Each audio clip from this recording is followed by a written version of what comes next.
Do you know what we're here for? The equal parts. Oh my gosh. Illegal. Help! I'm being betrayed! That's too much, man! Come on! Don't be creepy. Not gonna do it. Wouldn't be prudent at this juncture. I'm staying in the race! Put your drum up.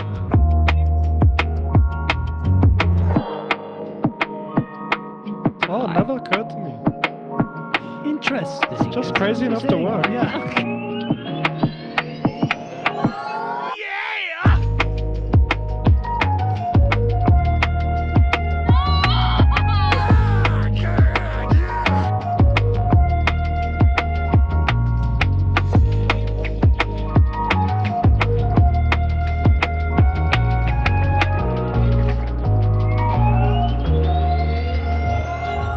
Welcome to the Resistance.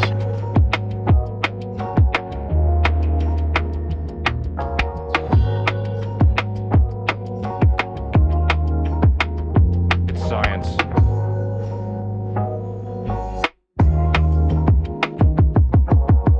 Climate and everything are the same.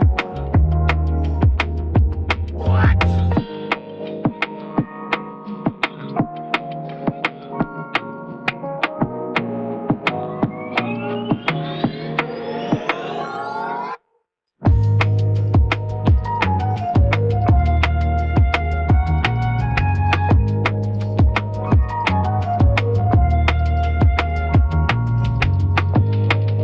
Oh, girl, baby girl.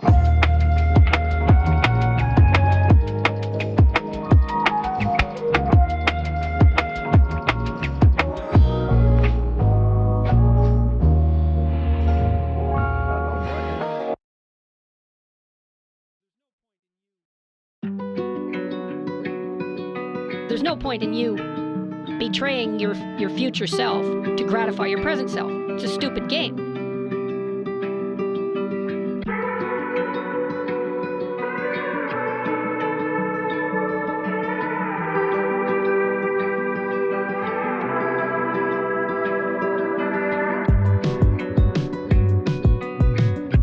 There's no point in you betraying your future self to gratify your present self. It's a stupid game.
So I just want to address something. I was wrong.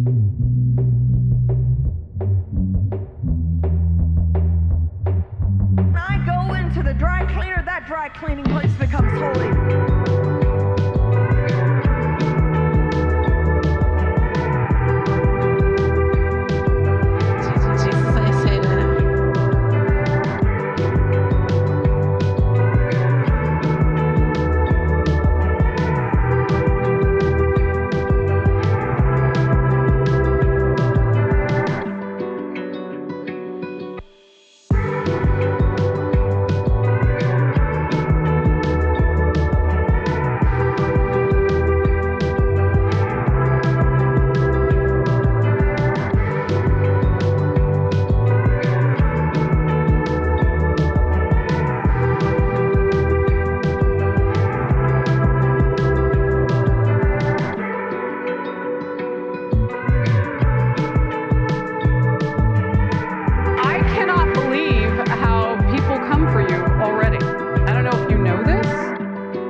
This is from 12 Rules for Life. I don't want reality. Come on!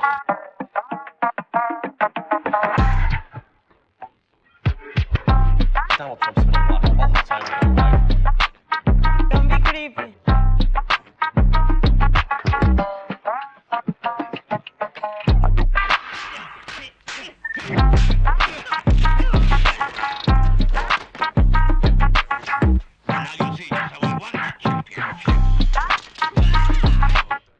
I see that you know your judo. It's science. Cyclone Cheeto.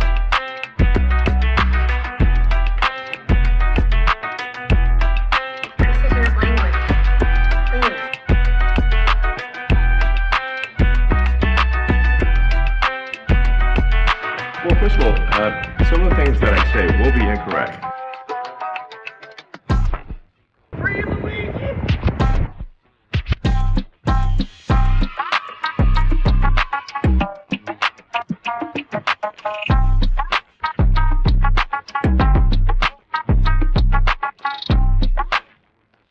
Winter is coming. Oh, what now?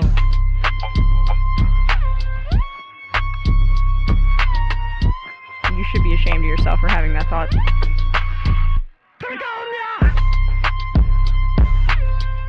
I made a huge, tiny mistake.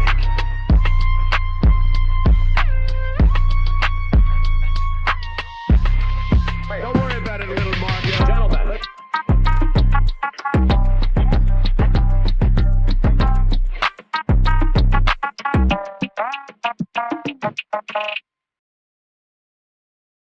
Aren't I a good guy?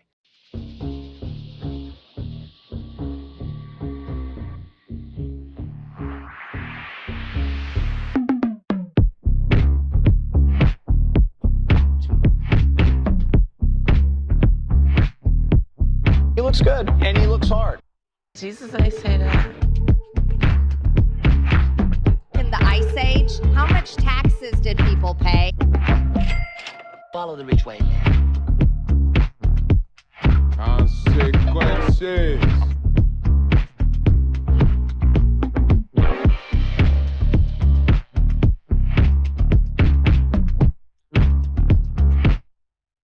Welcome to the resistance. Awful.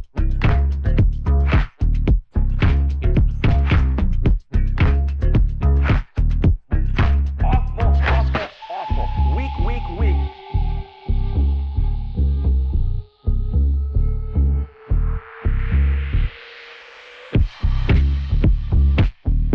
Close it up, just like my wife's vagina.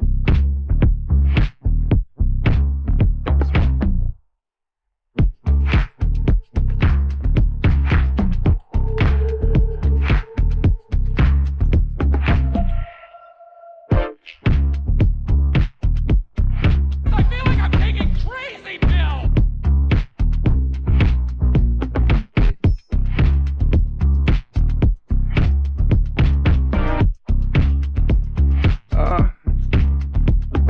Your name, please? Thanks, Jeff, for the question. A fucking bitch.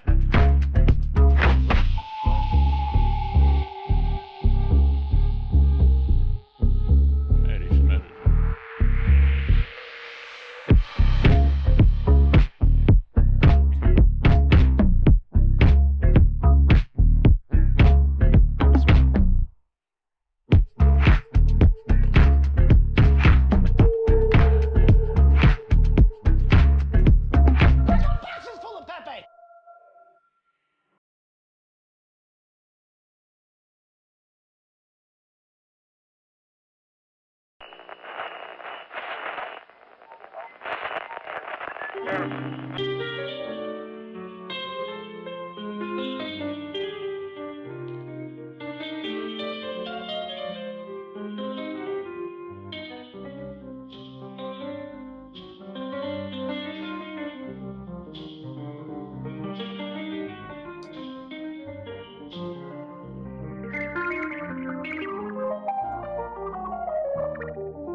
Well, here we are again.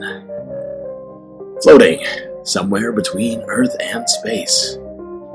It's been a full 24 hours since we've seen each other last, which means we've got a hell of a lot to talk about, Space Fams. With all that said, I suppose we better get right to it. Don't forget to buckle up those seatbelts, safety first, while we go on these little space journeys of ours.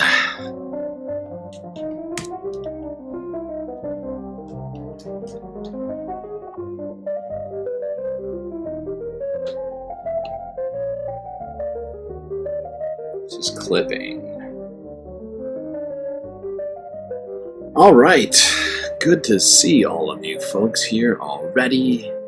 Bob Carmody first, Moenop second, and Aaron W. third in the YouTube chat. Morbius Dragon a close fourth.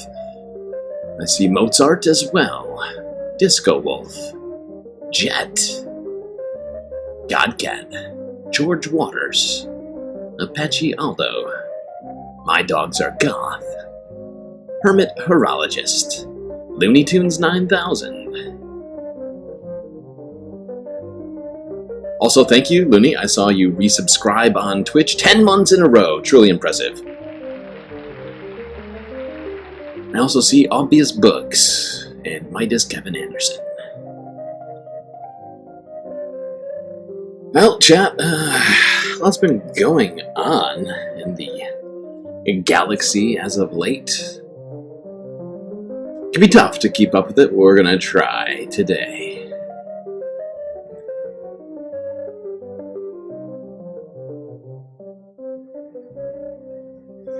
What's been going on since the last 2 days? I mean, got a bit of a social media messaging app fiasco. People still protesting DOGE, Elon Musk and Tesla. Deportation still happening extrajudicially. And so much more. I suppose we better get straight to it. To the United States.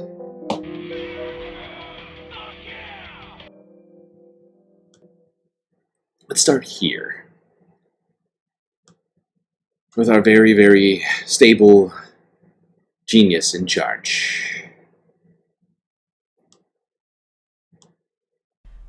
New tonight. President Trump's now viral portrait at the Colorado State Capitol is coming down less than 24 hours after the president took to social media to complain about what he calls a distorted portrayal. Distorted portrayal. Senate Republicans. The horrible, horrible act of injustice. Hold on. I can't remember. Did they go to the tweet? Hold on. No, that's fine. Let them keep that portrait and raised $10,000 for the painting back in 2018.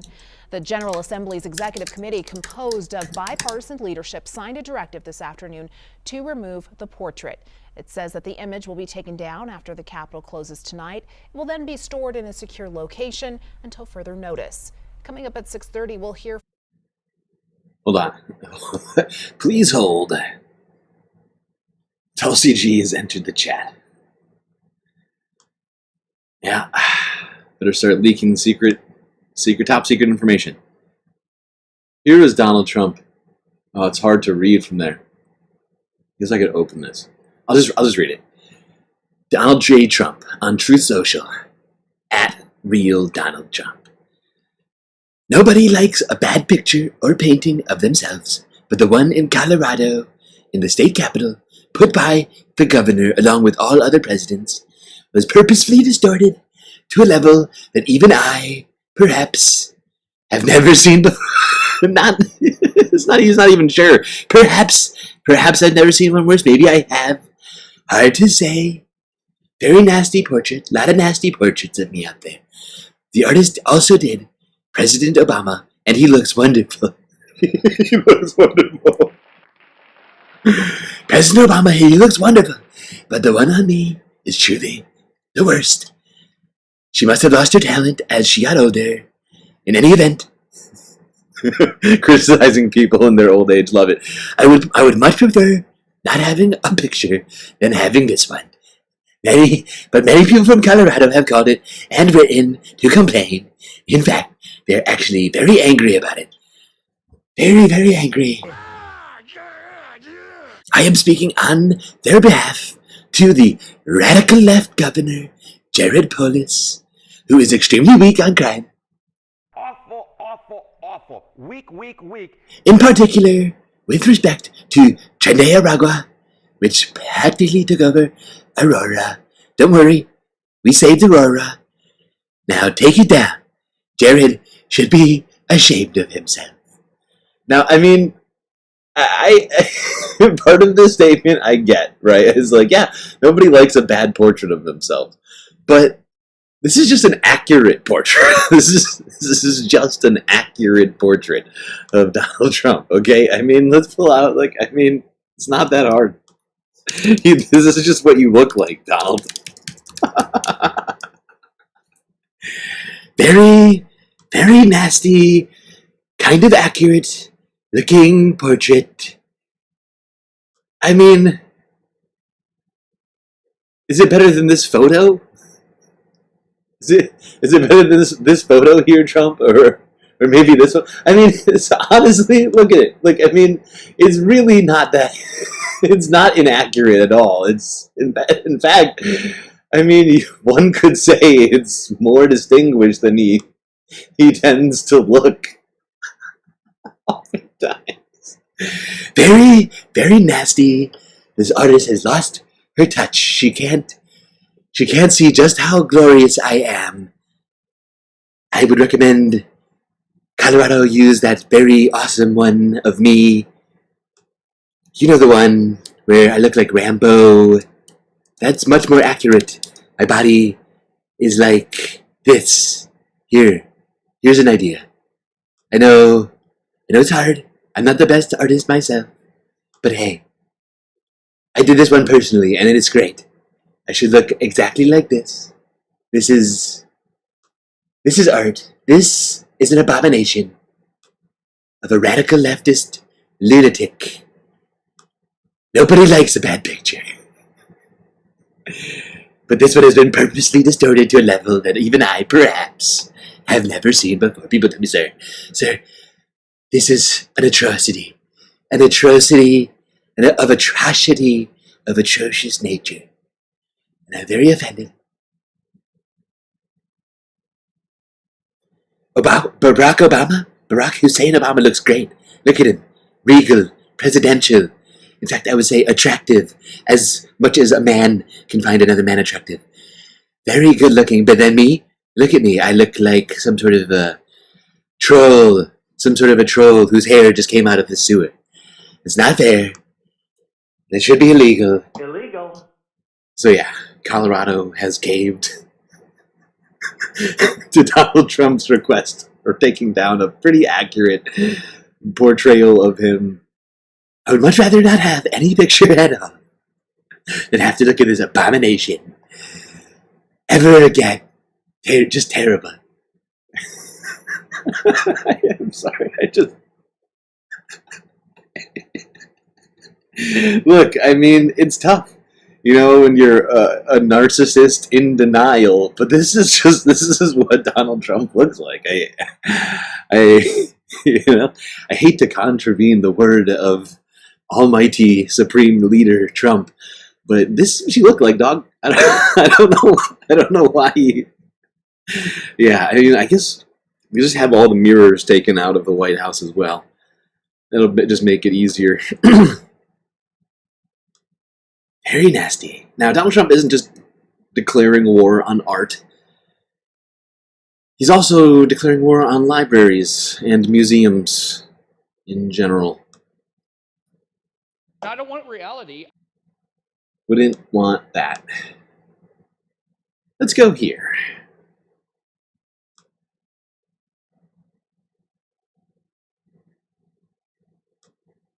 I wanted to actually, let me just do this story. This is a small story. You don't hear about this unless you're sort of like noodling around in government executive and federal news magazines. Illegal. But we got an email from a listener, very helpful. Evan, just wanted to put it on your radar. Trump's March 14th executive order is essentially killing the Institute of museum and library services. What does the Museum of Library and Library Services do? Well, shockingly, it basically supports museums and library services. It provides technical support for libraries, including last mile broadband connection and network upgrades, electronic catalogs and websites for small libraries, hardware and software support. It provides group purchasing programs for ebooks, e-audiobooks, research databases. If you are a library lover and you have their app, the library app, Libby, which is like a Kindle for your library membership. If you live in a small town, it will likely be going away. Illegal. It provides library services for the blind and print disabled. It provides library services for people in prisons and juvenile detention facilities and psychiatric institutions. It provides digitization and free access to historical resources in libraries and museums. We wouldn't want prisoners to be able to read and better themselves. How else are we going to get free labor? This is obviously important for researchers and genealogists. This is all stuff that is completely, it seems to me, bipartisan. It provides youth programming, like summer reading programs and other literacy-focused programs for libraries. It provides 24/7 reference services to library users. We got 123,000 libraries in the country, about 35,000 museums. Again, this is a situation too many where books. These protections and this support is provided by statute, but of course, DOGE comes in there and they just cut the funding. The only book that anybody needs is the Trump Bible, okay? You can get it for $50 US plus tax. It's very great. And this is part of the problem we had with what Schumer did. Yeah. Schumer was out there saying, we're going to be shutting, they're going to shut down the government. I'm staying Well, they're in shutting the race. down the government now. What? And all they're doing is they're cutting these things down to the point where they can't function. Then they're going to take the money and they're going to sort of deploy it in some other fashion. Listener Evan writes, if anything, this agency, which accounts for 0.0046% of the federal budget, is one of the more efficient uses of our tax dollars. Libraries and museums are among the most beloved, trusted, and heavily used institutions in our country. This is what we're facing here. And we got to wait for the courts to catch up. And we don't know if there's going to be a court case where a judge is willing to be the one judge who holds the administration in contempt. And even at that point, like, they could just disregard it. Come on! Or cease doing what they're doing. The Andrew Jackson special. No, it's a great historical reference from Matt. The Andrew Jackson special. Yeah, I mean, are they going to abide by the courts, or are they going to continue in this constitutionally unlawful way? LeeTunes throwing in majority report links in the Twitch chat. Good shout out, I appreciate you. But cripple it. Yeah. Danielle Alexander. Laverne thanking Brad made me tear up. Oh. Oh, sweet. Carl Barks, notice Merced County, California library is under threat of being privatized. Emma, we need your doctor's note to excuse your absence. Immediately, if not sooner. Special Lennon, Space Lennon. Teacher organizer, used to be a regular caller with Michael. I have 15 minutes left on lunch, and I'd love to do a quick education organizing call, 208 area code. Apologies, I don't think we're going to get to calls today. But we're going to try and dedicate more time to that next week. I know I say that often, but we're still sort of catching up. Yeah. We're trying to sort of like, this is part of their agenda, and that is to flood the zone. Mm-hmm. And we feel it, no doubt. News hydrant. TM. Emma got the Knicks flu from Tracy Morgan, says Small D Democrat. Small D Democrats 2028 strategy: introduce Bernie to Brian Johnson to reverse his aging so he can run again. I don't want to see the Brian dedication, though, Johnson honestly. Bernie. What do you think of the dedication of this guy? Like, it's Is that not, what you call it? There's no, maybe. well, there's no. I'm not talking about Brian Johnson. I'm talking about. I'm talking about Bernie. Oh. Any other senator could do this. I mean, it's not. I mean, like any other senator. I mean, they wouldn't necessarily get the crowds, but any other senator could do it. It's a great point. It's a great point. Fund set aside. I mean, it is just a fundamental. It's not like Bernie got those crowds magically, or they were like gifted to him from God. It just happened completely out of the blue. Get the right messaging, and actually stick to that messaging. Maybe you too can get big crowds, people who actually want to hear the words you're going to say. I don't know, just saying.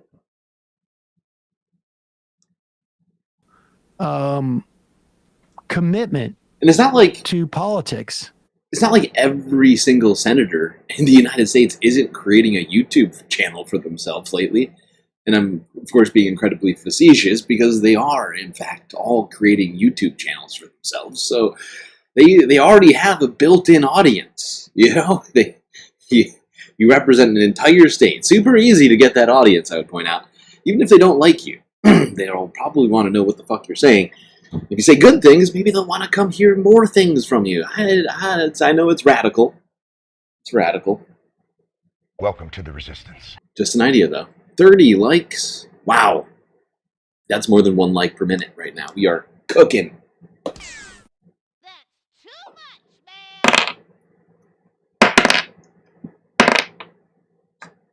We keep getting the same emotional support characters. I swear to God, these dice are loaded. That I think is indicative of the nature of his politics.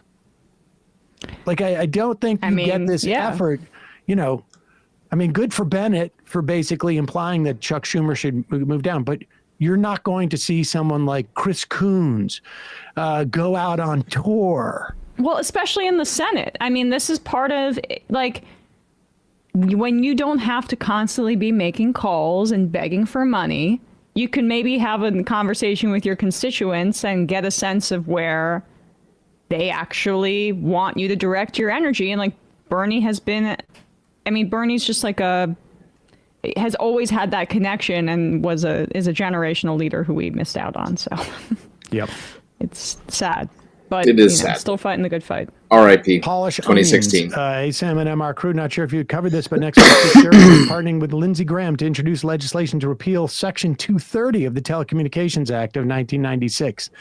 Section 230 protects websites and apps from liability for posts created by users. Repealing it would open the door for censorship and lawsuit onto all websites and would be disastrous for small-scale independent. Okay, we're going to move on from the Section 230 talk. But yeah, Donald Trump, his administration, cracking down on the existence of books and art that isn't, what's the word? Sort of reinforcing of Republicans' world view and self-image. Might hurt their egos or concepts of reality.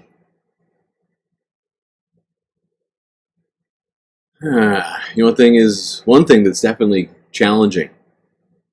The reality for some individuals in the Trump administration. Protests and Cash App Patel. That's right, Cash App. A great place where you could contribute to the Galactic News Network if you were so inclined to do. But yeah, Cash App over the FBI is creating a task force. Immediately, if not sooner. To investigate threats against Tesla.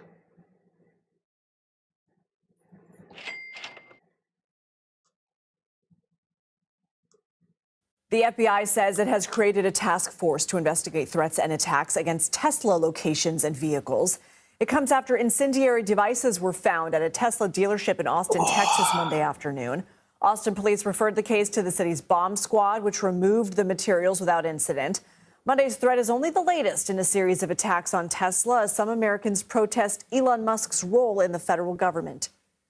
CBS News national reporter Karen Hua joins us now. Karen, what's the latest there? Hey, Lindsay. Yeah, so Austin police have confirmed to us they showed up to this dealership in Northwest Austin earlier this morning around 8 o'clock where they found 2 of those suspicious devices. They haven't yet said what those devices are, just said the bomb squad investigated them and found them to be incendiary or otherwise meant to catch fire. The good news is no one was hurt, but of course officials now have to go through the work of trying to figure out who did this and why. As you mentioned, Lindsay, this is part of this nationwide trend that we've seen since January. The FBI just put together a task force to look into these Tesla incidents. They just put out this public safety alert as well. So a lot of these have been happening. President Trump calling all of these people who've been causing harm to these Teslas, quote, extreme domestic terrorists. According to I mean, I think he went so far as to call just the peaceful protesters terrorists. It was pretty ambiguous the way that he worded it. Seemingly anybody who disagrees with his plan is a terrorist. It's fascinating. Yeah, I guess we need an FBI task force, an entire task force, to investigate why people hate Tesla so much. Let's go here to Boston, where a protest was gathered. Perhaps these people explain why they dislike Tesla. No one voted for Musk.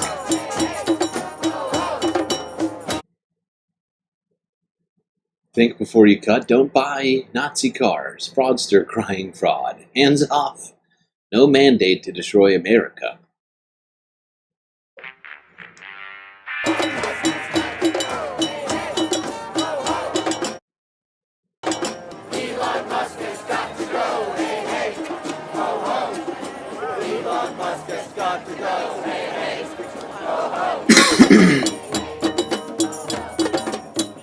Elon ate my cat. They're eating the cat. They're eating the dogs. They're eating the cats.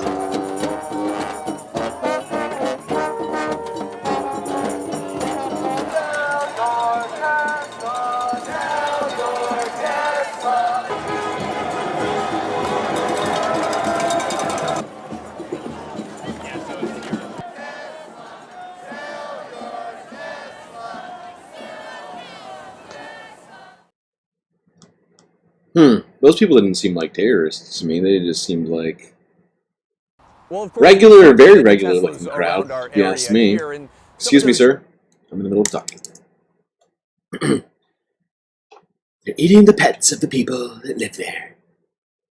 Elon, stop eating the dogs and cats. I know you're hungry and from South Africa. You don't do that here.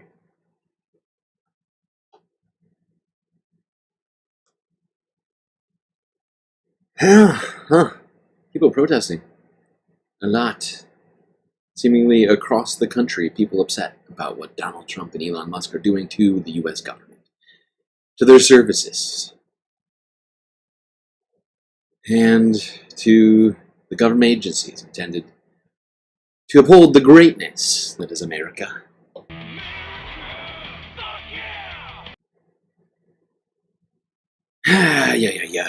Okay, let's go here, see what some Tesla owners are doing in protest with their Teslas.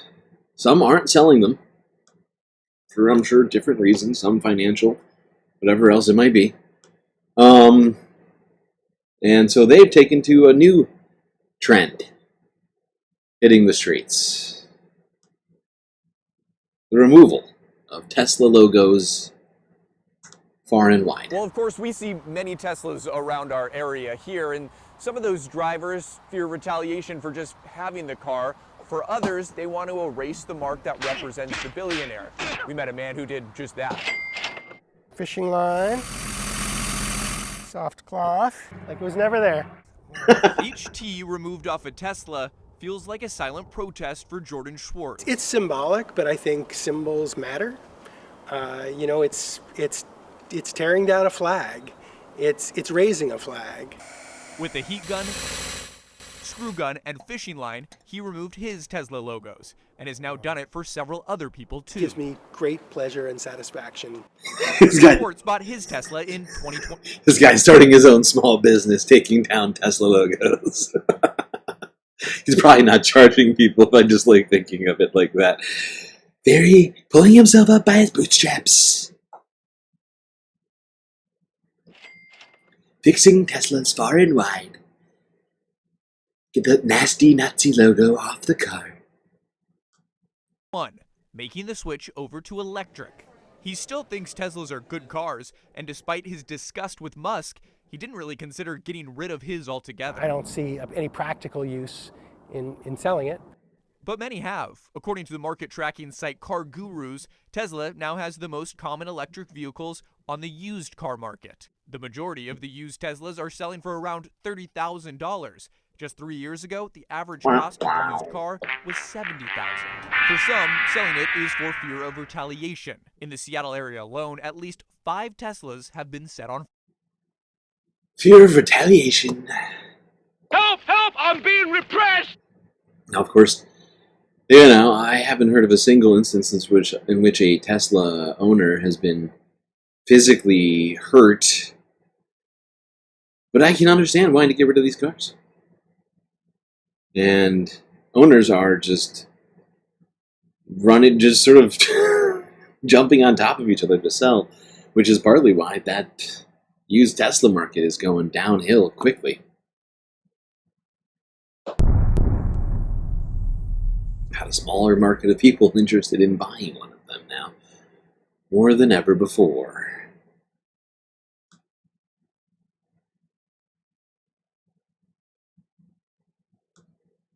Now, some other people have been protesting recently for basically the same reasons. But this is a worker strike. Well, not a strike. It's not quite a strike yet. Partially because their jobs are already on the line, I think. But USPS workers are currently holding rallies across the state of Washington as the potential job cuts looms in the distance.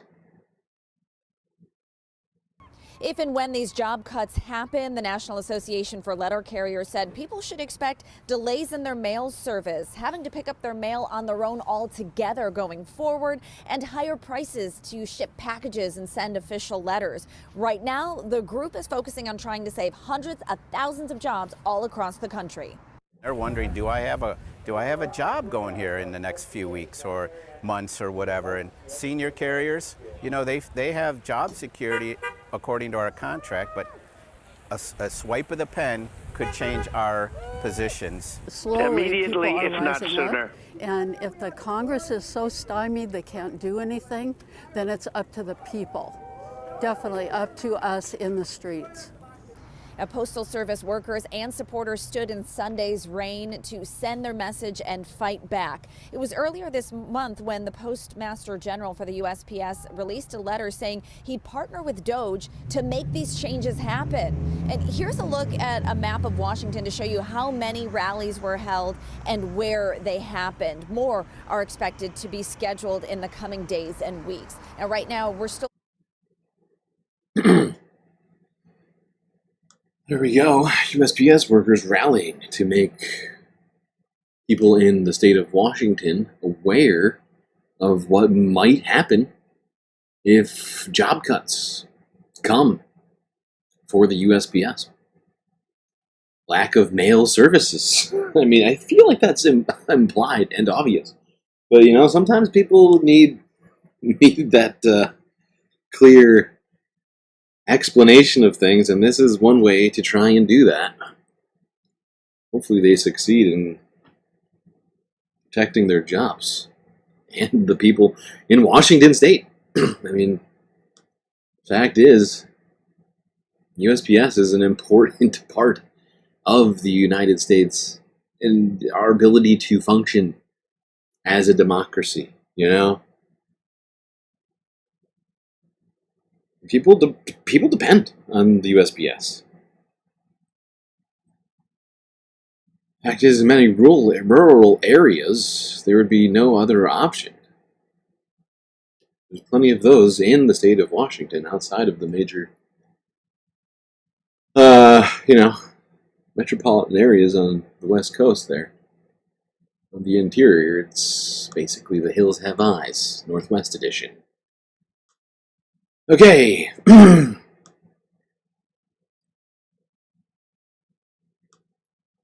Speaking of the Hills Have Eyes and horrifying people, let's make another comparison. This time not a movie reference, but a historical one. The Nazis.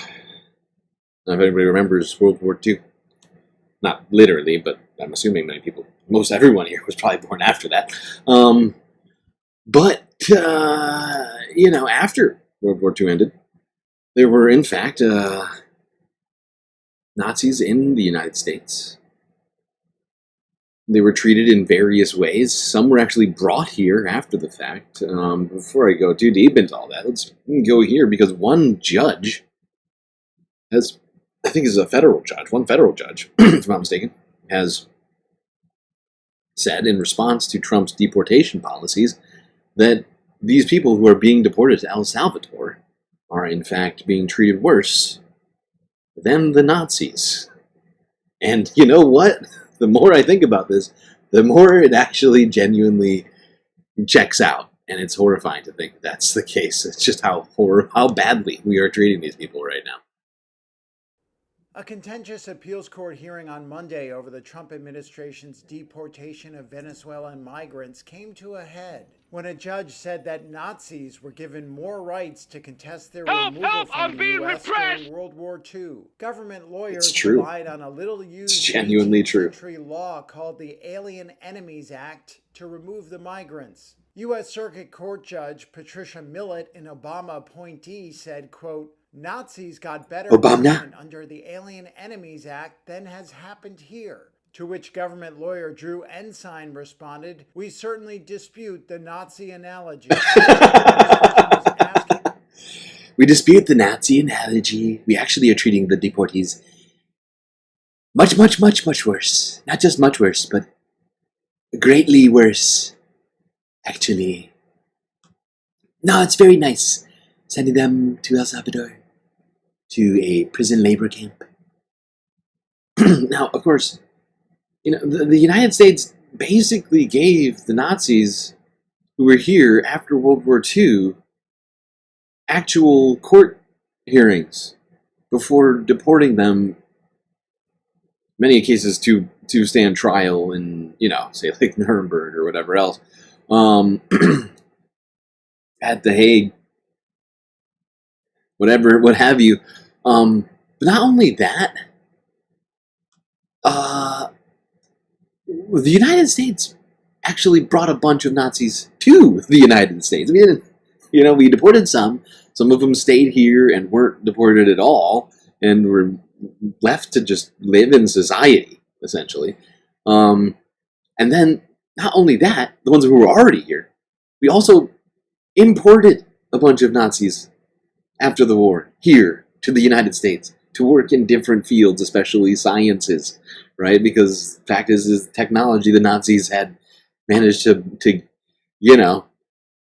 get going in World War II. We were like, oh, we'd love some of that, kid. Where do we get? Oh, mind if we borrow a few Nazis? And so we did just that. And it's just it's just factual.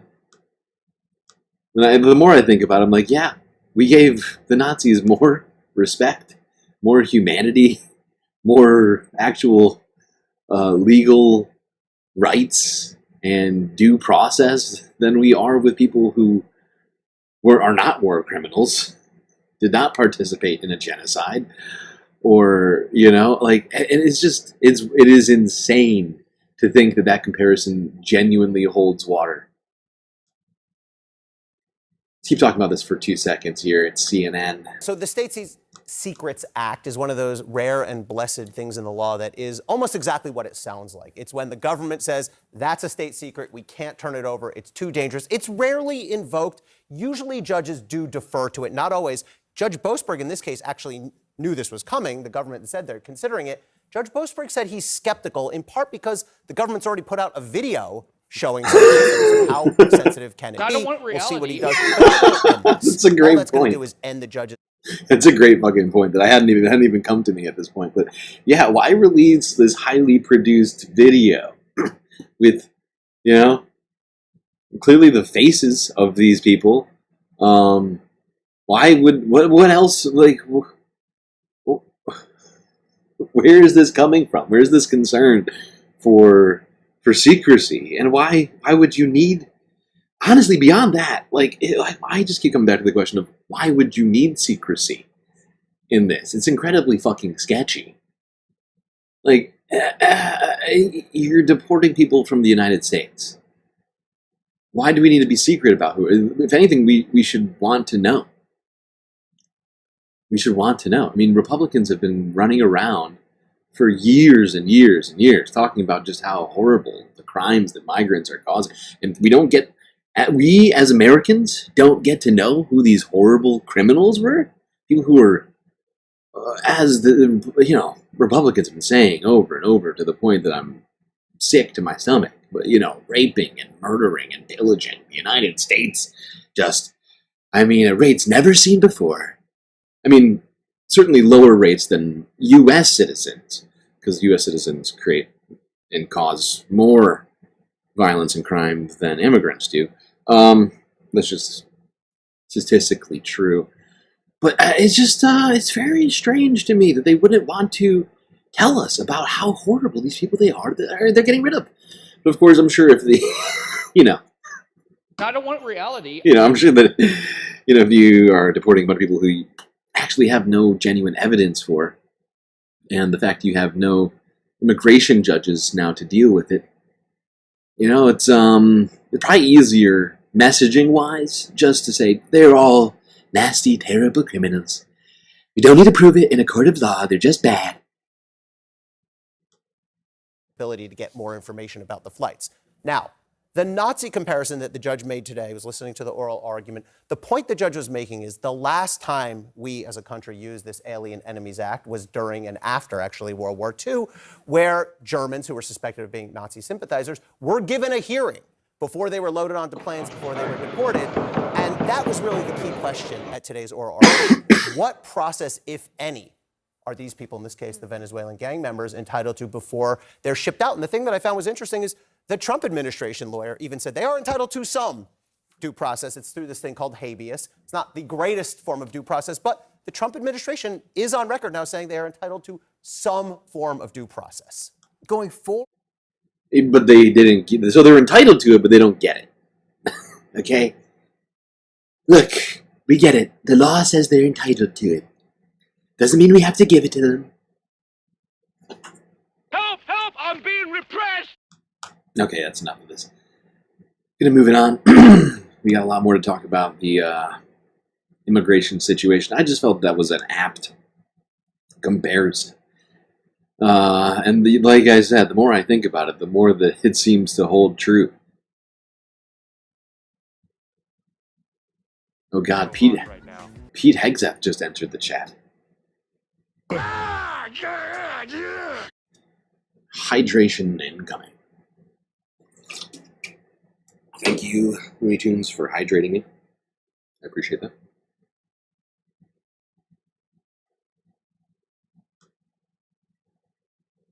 All right. We covered this story really quickly on, I think, Sunday. Might have even been Saturday. But the case of Khan Suri, the Georgetown student researcher who was snatched by ICE agents, potentially, not even clear who they were. He could just be held in a basement somewhere. Who knows? It's a great vibe right now we have in this country. The Democracy Now! Did a whole piece on this, so I figured we'd watch part of this here. Democracy Now! From yesterday. Georgetown scholar Badar Khan Suri snatched by masked agents. This is Democracy Now!, democracynow.org, The War and Peace Report. I'm Amy Goodman. As the Trump administration escalates its attacks on pro-Palestine students and scholars, we turn to the case of Badar Khan Suri. Suri is originally from India, a Georgetown University professor and postdoctoral scholar on religion and peace processes in the Middle East and South Asia. Last Monday evening, he was ambushed by masked federal agents with the Homeland Security Department as he and his family returned to their home in Rosslyn, Virginia, after attending an iftar gathering for Ramadan. Suri was taken into custody without being charged or accused of any crime. He was told the federal government had revoked his visa. Over the next 72 hours, Suri was transferred to multiple immigration detention centers. He's currently jailed at an Immigration and Customs Enforcement facility in Alexandria, Louisiana, separated from his wife, a U.S. citizen of Palestinian descent, and his 3 children. Suri's arrest came just days after federal agents apprehended Columbia University graduate student Mahmoud Khalil, who's being jailed at a different ICE detention center in Louisiana. Both are being detained under a rarely used provision of the Immigration and Nationality Act of 1952, which gives the U.S. Secretary of State authority to begin deportation proceedings against any non-citizen deemed a threat to U.S. foreign policy interests, even a green card holder like Mahmoud Khalil is. On Thursday, a federal judge in Virginia temporarily blocked the Trump administration from deporting Suri while he fights his case. DHS has accused Suri of, quote, spreading Hamas propaganda and claimed Suri has, quote, close connections to a known or suspected terrorist without providing any evidence. Suri's legal team says he's being targeted for his political views and free speech and pointed to an aggressive doxing and smearing campaign by pro-Israel groups targeting Suri's wife, Mafi Salah. She's a graduate student at Georgetown and the daughter of Ahmed Yusuf, a former political advisor to Hamas political leader Ismail Haniyeh, who was assassinated by Israel and Iran last year. Salah previously worked in a civilian role at the Ministry of Foreign Affairs in Gaza and met Suri after he joined a humanitarian convoy to the besieged territory in 2011. The couple then lived in New Delhi. Prior to Suri's arrest, pro-Israel groups published a series of articles and video clips targeting Salah and her family. One video clip was shared last month on the official X account of the Israeli embassy in Washington, D.C., a photo of Salah and information about her, including her school and former employer, is also featured on an anonymously run website. Salah's father, Ahmed Yusuf, lives in Gaza and left his position in the Hamas government more than a decade ago, becoming a frequent writer and commentator on Hamas for publications like the New York Times. He recently told the Times Suri, his son-in-law, wasn't involved in any political activism on behalf of Hamas. For more, we go to Washington, D.C., where we're joined by Nader Hashemi, a professor of Middle... Yeah, and I mean, this guy is from... originally from India. He was doing research on Afghanistan and how to improve the political, social fabric in Afghanistan in the wake of the United States having, done all the fucking insane things that we did there, including occupying that country for years. Let alone all the onslaught of all things in that country. Nadia.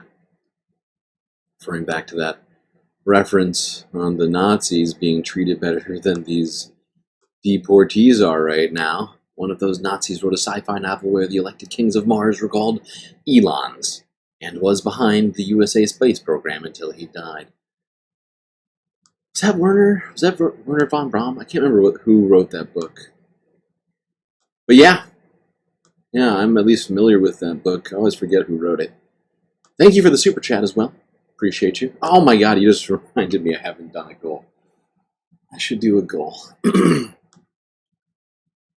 should always start it with a goal so nobody gets left out of the goal. I'm always forgetting it until like the first hour. Too focused on trying to get the stream up and running.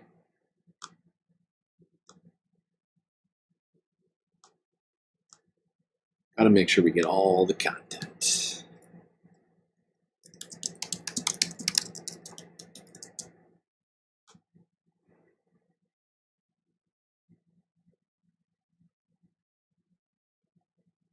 Galactic goal created.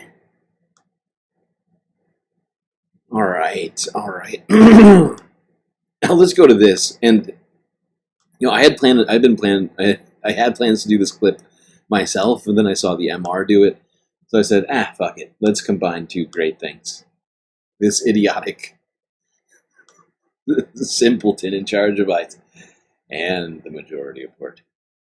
There was a flight of about 200 Venezuelans who were deported to Venezuela, not to a prison. The Trump administration still has the ability to deport people, but their ability to do so without any checks, without any requirements of due process. And let's be clear, why do we have due process in this country? Why does anybody have due process?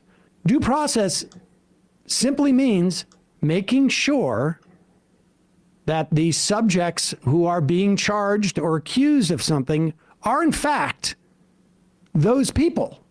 Right. Due process prevents things like mistaken identity, or things like, hey, we say you did something, but you didn't. And so, aside from the fact that you're sending multiple planes full of people when a judge has said you cannot do this. Illegal. You're sending them to one of the worst prisons in the hemisphere. And you're doing so on grounds that nobody knows if it's even true. And we should say, we got a clip of Tom Homan here. He oversees an agency. Where did you go, George? And if you believe that there is a fish rots from the head down, there is no reason to believe that we're dealing with a huge amount of competence when it comes to ICE agents. A lot of these people are would-be cops, but couldn't make it through the police academies, or they washed out, or whatever it is. I mean, that guy in that Marvel t-shirt that was arresting Mahmoud Khalil didn't really look like he was, the highest level law enforcement officer in the country. I mean, it looked like a guy that just had strolled off the street and just was really eager to be a fascist bootlicker. That's goons. And here's Tom Homan on This Week. And I don't know, if you have even the most rudimentary understanding of non-authoritarian government structures, democracies, any places that provides any type of due process. Again, due process can be many different things, but what it's supposed to do is that it's supposed to provide a requisite amount of processing to make sure that the decision you're making is justified on the premise that you're making that decision. Let's see if you can see what's problematic with Tom Homan's response in this exchange. Here we go. On ABC's This Week. 140 terrorists from the United States. So how do you determine, or how do your people in the field determine that somebody is a gang member? There's various methods. I've noticed in the media, a lot of them don't have criminal histories. Well, a lot of gang members don't have criminal histories. Okay, pause it for a second. Let me just translate, because I think this guy's from Massachusetts. What are you saying? Well, I don't know. Was everything? Talking to himself. He's talking to himself, but well, actually, as it turns out, it's a lot of the gang members don't actually have criminal history, but they're still criminals. They're still criminals, even though they're not crime doers. Trying to go through, there is no way. They don't make these assessments. They see a tattoo and they're like, well, I like that, like, the new evolution of Trump surrogates lying on TV is just like gargle noises to fill the space instead of just like having to do actual words. I mean, why bother, right? Garbage disposal. Yeah. What he's going to launch into here, though, is not in any way. It is basically saying, he's saying, I've heard the critique that none of these people have criminal records. Now, I want you to contemplate the idea that if not having a criminal record was part of the requirements to be deported, there would be a lot of people problems. So he never affirmatively says how they determine that someone's in a gang. All they say is, well, a lot of gang members don't have criminal records. This is just astonishing. In the media district, a lot of them don't have criminal histories. Well, a lot of gang members don't have criminal histories. Just like a lot of terrorists in this world, they're not in any terrorist database, right? We only know the information what's in databases based on, for instance, most terrorists we arrest that are identified by the U.S. government are later identified through a Title III investigation or through an undercover operation. They're not in any terrorist screening database. We know that. A lot of gang members, I started as a cop in 1984. Many gang members don't have a criminal history. So we have a count of social media, we have to count on surveillance techniques, we have to count on sworn statements from other gang members, you got to count on, you got to count on how the wind is blowing. Sometimes the wind blows west, sometimes it blows est, and then you're like, oh, that definitely means you're a terrorist, okay? You're going straight to El Salvador. Wiretaps and Title III, everything involved with the criminal investigation come into play. So just because someone hasn't been arrested and charged with a crime yet, doesn't mean Pause it. I just want to make it clear again. Stupid. He said nothing affirmatively as to how they determine that someone's in a gang. The only thing he said is not having a criminal record is not. Well, a gang member who we don't have any evidence is in a gang told us that this person is maybe in a gang, and well, that's good enough for us. Don't need to have a real investigation. We could investigate, and we could do the normal legal process, but it's better to just sometimes extrajudicially grab them and just throw them out of the country. He said, not having a criminal record is not evidence that you're not in a gang. Now, a lot of double negatives. You're all suspects, because as far as I know, none of you have a criminal record. Just want to put that on. Just because I'm not in the database doesn't mean I'm not a terrorist. Exactly. Hasn't been arrested and charged with a crime yet, doesn't mean they're a member of. You heard it here first, folks. Well, maybe not. Maybe you watched this already. But Matt Leck might be a criminal because there's no evidence that points to him being a criminal, which is especially suspect. You don't have to, like Tom Holman just said, you don't have to have committed any crimes to be a criminal. Makes all perfect sense. No further questions, please. But how do you, what we've heard from lawyers representing some of these people is that they deny that they're members of this gang, or either, Tren de Aragua or MS-13. Do they get a chance to prove that before you take them out of the country and put them into a notorious prison in a country that they're not even from? Do they have any due process at all? Look, due process. Due process. Where was Lake and Ronnie's due process? Where were all these young women? Jesus Christ. Where was Lake and Riley's due process? Where was Lake and Riley's due process? Huh? Their love of Lake and Riley is truly disturbing. I'm fairly certain Tom Homan's got like some sort of stain-covered poster of Laken in his office. I think we might need to do an investigation into that. Illegal.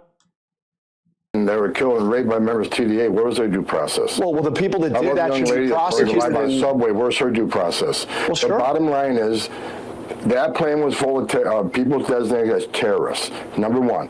Number two, every Venezuelan...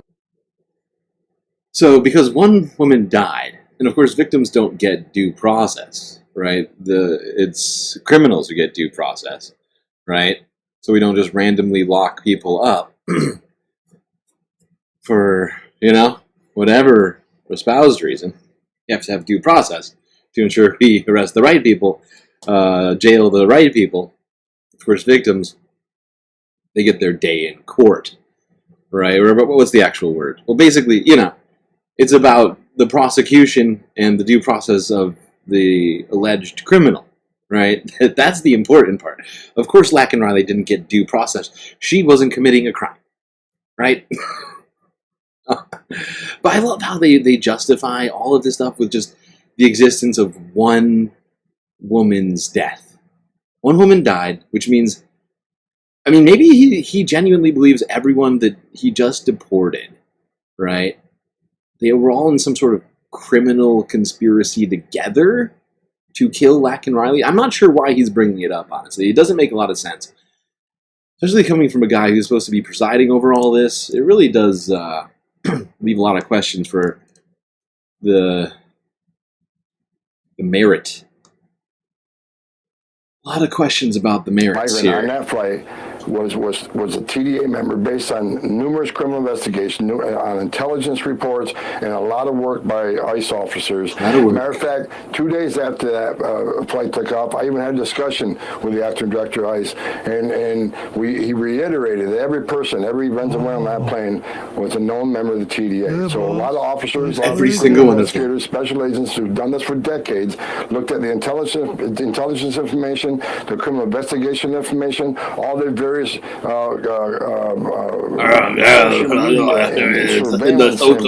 government records and public records, and they are confident that they're all members of the TDA. And I'm not surprised that a member of the family saying they're not a member of the TDA, but they were given due process as according to the laws on the books. See, that's the difference between the Trump administration and Biden administration.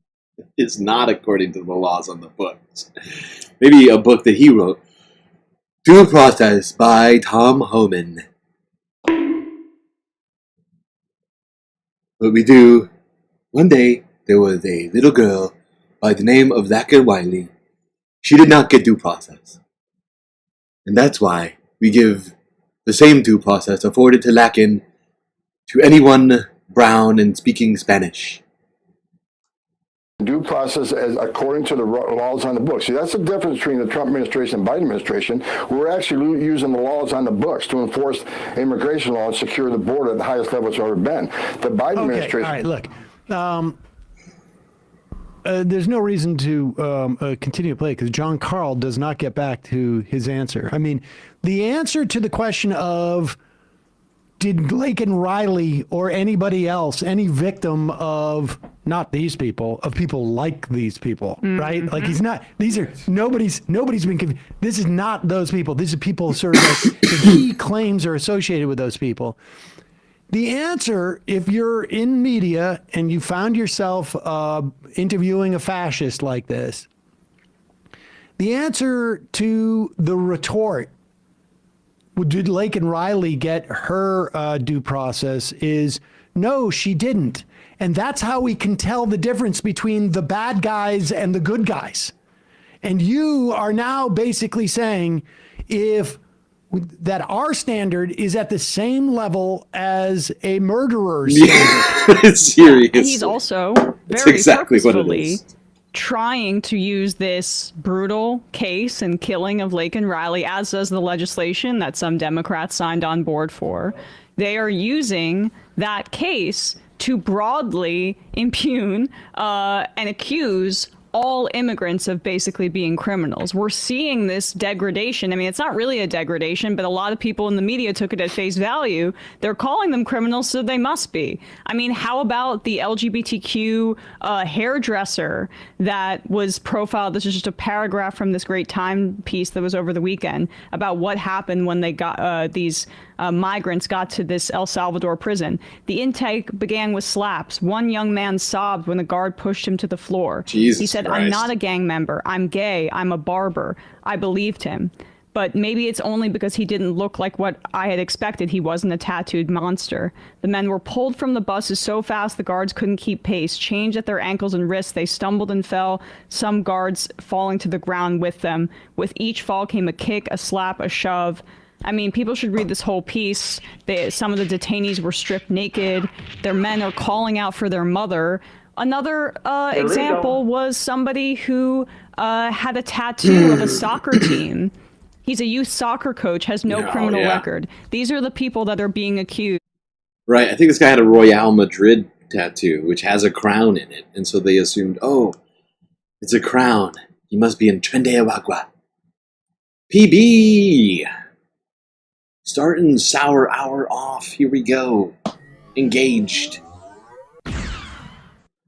Gotta say that Lemon is looking awful cute. Thank you so much, PB. Breaking that ice on the goal. Getting us started down the road to all of the content.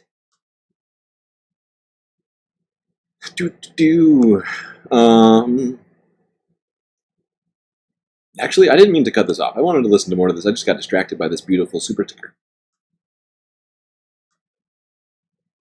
Of being gang members without evidence by Holman. And this is how lynchings happened in the United States. When you don't have due process and you have this kind of like racialized, racially motivated attacks against wide swaths of people, drawing them to this one brutal case, similarly to how Israel did it with Palestinians, by the way.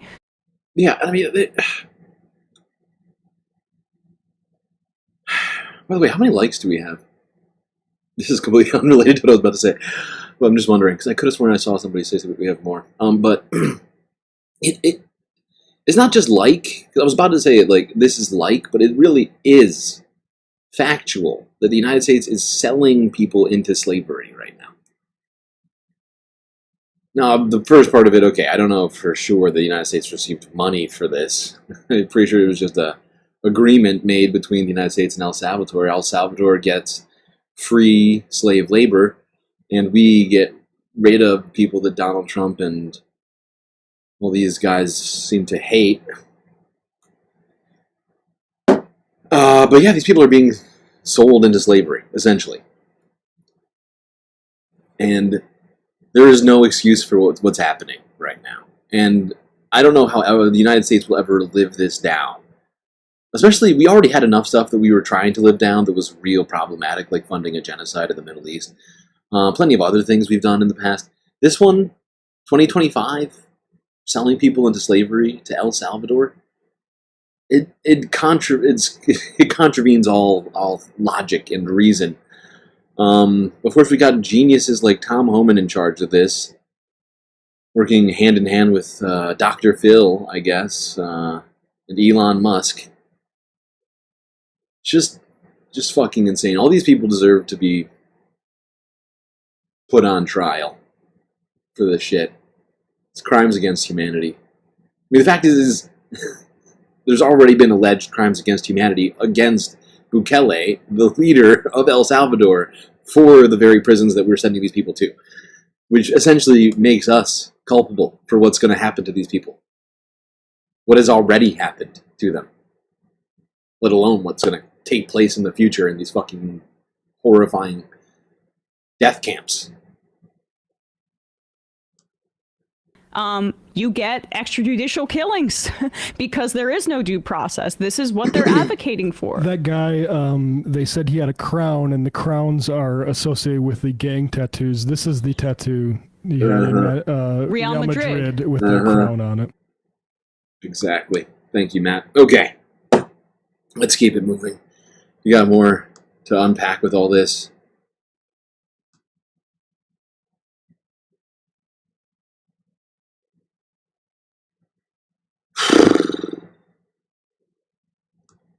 This is all just becoming so disturbing. It's hard for me to bring the valuetainment when everything is incredibly depressing. It's not fair. Help! Help! I'm being repressed! All right, let's break down what's been going on at the appeals court relating to all these deportation flights Donald Trump has been doing. A federal appeals court heard arguments Monday on the Trump administration's use of an 18th century wartime law to deport more than 200 Venezuelan men to El Salvador. The court is considering the administration's use of the Aliens Enemies Act to send migrants to El Salvador's mega prison. A lower court judge, James Boasberg, is temporarily blocking the administration from invoking the law. In an interview Sunday, Attorney General Pam Bondi predicted the case won't end here. The Supreme Court will get involved. This is an out-of-control judge, a federal judge trying to control our entire foreign policy, and he cannot do it. CBS News Department of Justice reporter Jake Rose. Now, do you remember, I'm trying to remember what case this was. There's been so many freaking court cases recently. But do you remember when people were criticizing a judge that sided with Donald Trump? I think it was with relation to the the SDNY Eric Adams case. If my memory serves correctly, people were criticizing that federal judge at the Southern District of New York, or I guess technically is that circuit court? Whatever it is. The people were criticizing, I believe, that judge who, you know, was at the very bottom of the barrel.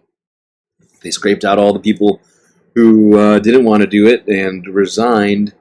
And then this one, you know, sycophant decided to say, oh, actually, no, it's totally fine. It's totally fine for the president and a mayor to get involved in some sort of a quid pro quo deal. People were criticizing him, and Donald Trump got very upset. I think he took to Truth Social to say, very nasty to criticize a judge. Judges make important decisions. Omega Star, second. Well done, Omega. I also hydrated. Thank you for the hydration. It's just weird.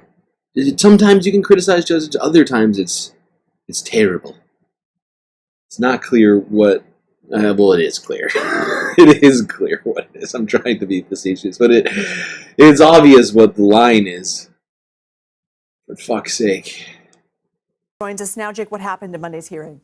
There were two big points to hit on, Lindsay. The first was that there was a long back and forth over whether these alleged Tren de Aragua members actually had their, an ability to appeal outside of the 5 plaintiffs in this case. The government, as we know and have covered for over a week now, has been reluctant to give any public details. That continued today about these two flights. The Department of Justice attorney who was arguing the case did not give any new information to the 3 appellate court judges in this argument, who asked when were these people actually put on the flights? Were they given any kind of notice that they had the right to an appeal? Because the Trump administration's point of view all along here is that once these alleged Tren de Aragua members were brought to El Salvador, then they could file a suit. And for the people who are still in the United States around the country who are the administration is looking to deport, the government argues that they will have the right to appeal after they're deported. The ACLU has obviously stepped up and basically said, we want to make sure these people are getting due process and are able to file potential habeas petitions to basically see what the charges are against them and have an opportunity to appeal. That really was the crux of today's discussion. There was also a brief sidebar on where exactly the case should have been filed in the first place. The ACLU brought it to Washington, D.C., where very likely, as both sides do in these kinds of cases, they might have found a judge, as they did in this case, who would issue a temporary restraining order.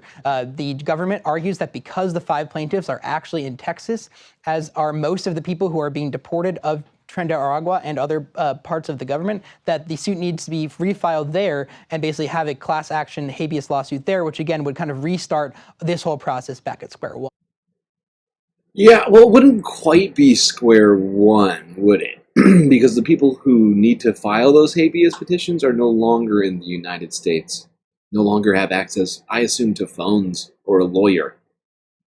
They're in an El Salvadorian labor camp.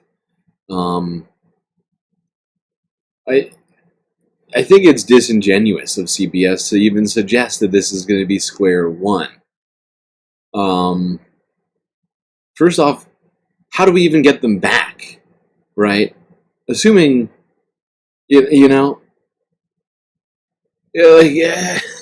don't know what was written into this agreement between El Salvador and the United States, but I think we can assume there's about as much merit put into this as, some of the other things we've seen recently. competence exhibited.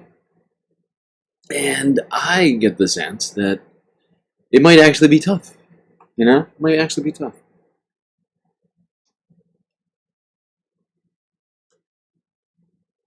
But yeah, it wouldn't be square one, right? Because how do you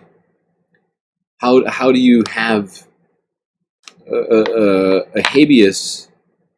How can you do that without the person filing it present, or at least able to sign off on that habeas, right? I mean, sure, a lawyer can file for it, but this guy's not even going to be able to. Any of these people, not going to be able to appear in court. And how we're going to be able to even get them back in the long shot that Donald Trump administration decides to go back on all this and go to Nayib Bukele and say, excuse me, Nayib, really need some of those people back. It's our bad. I made a huge, tiny mistake. Not going to happen. Not gonna do it. Wouldn't be prudent at this juncture.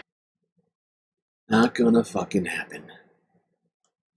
All right, let's go to CNN.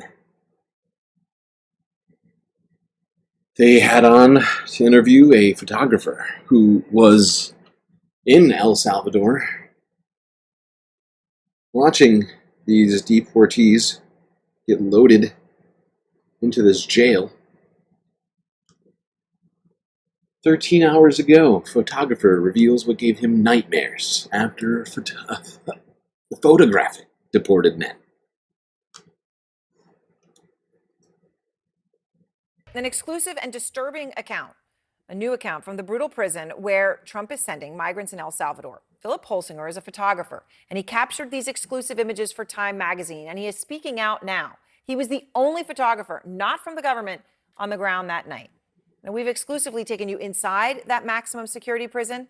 It's how some of the world's most dangerous criminals, our David Culver, has shown that to you. It's where El Salvador keeps what it calls the worst of the worst. The U.S. Homeland Secretary is slated to visit this week, Kristi Noem. Out front now, Philip Holsinger, photojournalist reporting for Time. And Philip, this, you were the only one there. You're the eyes that were able to see this, that are able to share it with the world. Tell me what you saw. Yeah, the arrival that night was in a way a typical transfer of people in El Salvador. It's late night. Literally, the planes landed around, I think, 10:30 p.m. And we're surrounded by about 500 military and then about 500 police officers in riot gear. Then came to the bottom of the gangways of the planes, and then they prepared to offload the detainees. So you're talking about 1,000 military and police for this one flight, yeah. Yeah, and that's in a way it's typical because of the building of the Sikot super prison here, they move prisoners in country from the other jails, usually in large groups, usually around 2,000. So they sort of have a methodology, and they have to move them at night because the traffic is so bad that it's the only time that they can sort of safely move across the streets. So for someone who's never seen it, it's pretty daunting to see black-clad policemen and soldiers and that amount of people. So I want to ask you about a few things, but first about one young man specifically, because you reference him in your reporting for Time. You say that he claims to be a barber, not a gang member, and that he was sobbing. And can you tell me a little bit more about him and why, as you were photographing him and you were right there in those moments, why you believe him? So the context of that writing is that I've spent over a year here in El Salvador documenting the security transformation in the country, working on a book here.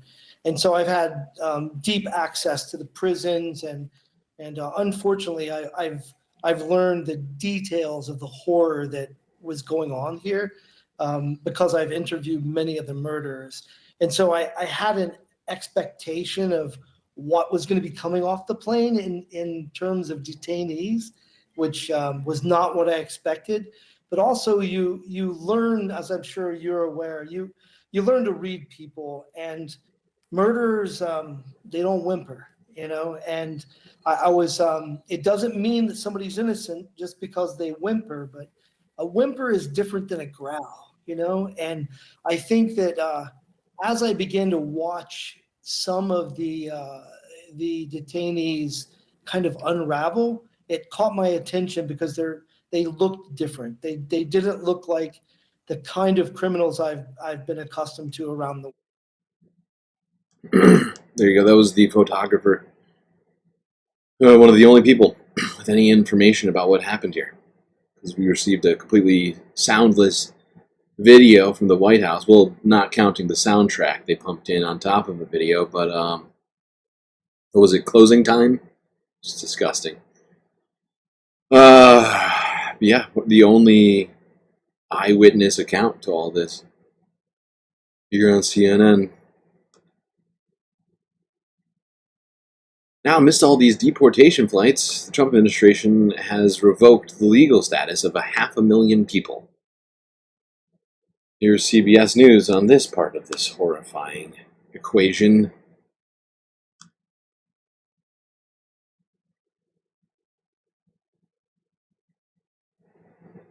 The Trump administration is moving to revoke the legal status of hundreds of thousands of Latin American and Haitian migrants and will urge them to self-deport.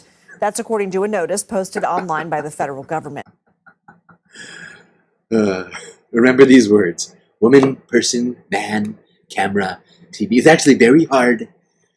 People tell me, sir, no one ever gets that right, and you did it such a great job. Aren't I a good guy? Total competence. This impacts 532,000 Best migrants. brain. All entered the U.S. under a Biden-era sponsorship program called CHNV, which aimed to cut down on illegal immigration at the border by providing legal avenues. The policy was paused by President Trump after he took office. The current administration says those who fail to self-deport will face arrest and removal by deportation agents. CBS News immigration and politics. Self-deport. I am blown away by this. They're so filled with merit and competence. They can't even get the thing done that they want to get done. And they're just trying to make things easier for themselves here. It's really hard. ICE budget kind of getting blown through with all these military planes we're using. So we're going to ask people to self-deport themselves. It's much easier for us. Immediately, if not sooner. Maybe some say easier for you. I don't know. But if you don't do it yourself, we will do it. This is so pathetic. They're like, all right, everybody, we don't like you, so please get yourself out of the country, even though you live here. Go wherever you came from. Or was it the Pam Bondi? Or was it Pam Bondi who said it? Oh, I can't even remember now. You don't? No, I think it was Caroline. It was Caroline, wasn't it? It was Caroline Levitt, the head of the Ministry of Truth. She was like, if you don't have to go home, but you can't stay here. Reporter Camilo Montoya Galvez joins us now in Washington for more. Camilo, explain to us what protections this program provides and why the Trump administration is revoking it. Good evening, Lindsay. The more than 500,000 people from Cuba, Haiti, Nicaragua, and Venezuela who arrived into the U.S. under this Biden-era program all have legal status. They have work permits and deportation protections that typically last for 2 years. And the Biden administration admitted them into the country under the premise that it was offering them a legal alternative to come to the U.S. So I think this is the most fascinating part of it for me. I mean, the self-deport thing is funny. It's like telling, I actually am struggling with the analogy on this one. But that's not the important part. Like, I think the most important part is that these people, this 500,000 plus people, were all here legally.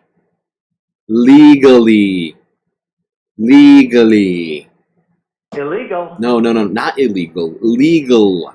Legal. Legal. And I don't know how many times I've heard it now. Too many times, I'll tell you that much this year. But, oh my God.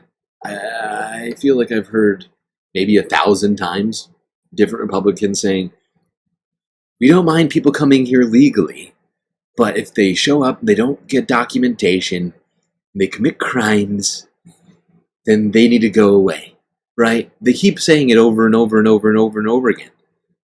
We want people to be able to come to this country on by legal methods.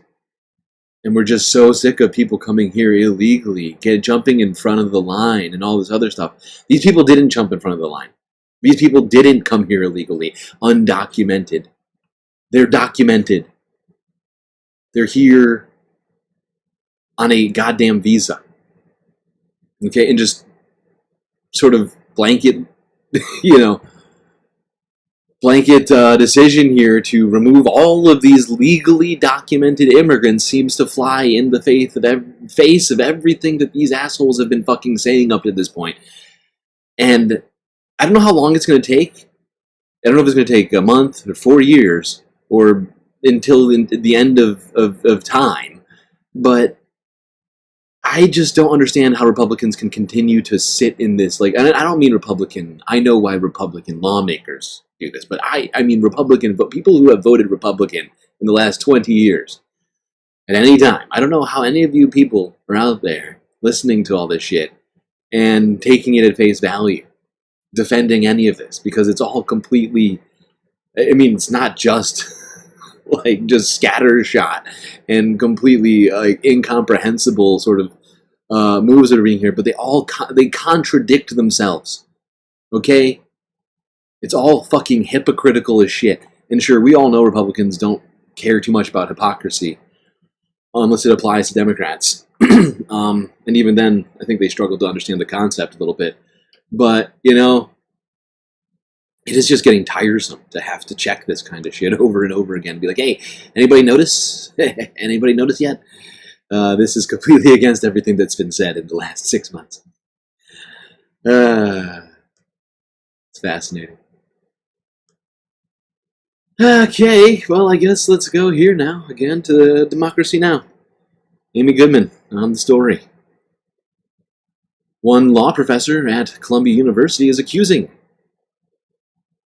this institution of essentially kowtowing to Donald Trump just to get that funding turned back on.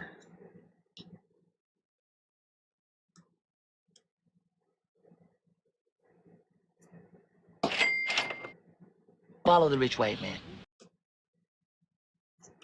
This is Democracy Now!, democracynow.org, The War and Peace Report. I'm Amy Goodman. Education Secretary Linda McMahon says Columbia University is on track to regain $400 million. She says that way more seriously than I'm capable of doing. Everything. Amy deserves applause for that. Every time I think about Linda McMahon, even think about saying her name, I start laughing to myself. Especially in conjunction with Secretary of Education. This woman has zero qualifications to be involved in any educational institution, let alone the actual Department of Education. And federal funding after the Ivy League school yielded to the Trump administration's demands Friday. Those include banning face masks on campus, hiring 36 new security officers with greater power to arrest and crack down on students, and appointing a senior vice provost to oversee the departments of Middle Eastern, South Asian, and African Studies and the Center for Palestine Studies. Students say they'll continue to fight for Palestinian rights and for Columbia to divest from Israel. Free speech experts are sounding the alarm. For more, we are joined by Catherine Franke, former professor at Columbia Law School. She was forced to resign after 2 members of the Columbia community claimed she created a hostile environment for Israelis at Columbia after Frankie appeared on our show, Democracy Now!, in January 2024 to discuss a chemical attack on pro-Palestinian student activists. Frankie serves on the board of Palestine Legal. We welcome you back to Democracy Now! Professor Frankie,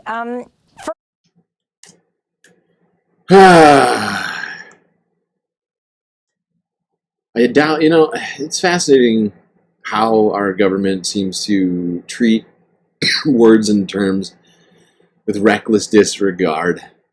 But where is the terrorism charges for those people, huh? It just came, I'm just like thinking about it. This is not super, it is relevant, but it just, where are the terrorism charges for the people who attacked Palestinian protesters with chemical fucking weapons in the United States? It's disgusting. It's also a great opportunity for me to say thank you to Sasha G and Omega Star, both continuing Sour Hour. PP got us started. Now we have 4, only 1 away. Only 1 super chat or super sticker away from us getting all the content so quickly. Only 37 minutes, I think. 40 minutes or so we've been doing this. Goal. And they're super quick.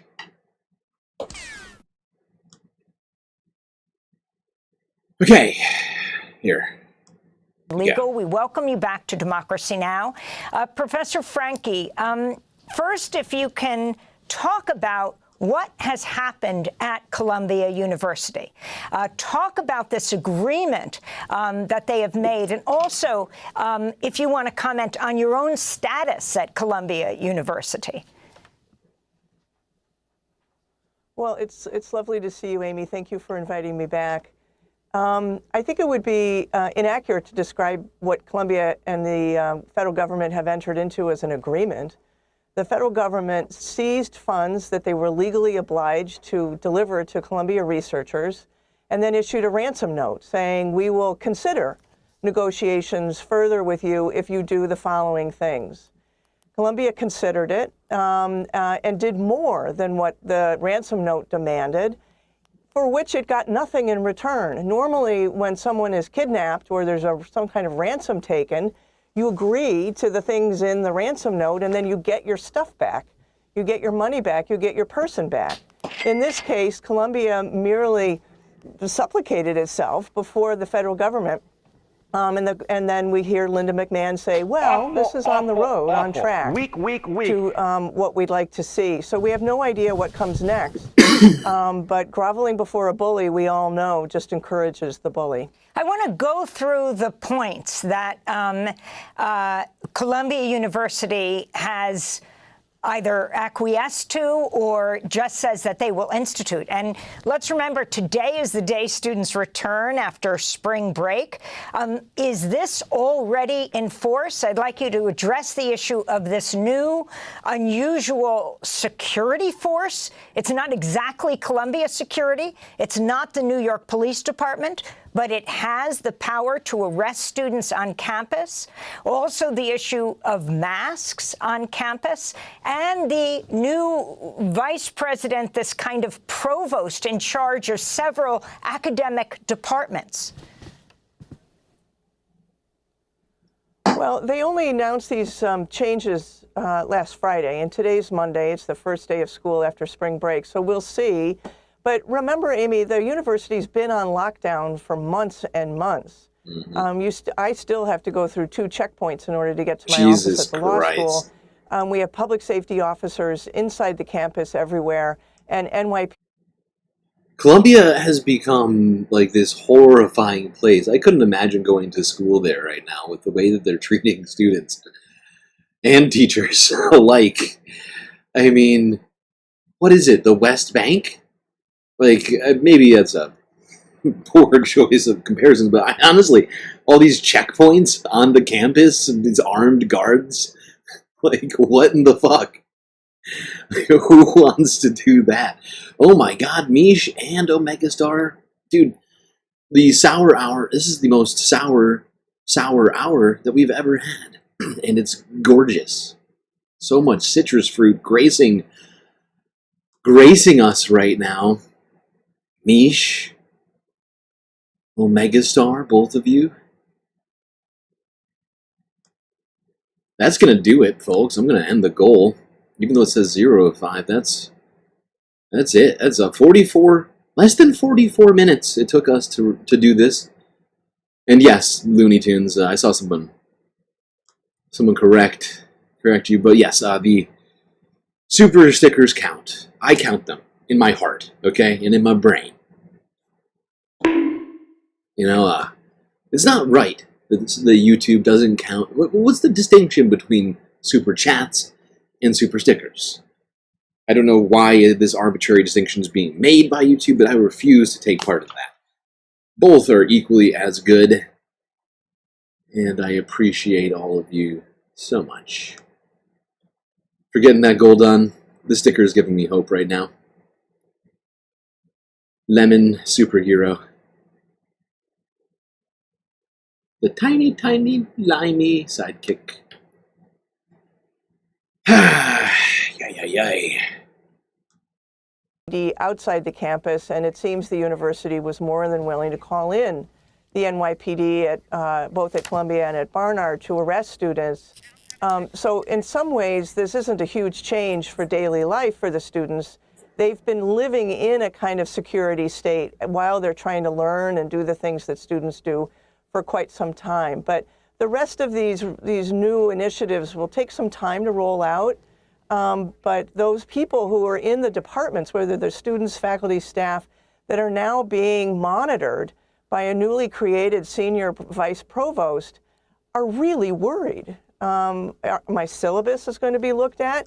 Is someone going to be sitting in my classes? Are they going to be reviewing our graduate students and who we admit into our programs? Yeah, all very valid concerns and questions. Yeesh. Wait, why are you apologizing?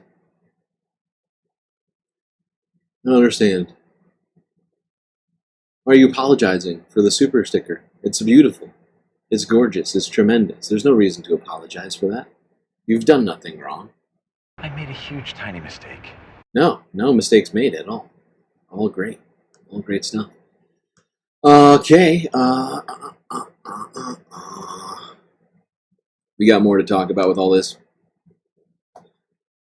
Like, I don't know, Mahmoud Khalil. His wife, I believe, was interviewed, or at least they have a quote from her. I can't remember whether this was actually an interview or not. It was here CBS from a day ago. Mahmoud Khalil's wife on pro-Hamas accusations against Columbia University activists. I love that we still have to somehow explain to people that being anti-genocide or pro-Palestinian does not make you pro-Hamas. Someday we'll get confetti. Confetti?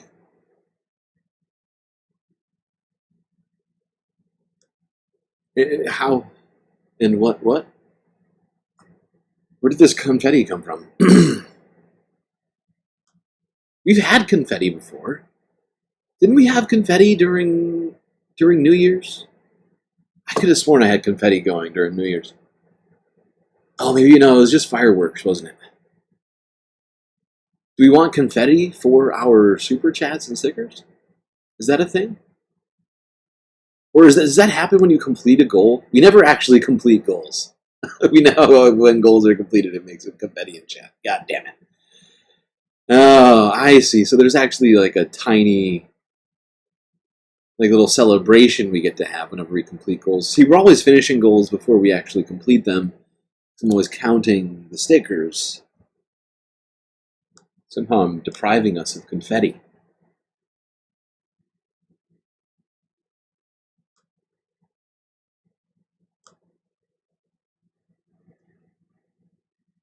All right.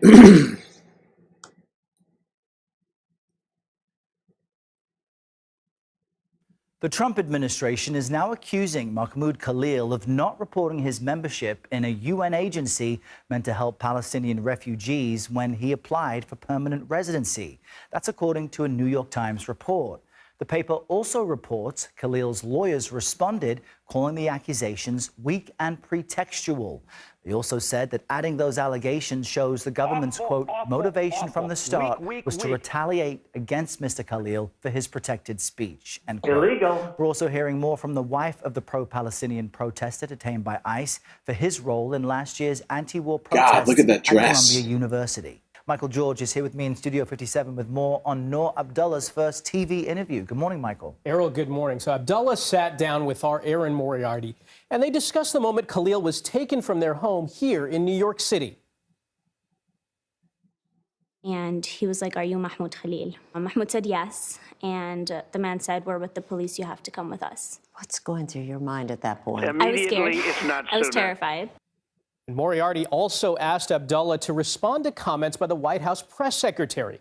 Earlier this month at a briefing, Caroline Levitt accused Khalil of distributing, quote, pro-Hamas propaganda. Is Mahmoud pro-Hamas? These are accusations that the Trump administration keeps pushing on him. But what do you say to those?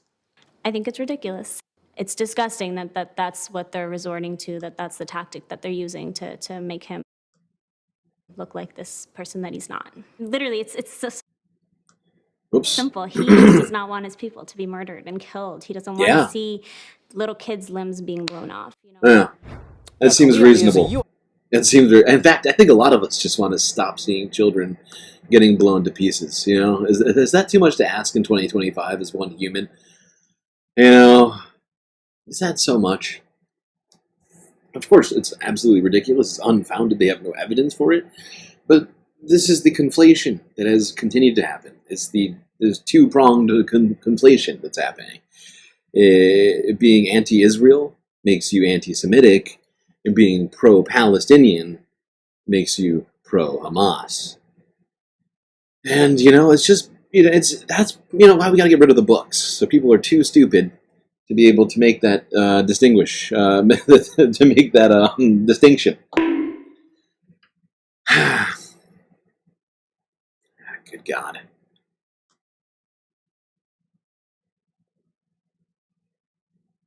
Let's talk about some more pro-Palestinian students who are being, you know, essentially harassed or detained, deported. Democracy Now! Once again. Pro-Palestinian Cornell student Mamadou Tall ordered to surrender to ICE. Self-surrender.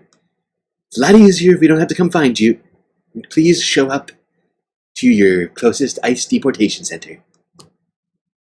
Immediately, we if begin not today's sooner. coverage of the Trump administration's efforts to target free speech on college campuses with an update on a doctoral student at Cornell University who's joined in pro-Palestine protests on campus and now finds himself targeted for deportation again. Mamadou Tall is a PhD student in the Department of Africana Studies at Cornell University, a dual citizen of the United Kingdom and the Gambia. Last year, he was suspended twice for joining a demonstration calling on Cornell to divest from Israel. He faced deportation until massive protests pressured Cornell to allow him to re-enroll, thereby extending his visa. In February, Mamadou described the victory during an interview with Democracy Now! With, as you said, public pressure, support, Cornell University backed down, and I'm allowed to finish my degree. However, I am still banned from campus. I'm allowed in one building on campus to work. I have to fight to be able to get library access. And I think there's somewhat of a great irony that students who are protesting apartheid are now subject to forms of exclusion, bordering, and apartheid, with our movements restricted, and we're only allowed to go to designated places on campus. Jesus Christ. Since Mamadou Exactly. Tall spoke to Democracy I love that he basically made the same comparison I did. These campuses are becoming little West Banks with checkpoints and armed guards. You know, ID checks. Oh, sorry, you're the wrong kind of student. You're not allowed here. Help! Help! I'm being repressed! In February, he and 2 U.S. citizens filed a lawsuit to challenge 2 of the Trump administration's executive orders that, quote, combat anti-Semitism on college campuses and expel foreign nationals who it claims pose national security threats. Mamadou's lawyer says the government responded to the lawsuit by sending federal agents to monitor him. Then on Friday, the Department of Justice notified Mamadou's lawyer that the Trump administration is going to begin the process to carry out Mamadou's deportation. And ICE, that's Immigration and Customs Enforcement, ordered Mamadou to surrender at their office. Christ. Meanwhile, a hearing in the lawsuit Mamadou helped file that is challenging Trump's executive orders is set for Tuesday. That's tomorrow. Unbelievable. You know, we were told this was going to be the free speech president. Now people are being deported and threatened for their speech. Meanwhile, protesters against Tesla are being called terrorists. I mean, I certainly didn't take it seriously. I knew what they meant when they said free speech. Just the ability to say offensive things to whomever and whenever they want. I just find it hilarious and so just, well, incredibly ironic, paradoxical in nature that the supposed lovers of free speech are trying to deport people who use their free speech. It's a great life. Great life. All right, let's end this chat. I threw this one in between 2 different topics. The Majority Report with Sam Seder. Jill Stein 2028? What you talking about? Let's find out. What's it even mean?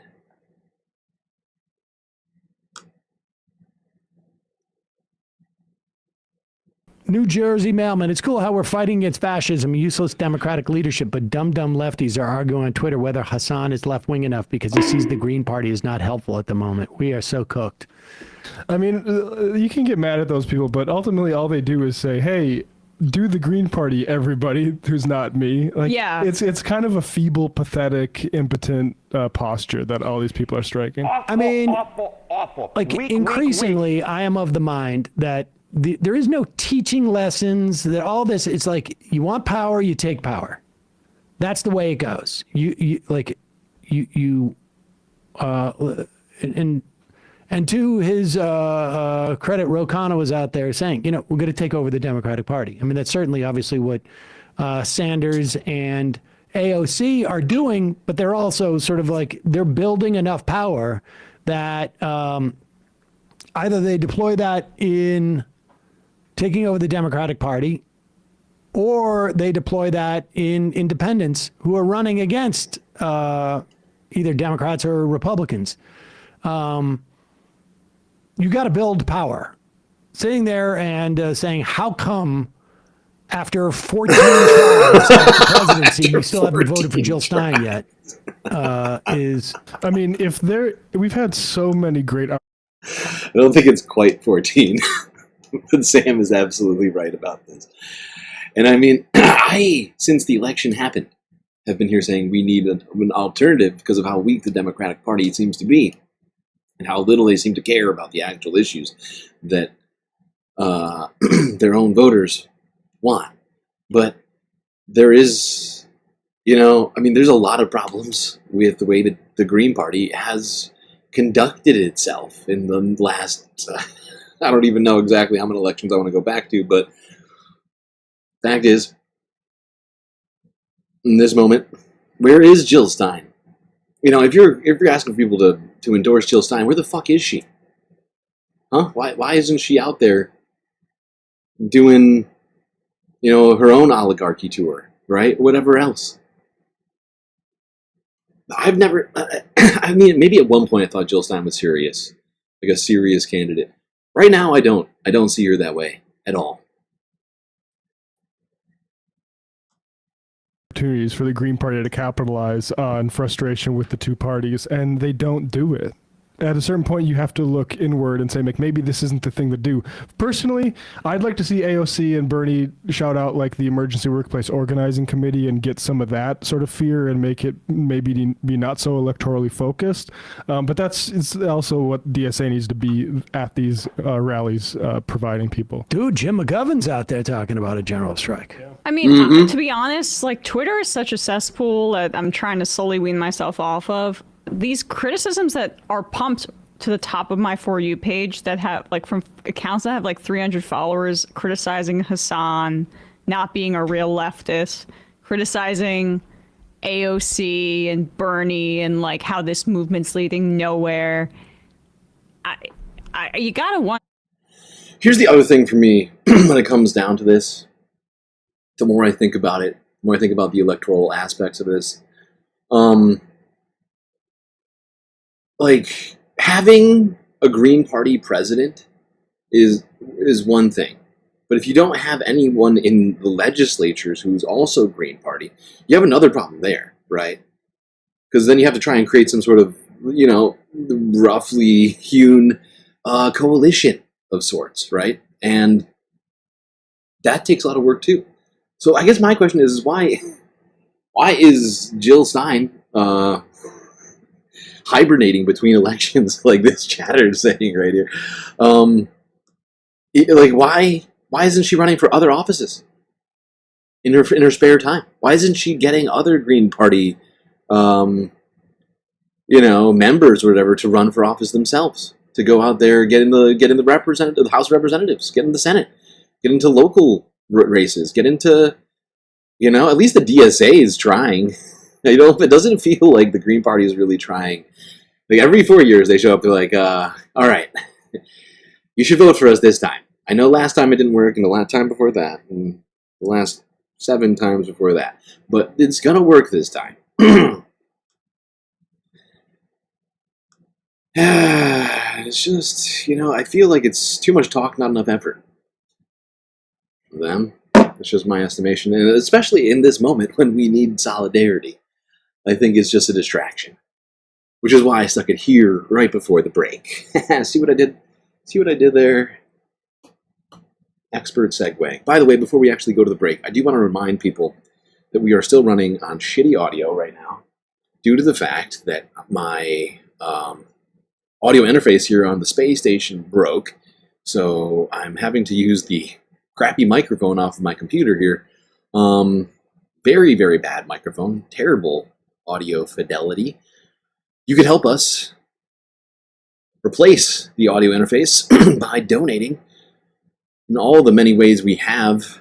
Best way for you to get that money to us is, of course, always Cash App, PayPal, or Patreon, as I always have to wait for YouTube funds at least a month because I get paid third week of really the beginning of the fourth week of every month. So, like I just got my YouTube check from last month 5 days ago. But that's got to go to the earthly bills, rent, and things. So do consider contributing, because of course PayPal, Cash App, and Patreon, I can see that money immediately, if not sooner. Immediately, if not sooner. Help us get better audio like we used to have, which we so deserve. And my microphone's still sitting in the corner looking at me very awkwardly, and I don't stop looking at me like that's rude. That's rude. How rude. And don't give me that gesture. No, no. Don't make me throw you out the airlock. Okay, break time.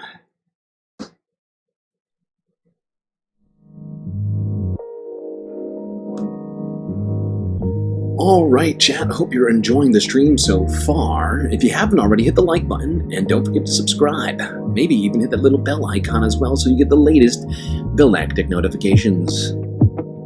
While you're doing all that, do you also consider contributing to the Galactic News Network, as we are completely funded by viewers like you. So many great ways for you to show your support.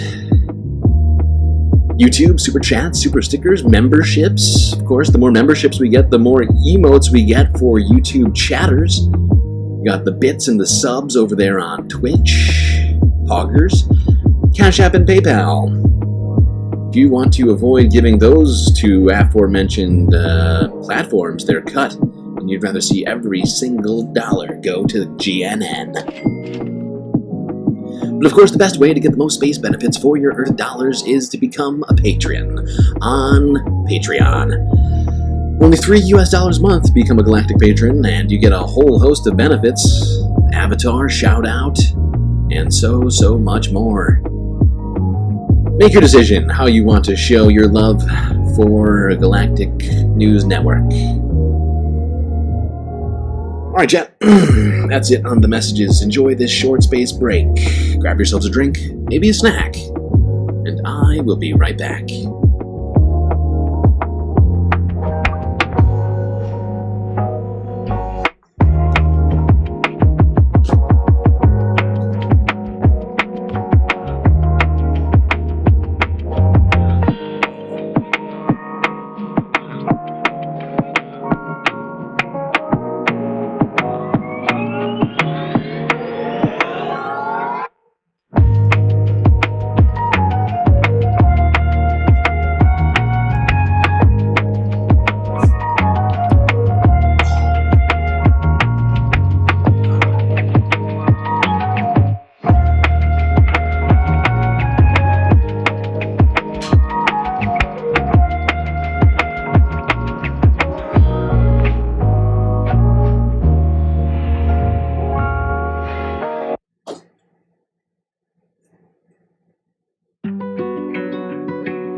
Well,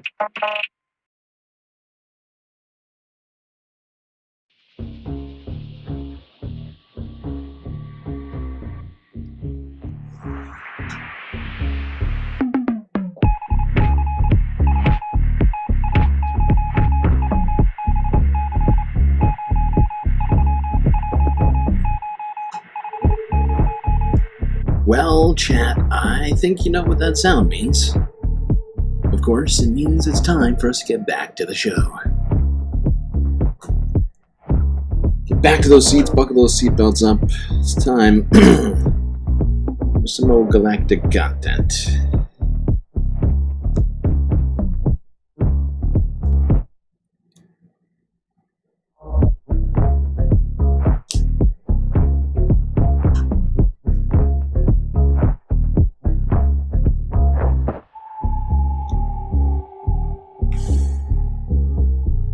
All right, about to get back to it here, chat. Still got a hell of a lot for us to get through here tonight. Thankfully, within an hour, actually, I guess an hour and 40 of starting the stream, we already finished our galactic goal, ensuring that we get all of the galactic content. We're going to get back on the road here with talking about some of the latest in Defense Department news, national security interests of the United States.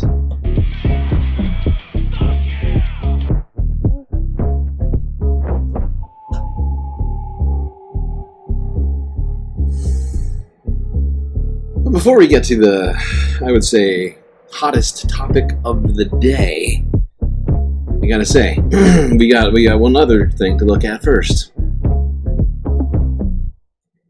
Something we looked at on Sunday, if my memory serves me correctly. Let's go here to CNN from 3 days ago. Let's talk about the Golden Dome. That's right. Iron Dome, not good enough. United States needs a Golden Dome. Immediately, if not sooner. Has to be gold. Gold is, I don't know if you've ever heard, gold much better than iron, worth a lot more. People tell me, sir, I think it's great that you put gold on absolutely. I say, gold should be on everything. If I'm walking on something that's not gold, I have the little. As the Trump administration works like to drastically shrink the U.S. conniption. government, Donald Trump is pushing the Pentagon to build. There's like a little internal meltdown. I'm like, oh my god, this is not gold. You need gold. Sorry, I almost gave you the content without giving you your deserved emotional support characters from the Galactic comic book universe. We already got one. We need 2 of these, right? Yeah, we do. No, we have that one too. Yeah, here we go. Now we're doing it. Now we're doing it, chat. Now we're doing it. Okay, back to the Golden Dome. Let's protect the United States from all those missiles that are always coming. Spend hundreds of billions, if not trillions of dollars, defending the continental United States. Even Hawaii, but not Puerto Rico or Guam. Definitely not those ones. It's okay. Bomb those ones. It's okay. Not a lot of great people on those islands. I hear Puerto Rico made of trash. A comedian told me about it, and now that I know, I'm horrified why we even want this place made of trash. Doesn't make sense. Don't be creepy. Fair point. Sorry, I'm trying to do an impression and remember your emotional support characters simultaneously. It's difficult, but I'm getting it done. Wait, what was the first one I rolled? Oh, my brain just broke. This is what happens when I do the Trump impression. My IQ goes down by like at least 7 or 8 points. Dangerously low. Oh, Cisco, that's right. I just gotta go through the list and it'll spark something. The brain.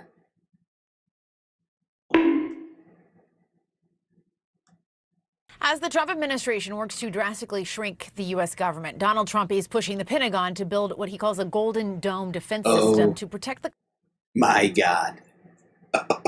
Oh, no. Oh, no. Albert C. with a memory like a vault. Oh, God. Oh, that's bad. Oh, well, bad. Not bad for me. It's bad, but bad for me. Great for you. It means I have to roll more. But what it does mean, Albert's bear trap-like brain over there for facts and figures, noticing there's less emotional support characters than should be, not just based on likes, but upon previous likes. We entered into an agreement last stream when we ended with 20 more likes than we had in emotional support characters. We talked to each other, had a little vote, decided to roll over not one, but two. That's right, count them. Count them. Two support characters. Why would we do such a thing? Why would we just shatter time and space at the same time? Because that's what we do around here. So 2 extra support characters this stream. I totally blanked on that one. Utterly shocking change of events. You get a Gary. You get a Sam. Wow. Wow, wow, wow. I'm just blown away. Multiple reasons for that. But I don't want to go down this rabbit hole for too long. from long-range missile strikes. Now, this would be similar to Israel's Iron Dome, except Israel is only the size about of New Jersey, with America obviously much larger. Experts say it would be virtually impossible, but sources tell CNN the White House is signaling no expense will be spared to make this happen. Joining us to talk more about this is defense security experts say this would be next to impossible. I love that quote. Say that again for me, one minute. Much larger. Experts say it would be virtually impossible, but sources tell CNN the White House is signaling no expense will be spared to make this happen. Joining us to talk more about that is hilarious. I'm sorry, hold on. I've run out of hydration over here, so I'll be right back. Climate and everything are the same word.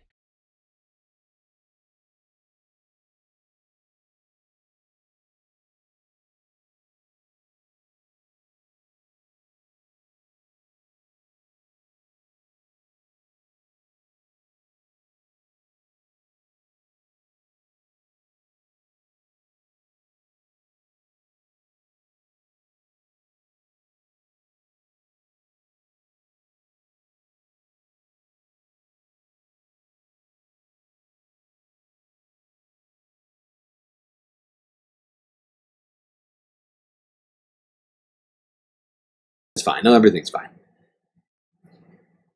Yeah, let's go back to the Golden Dome.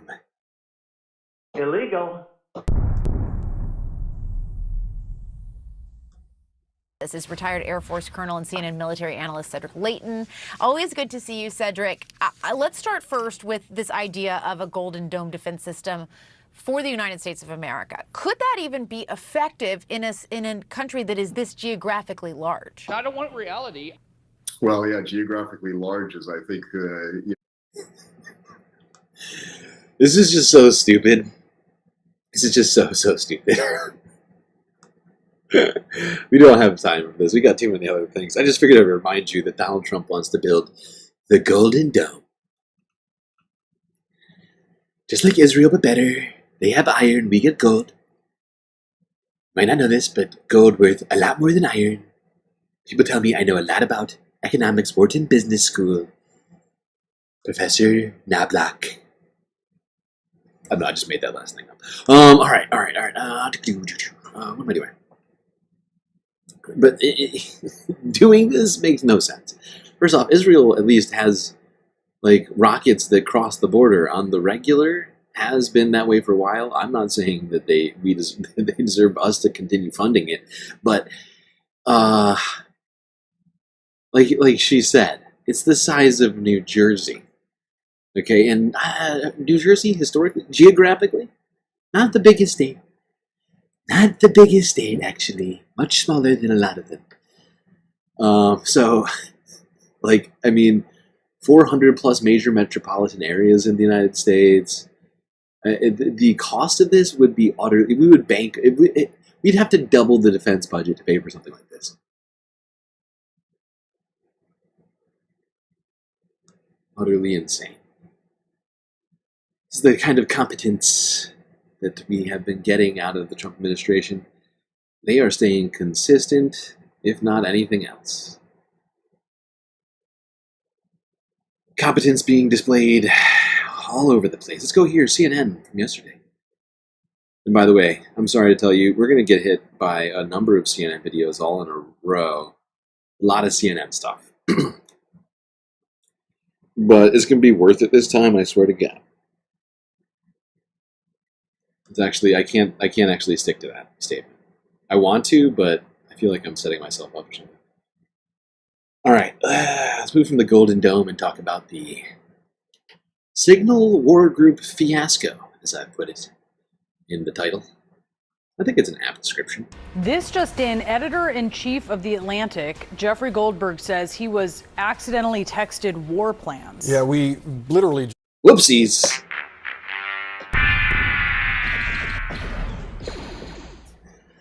Yeah, what I was going to say, I do believe I have these pretty well in chronological order.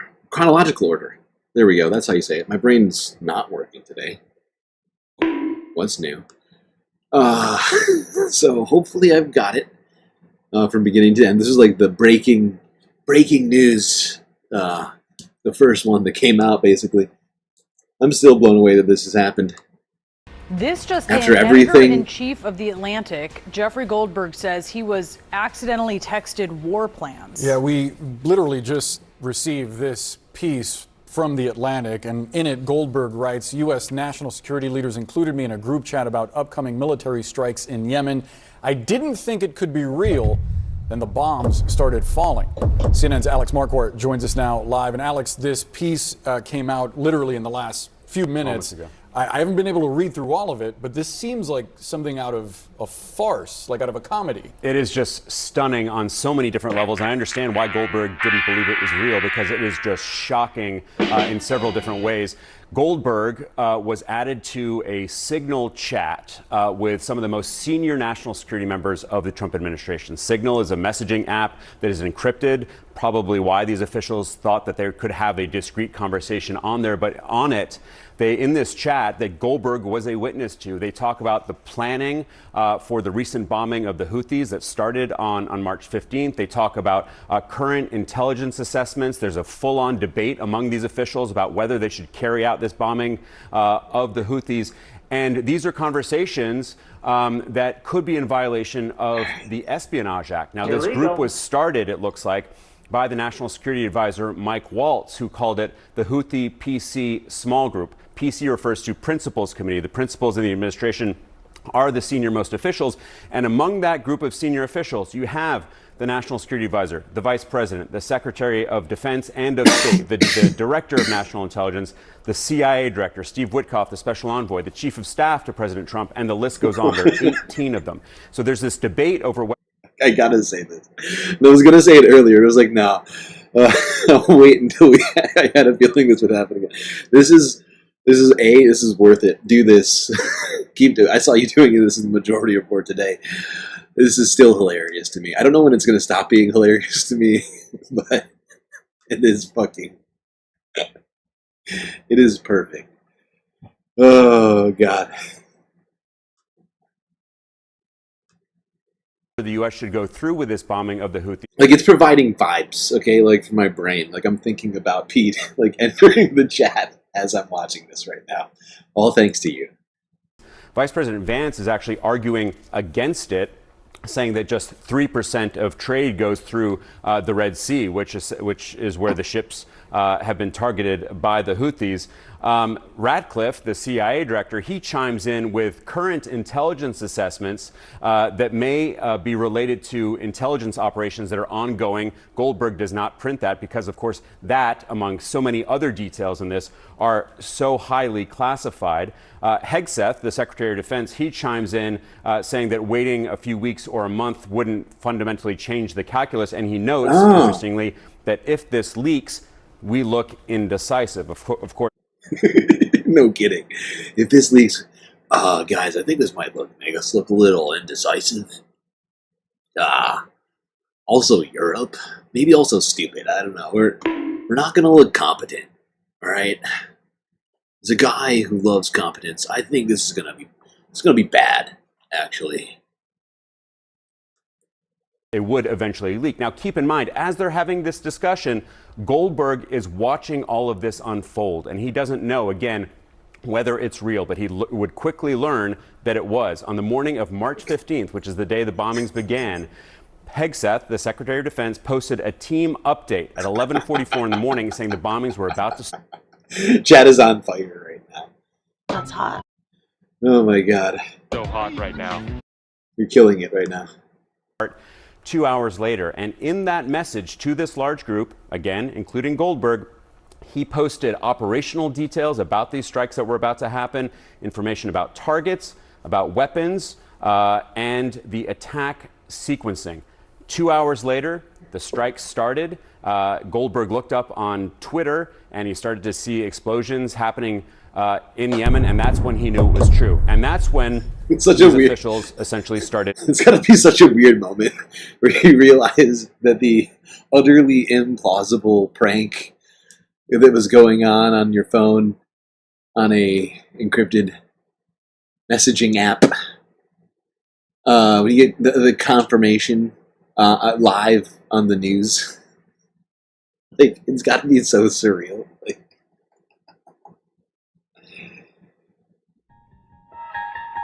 honey, you should see this ridiculous thing that's going on my phone. This just in. Yemen bombed.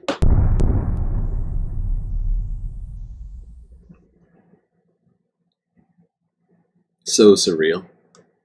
Like, I've been imagining it this whole time since I first heard of this. I think I heard about this yesterday. Unfortunately, I woke up super late yesterday, like an hour before I was supposed to start the stream. So I did not do a Moonday stream yesterday. I'm very sorry for that, chat. Usually Tuesdays and Wednesdays I try to be my days off. My schedule is still not where I'd like it to be.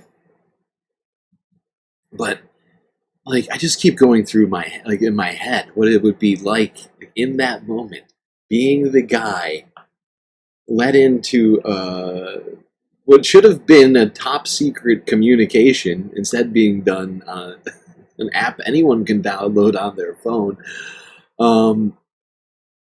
disregarding it, and then later having it confirmed in a way I don't think anybody's ever had a suspicion confirmed so clearly. Now, you know, sure, do I have maybe some criticisms about the way this guy handled it? Yeah. I'm not going to get there yet. I'm already monologuing too much. We have way too many videos to get through. Way too many of these puppies. Hold on. I think there's a different... Just going to catch the back half of this discussion.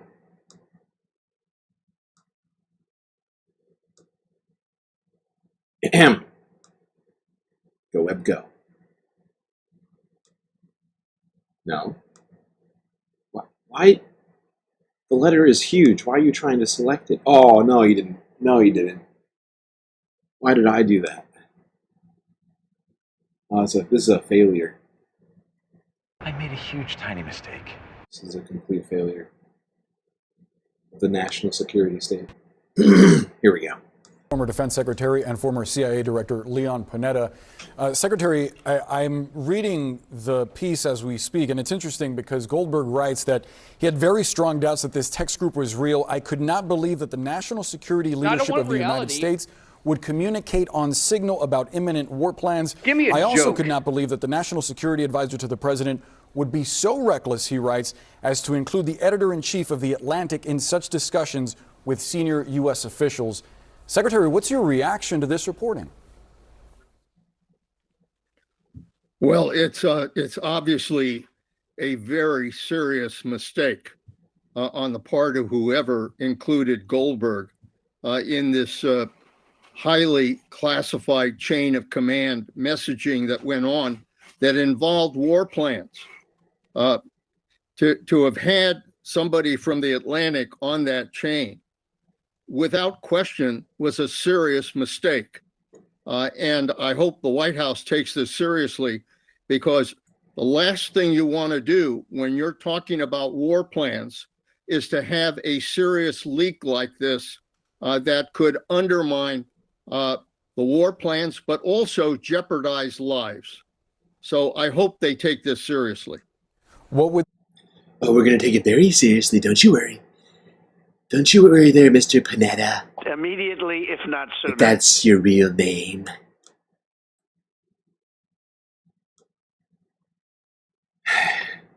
An Obama appointee, of course. Of course, this guy hates Trump. I'm sure a Republican appointee would not have problems with Trumpy and how this is all dealt with.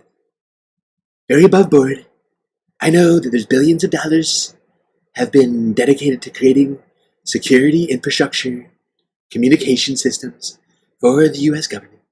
But have you heard of Signal? It's really great UI.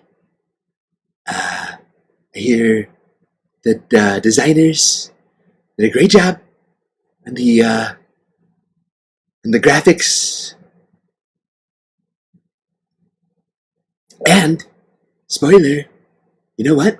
It actually deletes all of the chats, so none of those nasty Democrats can do FOIA requests or whatever.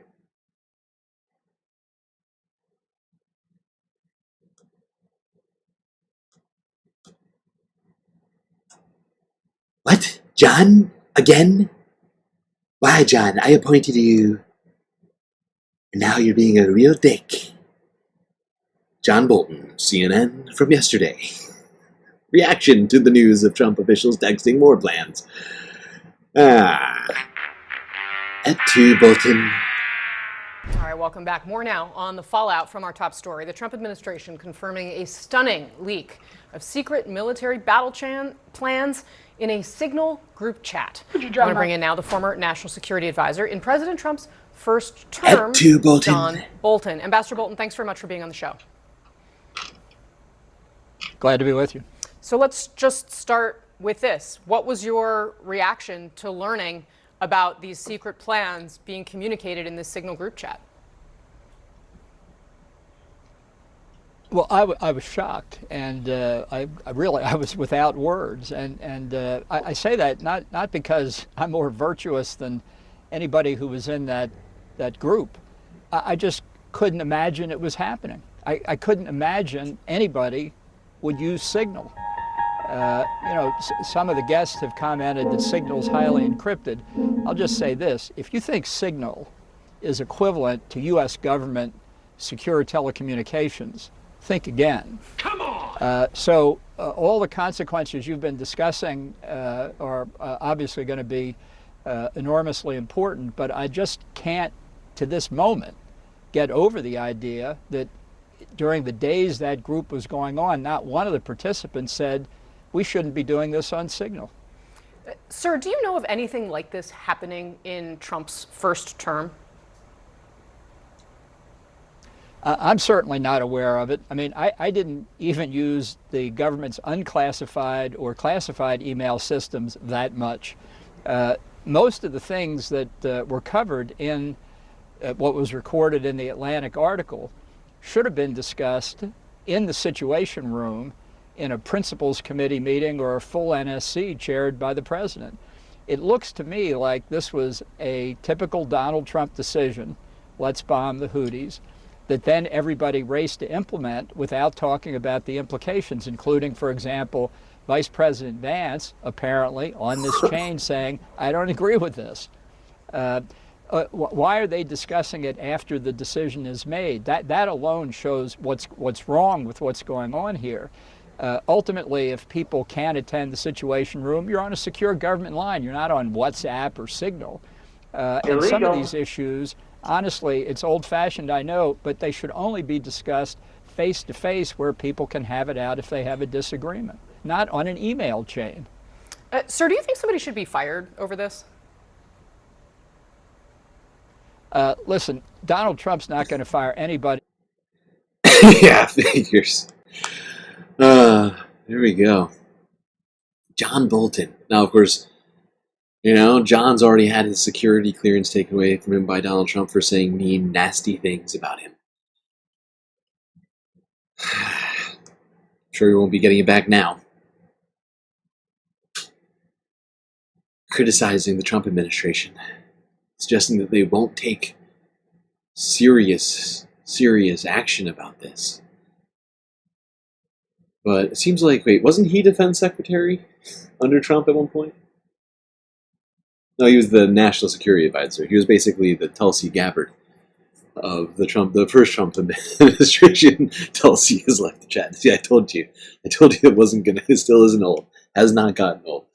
But yeah, there you go. You had an Obama defense secretary and a Trump national security advisor both saying that this was a serious mistake. Could have easily been avoided by using the appropriate approved channels of communication for top secret information within the U.S. government. Instead, you had the editor-in-chief of The Atlantic in the chat. But new defense secretary, who's definitely not drunk, Pete Hegseth, made some statements outside of, I think this must have been Air Force One. Let's see what he had to say about this parent, almost called it a WhatsApp group, this parent signal group that he found himself in. Or did he find himself in? I don't know, whatever. Let's find out what he had to say. Hello and thank you for joining us. The editor-in-chief of The Atlantic says President Trump's top national security officials accidentally included him on a text chain discussing classified war plans. The Atlantic's Jeffrey Goldberg says he received an invite to join a group chat on the messaging app Signal, where officials were debating plans to attack Houthi rebels in Yemen. The chat included Vice President Vance, National Security Advisor Mike Waltz, Defense Secretary Pete Hegseth, and other cabinet-level officials, according to the report. A National Security Council spokesman says, quote, the message thread that was reported appears to be authentic, and we are reviewing how an inadvertent number was added to the chain. At the White House Monday, President Trump was asked for his reaction to the report, which seemed to take him by surprise.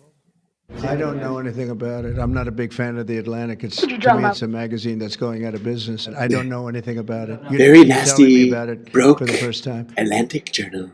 Defense Secretary Pete Hegseth, who just arrived in Hawaii Monday to kick off his first Indo-Pacific trip, had this to say about the report.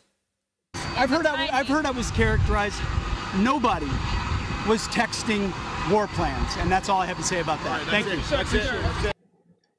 CBS News White House reporter Olivia Rinaldi joins us now. Olivia, what do we know about the sensitive information divulged in this group chat? Well, Lindsay, what an extraordinary report there from Jeffrey Goldberg at The Atlantic about this group chat in Signal that he was a part of that included not only him, but also the Vice President, the Secretary of Defense, and the National Security Advisor talking in real time about the potential strikes that they're going to take in Yemen. Everybody was in there, all the important ones, all the good ones. against Houthi rebels. Not only were they discussing, at length the target themselves, but also talking about the timeline, whether or not they should delay them for another month. We also saw in this group chat and some of the details of it that were published by Jeffrey Goldberg, essentially a debate going on between the vice president and the Secretary of Defense about delaying these strikes for another month to allow for Europe to perhaps take a better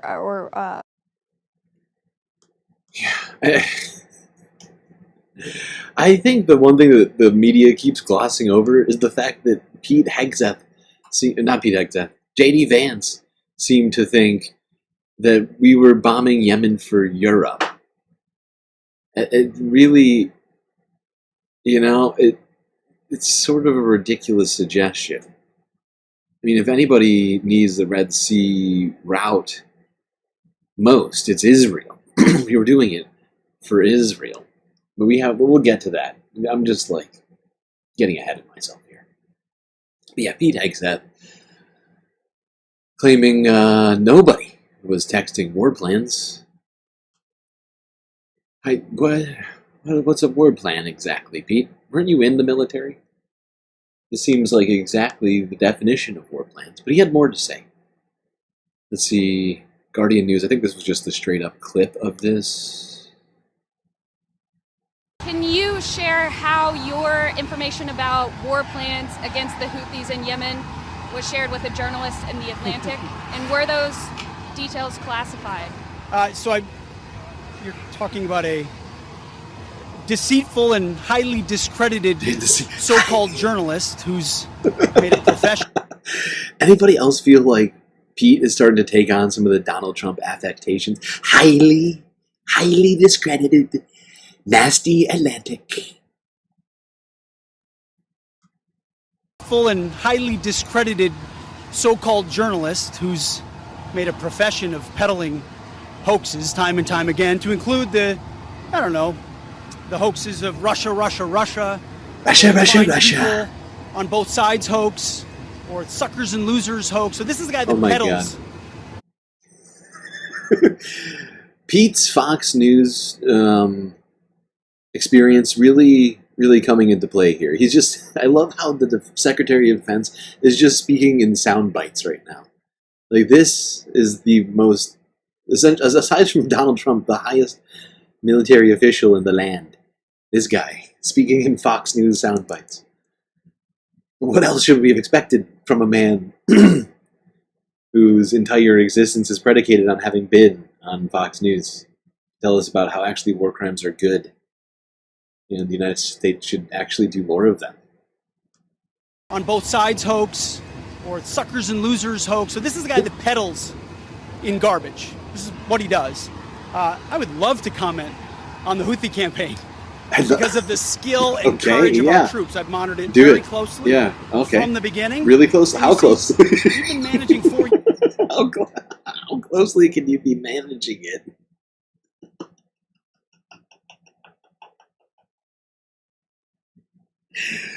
Oh my God! How closely can you be managing this situation or monitoring this situation, as you put it? If you didn't even notice, somebody in the chat, I made a huge, tiny mistake. I've never admitted to a mistake. It seems weird that he would suggest that, should this speak to your merit then, Pete? Even though you are claiming to have been monitoring so closely. Have you been drinking, sir? Would you breathe into this for me real quick? But, I'm just wondering, if he was, as he just claimed, monitoring so closely, how did he miss this incredibly problematic breach of national security? Notice a Atlantic journalist in the chat. Is this what we should expect from you, Pete? This level of competence? Deferred maintenance under the Trump administration. Our troops, our sailors were getting shot at as targets. Okay. Our ships couldn't sail through.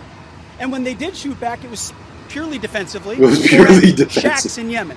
President It was defensive, or it was at shacks. Okay, that sounds like a war crime. Why are we bombing shacks in Yemen? Illegal. It was either defensive or it was a war crime. Either one. They were both justified. Our poor troops. Now, of course, I feel like he's forgetting that the United States started firing first at the Houthis before any American vessels were attacked. There were some, like, private, like, shipping vehicles which were attacked. That I certainly won't dispute. That happened first, but the United States responded for them, right? It wasn't the United States that was attacked. Oh god! But yeah, I mean, this guy worked at Guantanamo and Fox News. That's his CV. He couldn't even pass a merit test at Ellis Island, or Ellis Island. Why they just call it Ellis? At Ellis Island, we saw footage. It's actually clipped on the channel. Pete Hegseth, incapable of passing a 1920s merit test given to all immigrants. This guy,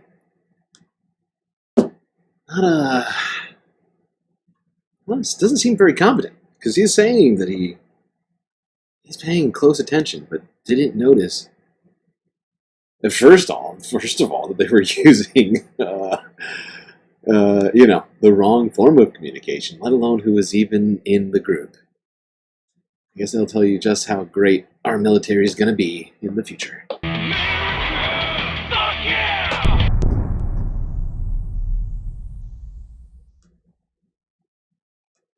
All right. Let's go here. Trump issues stunning response to bombshell group chat scandal. BTC, Orion, Tyler Cohen. From yesterday. Some explosive reporting from The Atlantic, wherein several prominent members of the Trump administration, including Pete Hegseth, J.D. Vance, Tulsi Gabbard, Marco Rubio, and John Ratcliffe, were discussing war plans over the messenger app Signal and accidentally invited the editor of The Atlantic into the group chat. Really big day for the but her emails crowd to show us whether they actually care about that kind of stuff or not. I mean, take a look at this headline and subhead. The Trump administration accidentally texted me its war plans. U.S. national security leaders included me in a group chat about upcoming military strikes in Yemen. I didn't think it could be real. Then the bombs started falling. And obviously, the fallout has been swift and severe among everyone other than the but her emails party. Senator Mark Kelly tweeted, "Notice to White House staff, there is a room in the building and secure systems where you are supposed to have these discussions. Signal ain't it. The recklessness put the lives of those pilots at risk. You got lucky. Time to reevaluate the way that you are doing things." But one person who was not only lax, but apparently completely ignorant about all of this was the President of the United States himself. Mr. President, your reaction to the story in The Atlantic that said that some of your top cabinet officials and aides had been discussing very sensitive material through Signal and included an Atlantic reporter for that. What is your response to that? I don't know anything about it. I'm not a big fan of The Atlantic. To me, it's a magazine that's going out of business. I think it's not much of a magazine, but I know nothing about it. You're saying that they have what? What did they do? Using Signal. What's that? To coordinate on sensitive materials. Having to do with what? Like a smoke signal? What's this? A signal? Like they were like Native Americans, with the rugs and the fire. Is that what you're talking about? But I don't know what is Signal. I don't know. Having to do with what? What were they talking about? With the Houthis. The Houthis? You mean the attack on the Houthis? Well, it couldn't have been very effective because the attack was very effective. I can tell you that. I don't know anything about it. You're telling me about it for the first time. Anybody else? So tell me, which is worse? That Donald Trump isn't concerned that his staff is discussing war plans on Signal and are too stupid not to invite random people into their already unsecure group chat? Or is it the fact that Trump really had no clue what the fuck is going on in his own White House? And this is the... Those are both great questions from Brian, I gotta say. Thanks, Jeff, for the question. Both great questions. I'm just gonna let those sit for a little bit. He did go out of his way to shit on The Atlantic. And it's kind of ridiculous because at least in my estimation, they they're certainly not like some sort of radical leftist news organization, but he also went after the AP, who isn't exactly a radical leftist either. And it's just,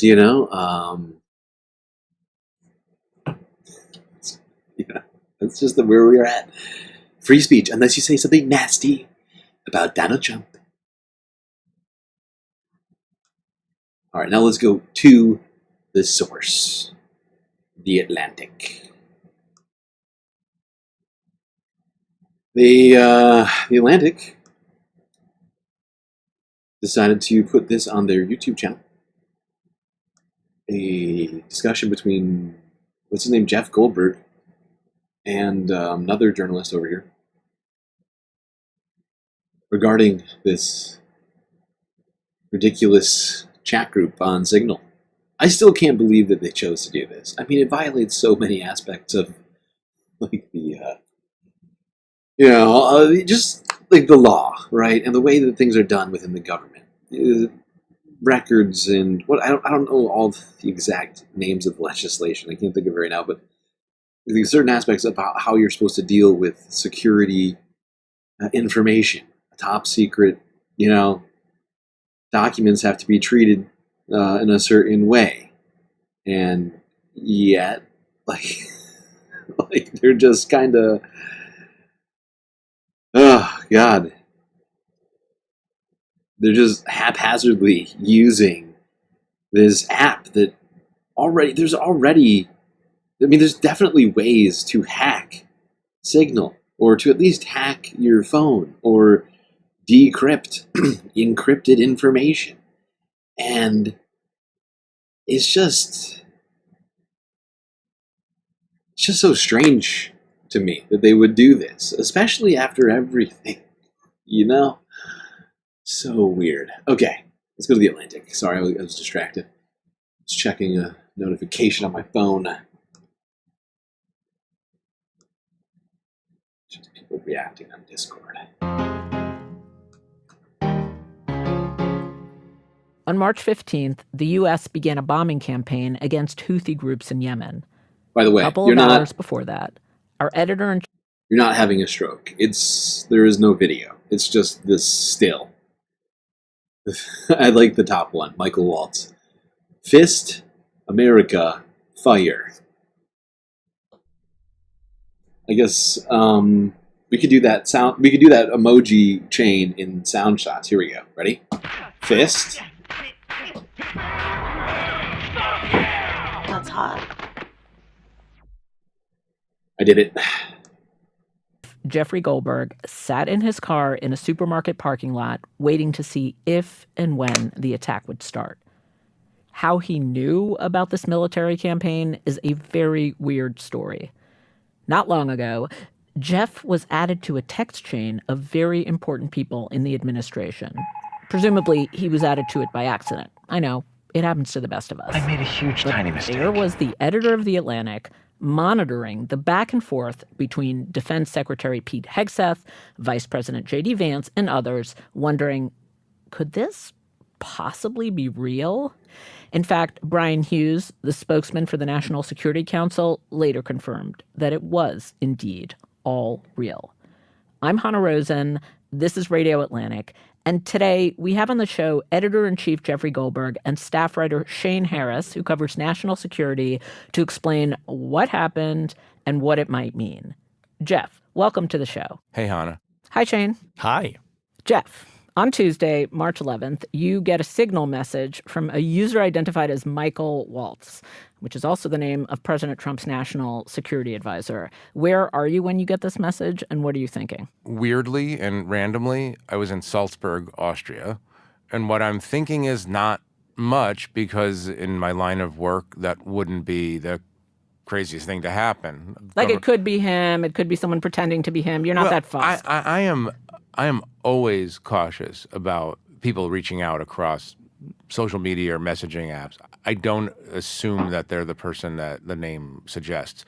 But I would have to say that I was glad also, and I was hoping that it was the actual Michael Waltz, because I'd like to be in regular contact with Michael Waltz for all the obvious journalistic reasons. Right. So you're like, oh, maybe he has a scoop for me. Yeah.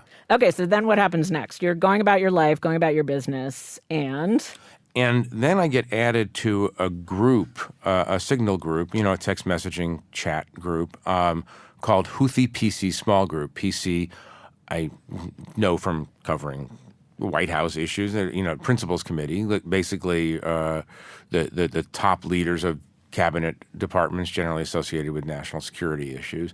And then a message from Mike Waltz talking about how he's putting together this PC small group to talk about the Houthis because something's going to be happening over the next 72 hours. That's when I sort of think... Immediately, if not sooner. I mean, honestly, the first thing I thought was, I'm really being spoofed. Like, somebody is... This is a hoax. This is a state or non-state actor, probably non-state actor, looking to entrap, embarrass, whatever word you want to use, a journalist. right. So you're on alert. Like it's a little bit interesting, but also Hannah, you're on as alert. you know, I'm always on alert. Yeah. Okay.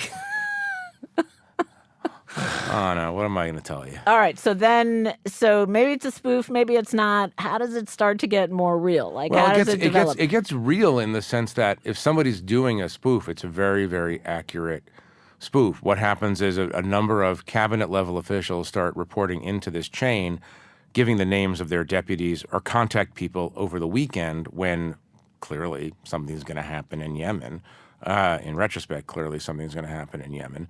And that was that for that day. It was the next day that they start engaging in a policy discussion, really in earnest, and it's explicated in the story that I wrote.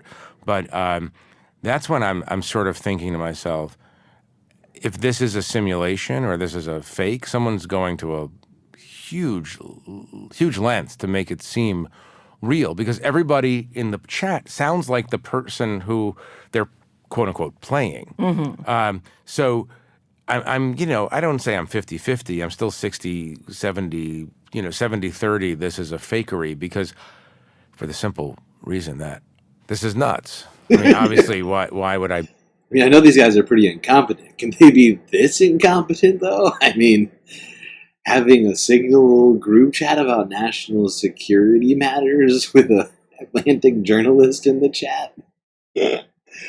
That takes a certain level of stupid. Involved in this. I wouldn't even know what to think, because like we include people on text chains who we shouldn't. Yes. Like the mistake seems as implausible as the reality. Like every version seems implausible. We all make the mistake. This is why this is so relatable. Yeah. I'm thinking of Shane, and I'm writing to Hannah about Shane. Yes. An assignment, or how great Shane is. And I type in Shane into the intended recipient, because that's the name that's on my mind. I don't know what was going on in Mike Waltz's mind, or who he was thinking of. We're trying to figure that out, still trying to figure that out. But in any case, I was added to this group, and it's a misdirected email or text chain that I shouldn't have been on. But the larger point, and obviously Shane can speak to this, the larger point is that why is this conversation happening out in the open? Now, I know Signal is end-to-end encrypted, but it's a commercial texting service that anyone, not just people with security clearances in the federal government, can join. So and that's the essential danger, and that's, if you want to think about it, original sin. The original sin is communicating very sensitive information in a channel where you can mistakenly bring in, I mean, forget the editor of The Atlantic. You could have brought in a Houthi. Okay. Well, there's Jeff Goldberg, chief editor at The Atlantic, speaking with another journalist at The Atlantic about the transgression or the sort of series of events that happened and led up to all of this.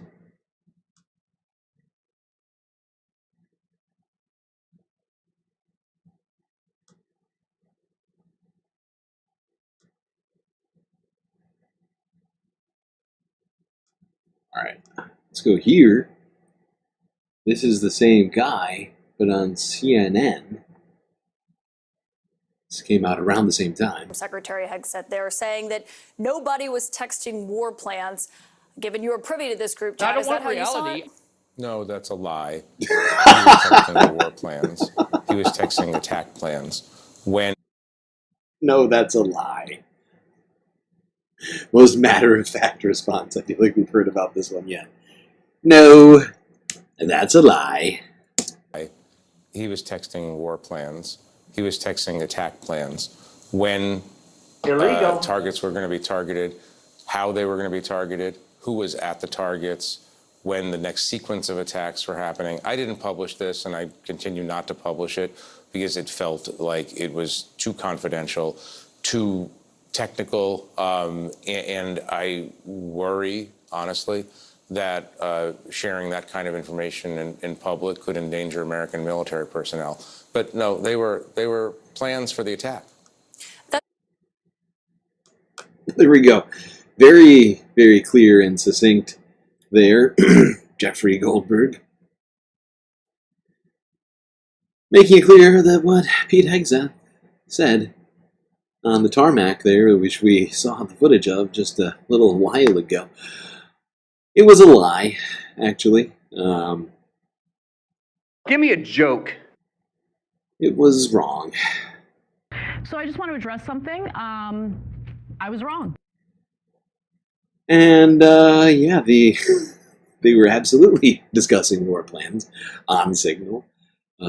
Very easily, while it might seem like it's not, but if you, I don't know, say you're the Secretary of Defense or the Secretary of State, maybe you're in Saudi Arabia or something like that. You know, maybe the government might be monitoring your communications even if you don't know it. Have you heard of Pegasus before? You know, there is software.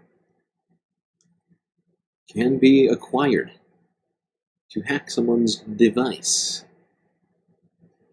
And I don't know, say you were an important government official in a foreign country, texting on Signal. Well, maybe somebody might be monitoring that. I don't know. It's possible. Now, I've got to know what some other Republicans think about this. Scott Jennings, CNN contributor.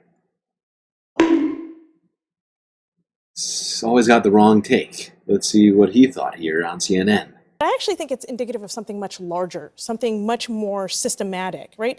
So when you have people, I think, that are not qualified to be in roles and taking on these things, but also kind of not qualified in terms of competence and knowing how things work, knowing how should we be using, what kinds of systems should we be using, what are the protocols?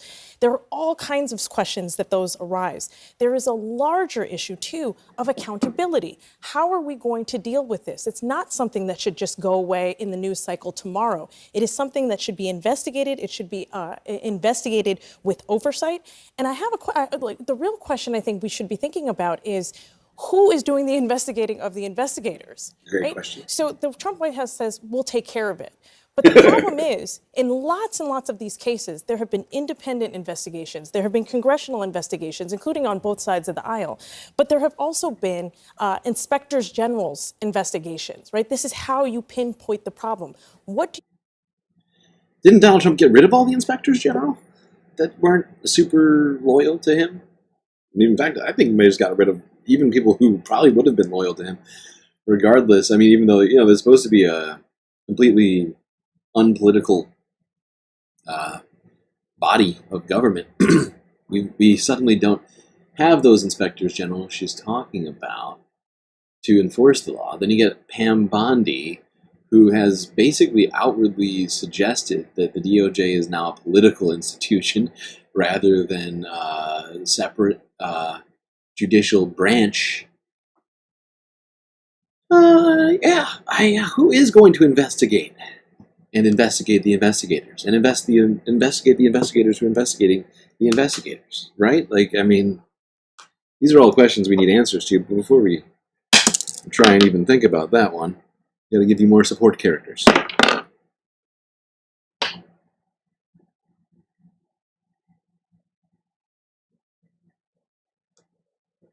All right. What does Scott have to say? Come on, Scott.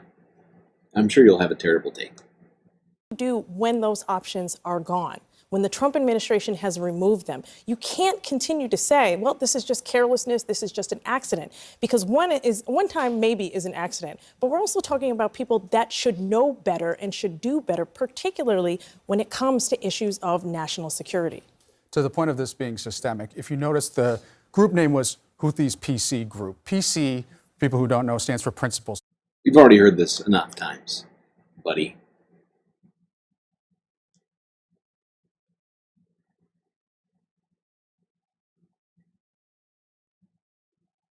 There's Scott. Here we go. Sorry, I forgot he's sort of in the middle. I think it was the professor saying there should be an investigation into this? Yeah, I do think there should be, and I think they're already doing it at the White House. Oh. I totally agree with you. For a second there, I was like, oh my God, Scott actually wants a true investigation into this. He's like, actually, Donald Trump is investigating it himself. Immediately, if not sooner. So close, Scott. You were like 80% of the way there. Then you tripped on your shoelaces. Whoopsies.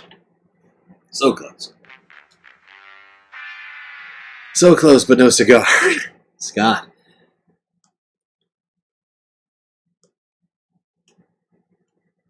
Yeah, I think we all know how it goes when the police investigate themselves, or when Israel investigates themselves, or when any of the people doing the crimes investigate themselves.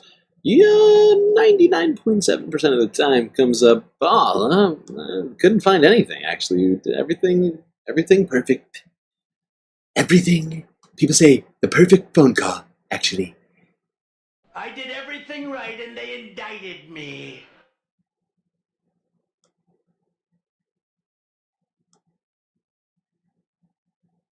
All right, let's keep this moving here. Let's go to CBS News. Like I said, this is all in chronological order, so we're just kind of going through them here. It's from 16 hours ago. Hegseth blasts the Atlantic report on plans to bomb Yemen. As Michael Waltz faces criticism for his mistake. We begin this hour with that stunning national security breach. I mean, a journalist for The Atlantic says he was... I just want to say something about that title. Because, I mean, the fact is, Michael Waltz isn't the only one to blame for this. This whole thing is a mistake. None of them should have been on Signal talking about what they were talking about, right? That was the first mistake, okay? And then there was a clear blunder, right? There was a mistake chosen, right? That's the using Signal for these national security discussions. And then the blunderousness, right? That followed it, right? Of adding Jeffrey Goldberg into the chat without knowing it, like, because they were probably. I mean, Jeffrey Goldberg loves the national security state. I'm sure they were planning to leak some information to him at some point about some other attack, maybe even this attack, and he just sort of got his wires crossed there somehow. I want to tell Jeffrey about this later. Whoopsies. I guess now is fine too. added to a group chat that involved top U.S. officials discussing sensitive plans to attack Houthi targets in Yemen. Now, those in the group chat included the Secretary of Defense, Pete Hegseth, Vice President J.D. Vance, and National Security Advisor Mike Waltz. The Atlantic published a piece yesterday describing how its editor-in-chief, that's Jeffrey Goldberg, was added to the chat on the Signal messaging app earlier this month. I found it completely improbable that the top national security leadership in the United States would be discussing on a commercial messaging app the possible imminent attack on another country. We have a responsibility to alert the American public in a democracy that this is what the government is doing, this is how the government is thinking about problems, and when you discover a massive security breach, it's our responsibility to report that. Now, the National Security Council said in a statement that the thread appears to be authentic, adding that they're, quote, reviewing how an inadvertent number was added. Secretary Hegseth was asked about these reports as he arrived in Hawaii, and as you heard moments ago, he said nobody was texting war plans. I don't want reality. Now, here's the thing. You might not know this, but these kind of communications are supposed to be kept. Just, that's it. Full stop. Kept. They're supposed to be logged somewhere, even if they're top secret, for later reference and posterity. And Signal, not just being an encrypted communication device, also deletes after a set time by the user the messages sent, thereby making it impossible to keep adequate records of them. So that's a problem, on top of another problem. Like Dark Sparkle just said, a blunder cherry on a mistake Sunday. That's exactly right. That's an apt description, analogy of this situation. One more CBS here, 2 CBSs in a row. How the signal text among Trump's national security team could have exposed the United States. A journalist for The Atlantic reports he was put on a group chat with several high-ranking White House officials, and he received several messages discussing plans to bomb Houthi targets in Yemen. A spokesperson for the National Security Council tells CBS News these messages appear to be authentic. And lawmakers on both sides of the aisle are weighing in on this controversy. House Minority Leader Hakeem Jeffries is calling for an investigation into this. And when asked if National Security Advisor Mike Waltz and Defense Secretary Pete Hegseth should be disciplined, House Speaker Mike Johnson told reporters, quote, no, no. Let's bring in our CBS News senior national security correspondent Charlie Daggett now for more analysis on this. He's following everything from the Pentagon. Charlie, good morning to you.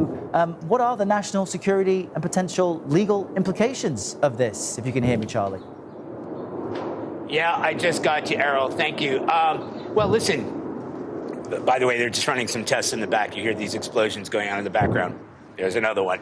Okay, so before we talk about national security, we got to talk about the protection of forces in the field, because, you know, when they talk about target acquisition, right, or sequencing, something that wasn't really included in that article for obvious reasons. This is an experienced security journalist, and he's not going to let that information out. But he says that that was part of the discussion. Then you're talking about pointing out which targets are going to be taken out first. And it's important. It's not just military gobbledygook, because the first thing you do in a widespread bombing campaign like the one launched last week against the Houthis is you disable the enemy's ability to strike back, right? So you look for launch pads, you look for drone launch pads, you look for missile launch pads, you go after command and control, all of which we learned after the fact, which is how it's supposed to happen. The media finds out what was the target. Green New Deal third on Twitch. Well done. I would also like to point out, in contravention of what Mr. Degata is trying to allude to, we didn't attack weapons stuff. Like 50 civilians died. From my understanding, this was in like a civilian area. As Pete Hegseth referred to them, what was it, shacks in the desert or something? Sequence, what was the battle plan?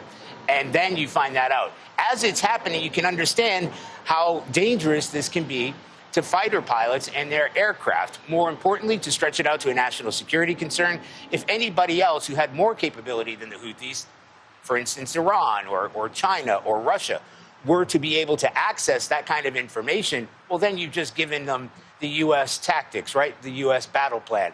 That is where it impacts national security. And you're right to point out that the journalist, Mr. Goldberg, actually held back.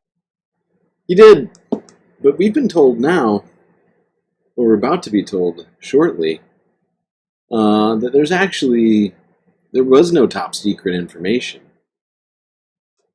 Even though there clearly was.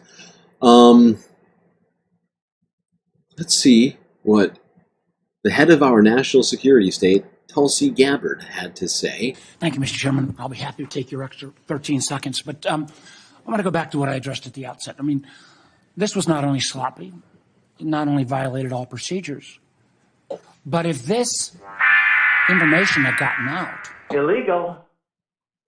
American lives could have been lost. The Houthis had this information, could reposition their defensive systems. So I want to get a little more information about this. Director Gabbard, did you participate in the group chat with Secretary of Defense and other Trump senior officials discussing the Yemen war plans? Senator, I don't want to get into the specifics. Ma'am, were you on? You're not going to be willing to address. So you're not, are you denying, will you answer my question, ma'am? You were not TG on this group chat? I'm not going to get into the specifics. So you refuse to acknowledge whether you were on this group chat? Why are you going to get into the specifics? Why aren't you going to get into the specifics? Is it because it's all classified? Yeah, great question. This is currently under review. It's currently under review. Because it's all classified? If it's not classified, share the text now. It's currently under review.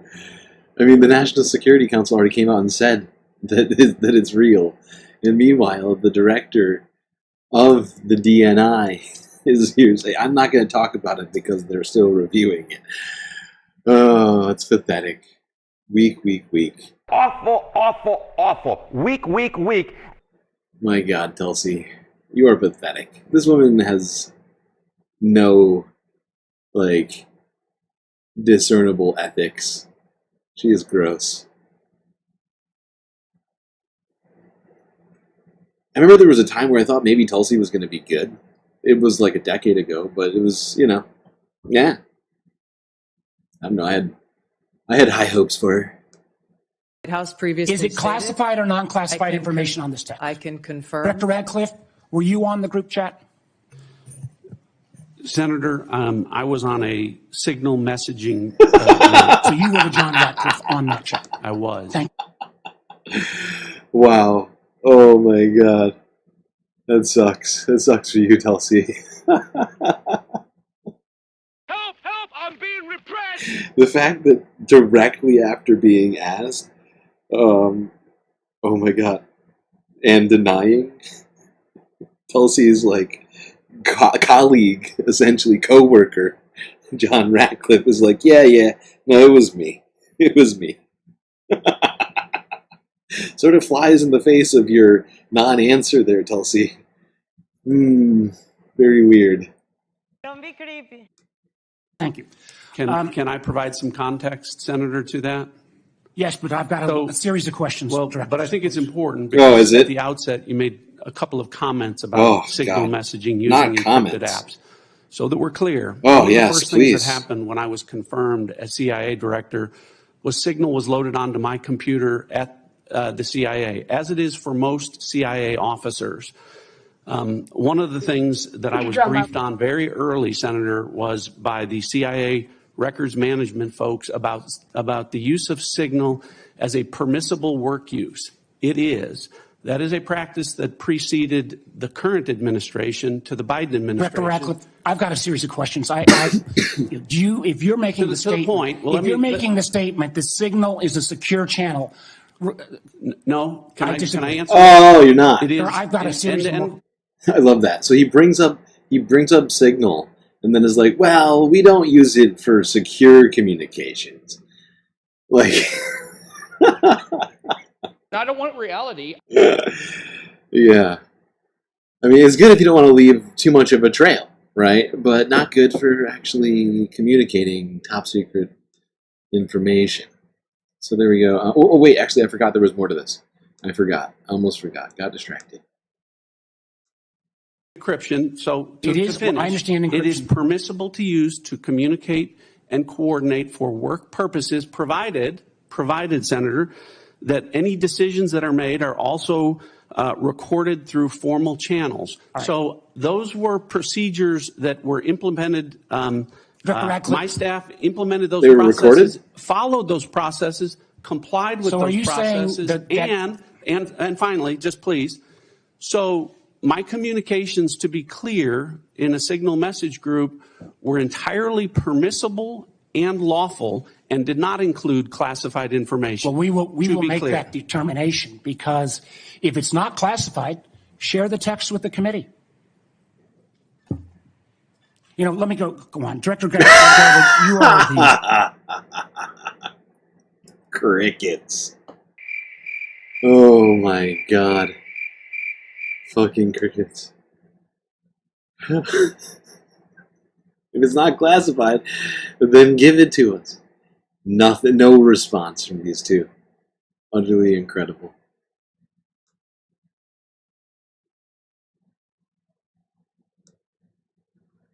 Now, Ted Lieu had something to say. We are getting close to the end of this discussion. I got some clips here at the end to wrap this all up. I felt were apt in this moment. But let's go here.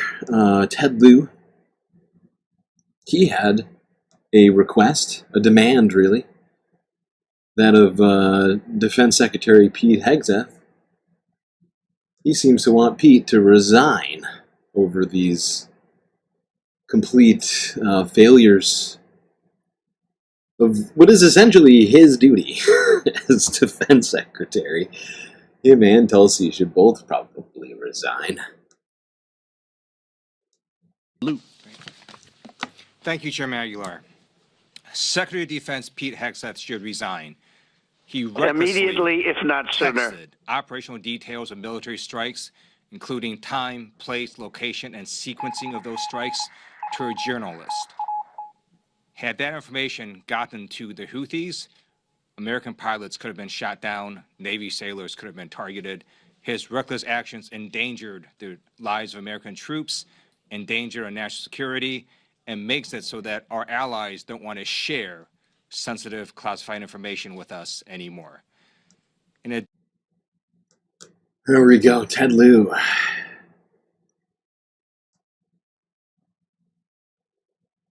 Representative from California, I'm pretty sure. Yeah, calling for the resignation of Pete Hegseth. Should be fascinating to see if he does that. He seems to blame the Atlantic more than he does himself for being on the group. It's all so fascinating. Okay, let's see the majority report break this down a little bit.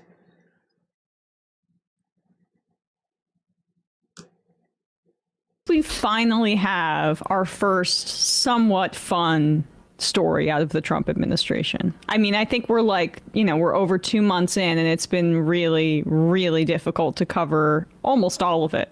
But this text signal thing is at least something we can mock. This is also, and I think it is probably the first time the administration square on is on its heels a little bit.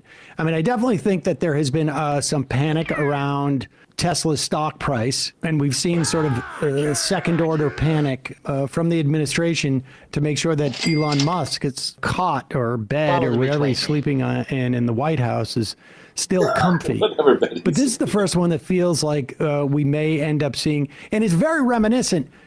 People forget this, but starting sometime around now, in the Trump administration, the first one, it was scandal after scandal. You had that guy, the head of the EPA was taking all sorts of, writing off all sorts of flights. I mean, everybody who got into the Trump administration the first time around was basically using it as their own little slush fund. And they were dropping like flies. I don't think that's going to be the case in this administration, not because they're not doing this, but because there's no one in there to find them and catch them doing this. I mean, honestly, I think we have no inspector generals in these offices. We have exactly. They have cleared out and intimidated so many people already so early on, including going after lawyers to whistleblowers and big law firms and the Washington Post, CNN, ABC, paying off. I mean, time and time again, whether these outlets and individuals have been cowed, it certainly sends a message to everyone that you may not want to stick your neck out a little bit because it's going to get lopped off. But in this instance, and in fact, I would argue that the reporter in this instance did the bare minimum in terms of the opportunity that was afforded them. Yeah, like we sit on Biden's decline. I mean, as much as he said as much. Oh my God, Tracy, Eva coming into chat. That's hot. Like a raging fire, gifting 5 galactic membeats. Thank you, Tracy. Helping us get those galactic membership numbers up. Of course, the more members we have, the more emotes we get. Right now, we're on 18, but sky's the limit here, and unfortunately, they fall off every time somebody. It's a rolling count. So every time that a membership expires, you're left in the lurch. Clockwork Norse, Apache Aldo, Mila Reason, Joshua Keller, and Sarah, all getting sweet, sweet galactic memberships. Enjoy that feeling of galacticness and the cornucopia of emotes you've now received. Mental acuity, or like some of the stuff that was in that book War, the Woodward book. You sit on all of this information for years, but Goldberg couldn't stay in the chat for a little bit longer. Come on, buddy. Well, we'll get to that. And it's sort of what's sort of fascinating is that there's an inherent contradiction in it. When we heard this story yesterday, we were on air. I think all of our first instinct was like, it's fake. Right. Not fake. Not fake in terms of like it's not real, but more like this is a little staged. Jeffrey Goldberg, obviously an uber supporter of Israel and Israeli Zionism. He was a IDF prison guard. Illegal. Some of us, some are at a beach, like work at a restaurant. Others of us go be a guard in the IDF. Committing war crimes to blow off steam. And although, that is a general statement, we don't know that he specifically was involved in any war crimes. But, I mean, we do know that it's quite clear members of the IDF prison guards have committed war crimes. We saw a video of it, frankly. Yeah, we did too here. This was last year when that came out. Oh my God, Sasha G gifting even more galactic memberships. Dr. Necrotech, Lady Badash, Collier, Buggle, and Albert C. All getting a sweet, sweet galactic memby from Sasha G. Thanks, Sasha. I appreciate you. That's getting our numbers back up. We had a slight lapse in memberships. I don't know how close we are now getting fully back on track. I think the most we ever had was like 177 memberships, which was pretty crazy. It's like almost 25% of people having membership. A lot of that due to people gifting, like the two of you have chosen to do here today. Of course, if everybody who was subscribed to this channel just got themselves a membership either on YouTube or Patreon, even a sub on Twitch would do it financially for us here at GNN.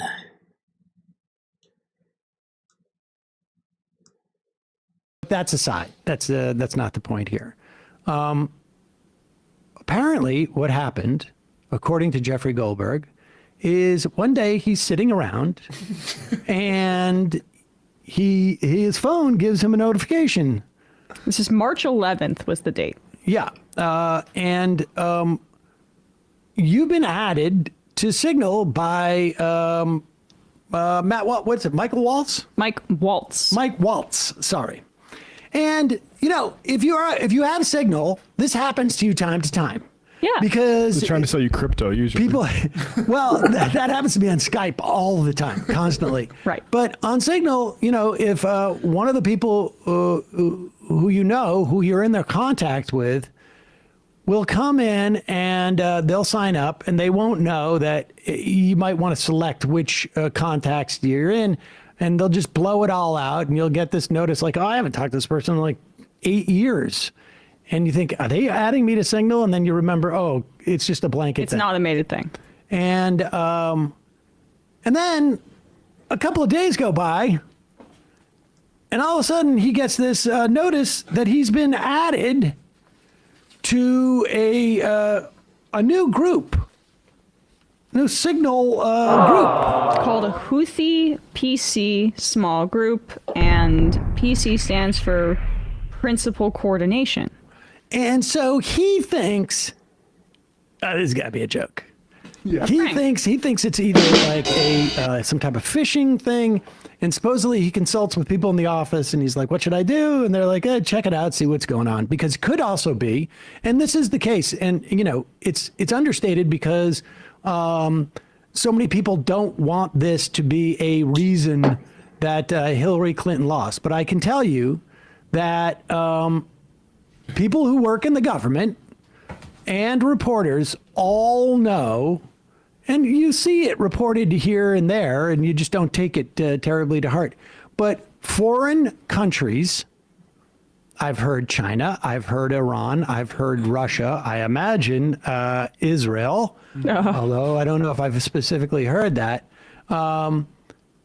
They have been going after reporters, journalists, government officials, campaign officials across the political spectrum, trying to get compromising stuff in some fashion or another. And so he was skeptical, and then he gets in this, and the people who are on this include JD, as in JD Vance.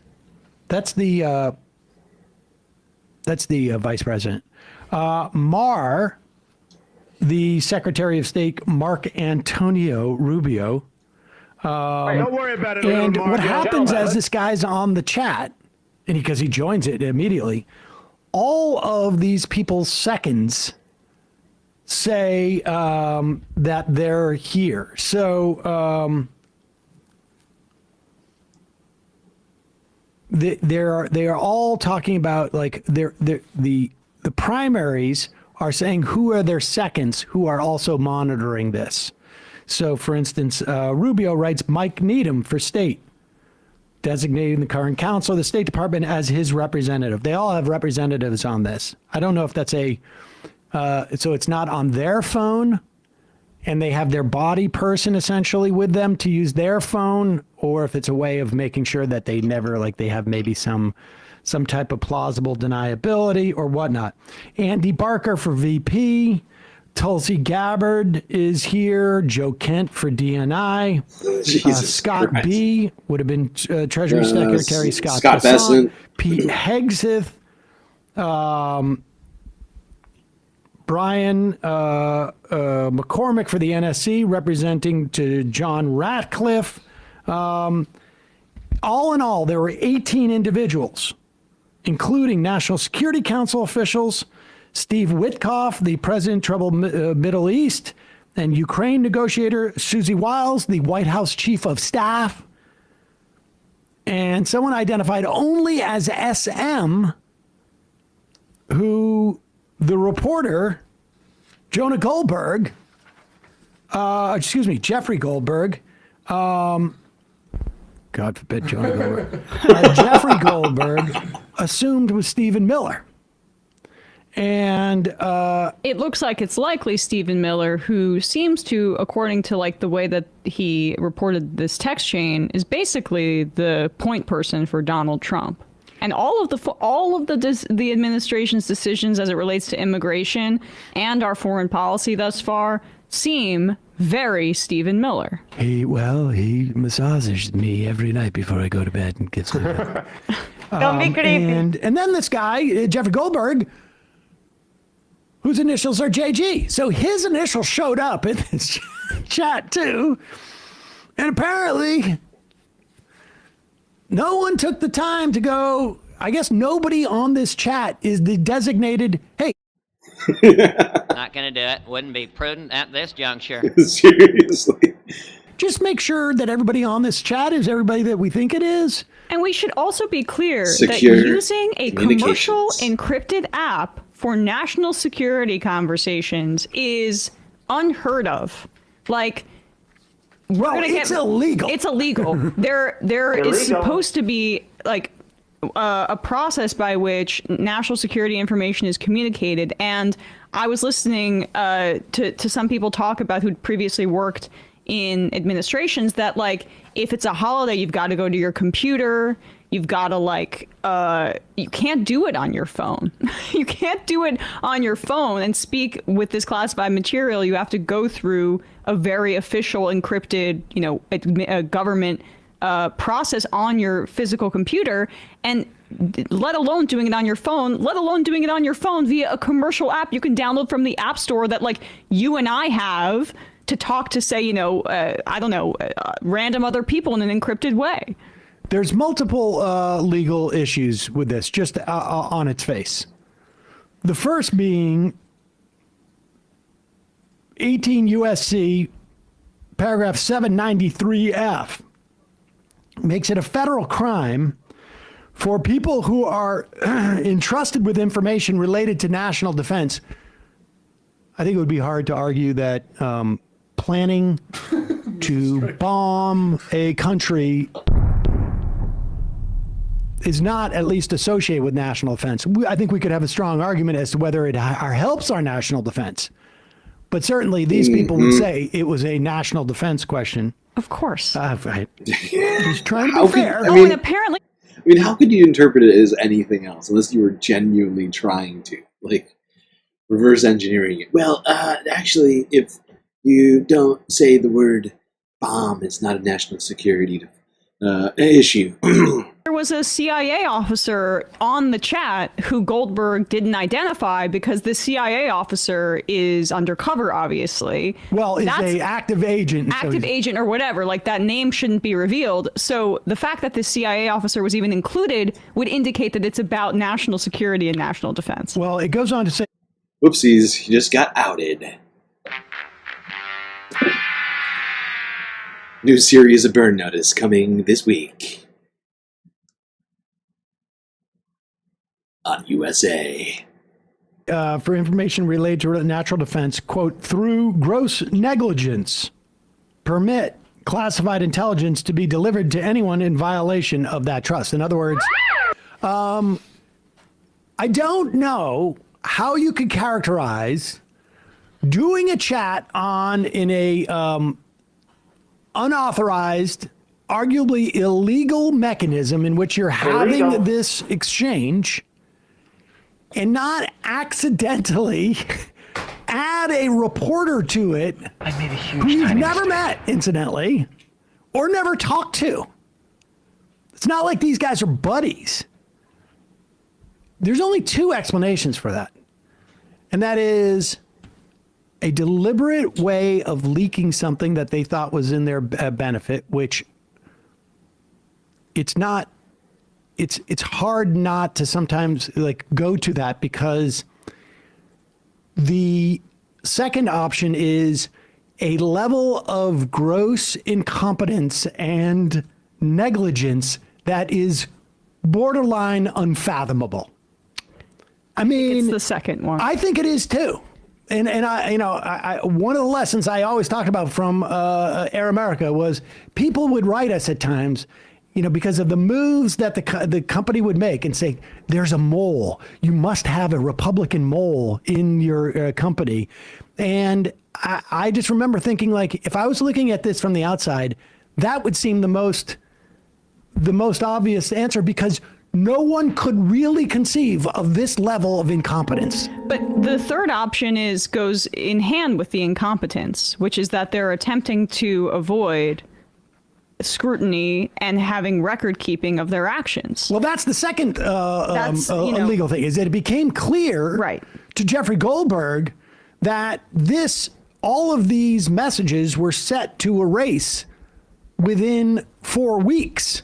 And that avoids the Presidential and Federal Records Act, which is what they're supposed to be documenting. So it begs the question, if they're doing this with our national security and doing this over an app store encrypted app, not through official government channels that would be able to keep records of their actions, how many other agencies are circumventing the Presidential and Federal Records Act? Now, somebody in the IM just said, Hegseth was probably drunk when he set up the group chat, so cut him some slack. It appears as if it was Waltz who set up the group chat, which does not mean that Hegseth wasn't drunk during the entire time. That's true. That's a good point. That is a good point. Be a mighty man of valor. You can be drunk and be on a group text.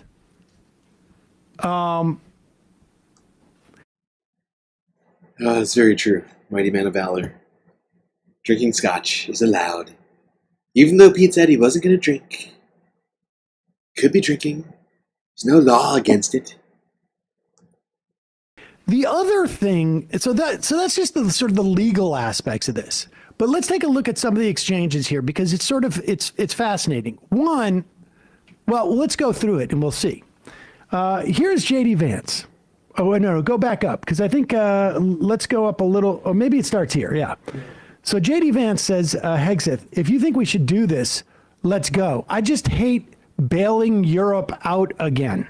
Would you drum up? Okay, let's just start there for a second. Yep. They are bombing the Houthis because without the Europeans asking them to, because of what Israel is doing. Yep. So let's be clear, who it is being bailed out here is not the Europeans. It is Israel. But earlier in the exchange, and Goldberg doesn't use these as screenshots for some reason, but he quotes Vance, 3% of U.S. trade runs through the Suez, 40% of European trade does. There's a real risk that the public doesn't understand this or why it's necessary. The strongest reason to do this, as POTUS said, to send a message. Meaning they're basically admitting there that they are bombing Yemen because the Houthis have been disrupting trade in the Suez in opposition to Israel's genocide in Gaza because, by the way, it's off their shores. So that's like a tale as old as time that they can do that. But like they're admitting that they're doing it for capitalist reasons. Because they're upset about the disruptions. Not just that, but I say the opposite. They're doing it to send a message. They're not doing it because they think it's going to change their behavior. It has shown time and time again that the Houthis are not responding to this. It's not even clear to me how much of that disruption is taking place right now. Yeah, there has not actually been a lot coming out of the Red Sea in recent days, especially, I mean, the reason why, I mean, if you want to unpack, I think we should unpack this a little bit here, but like, we've known since the very beginning of this conflict that the Houthis started their attacks on both Israel and on ships in the Red Sea because of what Israel was doing in Palestine, in Gaza specifically. And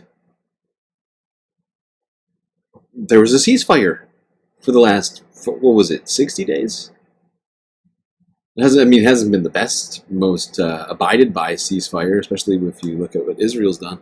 But that's, in my estimation, the reason why we haven't heard about there being disruptions to shipping in the Red Sea, because, as the Houthis have said, when Israel stops bombing Gaza, they will stop attacking. And so for basically the entirety of that time, there have been no reports of Houthis attacking ships.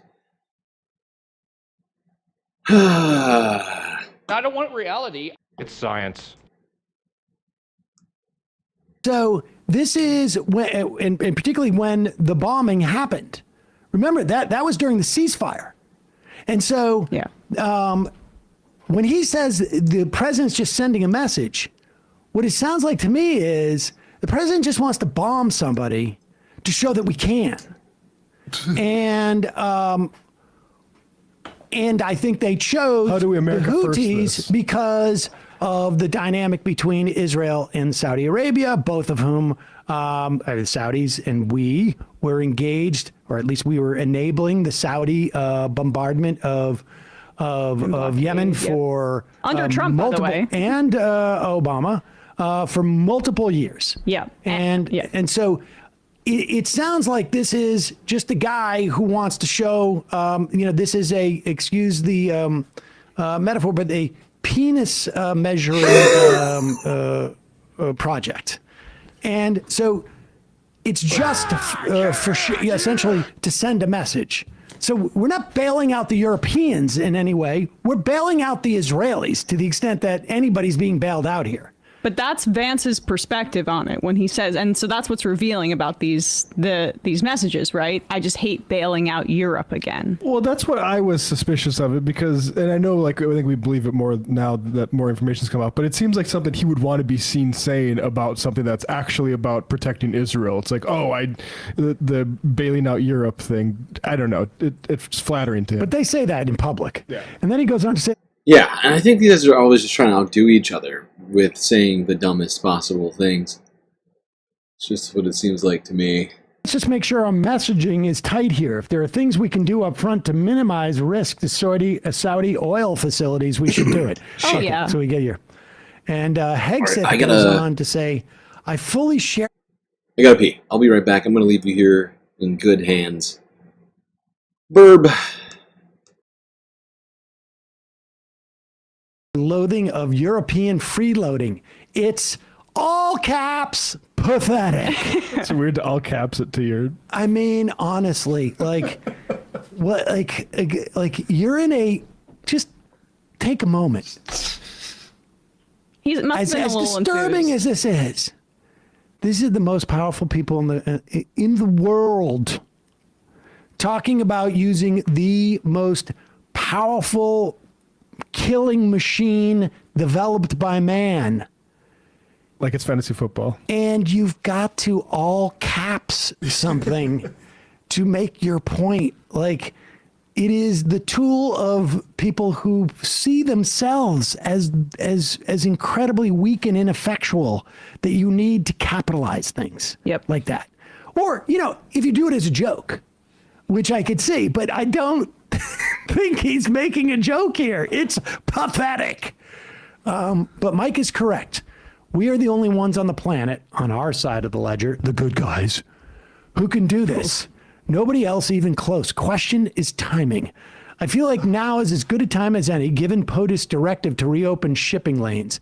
I think we should go, but POTUS still retains 24-hour decision space. Do you know how much a guy like Pete Hegseth likes to write the words decision space? It is like, he is just like, it's total, he is, we got 24 hours of decision space. I mean, I am so in on this. He was cast for this role. Totally. Tell that to your significant other. I need an hour of decision space on this one. Well, no, his significant other doesn't get any decision space. And then SM. Stephen Miller, most likely. No picture.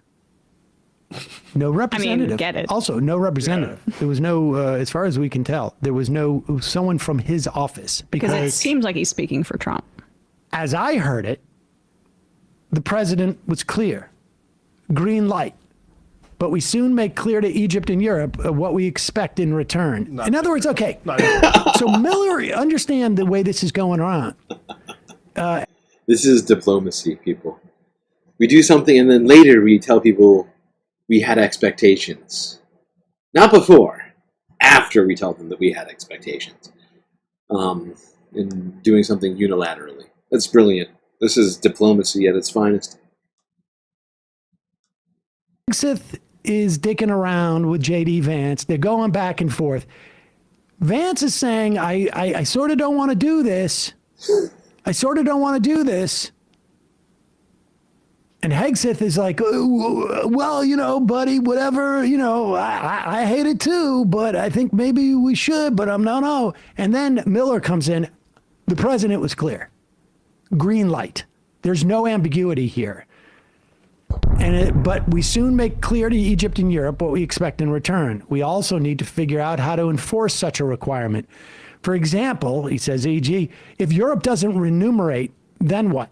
If the U.S. successfully restores freedom of navigation at great cost, there needs to be some further economic gain extracted in return. That's a huge if. Did Europe give this request to the administration? Because it said they're acting like they're acting to reopen shipping lanes and that they'll get some extraction from Europe later. But as Matt has been saying, this is for Israel.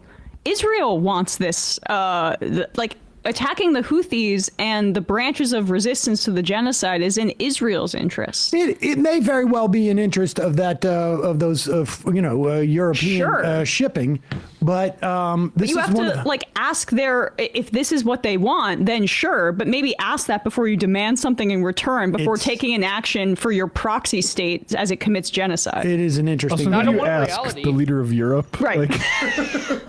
Hey, Europe, give me a joke. joke. And then Hegseth is agree, and then scroll down because we got more here. At one point, maybe it's up higher where Vance says, I'm not sure. Prior to him saying this, Vance says, this order might be in contradiction to the president's, the president's got to go before that. The president's policy on Europe. And maybe see if you can find that. Okay, wait. Right there. I think it is. Team, I'm out for the day doing an economic Michigan event in Michigan, but I think we are making a mistake. This is the way that Vance goes on at the beginning of this. 3% of U.S. trade runs through the Seds, 40% trade does. There's a real risk. Yeah. Okay. The public doesn't understand this or why it's necessary. The strongest reason to do this, as POTUS said, is to send a message. Then he goes on to say, I am not sure the president is aware how inconsistent this is with his message on Europe right now. Okay, so in other words, doing anything that might have some sort of downstream positive effect for Europe. Can't do it. Not going to do it. Wouldn't be prudent at this juncture. So petty.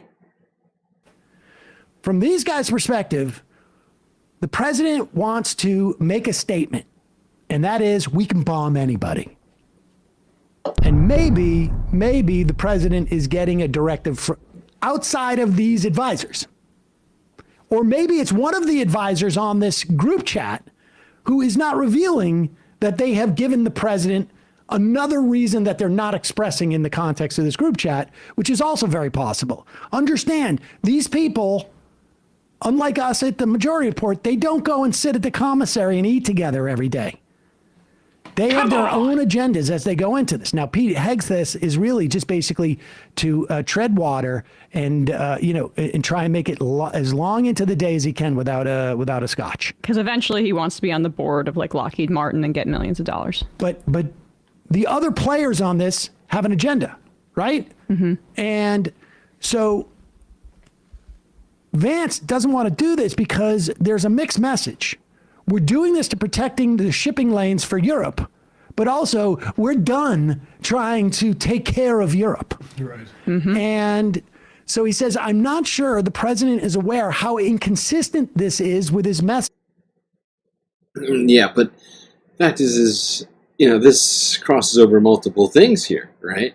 Sure, it's Europe, but also Israel loves us bombing Yemen and the Houthis and making sure that their ships can get through the Red Sea.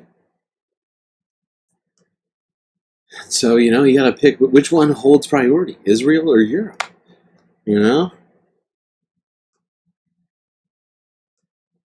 On Europe right now. So, in other words, he's saying, Trump's insane. He's insane. There's no coherence to his policy. It's literally 180 degrees apart, but I'm not going to be that explicit about it. Also, why can't they just admit it's for Israel then? Well, this is the thing. I am willing to support the consensus of the team and keep these concerns to myself, but there's a strong argument for delaying this a month, doing the messaging work on why this matters, seeing where the economy is. And that's why Stephen Miller comes in later and says, no, we're doing this. And I suspect there could be a reason that Stephen Miller knows that J.D. Vance doesn't know. Mm-hmm. and that JD Vance, or maybe there's even a third party, someone's not even on this, who is convincing Trump to do this. Netanyahu. I mean, who knows? But do you remember April 2017? So almost exactly a very similar time frame into his first administration. He dropped the mother of all bombs on Afghanistan. This is Donald Trump's playbook. He wants to have a show of force, even though he pretended to be the peace candidate. This is the hilarity of that claim. And all the worse. Immediately, if not sooner. Immediately, if not sooner.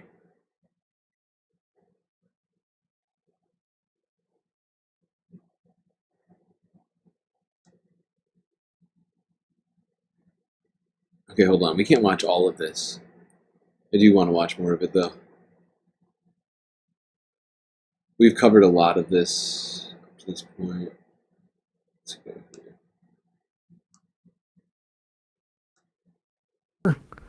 On senators, I'll tell you, here is Donald Trump answering questions on this. And then we'll take a look at a couple of senators, because they're the ones ultimately that you leverage this against.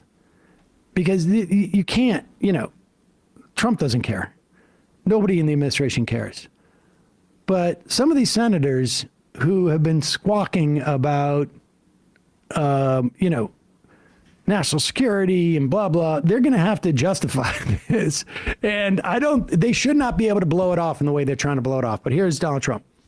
Mr. President, your reaction to the story in the Atlantic that said that some of your top cabinet officials and aides had been discussing very sensitive material through Signal and included an Atlantic report for that. What is your response to that? I don't know anything about it. I'm not a big fan of the Atlantic. To me, it's a magazine that's going out of business. I think it's not much of a magazine, but I know nothing about it. You're saying that they had what? They were using Signal. Hello? What's a Signal? To coordinate on sensitive materials and having to do with what? Having to do with what? What were they talking about? With the Houthis. The Houthis? You mean the attack on the Houthis? Well, it couldn't have been very effective because the attack was very effective. I can couldn't tell you have been that. very I don't effective. know anything about it. What does that even mean? You're telling me about it for. Donald Trump does not even understand the question. Clearly does not understand the question. He thinks that somehow this Atlantic journalist hacked his way into this conversation or something. I don't even know if he understands what's going on. He did when he was. He had to have the question repeated to him because he still seems to be confused. What happened at this point? Couldn't have been very effective because the attack was actually very effective. So whatever it was, I don't know. What does he does he think that the Atlantic was trying to get information to the Houthis or something? For the first time. Oh my God, word for word, what he said about the death of Ruth Bader Ginsburg. That might have been sincere, but he does this all the time now. When he doesn't want to answer a question, he says, I don't know anything about it. Just if you track it, he does it every time now. Mr. President, are you worried that you don't know anything about this? I mean, honestly, this is right.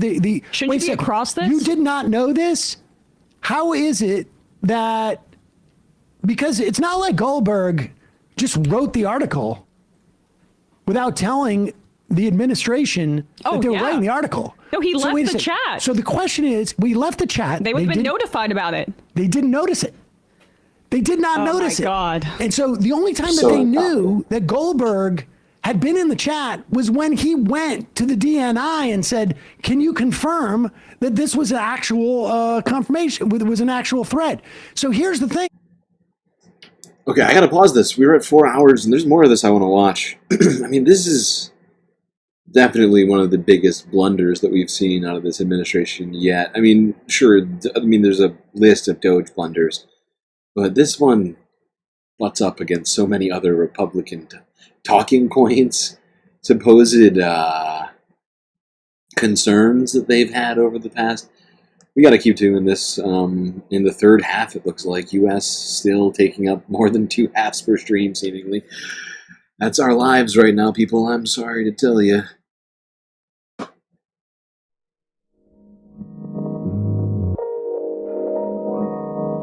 Oh, wait, I forgot. I forgot. I gotta keep doing this one. If you've noticed, my microphone sounds different than it has in the past. That is because over the last week, we had a situation happen here at the Galactic News Network. The audio interface, which allowed my microphone to connect to my computer and bring my voice to you in top audio quality, has shit the bed. And I'm not sure I'm going to be able to fix it. I'm going to try, but since I do not have any certainty that I'll be able to do that, trying to fund another replacement one for now. So if you do have a couple extra bucks on Cash App or PayPal, or really anywhere, do consider helping us crowdfund this integral piece of space hardware.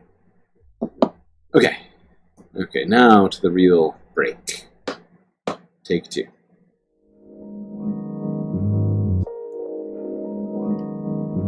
Alright, I hope everybody's been enjoying the stream so far. If you haven't already, hit the like button and don't forget to subscribe. Both very important. In fact, I would also recommend you hit that little bell icon as well so you get the latest Galactic notifications so you never miss another stream. Now, while you're doing all that, do also consider contributing to the Galactic News Network, because we have needs in order to keep this stream going day by day. We gotta have enough funds to be able to keep the space station floating through low Earth orbit. So many great ways for you to do that. Of course, show your support. YouTube, super chats, super stickers, memberships. Of course, the more memberships, the more emotes we get. Twitch, we got the bits and the subs. Cash and PayPal if you'd like to make sure all of your money goes here instead of 30 to 40% of it going to YouTube or Twitch. But of course, the best way to get the most space benefits for your Earth dollars is become a Galactic patron on Patreon. Myriad of space benefits await you, avatar, shoutouts, and much, much more. So just go onto the website, check out what is available to you on Patreon. Anyway, chat, enjoy this short space break. Enjoy this short space break. Grab yourselves a drink, maybe a snack, and I will be right back.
Well, chat, you know what that sound means. It's time for us to get back to the show.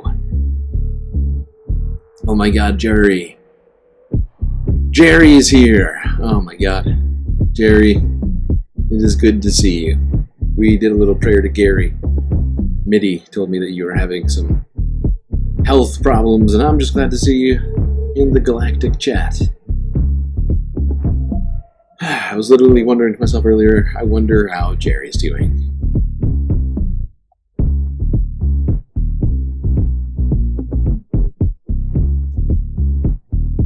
Alright, chat, we gotta get back to the content. Alright.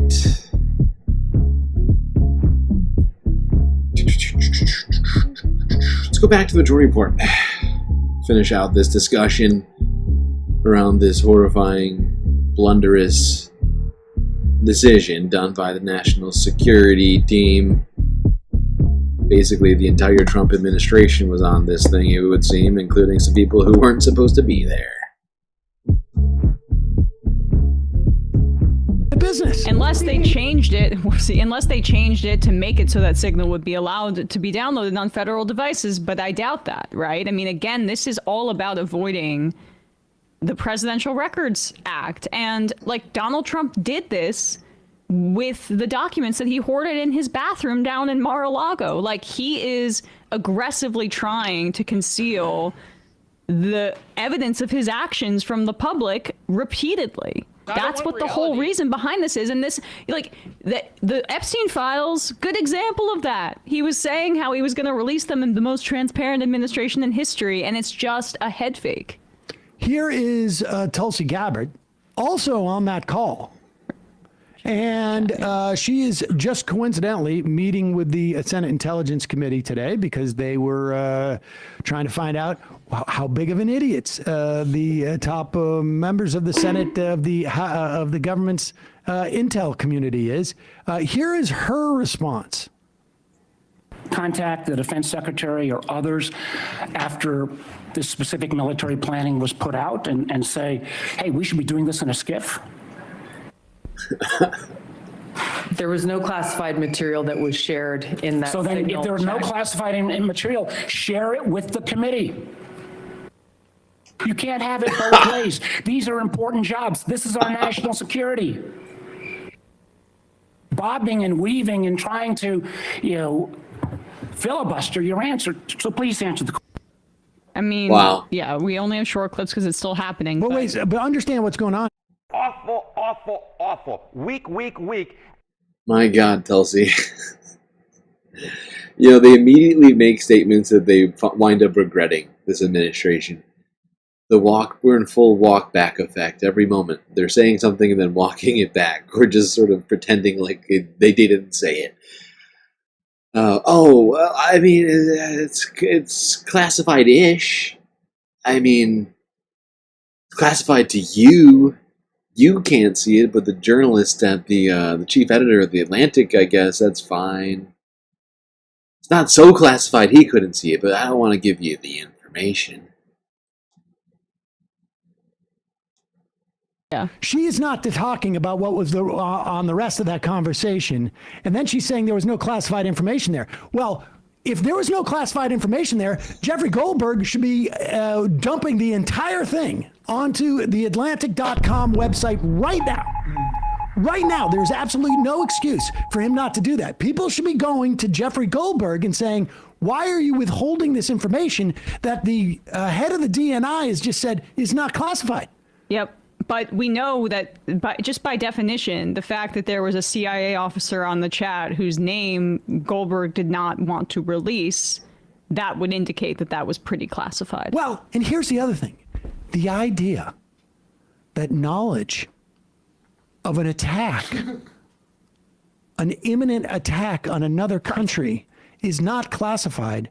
Well, then why weren't they going to reporters 2 hours beforehand and saying, hey, just want to give just let you know we're about to attack Yemen. This is it's obviously a joke, but every time they lie, and all they're doing is lying, every time they lie, it raises another question that should be asked. Let's put up Holly. Here's Holly. Now, here's the thing. They are going to go, and all of these Republican senators, they're going to avoid going into any situation where they may be asked a real question about this because they are afraid of this. Make no mistake about it. Josh Hawley doesn't run to Laura Ingram's show unless he wants to make sure that he gets the first word out about it so that next time he gets asked, I already addressed this. Right. Senator Hawley, I'll just read part of this piece in The Atlantic. The world found out shortly before 2 p.m. Pause it for 1 second. Just pause it. Keep it up there. Let me tell you what's going on in Hawley's mind right now. Keep the smile. Don't move the face. Keep the smile. Don't move the face. Keep the smile. Don't move the face. Show absolutely no reaction. Before 2 p.m. Eastern on March 15th, that the U.S. was bombing Houthi targets across Yemen. And this reporter, Jeffrey Goldberg, writes that I, however, knew 2 hours before the first bombs exploded that the attack might be coming. The reason I knew this is that, again, this is the article in The Atlantic, that Pete Hegseth, the Secretary of Defense, had texted me the war plan at 11:44 a.m. The plan included precise information about weapons packages, targets, and timing. Senator, your reaction to this? Well, I thought what the Secretary of Defense just said, Laura, was an outstanding statement. And listen, I mean, we don't know how much of this is accurate. Sam was so right. Did you see the way, like, it was almost like his face reset. Like, he started with this face, and then he's like, okay, now I can undo the face. Like, watch it. I almost want to watch it slowly. I want to watch it. We watch it slow. Yes.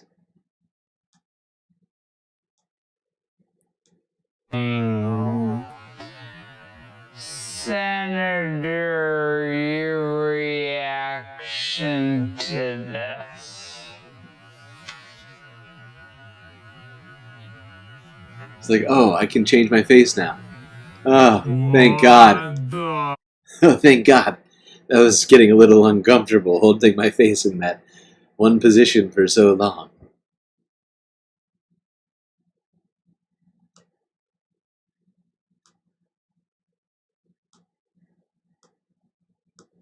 The Secretary of Defense just said, Laura, was an outstanding statement. And listen, an outstanding we don't know statement. How much of this is accurate or not, but it looks the like very best statement. Even if everything the Atlantic reported is true, it's the president's advisors discussing among themselves options they might recommend to the president. Nope. Pause it. This is not options they might recommend to the definitely president. not what would have happened. This is, they are, it's quite clear that Stephen Miller says it's green light. Here's the plan. Go do it. Exactly. If anything, they're discussing their queasiness about what the president has ordered. Yeah. And how to translate it into reality. How are we going to deal with the fallout of this? Go ahead. Options they might recommend to the president. And nobody can deny the success of what the president is doing here, which is what Pete Hegseth just underscored. And this is what the leftist media is reduced to. They can't argue with the policies which the American people support. They can't argue with this new demonstration of American strength that is keeping Americans safe at home and abroad. And so now we're griping about who's on a text message and who's not. I mean, come on. Oh yeah, they were keeping America so safe. So safe. You know, aside from, whatever, CIA spies. This was keeping America safe.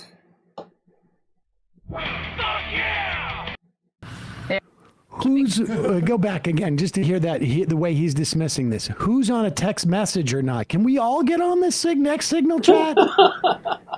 This is what the leftist media is reduced to. They can't argue with the policies which the American people support. They can't argue with this new demonstration of American strength that is keeping Americans safe at home and abroad. And so now we're griping about who's on a text message and who's not. I mean, come on. Griping about who's on a text message or not. What's the policy that he's referring to that the American people are on for?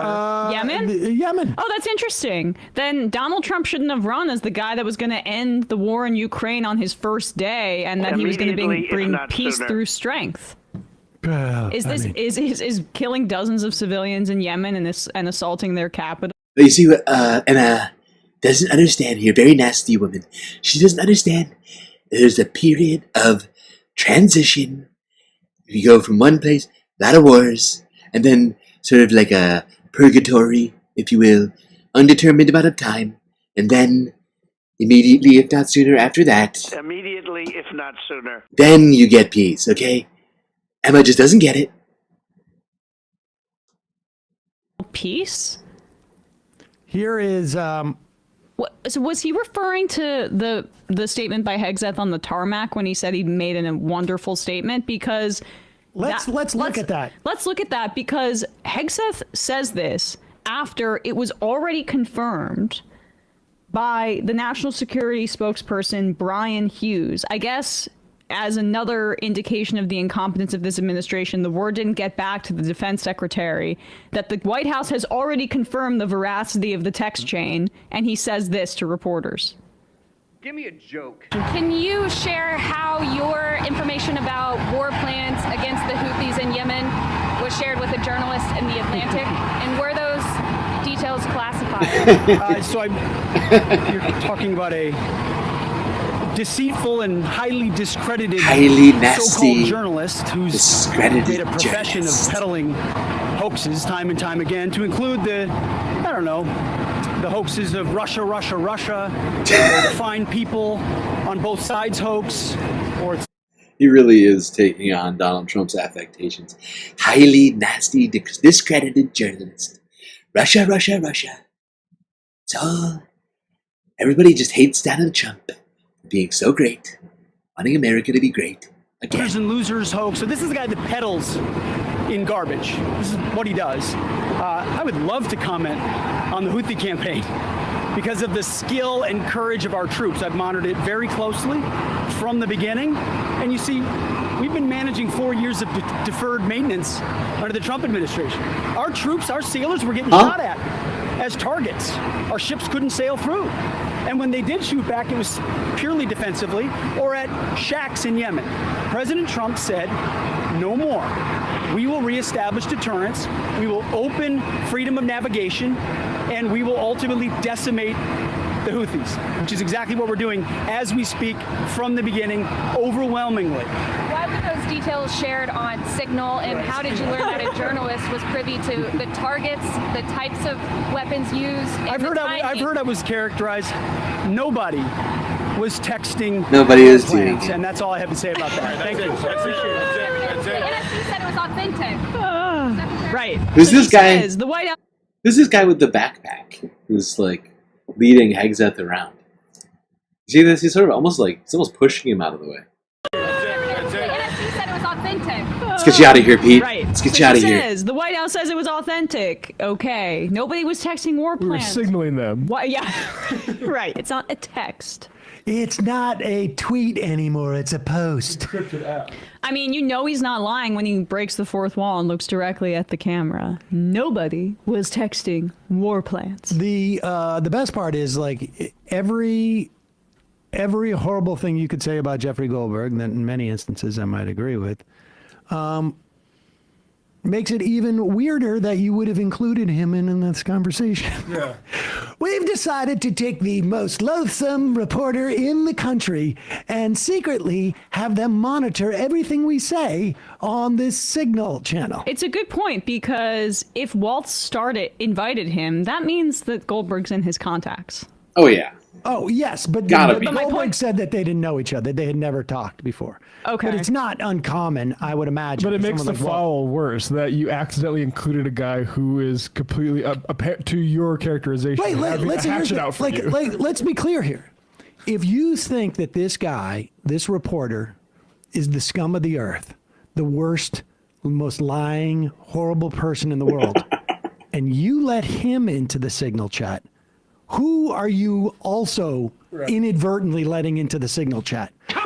If the worst of the worst, this is not like, okay, we accidentally let Charlie Kirk in. Our good friend Charlie. We can trust Kirk. He's a great man, and he's a great patriot. But for all we know, I mean, look, for all we know, one of these guys is just going like, this week it's Laura Loomer. I mean, Milo. What's to make not Laura? Why? would anyone, she's had some based plastic upon the fact surgery. that they had zero protocols, Freaks me out. to prevent this. They had zero protocols and seemingly were not even aware that it had happened. Why in the world would anyone believe this is the only time it's happened? No, absolutely. Absolutely, Sam. All right. How to end all this discussion around this horrifying blunder of the Trump administration. I figured we'd go back in time. Anybody remember about 8 years ago? Do you remember 2016? Anyone? 20? Yeah? No?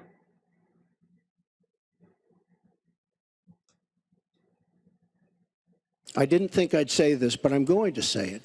And I hate to say it.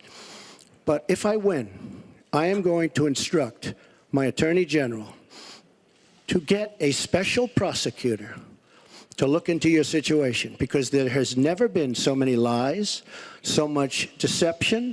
There has never been anything like it. And we're going to have a special prosecutor. When I speak, I go out and speak. The people of this country are furious.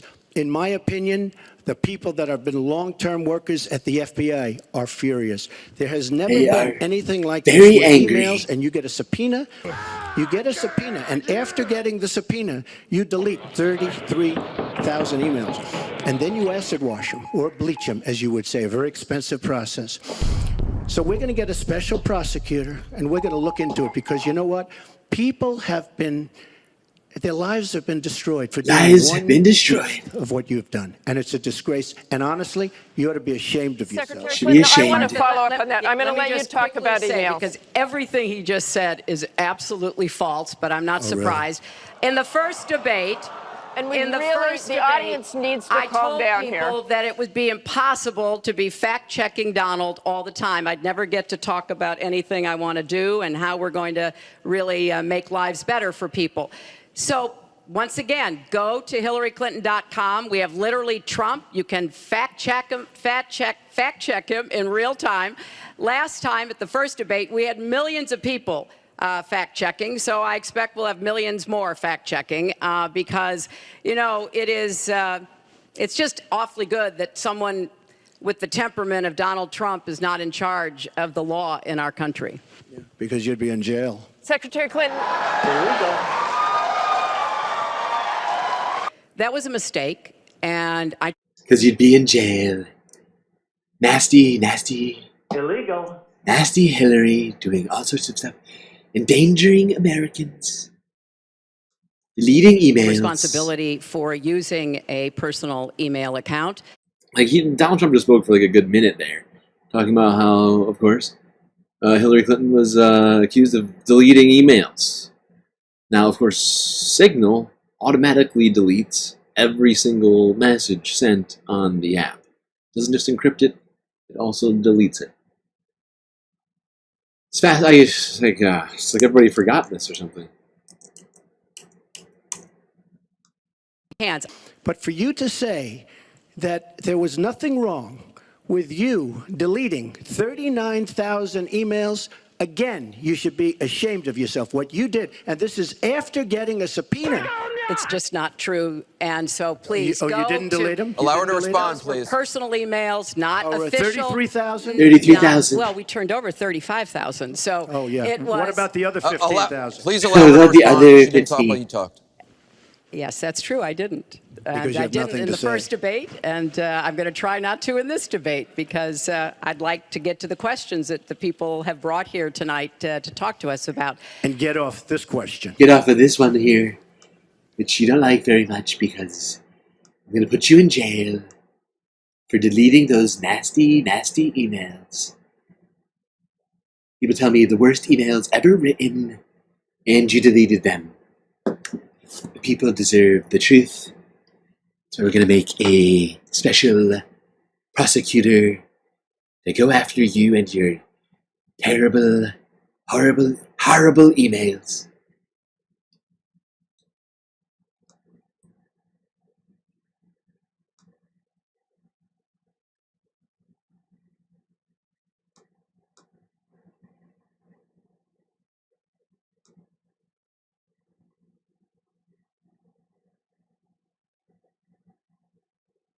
The forgotten men and women of America will be forgotten no longer. That is the heart of this new movement and the future of the Republican Party. People came to vote, and these people, the media, they said, where are they coming from? What's going on here? These are hardworking, great Americans. These are unbelievable people. Unbelievable. Who have not been treated fairly. Hillary called them deplorable. They're not deplorable. How rude. How dare you call them deplorable? They're all great American patriots. Lock her up. Who would have thought that a word was going to play so badly? That's the problem. Lock her up, you're right. Yeah, there was the crowd saying lock her up over those illegal email deletions.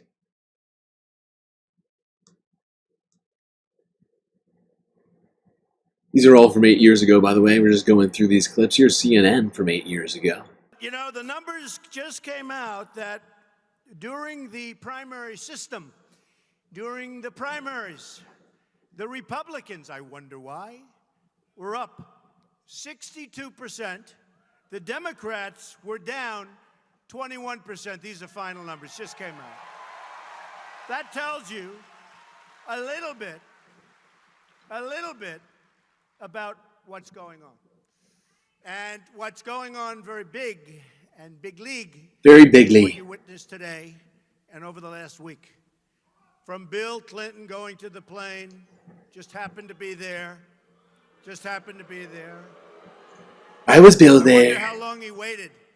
But for Bill Clinton to go to the plane and then to have what happened today, where essentially, I thought, everybody thought, based on what was being said, she was guilty.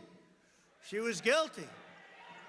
And it turned out that we're not going to press charges. It's really amazing. Don't even play. Donald Trump is seemingly already going back on one of his campaign promises. You'll remember he promised to appoint a special prosecutor to investigate Hillary Clinton for using a private email server that happened during one of the debates. Listen to what he said at one of these thank you rallies just last night.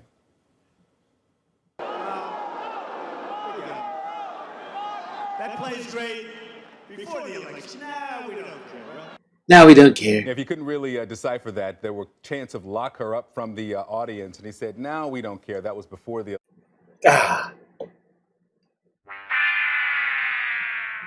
Now we don't actually care about that. I know I said we should lock her up for those dirty, nasty emails. But don't worry, later we're going to do some stuff exactly the same. And that's why we can't care. We pretended to care. I remember that. Remember all of that. I'm fairly certain most people here remember that too. And it's just strange, the amount of hypocrisy going on right now. But this is not new for Donald Trump. He pretended to care about this to get elected, right? During the election. That's great. Plays great. But now that I'm in power, not going to do it. Not going to do it. Wouldn't be prudent at this juncture. Actually, we're going to use a very similar system. We'll use our own phones for top secret information. No big deal. No big deal if Verizon gets their hands on it. It's fine. They can sell it. They can sell that information to China. China.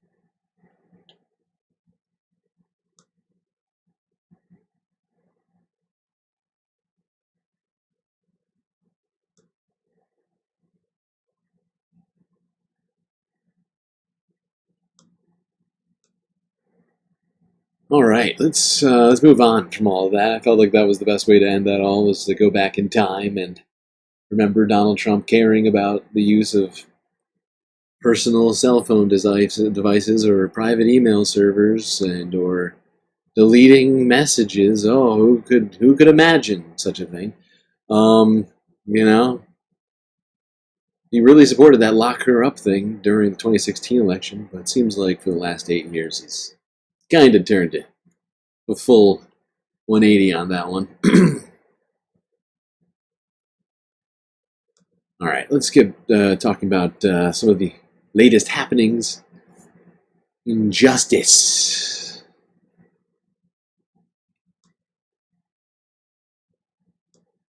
I'm joined now by the source of constant anguish and consternation for Donald Trump. That's Norm Eisen. Norm, thank you for joining me. Thanks for having me back, Brian. And I hope I bring as much amusement and interest to your audience as I do aggravation to Donald Trump. That's right.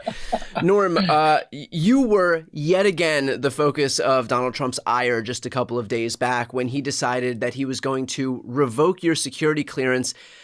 But what he did isn't exactly what it seems. Can you explain the irony of this whole move? Yes. For the third time, Donald Trump proclaimed late on Friday that he was revoking my security clearance. Brian, he must take my security clearance away, then turn it back on so he can take it down all over again. First, weeks ago, he said, I'm taking Norm Eisen's security clearance. Then I was in a thing that Tulsi Gabbard published, and now Donald Trump has done an executive order. But if he thinks he's going to intimidate me by removing my security clearance, there's other provisions in this executive order. I want to demonstrate that that's not going to happen. So I've continued to litigate. Just on Friday, we filed another case challenging his illegal destruction of the Voice of America, our country's premier international broadcast arm that so many people around the world rely on for free and fair news. Yesterday, I filed a massive brief from conservatives, Brian, in that terrible deportation case. Almost 24 conservatives who served in every Republican presidential administration from Nixon to Trump 1, saying, how can it be a conservative thing to send innocent people to a black site, a secret prison in another country? That's about the least conservative thing you can do. And then I'll have another big... Is it the least conservative thing you can do? I don't know. What does conservative even mean anymore? Because it used to be something about preserving the past and the Constitution and stuff like that. They don't seem to care that much about the Constitution. I think the only amendment conservatives know is the Second Amendment and the First Amendment. The rest of them can, I guess, just get tossed in the dumpster. Another big lawsuit coming this week. And it's really not even the First. They're familiar with the First Amendment, but they only like it being applied in certain places. One discovery in our case to protect FBI agents, where we got an order saying Donald Trump can't target those FBI agents. So no wonder he's mad. He's losing, and he's lashing out in response. Do you see the irony in the fact that, okay, Trump is issuing these executive orders that at least in your case, don't actually amount to anything. They're just symbolic. It's just a way for him to throw some red meat to the base, but he's not actually doing anything, although he is giving the illusion that he's doing a lot, which I guess happens. That's a byproduct of just issuing executive orders with words on them over and over and over again to, again, give the illusion that you're doing something, even though there's actually no teeth behind it. Can you, compared to the fact that while he's doing this, the target of his ire, you are filing lawsuit after lawsuit after lawsuit that actually undermines all of his professed priorities?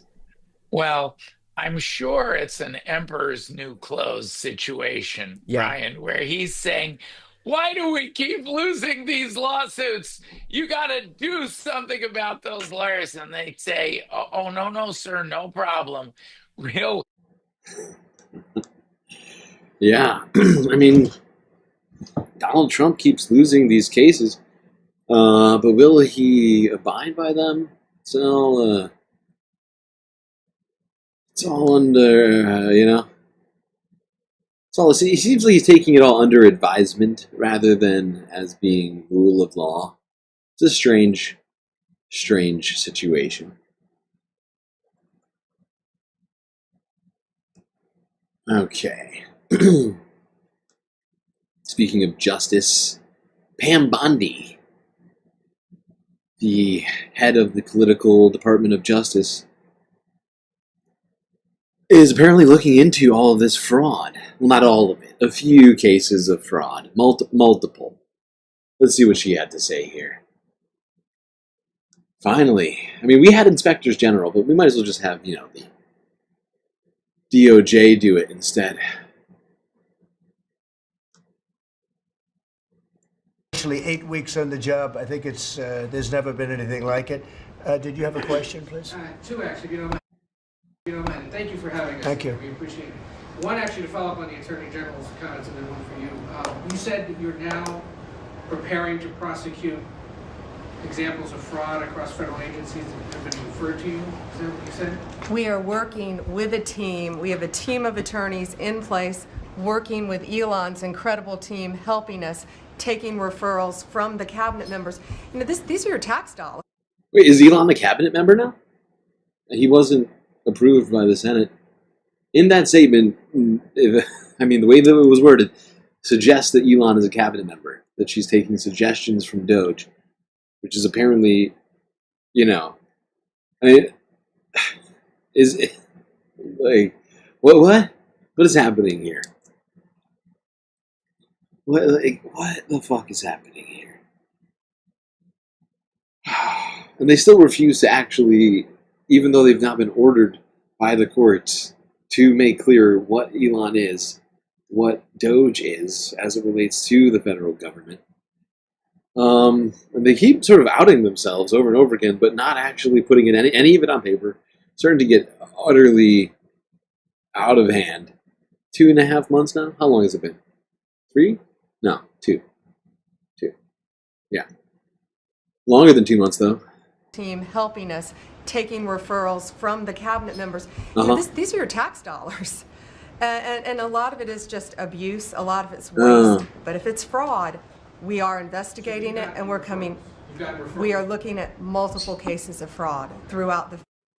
Multiple cases of fraud throughout the federal government.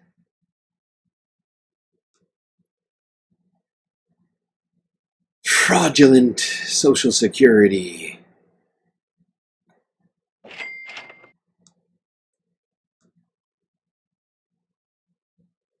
Oh, this looks like a case of fraud. Tax dollars being wasted on Alzheimer's research. Thank God Donald Trump is canceling the funding for this. Associated Press from yesterday.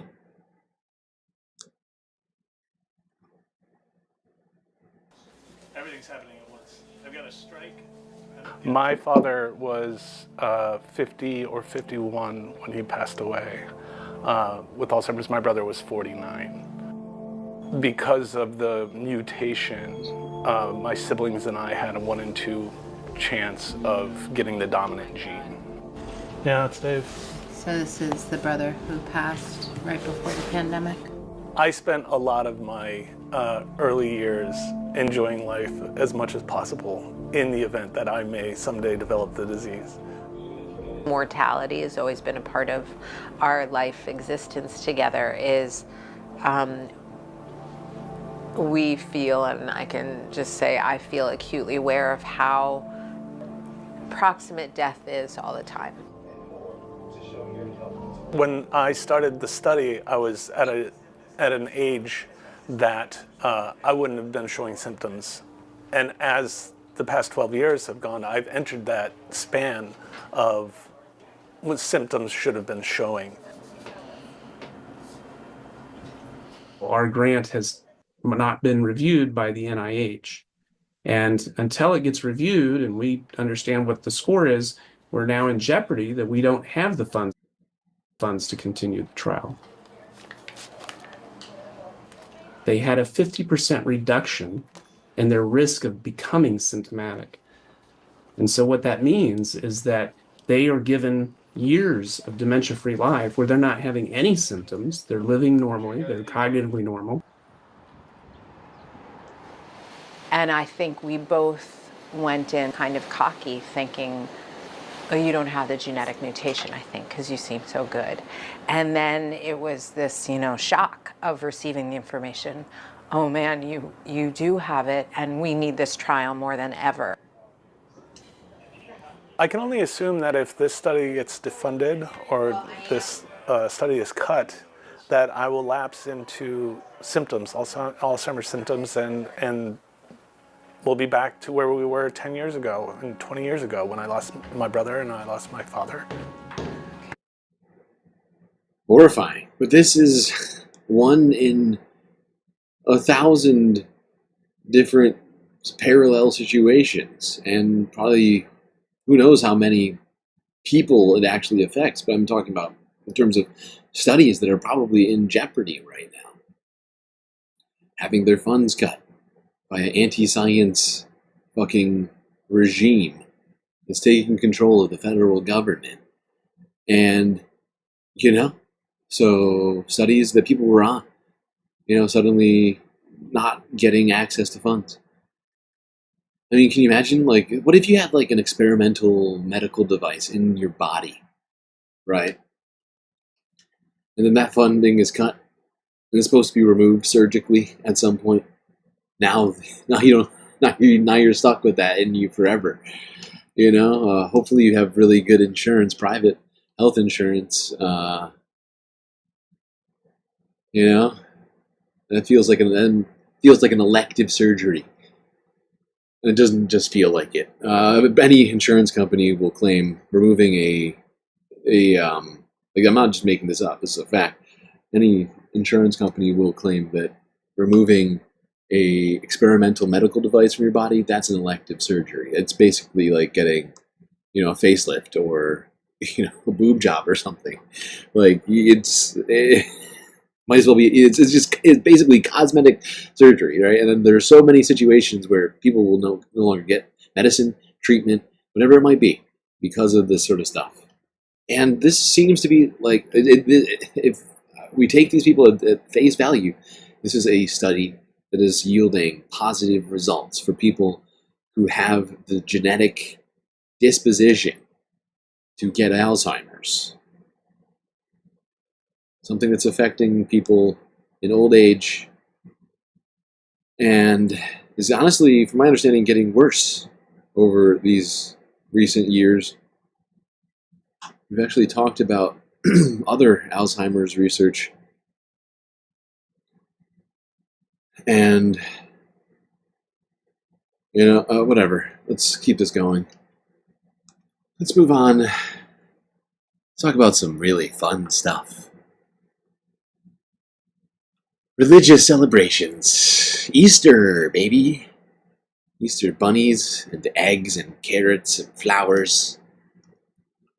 Jesus. Jesus, I say that. Which part? But the bunnies and the flowers? Maybe. Yeah. Got a few stories on things of a religious nature as it relates to the Trump administration. Who could have guessed?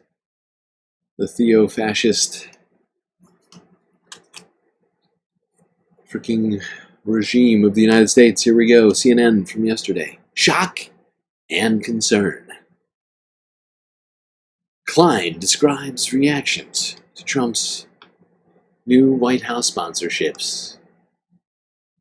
I'm really excited because I've been, Idiocracy has been one of my favorite movies for a really long time. But never did I think I'd get to live through it in real life. But this next story is brought to you by Carl's Jr.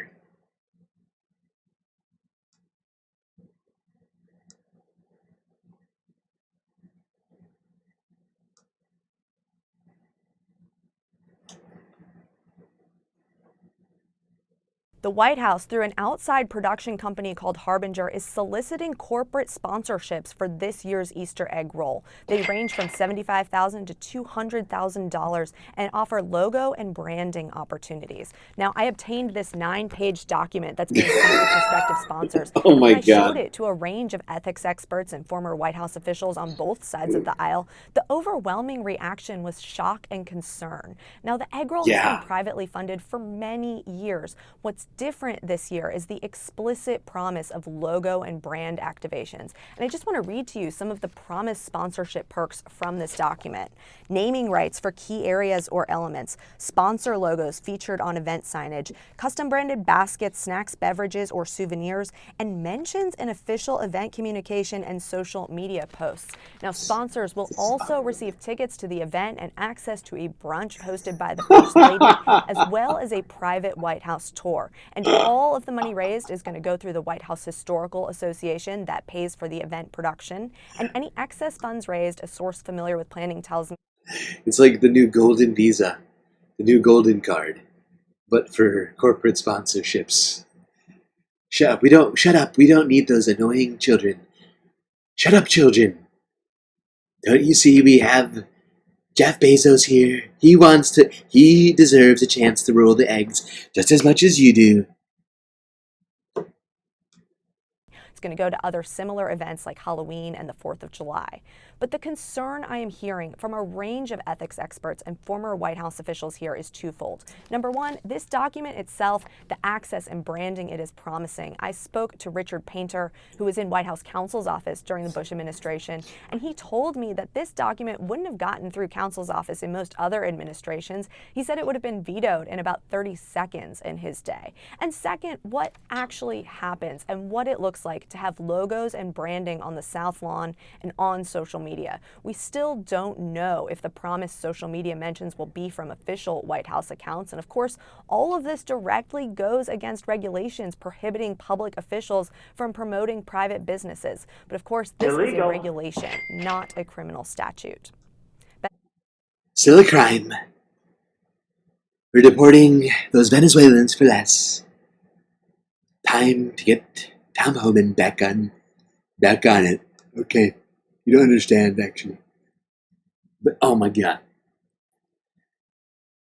Whew, Brondo, it's got electrolytes, people. We're going to have branded... we're going to have branded signs on the White House lawn. Brought to you by McDonald's. Of the Golden Arches. By the Rose Garden. Jeff Bezos gets to participate in the egg roll. These stupid kids have had a monopoly on egg rolls for too long. It's time some rich old white guys get a chance. We're good at egg rolling too. Come on.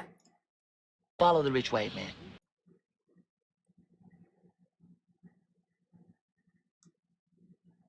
Why do I keep saying brought to you by Carl's Jr.? Because I get paid every time I do. If you're so smart, why do you know that? You don't know if you want to see... No, believe me. No, Idiocracy is honestly, it's an American classic. It predicted all of this. People have been claiming The Simpsons, South Park predicted it. No. No, Idiocracy predicted this. If you combine watching Idiocracy and Handmaid's Tale, like I'm fairly certain if you were to watch Idiocracy and Handmaid's Tale at the same time right now, you'd be sucked into this timeline. Like if you were in a different space timeline, like in a different universe, and you watch those two things at the same time, you would get sucked into this timeline. A wormhole will open, chevrons will be unlocked, and you will be just... Immediately, if not sooner. Now, Donald Trump hosted a different religious event at the White House. Forbes breaking news from a day ago. Just in. Oh, it's breaking news. Oh, God. Just in. President Donald Trump hosts Greek Independence Day celebration at the White House. And he had an Orthodox priest come in to anoint the event. I'm sure this was very classy.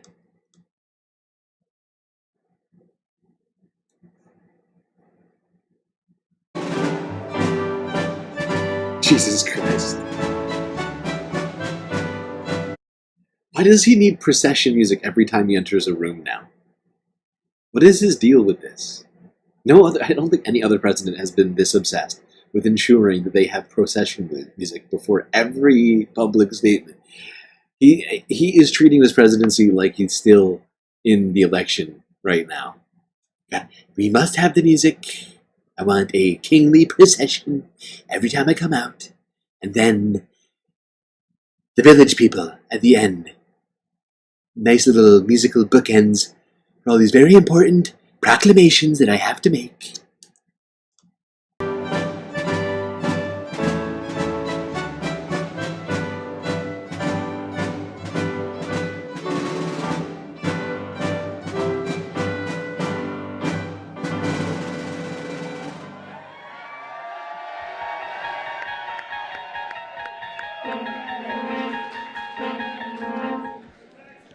Mr. President, first of all, allow me to offer the congratulations of the Greek American community on your re-election to the presidency of our nation.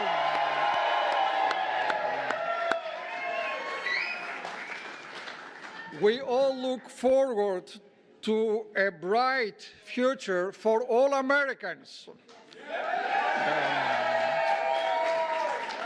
I also want to thank you for creating the White House Faith Office, which promises to be an extraordinary collaboration between your administration and all faith leaders. Very extraordinary. Some would say unconstitutional and a clear violation of separation of church and state. Illegal. Jesus, I say that. Today, Mr. President, you bestow extraordinary honor upon the Greek American people with the annual Greek Independence Day celebration here at the White House. As ever, we are all humbled by the prestige of this celebration, and on behalf of all, I thank you. Thank you for continuing this wonderful tradition that recognizes the Greek roots of democracy. We are here to celebrate the world's first democracy, Greece. But we are here also They did it first, but we did it best. Greatest democracy. That's how we got me. The very best. The United States of America.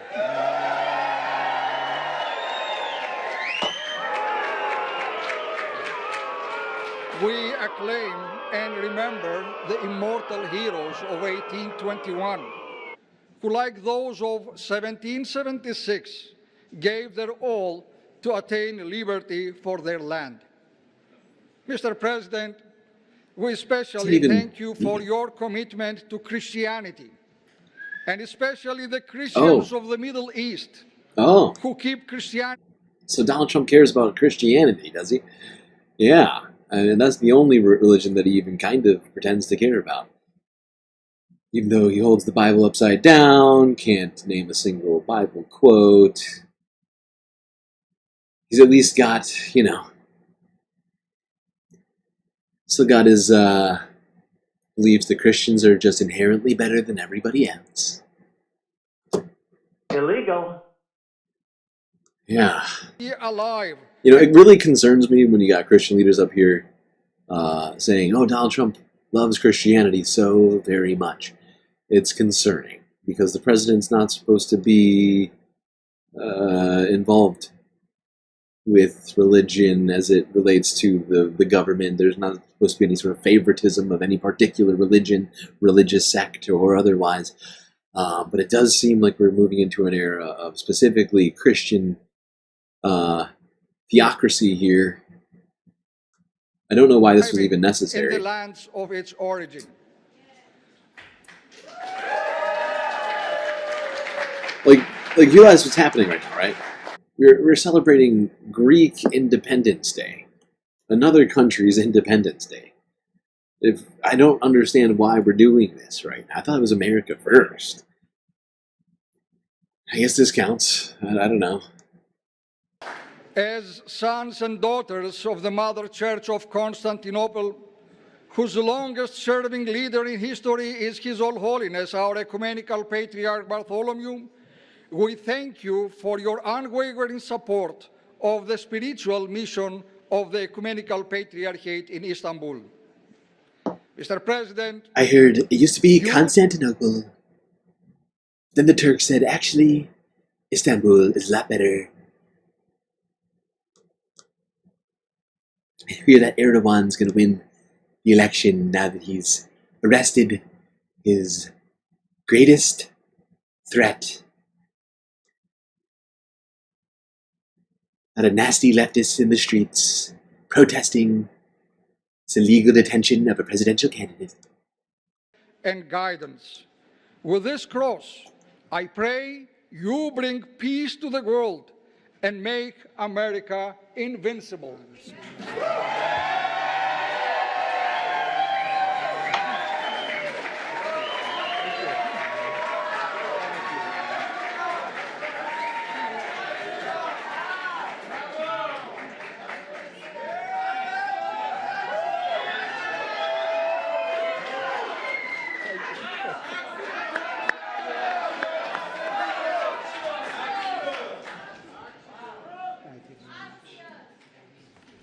Wow, that's so beautiful. Thank you very much. So great. I didn't know that was going to happen. I love gold.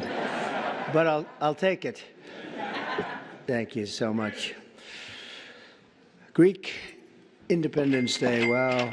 I'm delighted to welcome to the White House the hundreds of proud, hardworking Greek American patriots. I know so many of you. So many Greeks. I like most of you. Some I don't like. Some of them not so great. Some pretty tough people out there, but that's okay. We love you.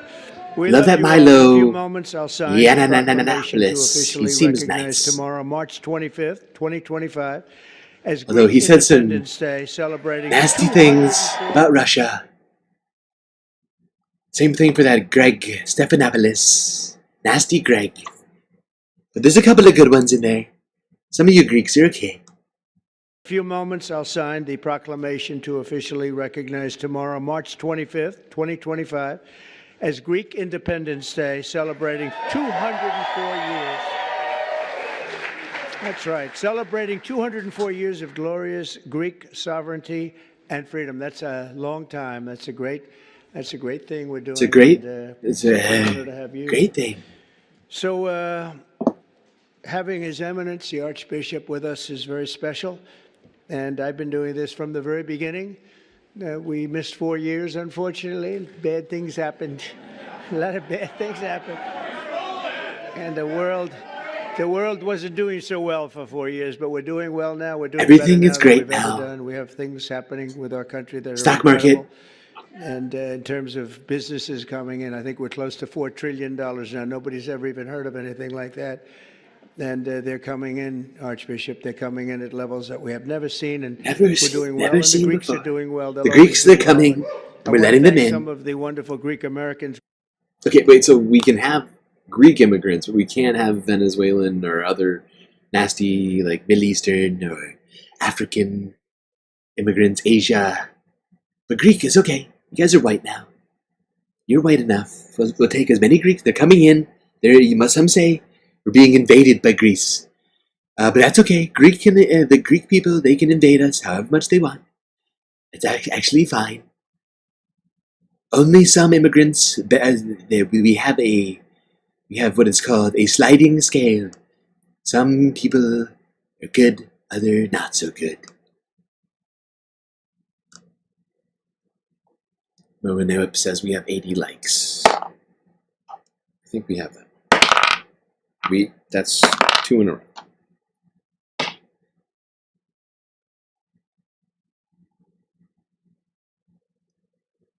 There you go, Donald Trump celebrating Greek Independence Day for some reason, being gifted a golden cross from a Greek Orthodox or Eastern Orthodox priest at the White House for some reason. I still don't quite understand it. It's a little weird.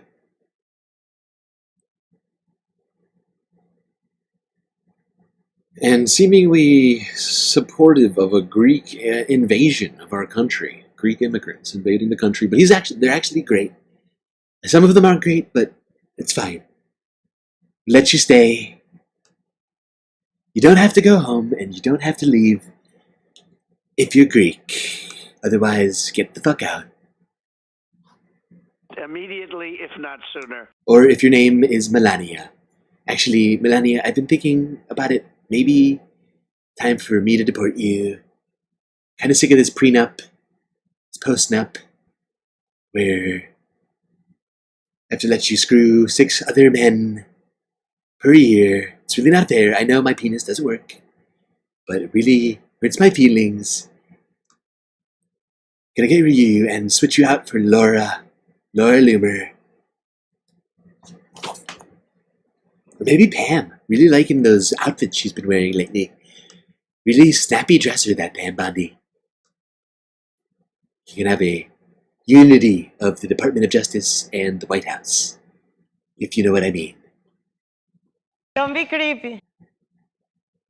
That's fair. Okay, let's talk a little bit more about how Donald Trump relates to the Lord. Not Gary, the Christian God. Let's go here to the Majority Report with Sam Seder from 5 hours ago. Trump's personal Jesus scripter offers a big deal with God. We haven't talked about this lady for too long. Oh, what's her name? Oh, my brain just broke. What is this woman's name again? Trump's faith advisor. Paula White. Paula White. She is a televangelist. She also loves money. And Jesus. Jesus, I say that.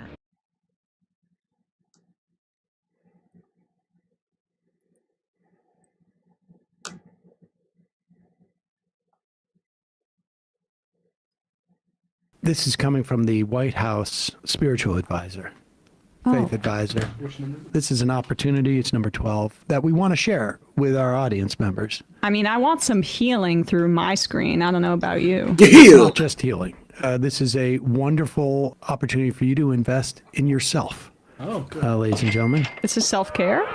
It is, in many respects, self-care. Ooh. We'll give you the website after this. But fancy. As Exodus 12:7-15 says, 3 times a year all of your men must appear before the Lord of your God at the place he will choose, the feast of unleavened bread. That's Passover, ladies and gentlemen. The feast of weeks and the feast of tabernacles. No one should appear before the Lord empty-handed. Interesting. And let's just tune in. I didn't realize and hear what Donald Trump's faith advisor has. I did not realize that the Lord was so transactional. That's new to me. I thought it was all about faith and devotion. But apparently that includes gotta come with gifts, you know? Not optional. Want to get into those golden gates, gotta pay the fee. Tune in and hear what Donald Trump's faith advisor has for all of you. And I believe that when you honor God on Passover, starting on April 12th at sundown through Good Friday on the 18th and concluding on Easter Sunday, you can receive these 7 supernatural blessings for you and your house. According to Exodus 23, God will assign an angel to you. He'll be an enemy to your enemies. He'll give you prosperity. He'll take sickness away from you. He will give you long life. Pause it now. I just want to make something clear, and you're going to find out how you can get a hold of all of these wonderful opportunities. Pretty impressive. It gets a little complicated when your enemy also subscribes to this. Oh. Because Does it become a bidding war? Well, it becomes a little bit of a bidding war. I just want to people keep that in mind, because understand at the end you're going to get an opportunity to make this stuff real. God. And a bidding war? Can we not avoid inflation anywhere? This is going to jack up the price of, what's it called? I want to call it allowances, but that's not the word. What is the word when back in the day, you'd pay like a tithe, and then you'd be like absolved of your sins. What was it called? I cannot think of the word. Oh my God. That's killing me. Also know that your enemies are out there. So don't get caught letting your enemies get God on their Get a side. wind of this? Yeah. Act now. For you and your Indulgences. house, according to Exodus 23. Thank you, Sue Fairy Dust Bee, saving it. And the indulgences, yeah. That's it. That's what it feels like. God, we can't even get a break on these indulgences. Sucks. Inflation hitting us everywhere. Yeah. Act now. For you and your house, according to Exodus 23, God will assign an angel to you. He'll be an enemy to your enemies. He'll give you prosperity. It's like having a personal AI assistant, but instead it's an angel. Oh. When I go into the dry cleaner, that dry cleaning place becomes holy. That's a good point. That's a good point. Paula does make everything very holy, even dry cleaners. Sickness away from you. He will give you long life. He'll bring increase in inheritance, and he'll give a special year of blessing. You're not doing this to get something, but you're doing it in honor to God, realizing what you can receive. For your special Passover offering of You do this to get all these things, but you're not doing it to get anything. You're just doing it to realize those things. Don't you see? It's like, have you read The Secret before? It's about being able to envision it in your mind's eye. Okay? The things that you want. But it's not to get those things. It's to be able to make them a reality. That distinction lost on a lot of people. $1,000 or more Good as God. the Holy Spirit leads. You will also receive the beautiful 10-inch Waterford Crystal Cross. Don't miss your moment to release 7 supernatural blessings and provision into your life. And I believe that there you go, ladies and gentlemen, for $1,000. You can get your enemies to be the enemy of God as well. But it's not like you're buying something. It's an offering. It's an offering. But here's the thing. We do have this problem where it's possible that your enemy may also see this opportunity and seize upon it. And therefore, how do you supersede their offering? So you send Paula White $1,001? No, that is what you would think. Yes, that's But what I was in this thinking. instance, as you know, my last name is Seder. Or sometimes pronounced Seder. Oh, Which is the first dinner, and we're actually the second getting dinner Old Testament with it, of are we? Passover. Uh-huh. And for those of you who are perhaps a little more religious, also often referred to from the last night of Passover. Oh. So if you go to jointhemajorityreport.com after giving $1,000 to this person, and you sign up for a Sam Seder subscription, which is $1,000 offering a month. Right. Yeah, wow. Then God becomes not just the enemy of your enemy, but more of an enemy to your enemy. Then your enemy is able to garner from God to be an And on that note, I would also like to point out that anyone who subscribes on on Twitch or becomes a member on YouTube or a patron on Patreon, which is a lot less than $1,000 actually, you will also get galactic, an extra feeling of galacticness, but as well as that, you will have Gary to look over you as you will be an official member of the space fams, okay? A special member because you paid for it, right? And then Gary will, if you have enemies, Gary will wish harm. It will actually, Gary. Yeah, I can't even do that. I can't speak blasphemy. Gary would not wish harm on anyone. Okay, that's blasphemy. Jesus, I say that.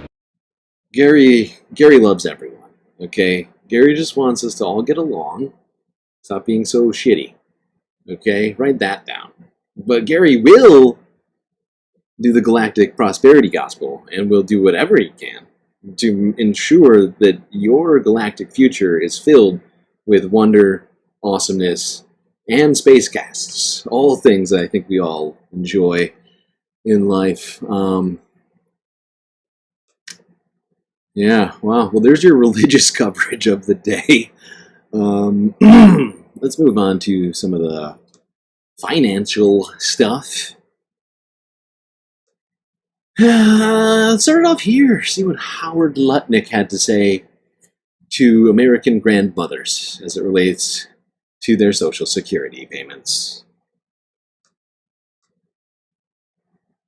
Kyle Kalinsky over at Secular Talk. I don't know why I'm doing a hick accent for Kyle. That's not fair. That's not what he sounds like. So this guy, Howard Lutnick, is a billionaire, and he is Trump's commerce secretary. Follow the rich way. And this guy went on the All In podcast, which is it's a podcast with a bunch of, tech bro, either multimillionaires or billionaires in their own respect. So this is like, they might as well change the name of their podcast to Voice of the Elites, right? Because that's what it is. That's what it is. And these people the thing that I can't stand about these people the most is that they all posture like they're anti-elite and anti-establishment, bro. Meanwhile, what do they want to do? Cut Social Security, cut Medicare, cut Medicaid, destroy the social safety net. Like, they are the biggest elites in the country, and they virtue signal and posture like they're with the little guy, right? Well, anyway, this guy let the mask slip here, the Commerce Secretary. Listen to what he said in this podcast. This should make your blood boil. Let's say Social Security didn't send out their checks. Yeah, let's say that. This month. Yeah. My mother-in-law, who's 94, she wouldn't call and complain. Really? She just wouldn't. Maybe she wouldn't call and complain because you're a fucking billionaire. And my guess is in her bank account is multi-millions. Yeah. And so, yes, if she missed her $1,000 Social Security check, she would be all right because she's part of the top 0.0001% in this country, you dumb. Yeah, I love that. He's like, my grandmother wouldn't call and complain. Now, I feel like he is forgetting all the other people intentionally, who actually do depend on this. I mean, this is a wild sort of hypothetical that he's doing here, right? It's not even a hypothetical. Well, it kind of is.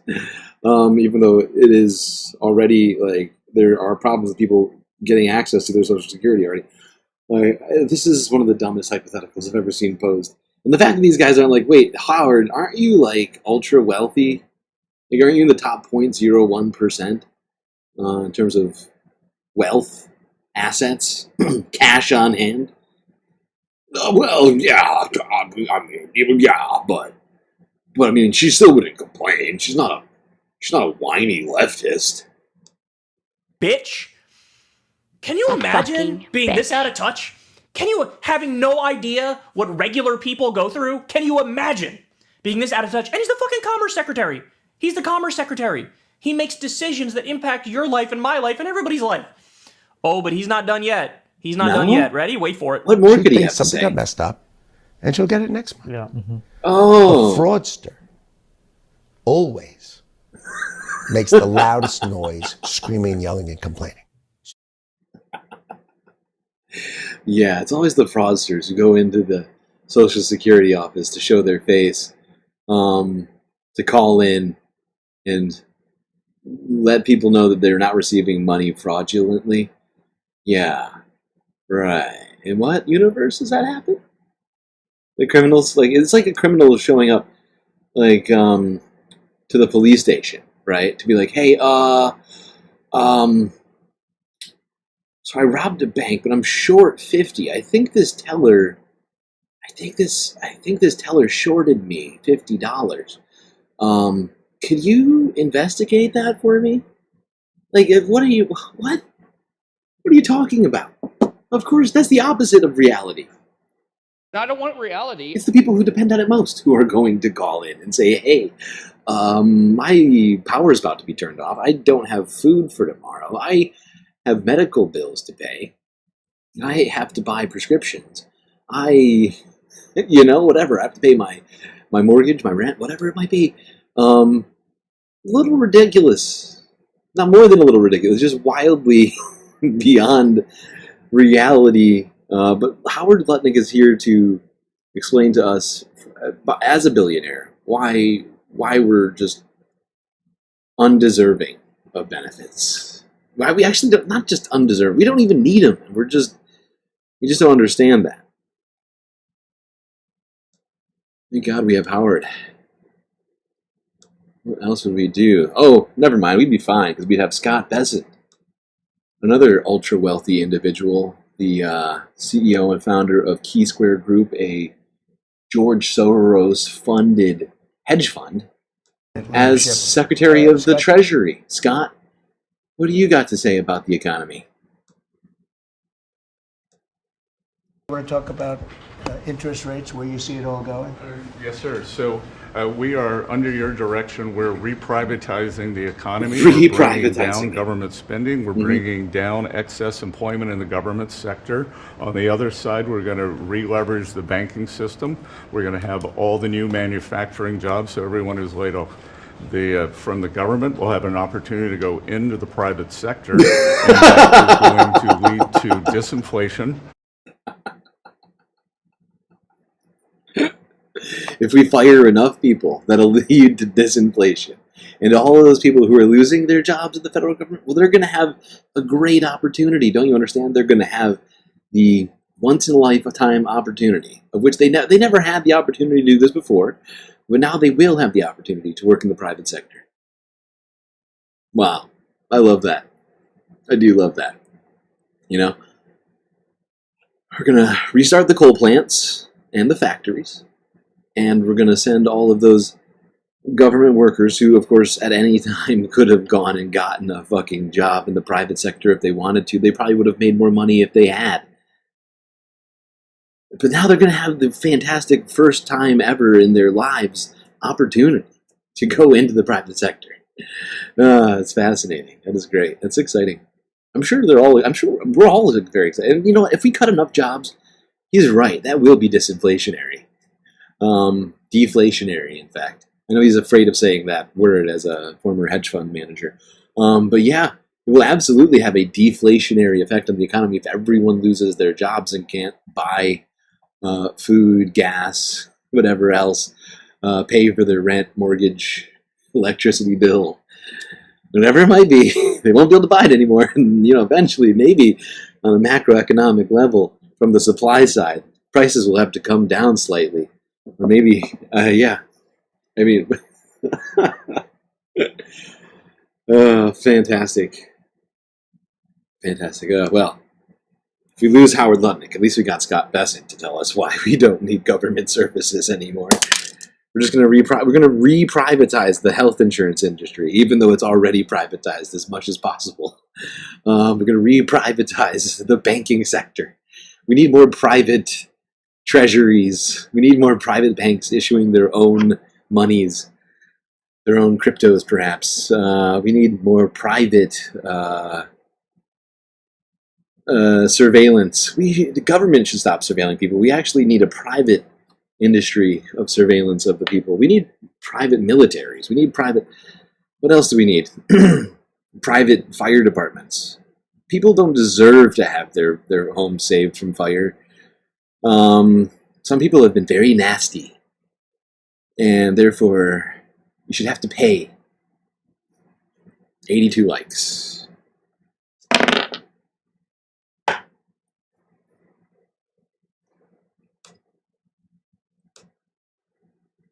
Okay.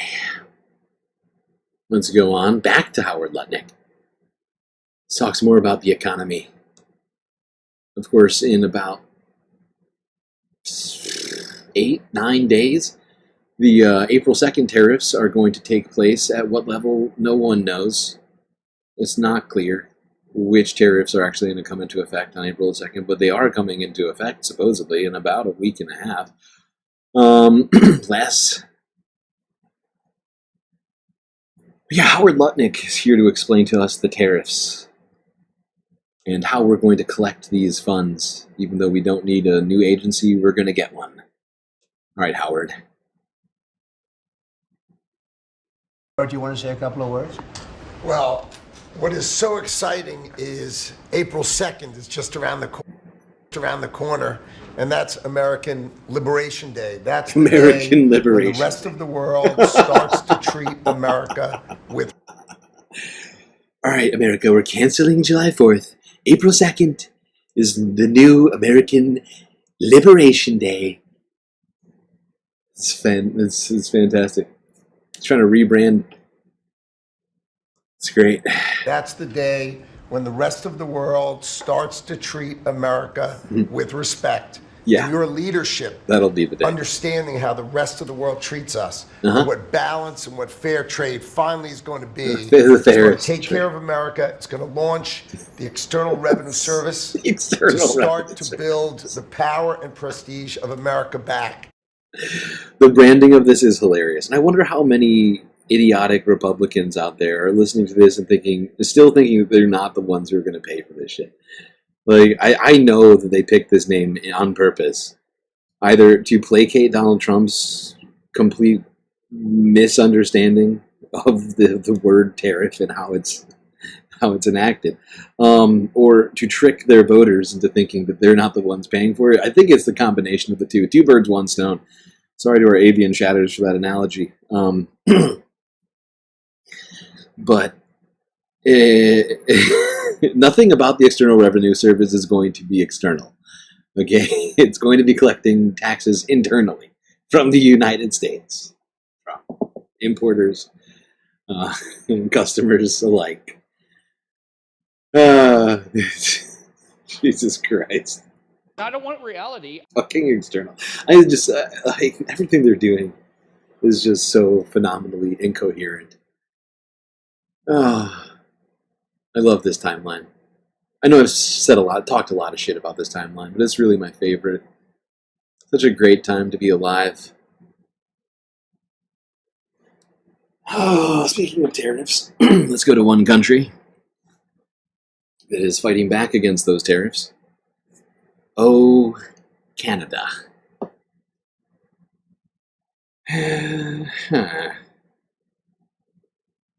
CTV News from 2 weeks ago.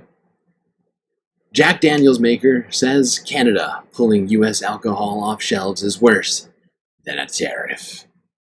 Really? Fascinating. You know what I love about this, though? I mean, that quote, it's worse than a tariff. I mean, all of Canada's that's something we should all remember, is that these companies are still going to profit, unless we stop buying things from them, right? They're assuming that even with the tariffs, they're going to continue to profit in the same way that they have in the past. And so taking things off the shelves, people just not buying things of theirs, is going to hit them truly, where it hurts, okay? The revenue and profit column of the balance sheet. all of Canada's provinces have now said no to American alcohol. But the maker of Jack Daniels is calling the Canadian response disproportionate, saying it's worse than a tariff because it's literally taking your sales away, completely removing products from the shelves. Despite protesting the removal, the company's CEO says they can take the hit because Canada represents just 1%. It's a one-man protest. I know this is an old story, but I thought that was hilarious. It's a one-man protest, everybody. The CEO of Jack Daniels, very upset. He's in the streets by himself, maybe with his kid, pulling an Elon or something. I assume his kid's named Jack. I don't know. Standing in the streets alone, protesting this horrifying repression of Jack Daniels whiskey. Help! Help! I'm being repressed! Yeah, it's very sad. Some products being just removed from shelves across Canada. Still going on. And even if they're not removed from the shelves, most Canadians have been fighting back, regardless of political affiliation, against U.S. products. Now, there's been big news in Canada in the last few days. If you haven't been paying attention, Mark Carney, the new Prime Minister of Canada, weeks into his new job, has called for elections. That's a move of a strong. That's an alpha move right there. All right, Reuters from 2 days ago. Canada's PM calls election, says Trump wants to break us. Immediately, if not sooner. New Canadian Prime Minister Mark Carney on Sunday called a snap election for April 28th, saying he needed a strong mandate to deal with the threat posed by U.S. President Donald Trump. We are facing the most significant crisis of our lifetimes because of President Trump's unjustified trade actions and his threats to our sovereignty. The comments are a sign of how relations between the two longtime allies and major trading partners have deteriorated.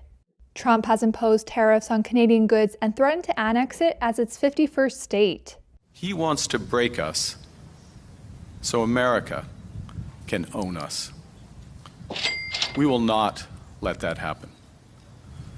We're over the shock of the betrayal, but we should never forget the lessons. The White House did not immediately respond to a request for comment on Carney's remarks. Carney, who was sworn in on March 14th, captured the Liberal leadership by persuading party members he was the best person to tackle Trump. The next election was not due until October, but Carney's hoping to capitalize on his party's remarkable recovery in the polls since January. It follows former Prime Minister Justin Trudeau's resignation as well as Trump's threats. Earlier this month, Trump delayed a broad 25% tariff on some Canadian goods for 30 days. He has since imposed tariffs on steel and aluminum imports and threatened reciprocal tariffs on additional goods, including Canadian dairy and lumber, starting April 2nd. Canadians are rallying for their country and seeing a resurgence in nationalism. And when we are attacked, we stand together. On Saturday, residents gathered in Toronto to denounce U.S. tariffs. Canada-U.S. relations top the list of issues preoccupying residents, according to recent polls. Carney, a former two-time central banker with no previous political or election campaign experience, now has 5 weeks to win over Canadians. On Sunday... Yeah, 5 weeks. That's when that election is going to be happening. We're going to try and cover it as much as we can here over the next month and a little bit. Big news here in Canada. I'm very excited. And I promised to cover the Canadian election way back in the day when it would happen. And here it is. I'm covering it. Covering it as best as I can. We're not done. We definitely got some more issues to talk about with this Canadian election. Let's go here, see what Jagmeet Singh had to say in the wake of this election call. Danielle's... Oh, I should have put these in opposite order. You know what? I made a mistake. Hold on, I gotta do little rearranging here. Let's go here. No, I gotta skip. Yeah. Right. Yeah. CBC News from yesterday. Talk about. I'm sorry, we're gonna skip. We're gonna go to Jagmeet after this. Let's talk about. Alberta Premier Excuse Danielle me, sir. Smith is making waves You're following an ruining it. interview she gave earlier this month. You're ruining it. Okay. So, like I was saying, now we will get to what Jagmeet Singh had to say about this next individual we're going to talk about. We'll do it afterwards, though. Makes more sense for us to do it in this order. Let's talk about Danielle Smith, current Premier of Alberta. She came out with some comments in the wake of this election call, essentially trying to appeal to Donald Trump and the Trump administration, and it has received a great deal of backlash. CBC News from yesterday on the story. Alberta Premier Danielle Smith is making waves following an interview she gave earlier this month. She was speaking with Breitbart News, a right... Almost forgot to give you your 10th support character. Look at you. What a collection of support. U.S. media company, and said that the Conservative Party of Canada was far ahead of the governing Liberal Party before the trade war. But the threat of unjust and unfair tariffs had boosted Liberal support. Here's part of what Alberta's Premier said. That's what I fear, is that the longer this dispute goes on, politicians posture, and it seems to be benefiting the Liberals right now. So I would hope that we could put things on pause. This is what I've told administration officials. Let's just put things on pause so we can get through an election. Awful. Let's get some more analysis on Premier Smith's comments. We're joined by Lori Williams. She is a political analyst and a professor at Mount Royal University in Calgary. Lori, always good to see you. Thanks for taking the time. Great to see you, Andrew. So you heard the Premier there. What do you make of what she said? Well, it's quite problematic. No it's one kidding. thing to say that you have a preference as to who wins an election. It's quite another to suggest that another country alter or adapt its behavior to have an impact on the election in another country. It also suggests that she's totally fine with the United States tariffing Canada and like Canadians in general, just so long as they do it in a way that doesn't affect the Canadian election at all. Put them right back on. No big deal. No big deal. It is wild. All right, now let's go and see what Jagmeet Singh's response to this was. I'm forgetting where he's from. Is it Manitoba? No, it's Quebec, isn't it? Wait. God damn it. Can't remember now.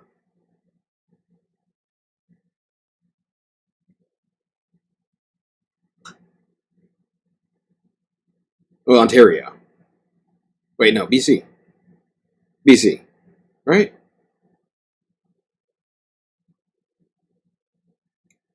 God damn it. Pretty sure it's BC. Okay, yeah.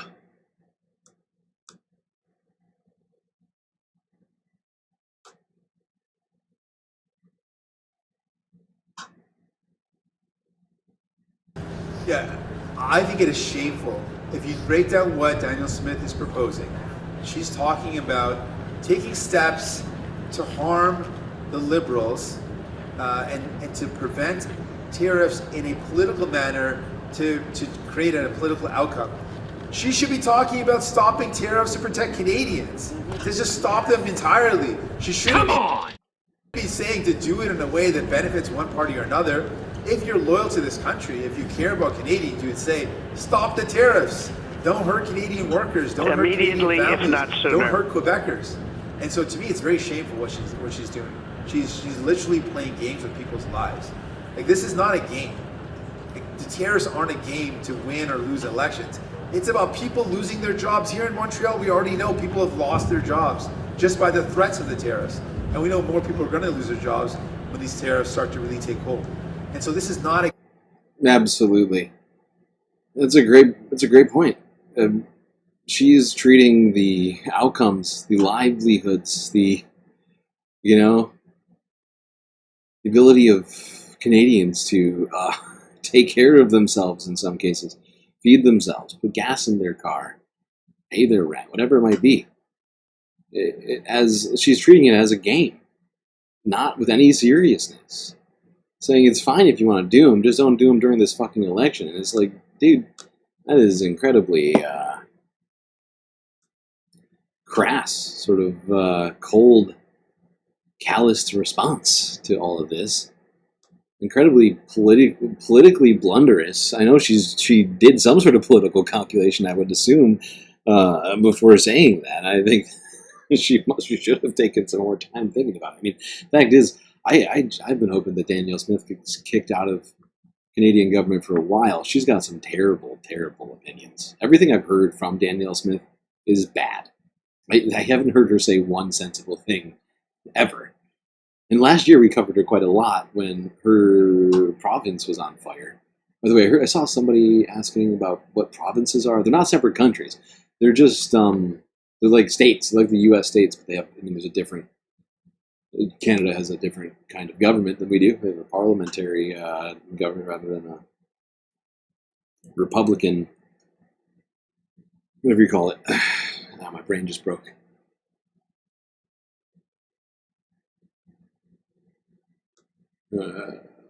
Constitutional republic. Okie dokie. Yeah, and here's a story that,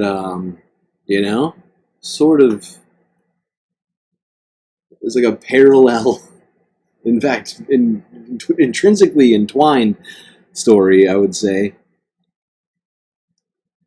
Let's go to Edmonton, where Edmontonians are turning to gardening in their homes as food costs continue to grow. In this packed room of gardeners sifting through seeds, Angelie Knight is shopping for her brand new garden. It's a big endeavor to start, but she says at this point, it just makes sense. It seems like, of course, like grow your own food, make it more sustainable and be able to support not only, your family, but a garden grows so much food, like we can support our community too. And yeah, with rising prices, it makes so much sense. Rising prices at grocery stores and President Trump's tariffs have many turning to their own backyards. Here at Super Seedy Sunday, organizers have noticed a budding trend of people doubling down on gardening efforts. We really noticed when the pandemic started that people got very interested in gardening. And again, now that vegetable prices have gone up so high, I think that we're seeing a big increase in people who want to start growing at least some of their food. Interest in community gardens is also growing. The city currently has around 100, but Sustainable Food Edmonton is getting dozens of calls from interested neighborhoods. We've had some high numbers before, but I think this is the record. It's a sign of the times. I don't know what your food bill is looking like, but I know what my food bill is looking like, and I think we can say that for all of our neighbors. It is directly related to food security. As interest grows, these enthusiasts have advice for first-timers. Start small, focus on your soil, and don't be afraid to dig deep and have a little fun. Emily. Yeah. While Danielle Smith is playing games with tariffs, Canadians are doing everything they can to avoid paying extra for basics like food. Elon deleted the U.S. seed vault. Is that true? I wouldn't be shocked to hear that Elon already had his own seed vault and just wants to be the private proprietor of this seed genetics. Oh, God. Ew. Saying seed genetics in relation to Elon really grosses me out. Don't be creepy.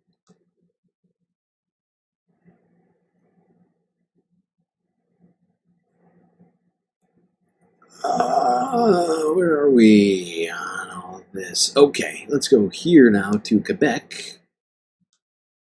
This was in Montreal. What issues matter to Quebecers in this federal election? Let's find out what French Canada thinks about this upcoming election.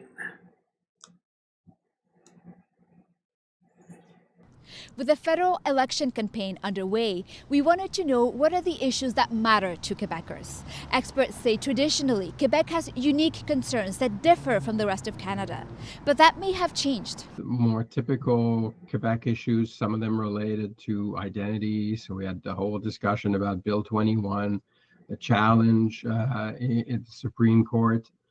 And all these things are still happening, but nobody's talking about them. They've been eclipsed by what's happening in the U.S. And people in Montreal seem to agree. Obviously, our sovereignty is under attack. That is a big issue right now. The economy, resolving the tariffs with the U.S. Defending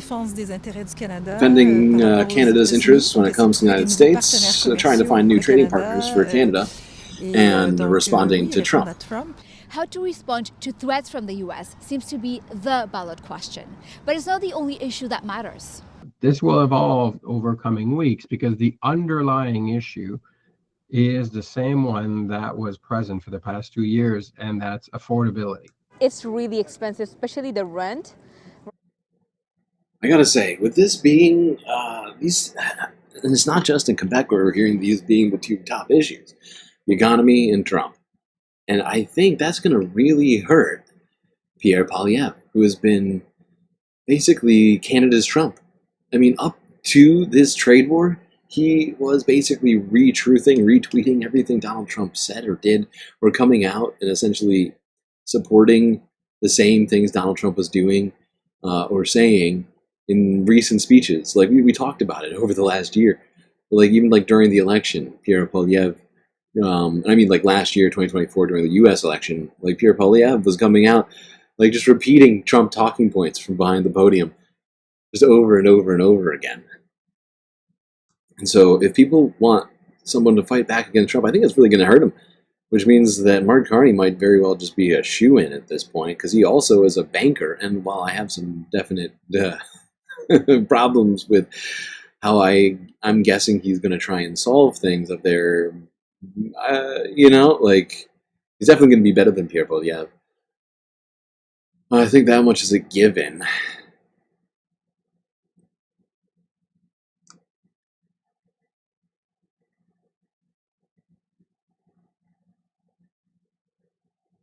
All right, now let's go to a different North American country, Mexico.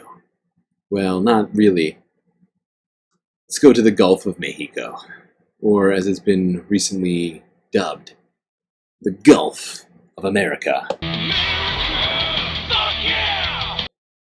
Now, I thought this was already settled. I mean, like as settled as anything else has been for the last 2 months.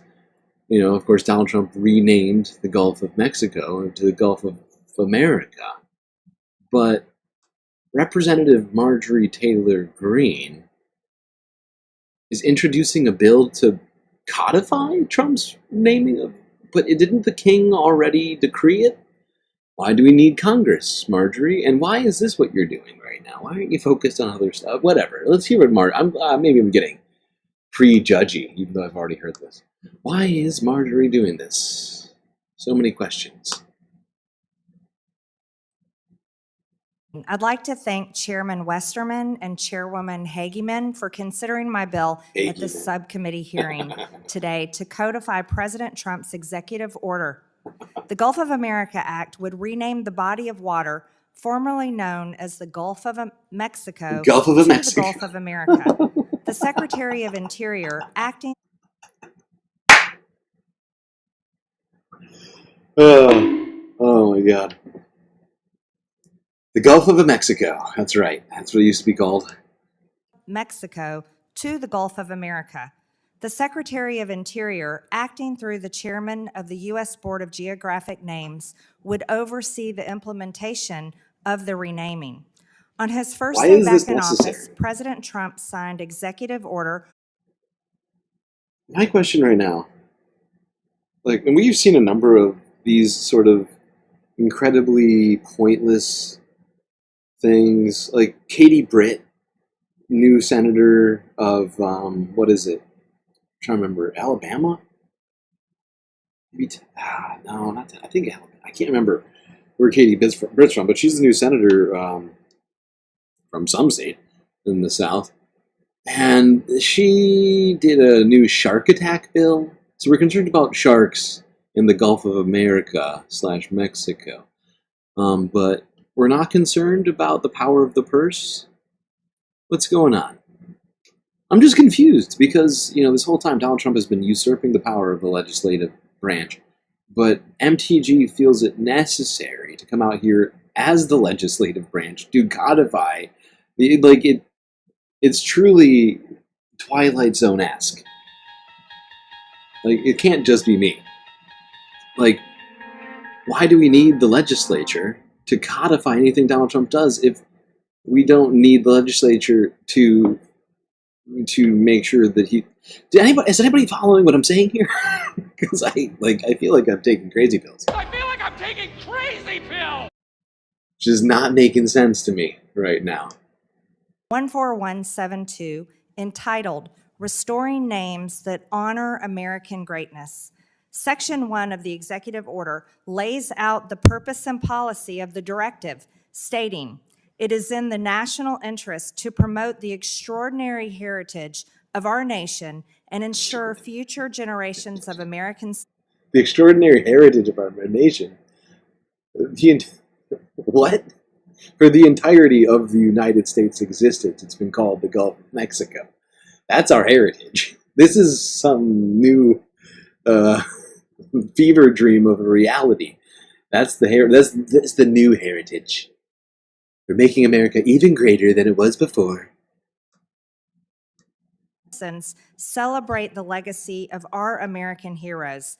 The renaming of our national treasures, including breathtaking natural wonders and historic works of art, should honor the contributions of visionary and patriotic Americans Historic in our works of art. nation's rich past.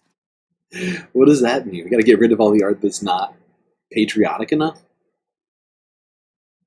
Okay, the old ones, not regular works of art, but the historic works of art. Got to have them as patriotic as possible. Are we gonna go back to like the old gold foil maps and like scrub out Mexico, put in Gulf of America? I mean, what the fuck are we talking about? What a weird timeline to live in. Well, Representative Space Lasers out here to tell us, and to seemingly do Donald Trump's job for him. I thought that he didn't need any legislative oversight or approval for anything. Why we would need to codify anything Donald Trump's ever done, I don't know. It doesn't make any sense. They're certainly not keeping the power of the purse or of, as an co-equal branch of government. This is through a sub-branch of government now. Why would Donald Trump, the king, need lowly Marjorie Taylor Greene to come out and codify any of his decrees? Doesn't make sense.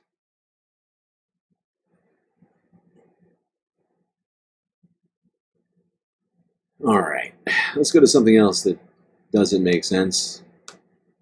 Makes me feel like I'm in the Twilight Zone, or perhaps a Isaac Asimov book / film. iRobot comes to mind. Here's Boston Dynamics from 6 days ago. Moving on to the tech stories, people. Tech and business stories. To wrap this here half up.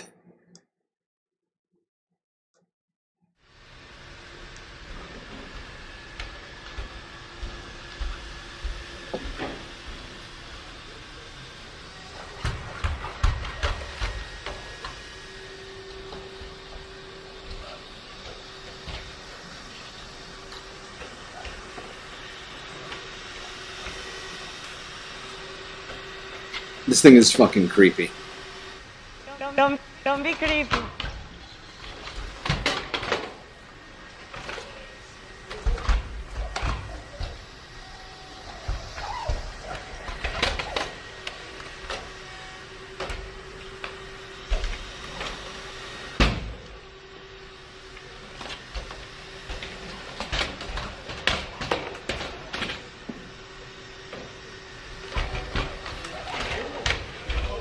Jesus Christ. Well, we got the robots. We don't have the luxury space communism yet. And I'm afraid we're about to be taken over by kung fu robots, I guess. Where is Will Smith to bitch slap this one out of existence?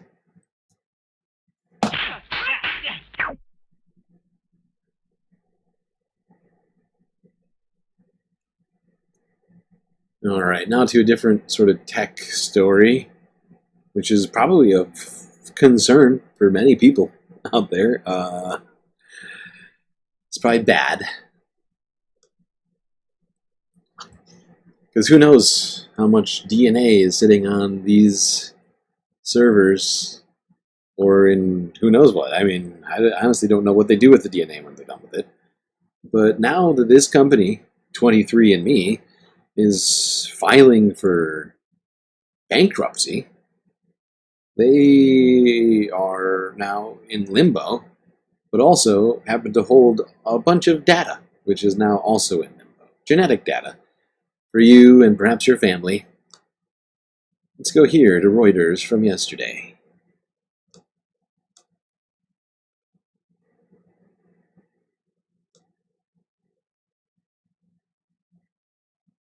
Well, the dystopia is definitely Despite here. being featured in Oprah Winfrey's annual list of favourite things just 8 years ago, DNA biotech firm 23andMe filed for bankruptcy in the US on Sunday.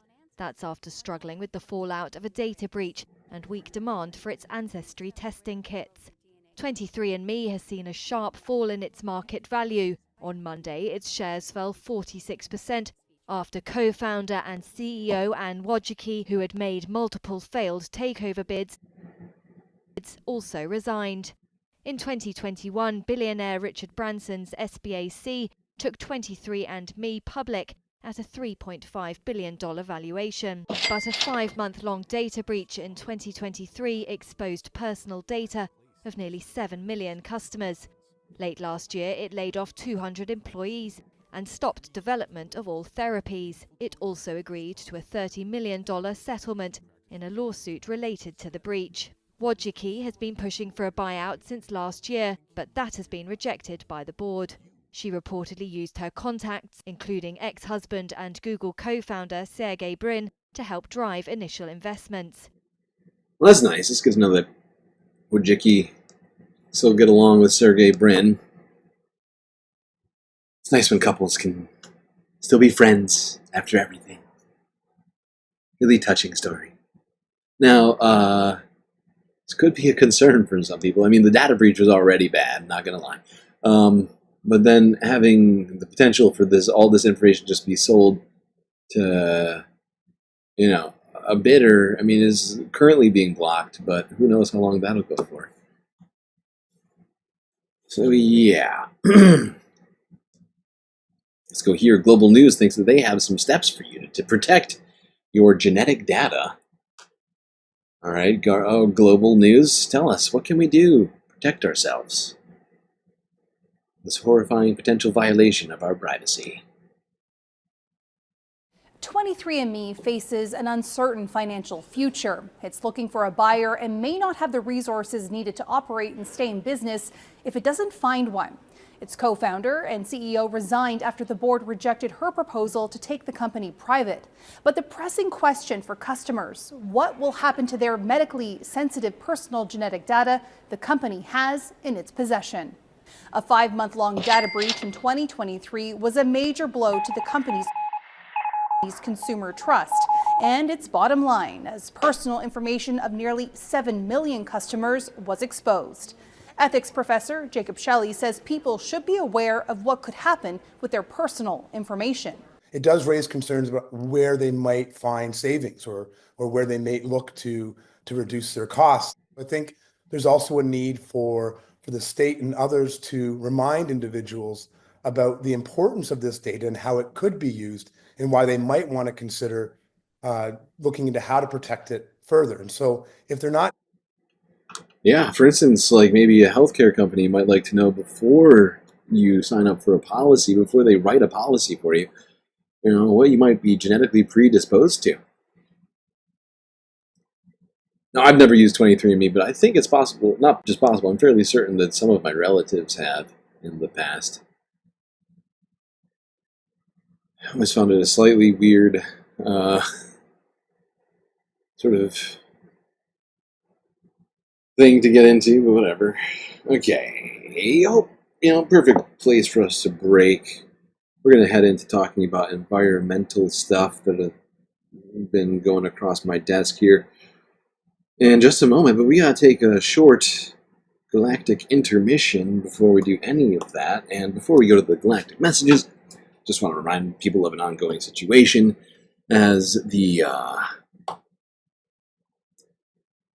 audio interface on the space station has broken. As of last Friday, this is an unfortunately rather expensive device. Now, one thing I'm looking into cheap alternatives until we get enough funds to get something decent. But if you want to help fund more galactic audio fidelity, If you'd like to help fund more galactic audio fidelity that we've grown accustomed to, help me reconnect my mic to the computer, do consider contributing to the Galactic News Network in one of the many ways we have available to you. Whoops, that's not what I meant to do.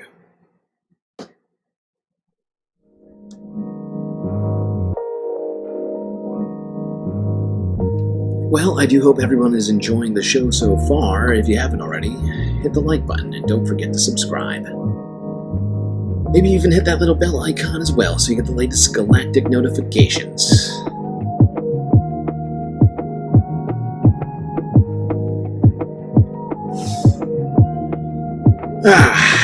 Now while you're doing all that, do also consider contributing to the Galactic News Network, as we are completely funded by viewers like you. Without the space fams, GNN would cease to exist. So, consider throwing your support behind Galactic News Network, one of the myriad ways that we have available to space fans such as yourself: YouTube, Super Chat, Super Stickers, memberships, Twitch, bits, and subscriptions. Cash App and PayPal if you'd like to avoid giving those two aforementioned platforms their cut. But the best way to get the most space benefits for your Earth dollars is to become a Galactic patron on Patreon. Just $3 US a month will get you access to cornucopia of space benefits unseen by the rest of the Milky Way galaxy. Avatar, shoutouts, and much, much more will get you the space benefits which you deserve. So, make your choice. Show your support for the Galactic News Network. Ensure that I have the space bills paid and food in my stomach. Alright, chap. Enjoy this short space intermission.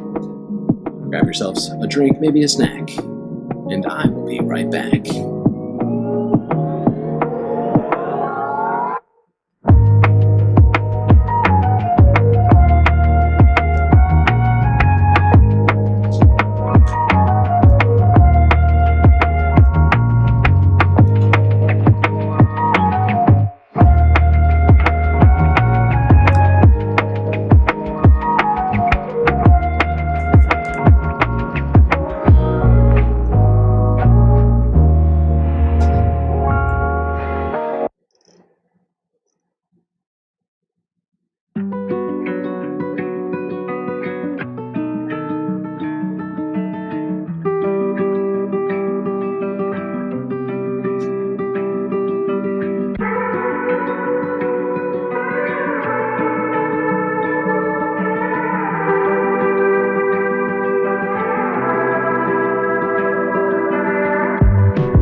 waste.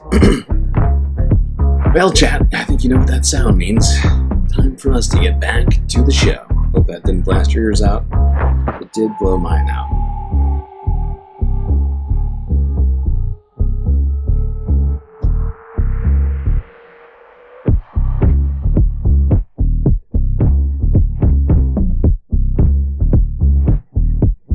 Okay, well, as you see on the screen behind me, we're about to go to Zateo.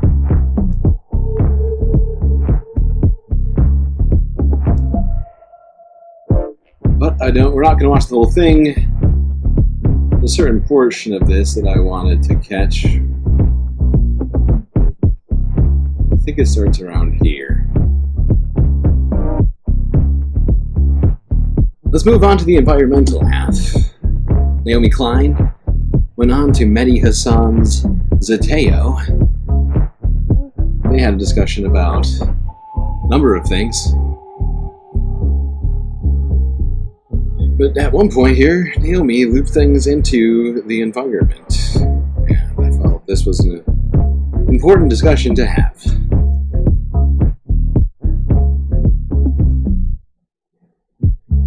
Oh shit, I have no sound.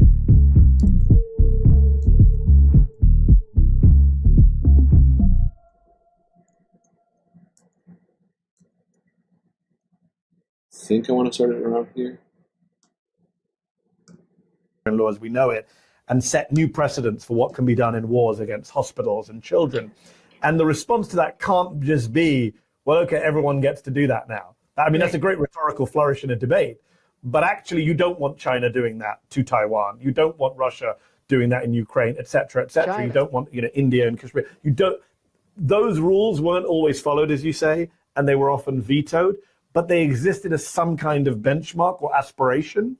And the alternative is the law of the jungle or the mafia code, which you mentioned, where it's just Putin, Trump, and a few other strongmen deciding what is acceptable based on, as you say, whether you have nuclear weapons, whether you have access to minerals and economic leverage. So it does really worry me, this idea that, yes, we make don't make the perfect the enemy of the good. We certainly don't have a perfect multilateral architecture or a perfect UN. And there's a lot of questions to be asked about the future of NATO.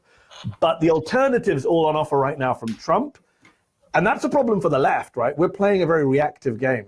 When Musk says something, so we react. Trump says something, so we react. Netanyahu does something, so we react. There is no real proactive initiative to build something or offer a vision of the future that is better. By the way, let's not use the phrase coalition of the willing, as tempting as it is, because that's what George Bush used for Iran. Keir Starmer used it. Let's not say that. What am I doing? I get it, but let's not say it. But look, you mentioned to me, and I'm gonna quote from you because I hadn't read it, but you mentioned it to me before the show. Omar Barghouti, one of the founders of the BDS movement, wrote a great piece for The Guardian last year, where he talked about actually rebuilding the UN, making the UN work. As you say, elimination of the veto, a more inclusive representation, revamping the grossly inflated structure, making it more lean, less corrupt, less dependent on Washington money. Those are all good things that we should be proactively making the case for. And we haven't been, right? We've been kind of playing defense when we should have been playing offense on not just democracy, but as you say, multilateralism. It's not a word you hear very often. Yeah, and I think that and the risk, of course, in a moment like this is that rather than going in that direction, basically all people do in response to Trump and Putin is buy more weapons, right? And we're seeing some of this from the EU, and I think that that's a pretty grim future. It's just that whatever money is left over in this world goes to AI and weapons, and not to responding to the underlying drivers of crisis. You were talking about Israel, and I think it's really important. And I know you've talked about this with Anthony Lowenstein. It always markets itself as a laboratory for these technologies. Trump is now talking about not just an iron dome, but a golden dome. So that we're accelerating very. I know it's just too much. National security initiative into gold, like his freaking toilets in his apartment. We get the golden dome and the F-47 green cards, as if from Mexico. Like, who's shelling us that an iron dome would protect? It's insane. But as you say, the laboratory is certainly there, and that impulse.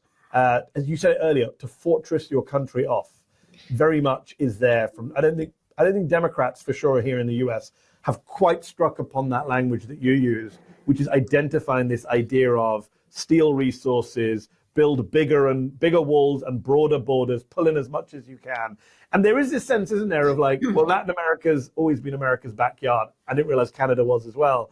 And the Russians get to have Crimea and Donbass as their backyard. There is a symmetry there. And I guess Canadians and Ukrainians can feel some solidarity right now. Yeah, I mean, and I think that there was huge support for Ukraine and Canada, in part because even though we weren't in quite as vulnerable a position, I think we understood what it means to live next door to a nuclear superpower, and what this precedent would mean. But yeah, I mean, I just want to stress that I feel like, in moments of crisis, we forget about the climate crisis. We forget about climate breakdown. But I believe that the planet is a player in all of this, and that this is a really important backdrop for us to understand a logic behind all of this. In the past, we've talked about Gustavo Petro, the president of Colombia, talking about Palestine as a preview for what the global South and the poor of the world will face on the borders of the world, right? So this really is a choice point about whether or not we're going to go to this fortress model, overwhelmingly the richest countries in the world, create their various kinds of iron domes, and sort of do mass hoarding, right? During times of crisis, we buy bottled water and toilet paper, and Donald Trump wants the Great Lakes, and Greenland, right? I mean, it's the same kind of logic. And what multilateralism offers is a actual mechanism for thinking about how we solve problems together. So I think it would be a terrible mistake to take a burn it down approach just when we need it most. It's such a good line you said there, that the planet is a player, because I do feel it will intrude upon Trumpian realities. This idea that the Trump folks can just live an alternative universe until the planet intrudes. I'm sure you saw Pete Hegseth, the new defense secretary, ex-Fox host, saying the Pentagon doesn't do that climate crap anymore, is what he said this week. He went out of his way to say they're removing all climate references from Pentagon planning documents. The Pentagon actually was a big player in the climate debate in recent years, pointing out the national security risks, the resource wars.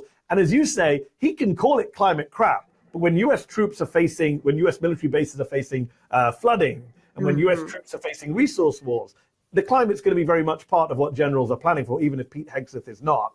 And it will intrude its way in. And Greenland is another example of that, where it's in the Arctic. The Chinese apparently have designs, the Russians.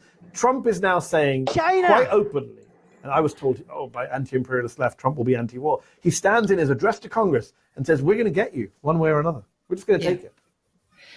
Yeah. And I mean, by the way, a lot of this becomes more economically attractive and viable because of climate change, right? I mean, a lot of the oil becomes available because of melting sea ice. So whether or not it's on the website or not, or they're talking about it publicly, they all know that's why there is the increased attention and interest in the North for resource extraction.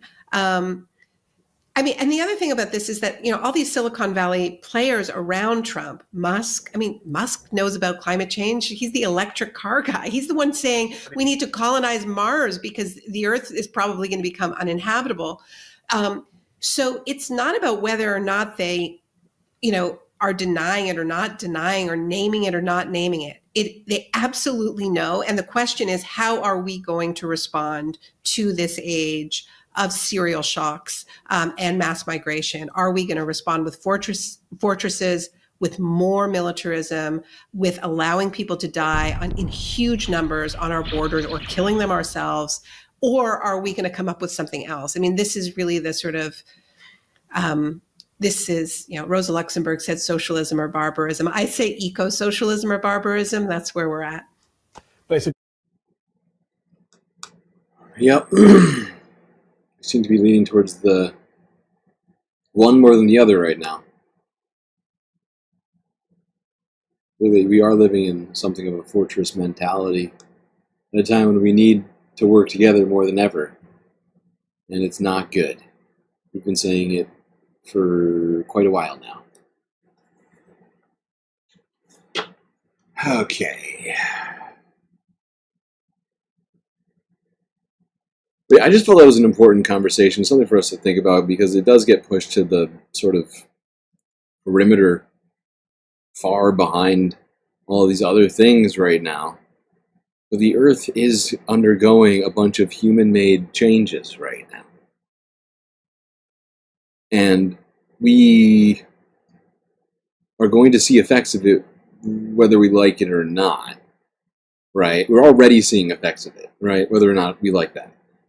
But it is going to play into geopolitics a great deal. Whether or not our government even wants to recognize the existence of climate change, it's a climate change reality, not, it's not really up for debate. And, there's a lot of stuff we should be doing to try and stop as much of it as we can right now. But regardless of what, what we may think about it, the effects will exist. And there will be geopolitical issues, regardless of how the Trump administration wants to label them, that are intrinsically linked back to all of this, right? Instead of rising sea levels, it'll just be a water crisis, a flooding crisis. It's happening completely devoid of anything relating to climate change. Just water, just a lot of wetness in terms of water.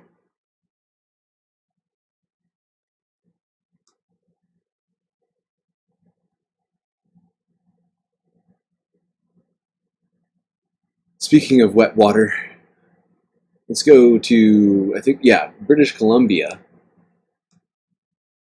Global news from yesterday: heavy rain, very wet water, triggered landslides in Port Coquitlam as an atmospheric river is moving into the west coast. Some Port Coquitlam residents got a scare over the weekend after heavy rain caused this landslide.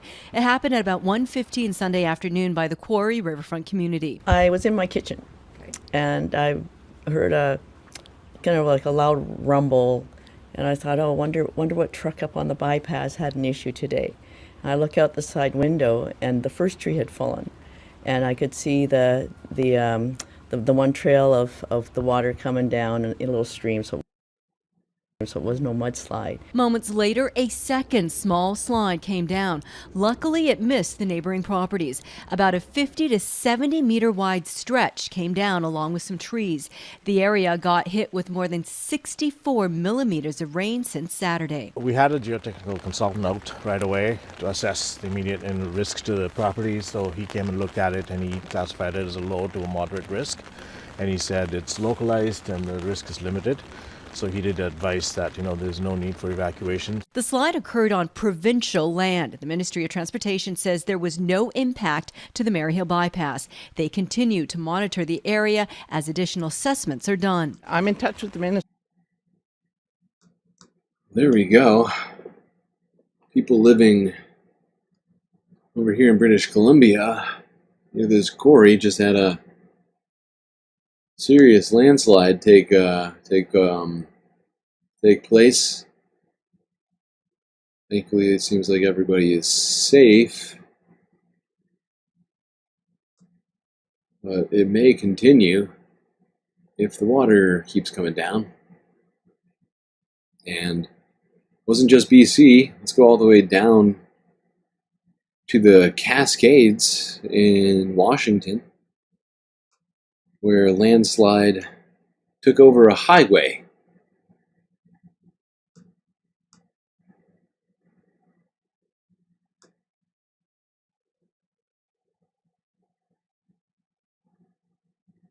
Crews are keeping an eye on a landslide that hit the North Cascades Highway overnight. It's just east of New Halem near Diablo Lake. This morning, only the eastbound lane is open to traffic. WashDOT posted this picture of the slide on social media. You can see it covering one lane right there. Road crews did plow the eastbound lanes overnight, so both east and westbound traffic can alternate around that slide. Later this morning, WashDOT will reevaluate the situation. Okay. Now, let's go even further south. Down to California, Los Angeles.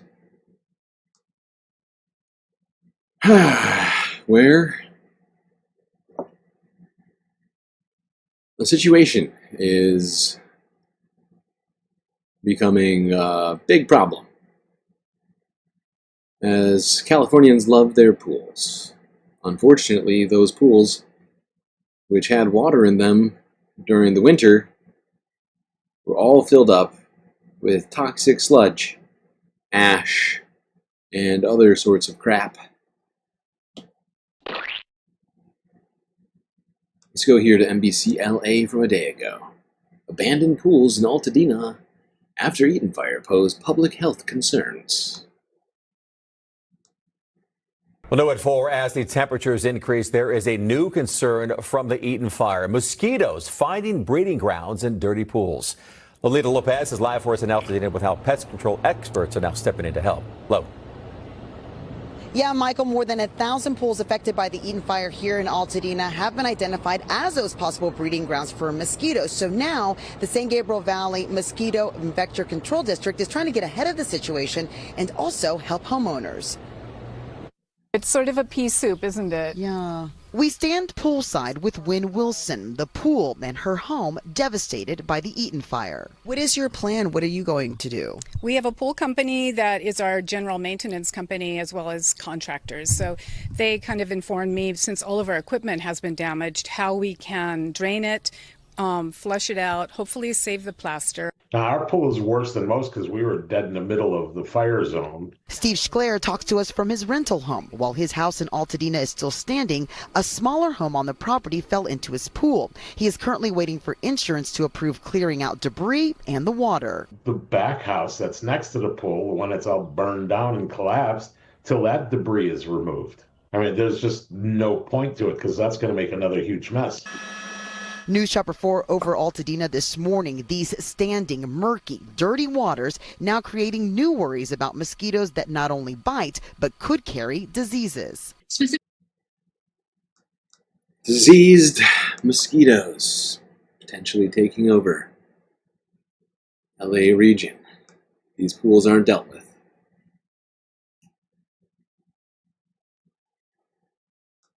Now, we're not done talking about wildfires. Right now, we got active wildfires throughout the southeast. Let's go here. NBC News from 2 days ago. Dangerous wildfires burn across several states. So hot right now.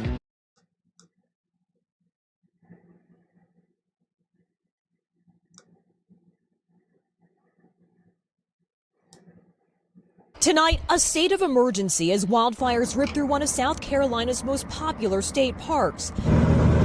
Choppers dropping water at Table Rock State Park in the state's northwestern region. The flames already burning at least 1,000 acres and nowhere near contained. Take a look. You can see the smoke billowing high above the mountains behind me. Officials say that a lot of the trees knocked over by the remnants of Hurricane Helene last fall are adding fuel to these flames. Kathy Baer has been watching the winds push the fire closer to her home. And what do you remember seeing?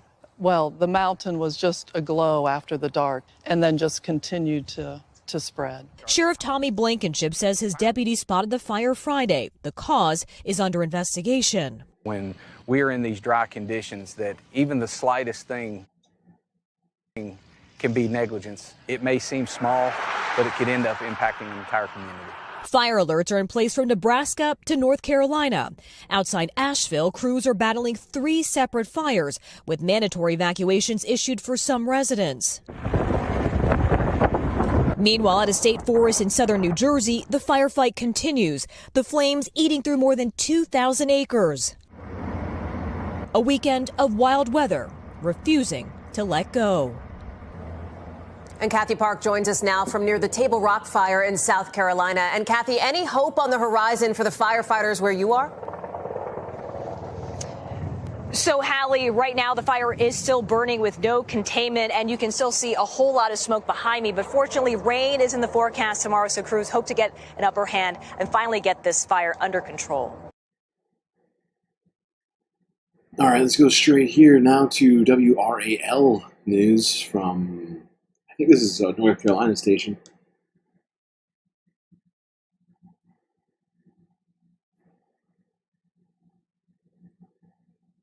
want to stay on fires and bring your attention to these screens right here. There are several fires burning across the state right now, with several large fires in western North Carolina. This is firefighters warn you to avoid burning altogether. WRAL's Destiny Patterson is live at Fire Station 5 on Oberlin Drive in Raleigh. And Destiny, firefighters still don't want anyone burning anything right now.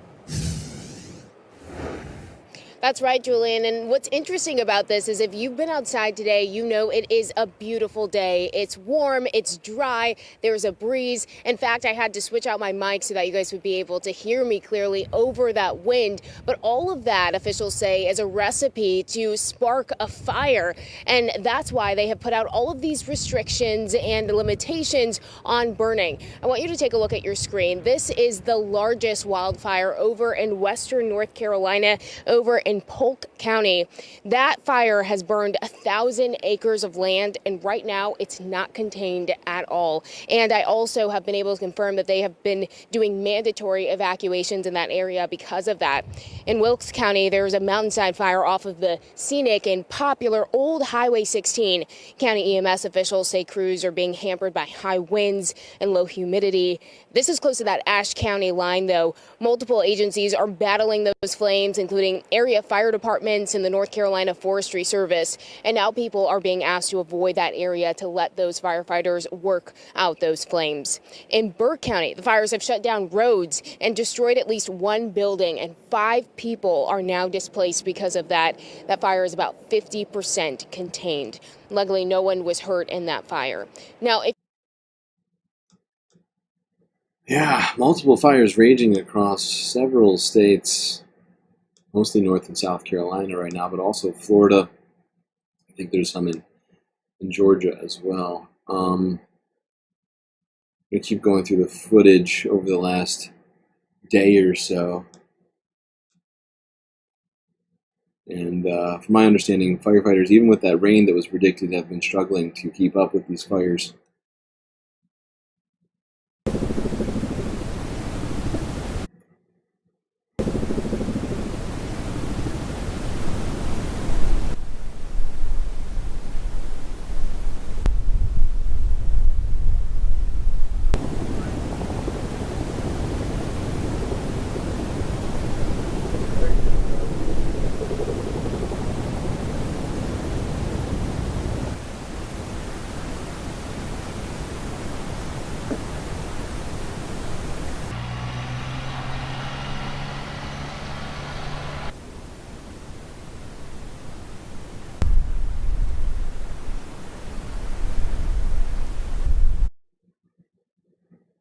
So yeah, these last ones are from about 24 hours ago. Look at that last one we just watched, and this one right here. The race is on to contain multiple wildfires now that are burning along the East Coast and forcing evacuations in several states. Yeah, usually we talk about this on the West Coast, but it's the East Coast, unfortunately. NBC's Kathy Park is in South Carolina, where crews are battling the flames. Race to contain wildfires from New Jersey to the Carolinas is being hampered by dry conditions and strong winds. This has been going all the time, you know. Overnight, a blaze burning at Table Rock State Park in South Carolina, growing to more than 1,000 acres. As crews tackle the tough terrain with critical water drops from the air. This is an unusually high fire occurrence fire season than we've had in quite a while.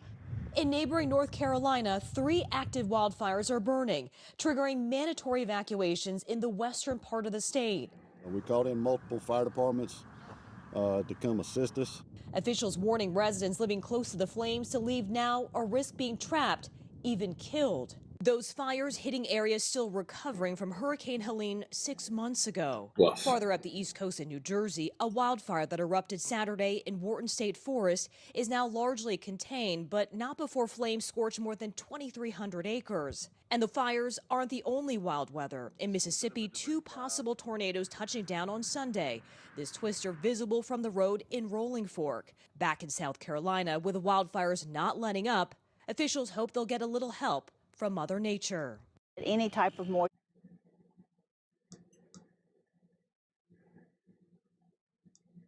I didn't even hear about the one that was in New Jersey somehow.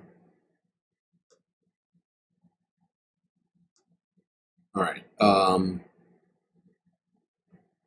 Let's go here now. This was about 15 hours ago.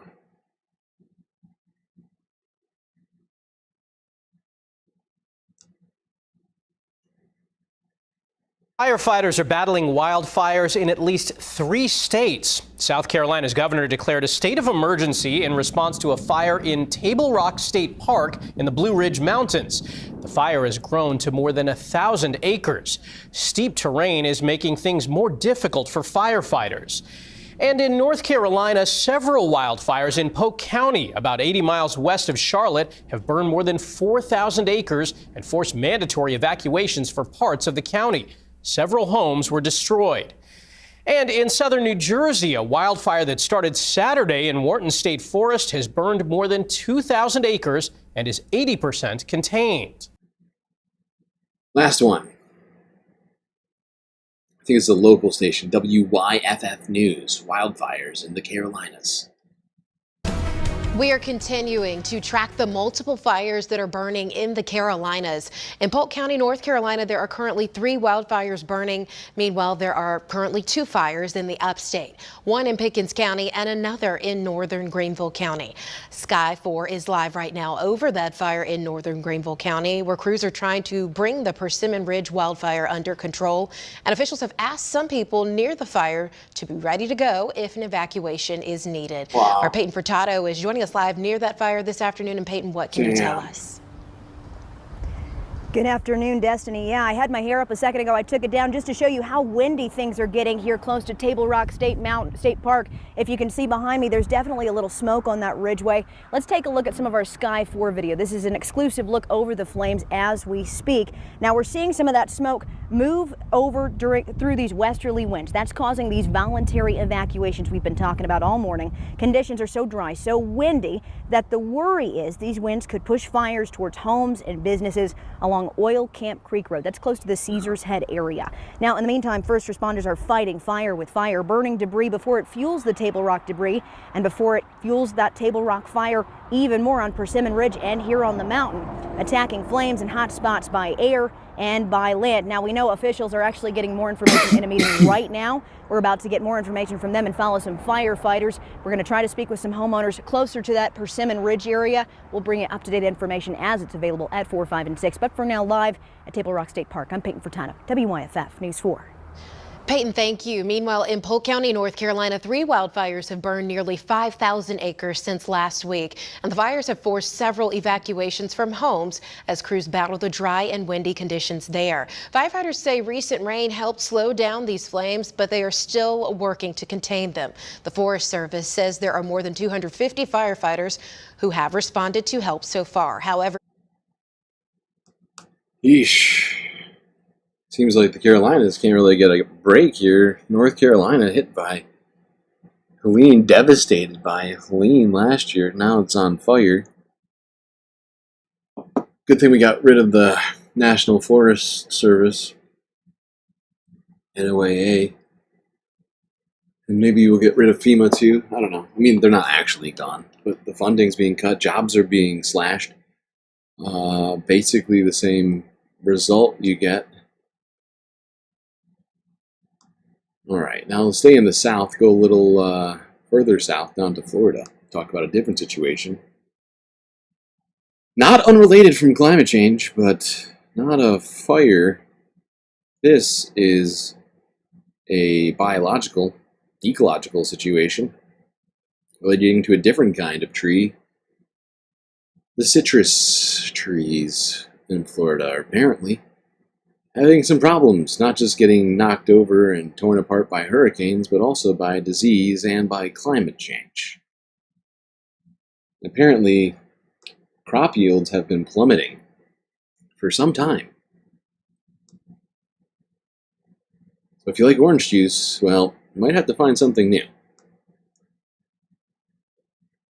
Over the centuries, the citrus industry has boomed right here in the Sunshine State. But now climate change, along with hurricanes, citrus disease, and changing consumer tastes is really taking a toll on the state's orange growers. CBS News' Mark Strassman has more from Lakeland. Christian Spinoza drove us deep into the groves of his Florida family's 5th-generation farm. 800 acres of citrus, squeezed by a series of disasters. It's hard. Is it as challenging as it's ever been?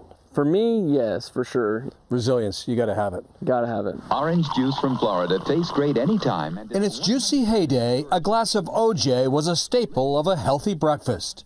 Orange crops flourished in Florida, the Orange State. The good old days. The good old days. But Shannon Shep knows nostalgia is no nutrient to grow a sunny future. She's the executive director of the state's Department of Citrus. Some industries have supply issues, some have demand issues. Oranges have both. Fair? Fair. Which is the greater challenge?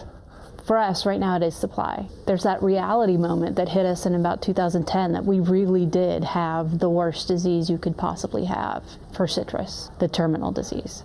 That disease is called citrus greening, and it's grave to the groves in Florida. A bacterial infection spread by an Asian bug. It's blighted the state's orange industry. Research is ongoing, but there's no cure. Over the last 20 years, production in Florida's orange groves plummeted 92%. Jesus and demand Christ. for orange juice last year hit an all-time low. This year is projected to be no better. Over the years, consumer tastes changed. Concerns about sugar content have far fewer Americans drinking orange juice. At the industry's peak in the late 1990s, Florida produced 240 million boxes of oranges. How much was produced last year? Roughly 17 million boxes. That's a big drop. It's a huge drop. We hope. Well, there you go. California citrus not just being threatened by climate change or hurricanes, but by an infectious disease. It's just being caused by an invasive species. Crops are, I mean, that number, 92% down in production, is pretty wild. Kind of those sort of things remind me of like Interstellar a little bit, right? Like how all the crops start collapsing. That's why they got to get off of the earth and stuff. Not necessarily my favorite movie, but it's decent. But the analogy certainly exists.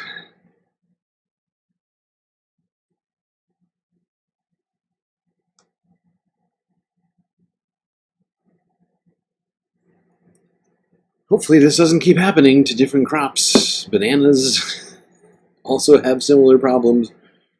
There's a lot of different things going on right now in our world, and we have to do everything we can to try and mitigate these negative effects of human activity. Doesn't feel like we're doing enough.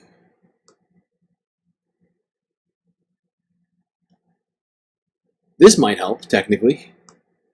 Although, probably not.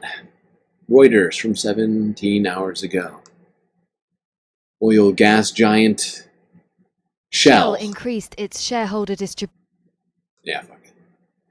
policy on Tuesday to 40 to 50% of cash flow from operations, with a focus on share buybacks. It also lowered its annual investment budget to a $20 to $22 billion range through to 2028. The world's biggest liquefied natural gas trader said it wants to grow LNG sales by 4 to 5% each year in the next 5 years, That's not gonna while help. keeping its oil output stable at 1.4 million barrels per day. Shell estimates that global demand for liquefied natural gas to rise by around 60% by... Huh, weird. Well, Shell's going to try and cut costs. And also increase output? I don't know how that works. But I don't know. Whatever. That's probably not going to help, though. If they do manage to be successful in increasing output of LNG and oil,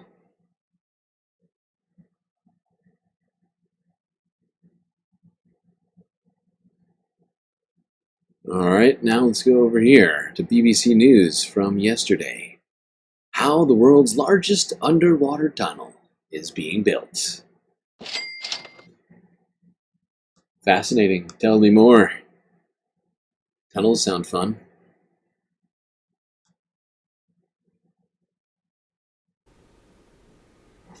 In the south of Denmark, a mega project is underway to build a tunnel under the Baltic, linking the country to Germany.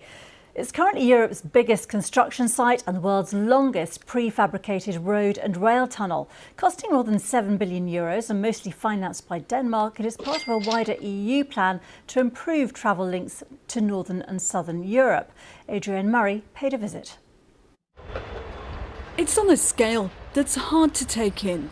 The size of 600 football pitches, this colossal construction site is where a record-breaking tunnel is being built, linking Denmark to Germany. So this is one of our production lines. Inside 3 enormous halls, tunnel segments, each more than 200 metres long, are being moulded from steel and concrete. Running 18 kilometres under the Baltic Sea, the Fehmarn Belt will be the world's longest prefabricated tunnel. It's not only linking Denmark to Germany, it's linking Scandinavia to Central Europe. Everybody's the winner because obviously businesses, they will be closer connected. And then by not having an extra distance to drive, you will also cut in carbon because traveling 160 kilometers less. It will slash the rail journey between Copenhagen and Hamburg from 4.5 to just 2.5 hours and replace the 45-minute ferry sailing by a drive of less than 10 minutes. Financed mostly by Denmark, this $7.5 billion mega project has been in the pipeline for almost 2 decades. After repeated delays from lawsuits and environmental opposition, it's hoped the project will boost the local area. And building is now well underway. As much steel as 50 Eiffel Towers will be needed. Assembling this metal structure is the first step of building the tunnel. It'll be moulded with concrete and 9 of them will be put together to make a single element. Now, this may definitely help in terms of carbon emissions. I'm not going to dispute that. I think the United States needs to do a lot more beneficial infrastructure projects in the United States to, modernize our transportation system, get us off of driving, oil-powered vehicles all over the place. And it's truly a wonder of science and engineering, but there are concerns, like it was mentioned, over environmental effects, as it may affect the the oceanic, what do you call it? Like the ecosystem that exists where this tunnel is going to be. Having a number of things like construction going on, incredibly loud sounds may disrupt. Feeding cycles and other things like that. My brain is not working right now.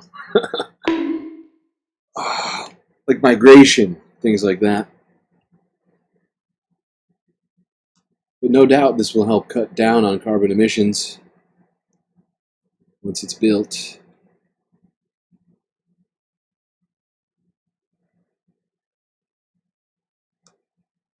Now, I meant to put these in reverse order, and that's my bad. So let's go west. Let's go backwards to the United Kingdom, where there is something of a scandal going on.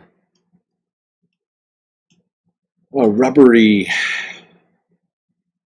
road meeting situation. As apparently a UK tire recycling program has come to light that... Now, a BBC investigation has found that the Excuse me, ma'am. I'm speaking. It's come to light recently that this recycling program isn't really doing what it's been touted to do. And at least half of all the tires supposedly being recycled in the UK are actually being sent to India to be burned. That's hot. Now, a BBC investigation has found that the UK is shipping millions of waste tyres to India each year, where they're being cooked in makeshift furnaces, causing potentially serious health problems. Instead of being recycled, the BBC's File on 4 Investigates programme discovered that millions of waste tyres are being sold on the black market. Illegal. Kenyan reports. Most of us drive a car, and most of us at some time have to get our tyres changed. That's good, thank you very much. Off with the old, on with the new. And within the bill, a small charge we all pay for our tyres to be disposed of safely and recycled. So this is our tyre at its end of use point. The interesting question is, where does it go next? Well, they're supposed to be shredded, then used for things like surfacing horse arenas and children's playgrounds. Sounds But the reasonable. BBC's File on 4 Investigates programme has discovered that around half of waste tyres in the UK are squashed into bales like this. It's more profitable to do this and then ship them abroad. Together with journalists from an organisation called Source Material, we teamed up with an industry insider who fitted trackers to end-of-life tyres to see where they ended up. What followed was an extraordinary journey, all the way to India, where instead of going for recycling, they were diverted on a 1,000-kilometre journey into central India. And look where they ended up, in pyrolysis plants. Pyrolysis is a process that heats tyres to high temperatures, retrieving oil and steel. We've been told that most plants in India are unlicensed and unmonitored, and it's illegal to import tyres for pyrolysis in India. The process isn't clean. It creates a dangerous cocktail of gases and chemicals. These will be oil. Look how black the cement is around it. That is horrifying. This is one of the reasons why India has such a horrifying problem with air quality, because of stuff like this happening. And somehow taxes intended to help in the process of recycling these tires is being mismanaged.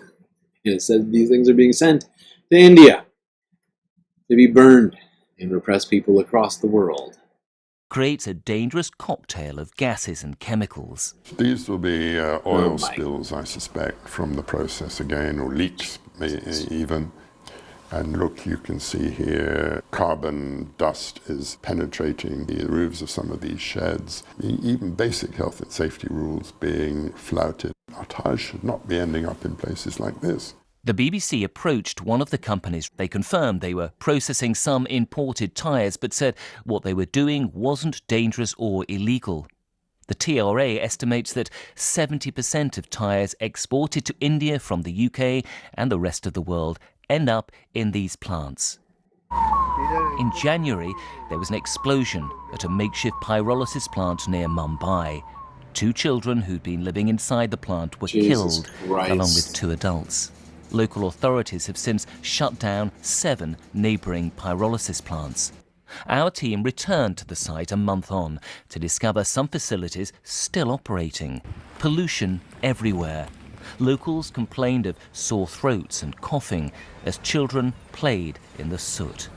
Nearby, mountains of tyres, many from Europe and the UK.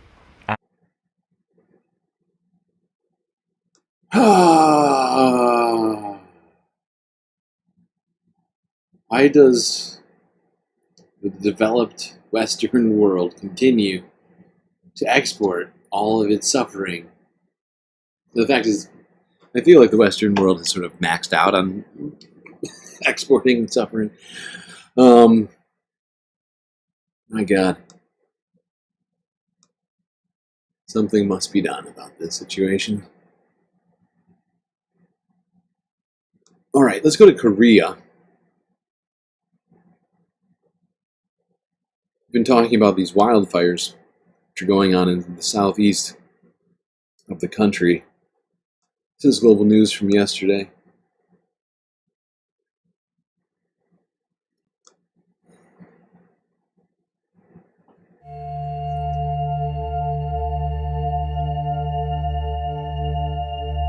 Wildfires in South Korea killed at least 4 people and displaced 1,500 residents. Things that remind me of my youth disappeared without a trace. Photos of my children when they were young. But sometimes, and for my children, there's no place to share memories with them. I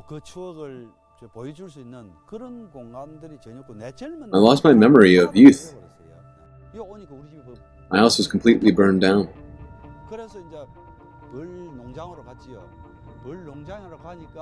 So I went to a bee farm, and the bee farm was also on fire. Regarding pine mushrooms, I'm most worried about the mountain catching on fire. If a fire breaks out, the pine trees will burn.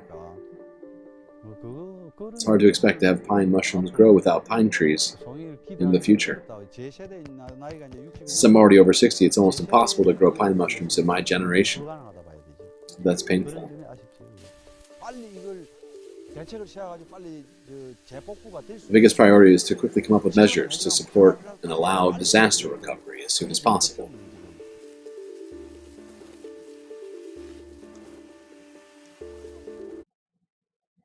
There's one man who I believe is a farmer talking about how this forest fire is going to destroy the local ecosystem, which he relies on, cultivates the land. That's rough. Okay, that's our last environmental story. Let's do some space news. This isn't, I don't know if I would really call this space news, but it's certainly a discussion of space. Let's go to the Majority Report with Sam Seder. Discuss future colonization of Mars and who isn't going to be going to Mars with Elon Musk. Well, first of all, some of the things that I say will be incorrect.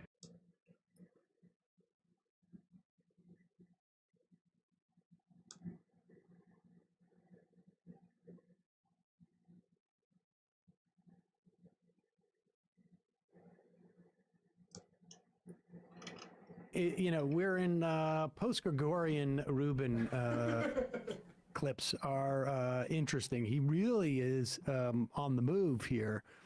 And to be fair, it's also not just post-Gregorian. It is, you know, in his fatherhood phase. The fatherhood phase, which he has to be really quiet about because we know how much it upset his former audience. I don't want reality. It's unclear to me who his audience is now, who he's talking to. But, you know, that Gregorian money, if you invest it wisely, I guess, could spread out for quite a while. Pretty good track record on getting stuff right. Tiger151, why are they saying we need clean air, not another billionaire? Isn't that the point of Tesla? I mean, that is one of the many hypocrisies of these people. The one I always point to is if you really believed in climate change, well, then Barack Obama, you wouldn't live on a 30-acre thing on the water in Martha's Vineyard, and Bill Gates, you wouldn't live in, I think, the most expensive house in all of Washington. He has his house on the water. I just realized that you're being repressed, chat. That's my bad. Volume is too low. Unacceptable. How rude. We're in post-Gregorian Rubin clips are interesting. He really is on the move here. And to be fair, it's also not just post-Gregorian. It is, you know, in his fatherhood phase. The fatherhood phase, which he has to be really quiet about because we know how much it upset his former audience. I don't want reality. It's unclear to me who his audience is now, who he's talking to. But, you know, that Gregorian money, if you invest it wisely, I guess, could spread out for quite a while. Pretty good track record on getting stuff right. Tiger151, why are they saying we need clean air, not another billionaire? Isn't that the point of Tesla? I mean, that is one of the many hypocrisies of these people. The one I always point to is if you really believed in climate change, well, then Barack Obama, you wouldn't live on a 30-acre thing on the water in Martha's Vineyard, and Bill Gates, you wouldn't live in, I think, the most expensive house in all of, Washington. He has his house on the water in Seattle. So their hypocrisy knows no bounds. Pause it for a second. Let's contemplate this. There's no, the hypocrisy, I don't see what the hypocrisy angle is if you're... Yeah, I mean, if you're Jeff Bezos, if you're Bill Gates, you know, you've probably got a bunker somewhere else, right? And living by the water is beautiful, you know? And if you have no problem picking up and moving, if suddenly your house is underwater, you know, no big deal. Not going to do it. Wouldn't be prudent at this juncture. Living in a house by the water, if you are wealthy enough to have other houses. Like, Exactly. it's, if anything, what this is a show of like just how grotesque this wealth is, that you're willing to sacrifice these houses on the water Follow the rich way. someday, that it's worth you living there now because you have so much money. I don't understand what his argument is. I get you shouldn't drive a private jet if you think it's a problem, because that's, you know, the baby brain thing. I actually think you shouldn't drive a private jet because it should be out of reach for people to afford it. Get on the big plane, rich people. But also the hypocrisy would cut both with ways, right? the rest of Like, us. why are they embracing Elon Musk if he is perpetuating the lie that is climate change and producing all of these electric vehicles? That's the other thing is, like, when they used to hate EVs before Elon was their daddy, they used to say, well, actually, you know how polluting it is to create these things and Right. some of the heavy materials? They forget all Not to mention the enormous government taxpayer subsidies. Exactly. they're Oh, getting. yes, and that's how he got wealthy, and now Tesla's electric car vehicles are dropping, and how is he making money? By selling carbon credits to polluters so they can keep polluting. That's part of the critique of Elon Musk. This just in, there are other electric vehicles besides Tesla. Wow. Go ahead. Most expensive house in all of, is it in Washington? He has his house on the water in Seattle. So their hypocrisy knows no bounds. Their hypocrisy. Their hypocrisy knows no bidoons. You know, one thing about this, like, oh, if, you know, Elon, you know, if he doesn't care about the planet, why does he run this EV company that's saving it?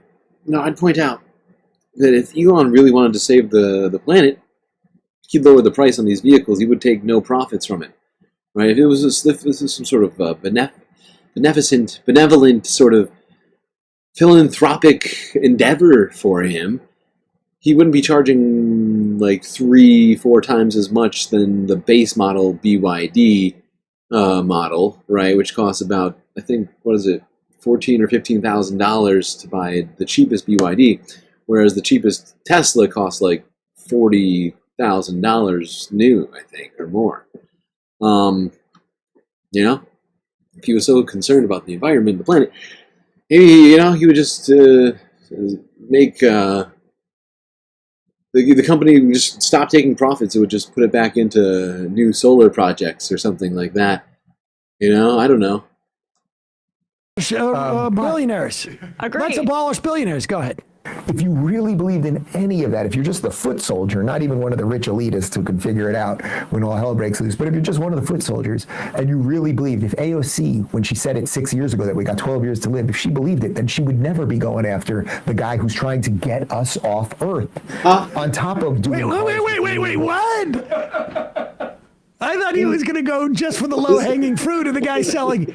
He's trying to get us off Earth. Duh. Immediately. Let me ask you a question.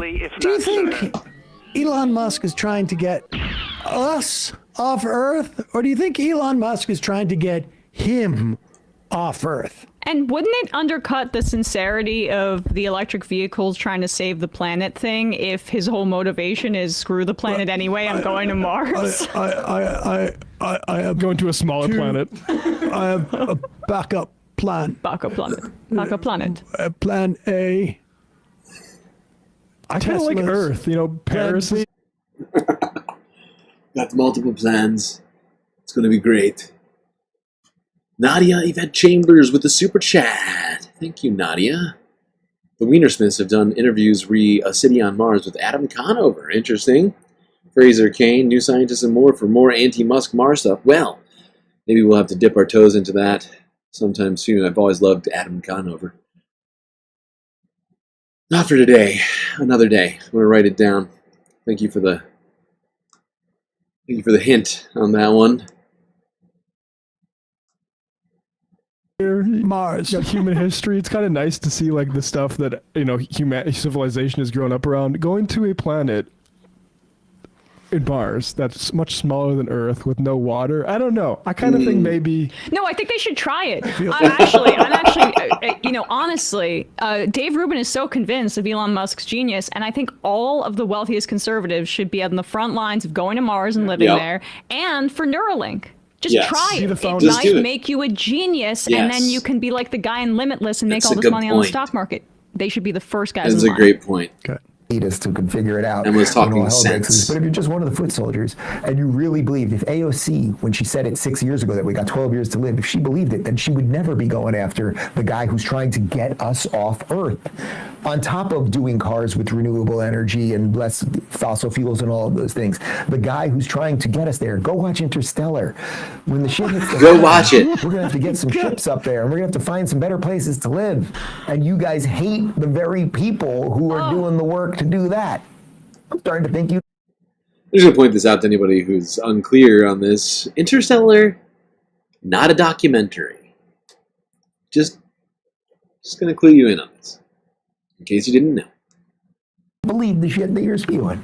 Let's talk about Rumble Premium for a minute, and then a couple other questions. Go watch Interstellar. Oh, I have a question. Is Interstellar real? Is that a documentary? No, the fifth dimension is love. Sorry, spoiler alert. I love Interstellar. Sorry, guys. Bastard. Nolan fanboys is really just the most pseudo-intellectual, dumbest movie for people that want to feel like they're watching a smart movie. And it's so obvious that it's so fitting, in my view, that Dave Rubin is a fan. Go watch that movie to prove that it's real. Of course he If you believed in climate change, it's so astounding to be like, if you believed in climate change, you would want to move to Mars. Right. Like, if we can't solve climate change, we ain't getting to Mars. Yeah. Like, we are not making Mars habitable. By we, I think what he's saying is that, like, some of Elon Musk's closest, 500 friends. Now, one problem with living on Mars, I'm just going to point out to people, hopefully no billionaires are listening to this right now, but the lack of atmosphere means that humans on Mars are subject to a great deal more radiation than you might be on Earth from the sun. So there's certainly that problem, but there's a whole bunch of other problems, with humans trying to live there. Of course, the lack of water was brought up. A lot of things make living on Mars in this moment basically not just a bad idea, but probably impossible for any extended period of time without being able to have some sort of like a shipping channel coming from the United States, coming from the Earth. Just like constantly bringing new shit from the Earth to Mars. But yeah, it's not the best idea. Confession, you enjoyed it. It's okay to have enjoyed Interstellar, but it's obviously there's a lack of real. I mean, Christopher Nolan isn't a scientist, right? There's some stuff in there that's very much in contravention of reality. But it's a fun watch. I've referenced Interstellar on a multitude of occasions because I found it to be a good movie. I don't think it's necessarily a scientifically accurate movie, something to base an argument on. I don't think. I think it's okay to like it. None of them will get there either. None of them will see heaven or Mars. We're going to try and have a guest on this and flesh this out in a couple other places. But I sort of learned this on Instagram, and I wasn't sure if it was real because I never trust anything I see anywhere. Anymore. But there was an interesting piece in The Atlantic about this. Elon Musk, what he does for money is he gets paid completely in stock. And for those of us who are not millionaires and billionaires, you think, oh, okay, so he has to sell his stock from time to time, and I think you get it, and that becomes its base point. And then if it increases, then you pay capital gains on that. But you would pay presumably some type of income tax on the first principal that you get. But that's not what they do. They get the stock. They have a stock, let's say, portfolio worth $1 billion or 500 million. Let's say $500 million. And the way that Musk pays for things is he borrows money against that $500 million asset. So he'll borrow, let's say, $300 million. And it's a tiny interest rate because he's got that asset invested with some type of like investment bank or commercial bank. And so they give him preferable rates. But he's paying a tiny amount of that rate on it, so some of that $300 million goes to the to service the interest debt. But he never pays any taxes on any of it. He hasn't. You don't get paid when you get stocks until you convert that into cash. You don't get taxed. You don't get taxed on a loan. And the idea is that they just keep the asset, they let the asset just keep slowly growing over the years. Sometimes it grows fast. And maybe they pass that on to their kids or whatever. Absolutely. But I think Dave Rubin's going to be sad when he finds out that he's not invited to go to Mars. You know? I feel sad for him too, honestly. But I don't think Elon's going to want him, or what's he going to do? What's he going to do to get Elon's favor? Enough so that he gets a free ticket on the Mars voyage.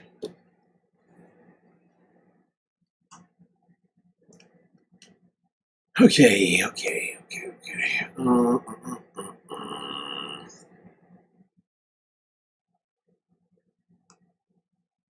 Alright, let's go on to Earth News. It's time for that portion of this stream. We'll start in Greenland, where Usha Vance is making preparations to invade.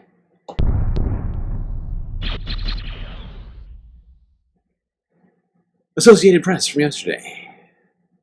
Usha Vance will visit Greenland as Trump suggests U.S. could take control.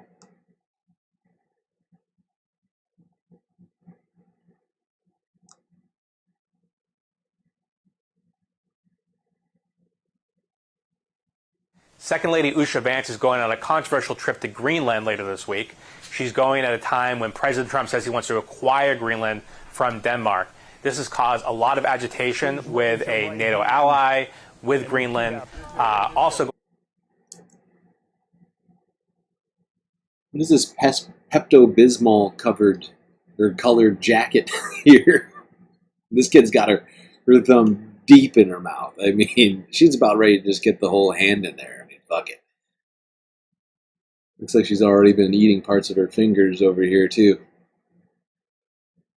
Come on, Vance. A lot of agitation with a NATO ally, with Greenland. Also going along the trip is National Security Advisor Mike Waltz.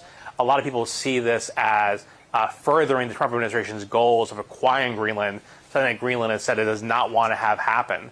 Mrs. Vance says she's going to be there for cultural events, dog sled race, but this is definitely a politically charged environment that she's going to be stepping into. The Prime Minister of Greenland said this trip is going to cause a mess over there, and there's a lot of concerns right now. Yeah, people rightly concerned about some of the rhetoric coming out of the Trump administration. Let's go here. Forbes breaking news from yesterday. Greenland leader says upcoming visit by Trump officials and Usha Vance is clearly provocation. Greenland Prime Minister Mute Egid said a planned visit to the island by a delegation of Trump associates and Second Lady Usha Vance was an act of clear provocation amid President Trump's continued threats to annex the territory. Illegal. And bring it under U.S. control for national security purposes. Earlier on Sunday, White House officials confirmed that a U.S. delegation led by Vance, which includes White House National Security Advisor Mike Waltz and Energy Secretary Chris Wright, will visit Greenland. White House National Security Council spokesman Brian Hughes, oh my god, this guy looks unhinged. This guy looks like he's about like a step away from just, oh my god, what is up with that look on this man's face? White House National Security Advisor Council spokesperson Brian Hughes said the visit's intent is to learn about Greenland, its culture.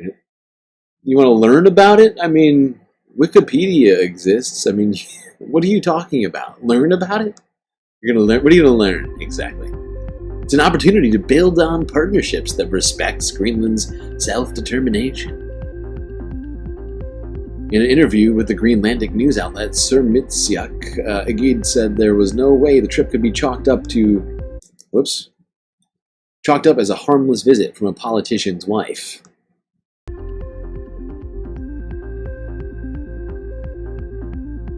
And asked, what is the National Security Advisor doing in Greenland? Greenland Prime Minister said the only purpose of the visit was to demonstrate power, and that signal cannot be misunderstood. Agid said, Waltz's presence in Greenland will certainly make Americans believe in Trump's mission to annex the semi-autonomous territory. Help! Help! I'm being repressed! In the interview, Agid questioned the lack of international pushback against Trump's annexation threats, especially from his country's allies. The fact that our allies in the international community feel like they are hiding in a small corner and almost whispering that they support us has no effect. He then warned that if the Western allies do not speak out loudly, the situation will continue to escalate and the US's aggression will escalate. Danish Prime Minister Mette Frederiksen has commented on the Trump delegation's visit to the island in a statement, saying the visit cannot be seen separately from recent public statements made about Greenland from the United States. We want to cooperate with the Americans, but it must be a cooperation based on the fundamental values. The values, I don't know. The delegation is set to arrive in Greenland. Whoopsies. What was it? They didn't finish the quote. Okay, very helpful. Good job, Forbes. Really, really great job. They will arrive on Thursday and remain on the island until Saturday. The Financial Times reported that the trip was being pegged as a private visit. A private visit? What does that even mean? Private? Privately public? Publicly private? It's... what? It would include a tour of the U.S. Space Force's Pituffik Space Force. What? Wait, what? Space Force is already on Greenland? My god. I had no idea. Hughes told reporters that the delegation plans to attend a dog sled race the United States is proud to sponsor. The Second Lady's office said she will be traveling with her son and plans to visit historical sites, learn about Greenlandic heritage, and attend the Avanata Kimusaru. What is that? I don't speak Greenlandic. The Avanata Kimusaru, Greenland's national dog sled. Something. Dog sled something. In an interview with Fox News. Wow, Forbes, you guys are doing such a great job on these subtitles. So many things left out. In an interview with Fox News on Sunday, Vice President J.D. Vance. J.D. Vance, Denmark? Are they using AI for these or what? What in the fuck is going on? Come on! Terrible. Terrible job, Forbes. Forbes is making way more money than we are here. They are completely screwing up these subtitles, my god.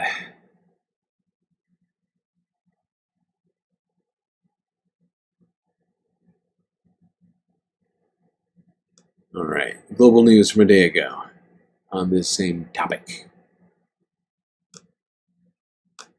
Provocation. Greenland slams planned visit by U.S. Second Lady Usha Vance.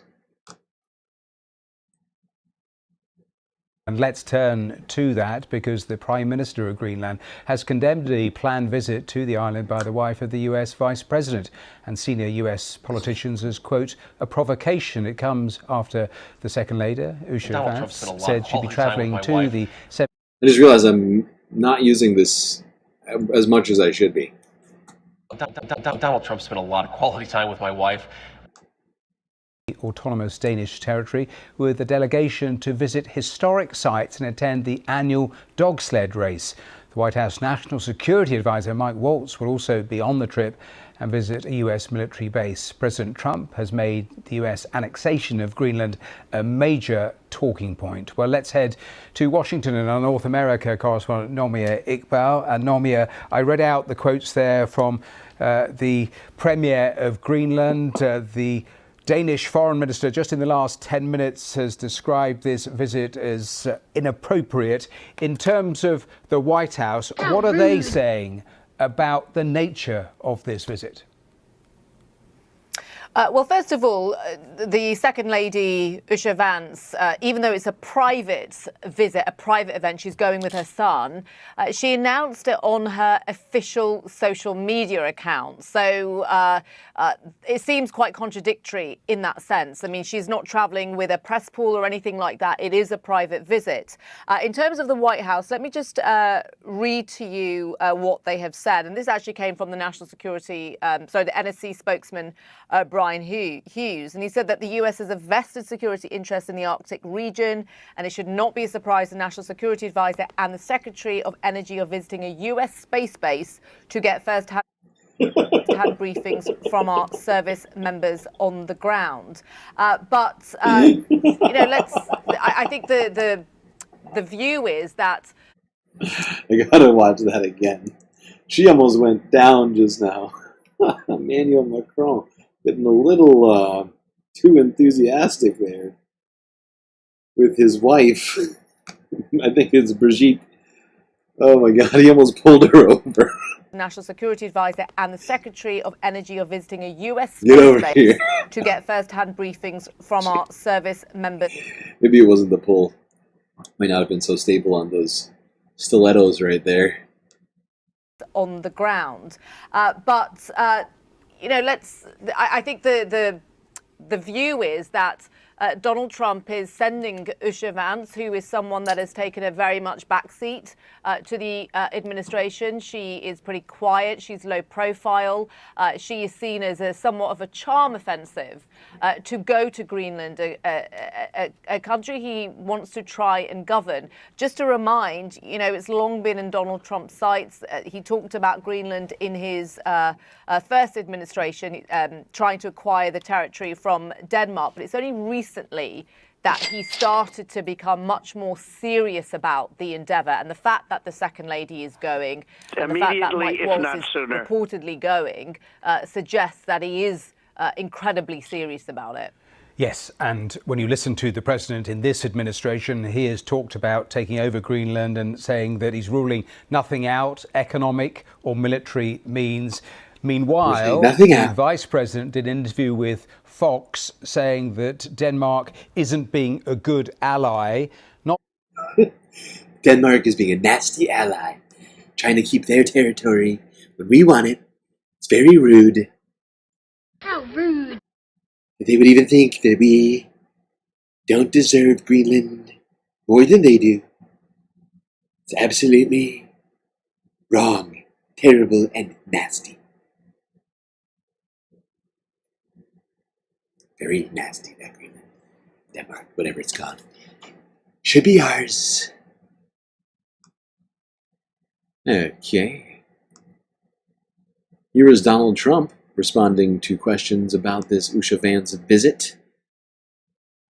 The Associated Press from yesterday. I think this was in the White House. Wait, what is this? Wait, what? Oh, shit. That was BBC. How did I just notice that was BBC and not Global News? I skipped over a video in my brain. Same idea. Let's go here. It's the next step in Washington's velvet glove approach to Greenland.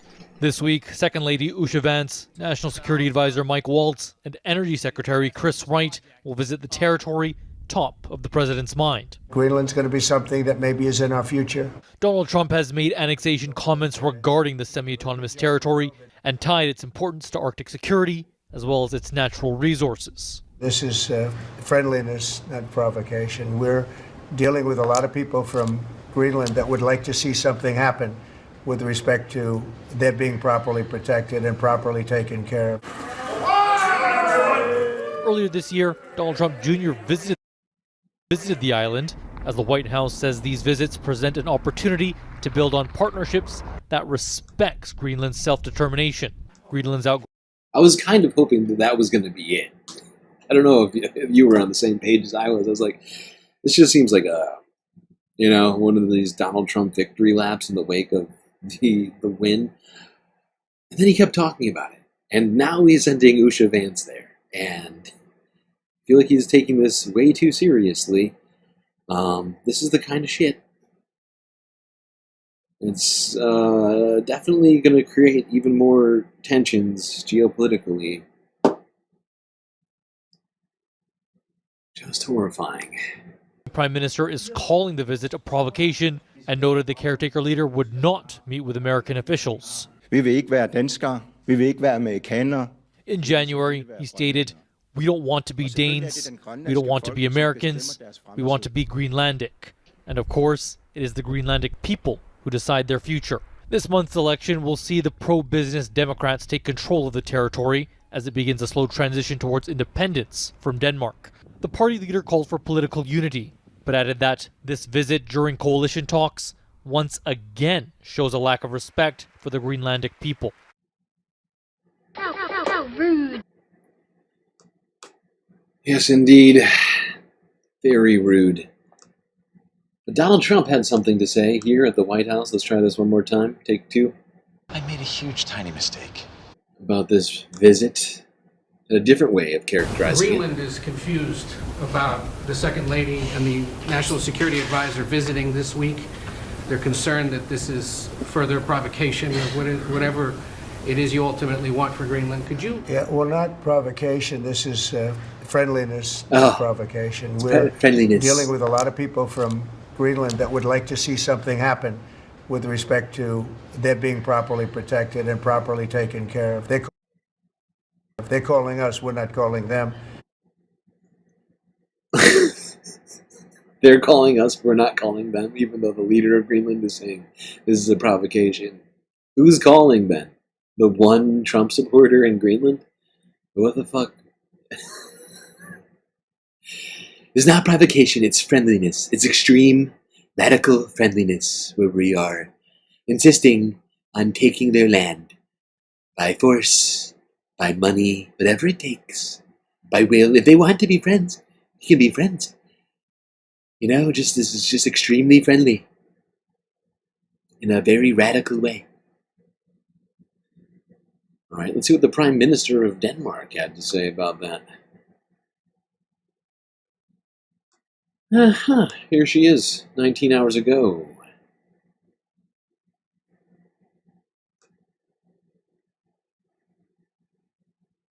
Min reaktion på det amerikanske besøg er flere ting. Så kan det her ikke ses uafhængigt af de udsagn og de meldinger, vi har hørt fra. Sorry.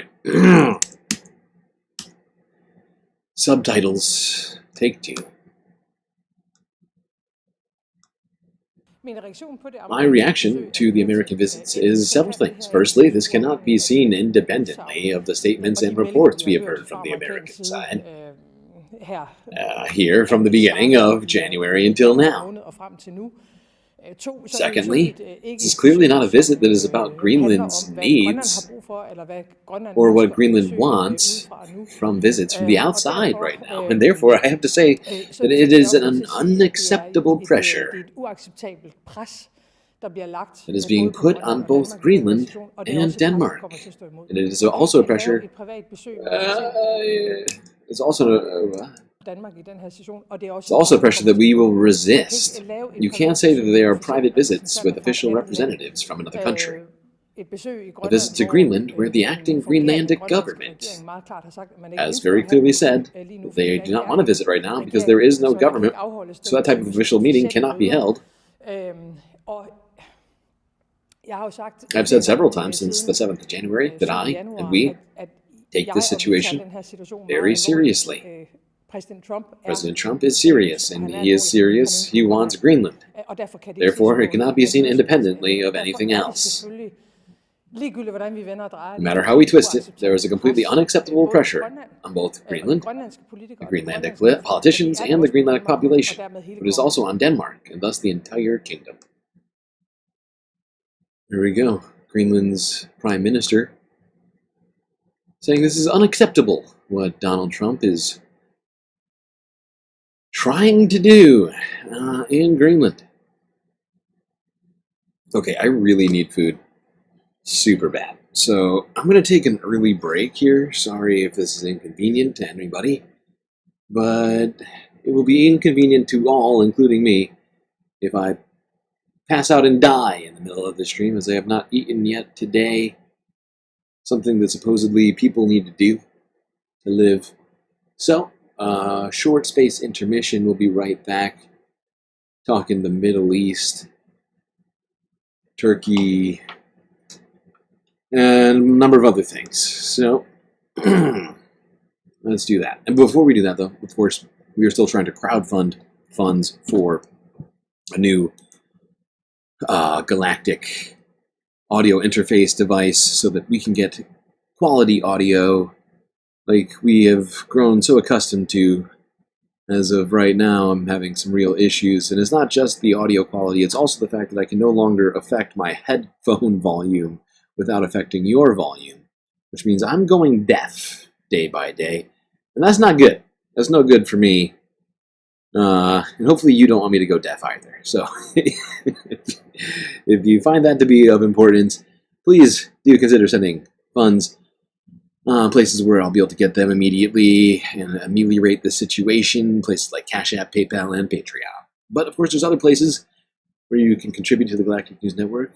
Let's talk about that right now. Some quick messages.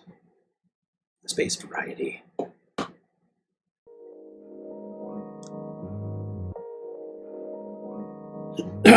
Okay, well, I hope everybody is enjoying the stream so far. If you haven't already, hit the like button and don't forget to subscribe.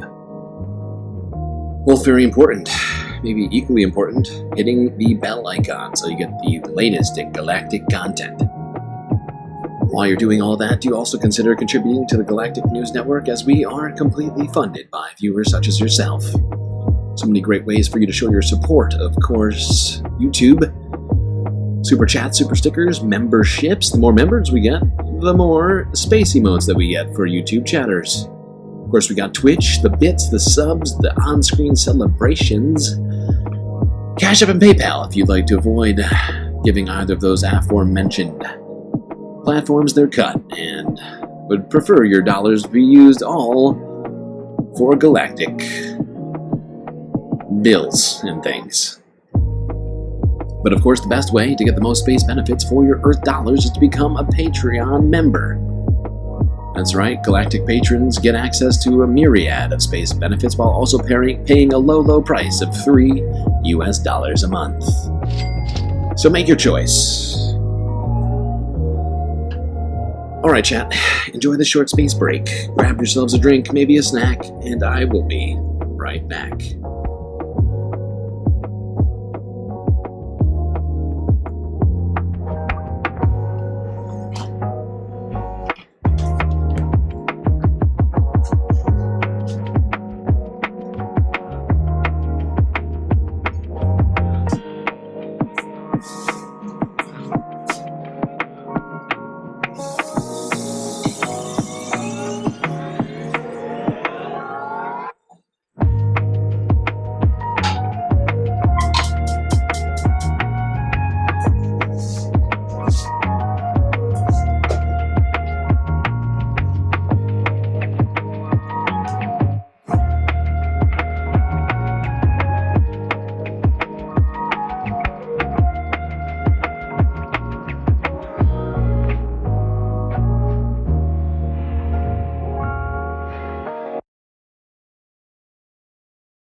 Alright, chat, we are going to get started shortly, but I'm still cooking food. It's going to take me a little longer.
There it is, that familiar sound. That sound that means you gotta get back to the stream.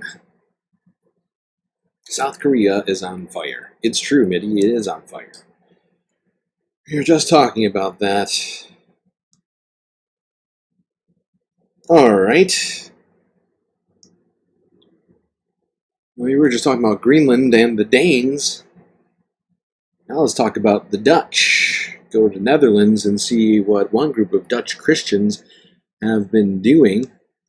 That being funding illegal Israeli settlers in the West Bank. Illegal. Here's Al Jazeera English from yesterday on this report. Why Netherlands? Why?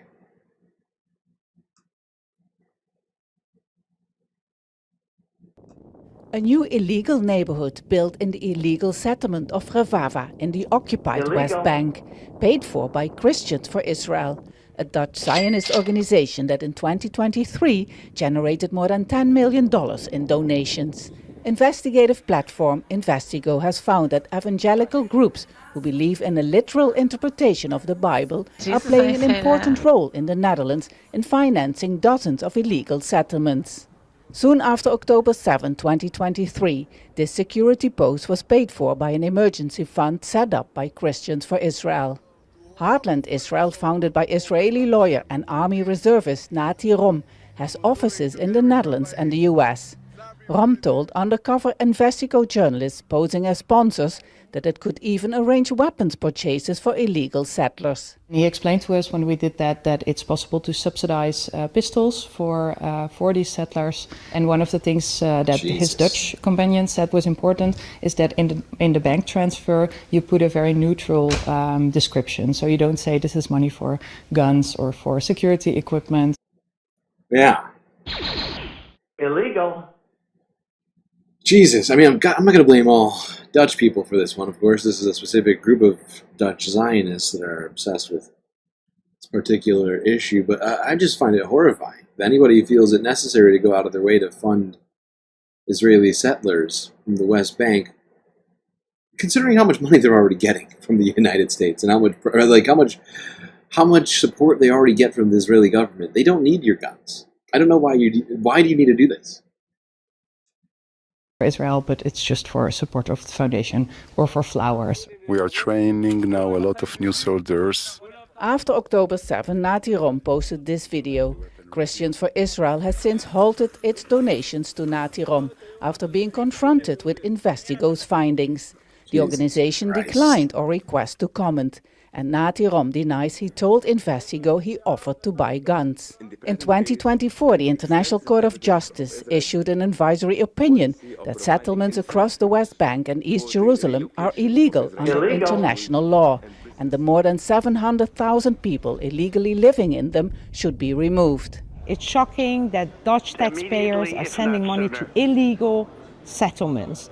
And we all know that this is in clear violation of international law, and in clear violation of the human rights of Palestinians who are living there on their own land. Exactly. All true. Thank you very much. Well, let's talk about the West Bank a little bit. Actually, wait, before we go back to talk about the West Bank, we need to talk about this. I don't think we've talked about this one yet. Not just today, but at all. But of course, Israel has stepped up their strikes on Gaza once again since... what's the word? Ending the ceasefire. There's another word that I'm trying to think of. I can't think of right now. Yeah, they scuttled the ceasefire arrangement that had been previously agreed to because the United States and Donald Trump gave them the runway with which to do it, the support to do whatever the fuck they want, and have gone back to bombing Gaza, back to bombing medical civilian infrastructure, and apparently, according to Gaza's health ministry, as of 2 days ago, Israel has struck the largest hospital in in Rafah.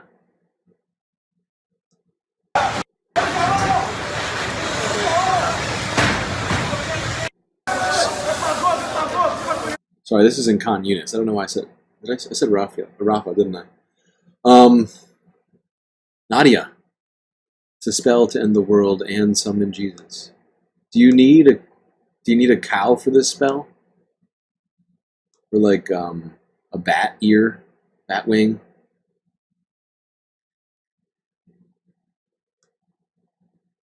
Maybe netherwort?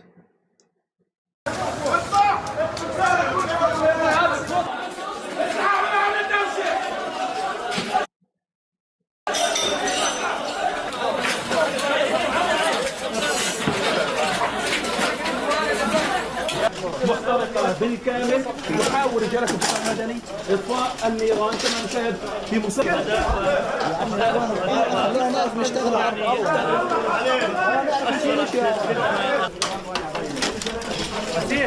في رجل وهذا واقع على الباب.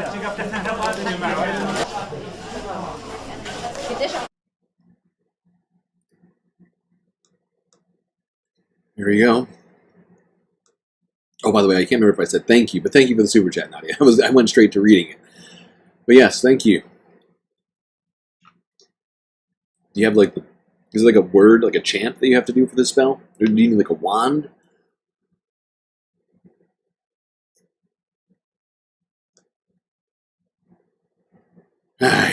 Well, there you go. The largest hospital, and I mean, hospitals are almost completely non-functional in Gaza.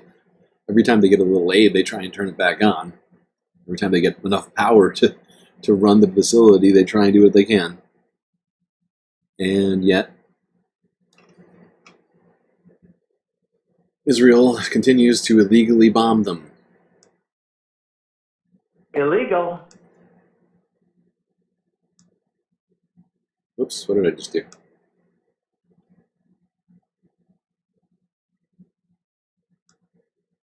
Okay, now let's go back to the West Bank, as things have been pretty horrifying there.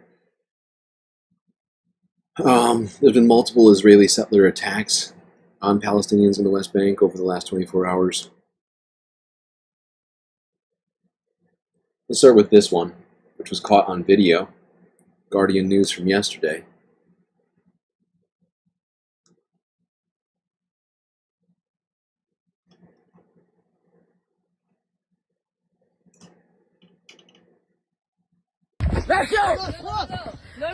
Anti-settler activists found the moment a group of Israeli settlers attacked them. The group of 5 Jewish American activists were at the scene to document reports of Israeli settler attacks. Hamdan Bilal, the Palestinian director,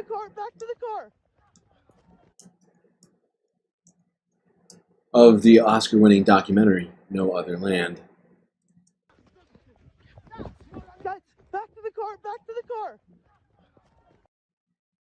According to the activist, Bilal was arrested by the Israeli army after mass settlers attacked his house. The activist's car was pelted with rocks and had its windows smashed.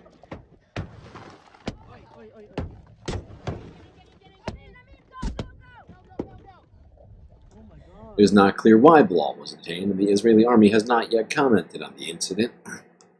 So this was a separate incident. Happened after that director was arrested. If you haven't heard about it, we're going to talk about it right now. But before we get to the meat of it, I figured we'd see what... maybe I should put this in a different order. Let's go here. State Department... A State Department spokesman who we've not heard from yet. This might be our...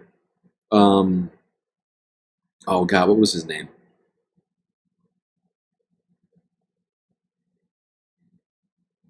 Man, I cannot remember the name of Anthony Blinken's understudy. What was that kid's name?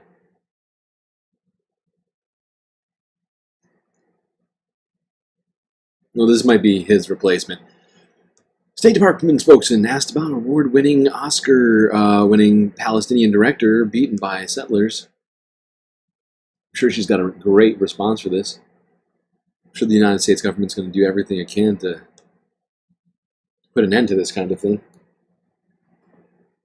I have a question back to the West Bank. I'm wondering if you've seen reports that the co-director of the Oscar-winning film No Other Land was just beaten by settlers and taken from the ambulance from which he was carrying. If not on that particular, there's been a spike in settler violence in the West Bank over the last 15 months. How concerned is this State Department about what we're seeing in the West Bank? Well, I'm going to check any loss of life or people being harmed. Certainly, we decry, and that's something I'm going to want us to go back and check on, and I'll do that.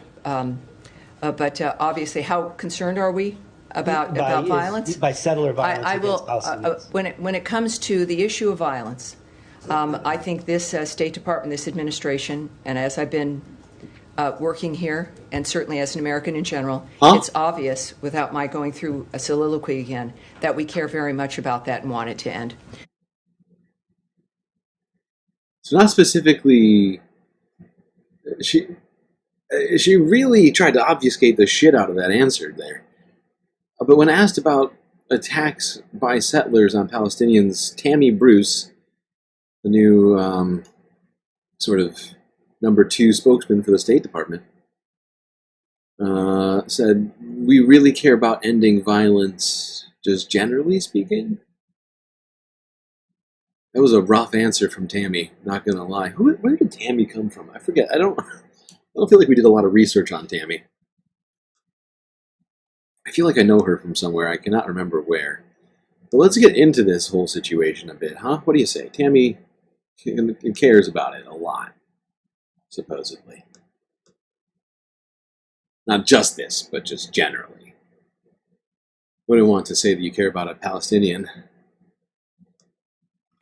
In the occupied West Bank, the Oscar-winning Palestinian film director Hamdan Bilal was arrested by Israeli soldiers Monday after being brutally beaten by a group of masked and armed Israeli settlers in the village of Susya in the Masafar Yatta region.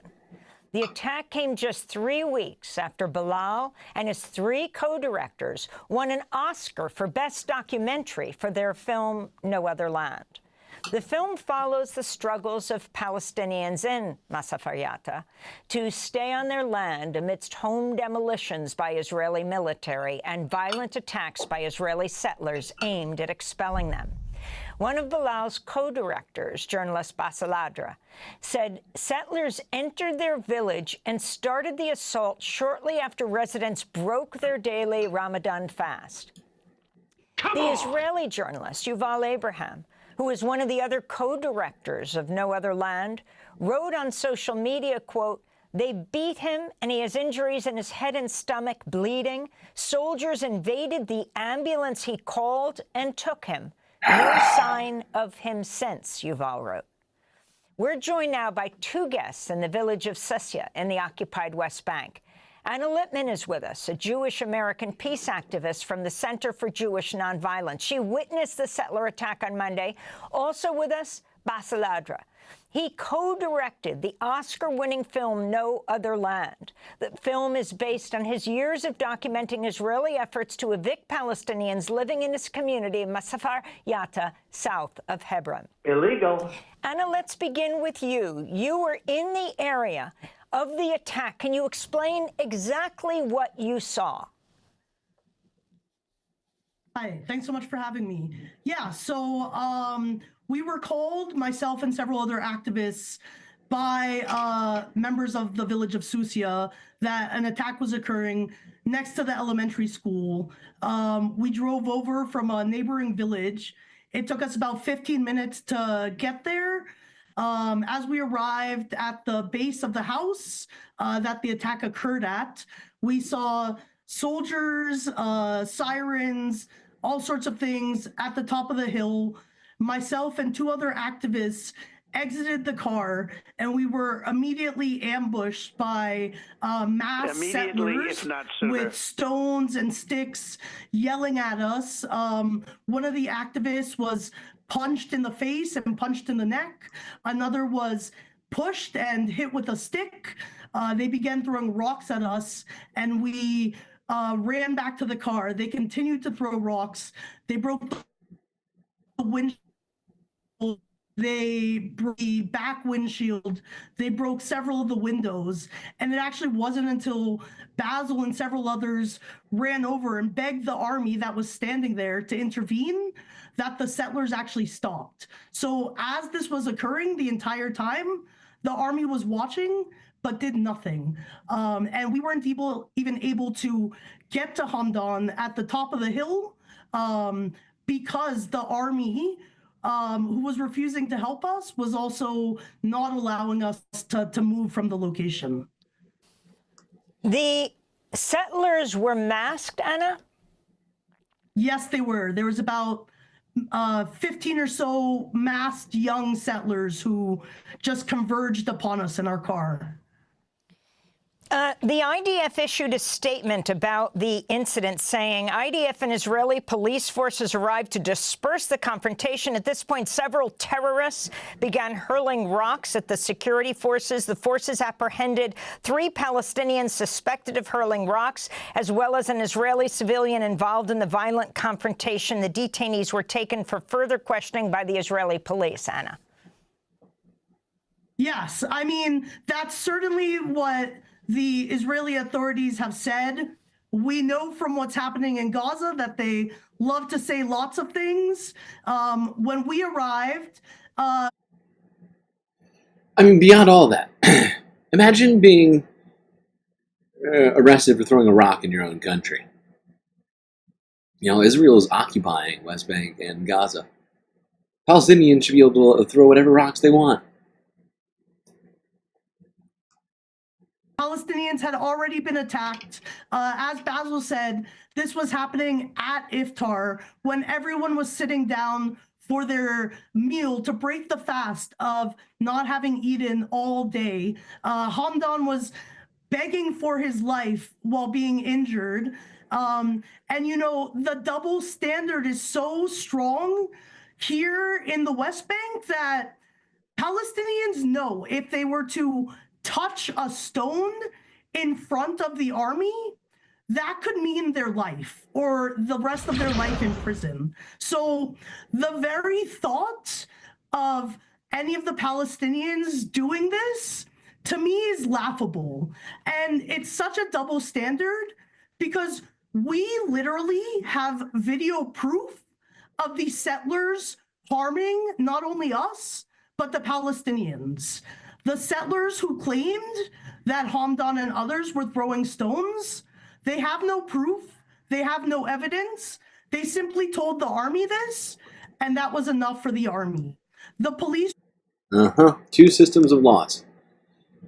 Ethnic lines divide those systems. Israel, and unfortunately, we're living in a world where we're constantly being told that's not real. Now, unfortunately, Hamdan Bilal, while he did call in to the show, I mean, from what I could tell, I mean, he's, you know, like FaceTiming from his phone, and, you know, who knows exactly what happened. I'm saying, I'm going to suggest that he was being suppressed by Israel somehow. By the deep state. But the unfortunately, the interview was almost completely impossible to understand. I'm not going to force you to go through that one.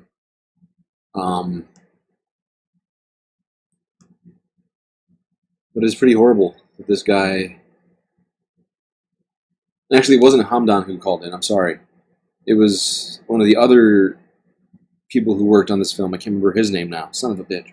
Basil Adra, I think? God. I try to catalog all these names in my head. It's so hard to keep track of it all. But no, Hamdan was the one who was arrested. He still has not been released. He didn't call in. It was one of the other directors who called in. But his phone was experiencing all these sorts of crazy, like weird interruptions and stuff, and none of it was coming through. So we're gonna skip the rest of this video. Let's go here. This is just it's just a video I want us to all sort of burn into our minds, into our retinas, because we keep hearing that Palestinians should just leave from people like Donald Trump. You know, he wants to build a hotel. They should go to Jordan and Egypt or wherever else. Wherever else be a lot nicer. I don't even know why they want to be there. It's very nasty down there. The Palestinians care about their homes, their land, and are continuing to do so. This man here and some other people who decided to chip in as well are rebuilding their homes from rubble.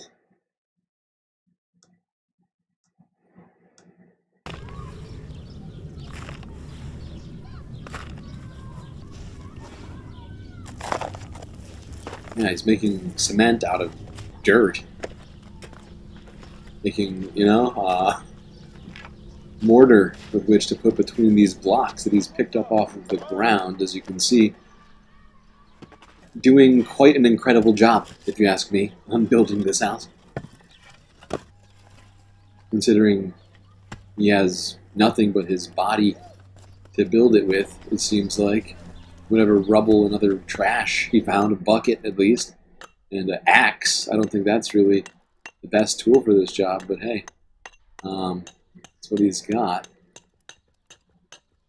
حبينا نبني أي أشياء يأوينا. طبعا بعد ما نزحنا في المواصل.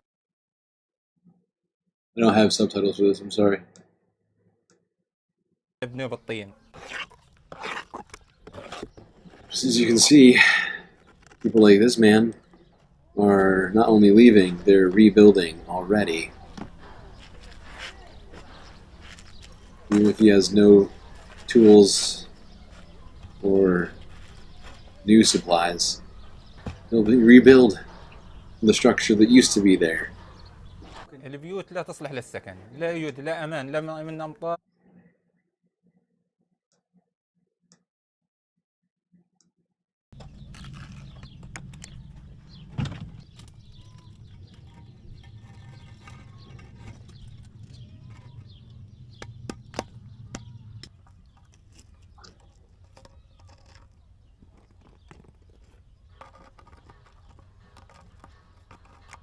That is not good.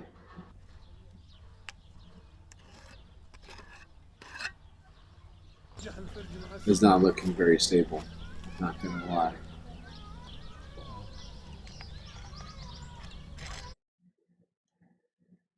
When you got nothing to work with, you use what's around you.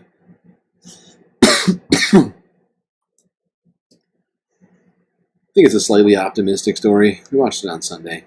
Let's go to an incredibly unoptimistic story right now, because Mike Huckabee is getting his Senate confirmation hearings.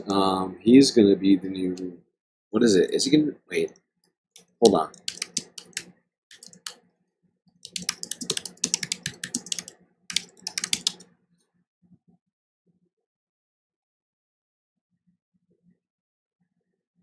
Yeah, he's going to be the new ambassador to Israel. So I figured we should probably check in on this, as the United States is funding all of this. Yeah, here's Forbes breaking news from 17 hours ago. A view from Senate confirmation hearing.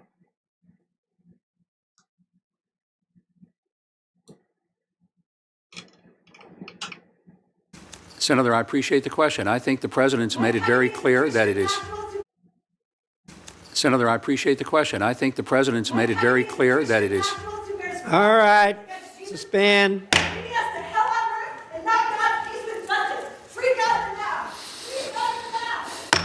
Continue. Thank you, Mr. Chairman. I think the president has made it very clear that it is one of his highest priorities to bring that level of cooperation. All right. Out. The fascists have to get the civilians out of our government. How great. Now, one of the reasons why protesters are here at Mike Huckabee's confirmation hearing to be the ambassador to Israel is because he is a horrifying individual as it relates to his beliefs and what most likely will come of those beliefs as it relates to foreign policy. In the past, Mike Huckabee has made a whole bunch of horrifying statements. Here's one of them right now. CNN from 8 years ago. On a trip to Israel, Mike Huckabee had some stuff to say. My feeling personally, and I'm speaking only as a person, I think Israel would only be acting on the property it already owns. I think Israel has title deed to Judea and Samaria. There are certain words I refuse to use. There is no such thing as a West Bank. It's Judea and Samaria. There's no such thing as a settlement. They're communities, they're neighborhoods, they're cities. Wow. There's no such thing as an occupation. Does it get out of their minds that people are living in lean-tos and tents, and sleeping in cars, circled around a tree?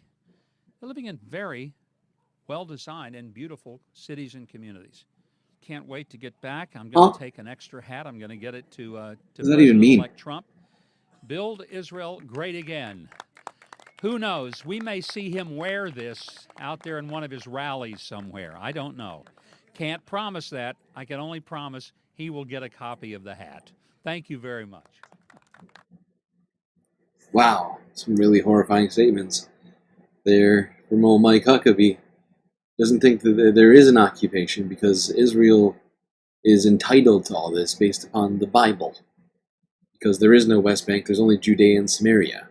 We can't update our thinking of geography. We have the Bible for that. That's what Mike Huckabee thinks about it. Palestinians don't deserve rights on their own land. Because it's Israel's land, actually. Yeah, this guy's going to be a huge fucking problem if he gets confirmed. And I'm afraid he's definitely going to get confirmed. Yeah, there you go, people. That's your next ambassador to Israel. You voted for Trump because you thought he was going to be better on stuff like this. I'm afraid to tell you, it's about to get much, much worse. Yeah, let's go to Turkey. What do you say? Stuff has been going down in Turkey. Protests of great magnitude have been popping up ever since President Recep Erdogan decided to jail his biggest rival in the presidential election. Here's global news from 3 days ago. Turkey protests. Erdogan says opposition engaged not in protests, but in street terrorism. Illegal. Sounds exactly like Donald Trump. Protest Tesla, you're a terrorist.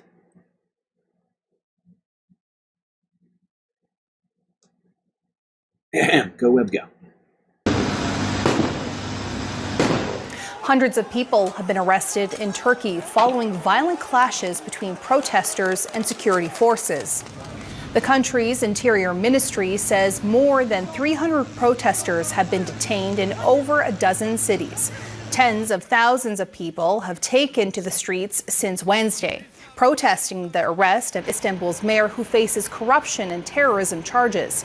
He is considered to be the president's main rival. The arrest came just days ahead of his expected nomination as presidential candidate. Bu yolsuzluk operasyonu üzerinden milletimizi provoke etmeye kalkıştılar. They tried to provoke us. They've been doing everything they can for 4 days to disturb the peace of the nation and polarize our people.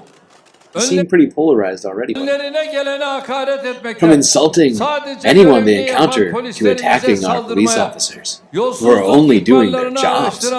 from intimidating members of the judiciary who are investigating corruption reports, to suppressing the national will with street terrorism. They have it all.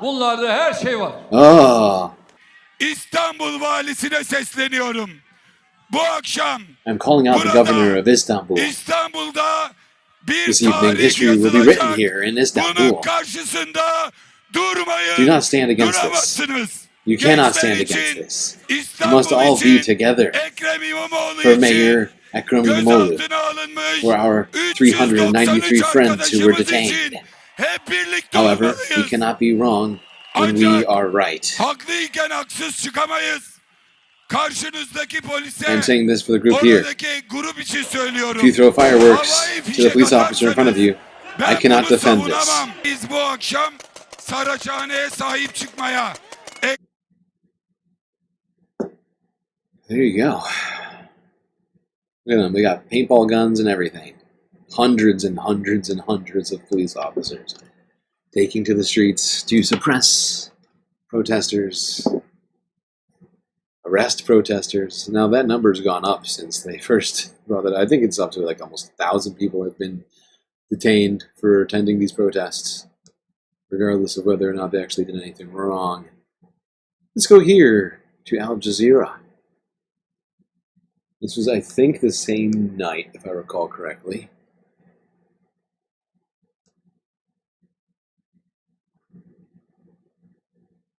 Turkish police have fired tear gas and water cannon at protesters in Istanbul. They've been demonstrating for a fourth night over the detention of the city's mayor. Jesus Christ. Crowds of several thousand people continue to defy government orders banning protests. Ekrem İmamoğlu has been transferred to a courthouse on allegations of corruption, bribery and terrorism. Wow, that's a lot of people. Prosecutors have called for his formal arrest. İmamoğlu supporters say his detention is politically motivated. The Turkish Interior Ministry says 323 protesters were arrested in Istanbul on Saturday night. Axel Zemovic has the latest from the protests in Istanbul. The situation here has suddenly escalated. Confrontations broke out between protesters and police. A group of protesters, they actually tried to breach a police cordon, but they were stopped when police officers pushed back.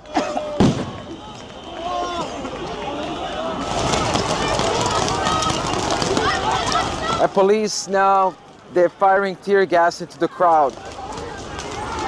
People around me, they're covering their faces. Many demonstrators, many of these protesters, they actually came prepared. They're wearing face masks, but others are using whatever they can to protect themselves from the gas.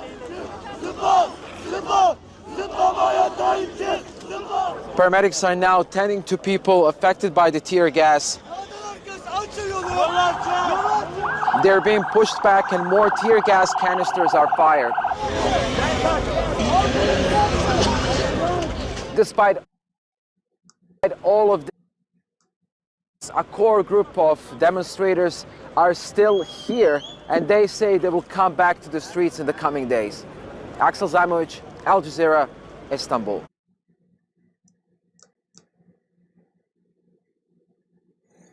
Okay. Here's the latest we got on this one. BBC News from yesterday, more than 1,100 people arrested in Turkey during 5 days of protests.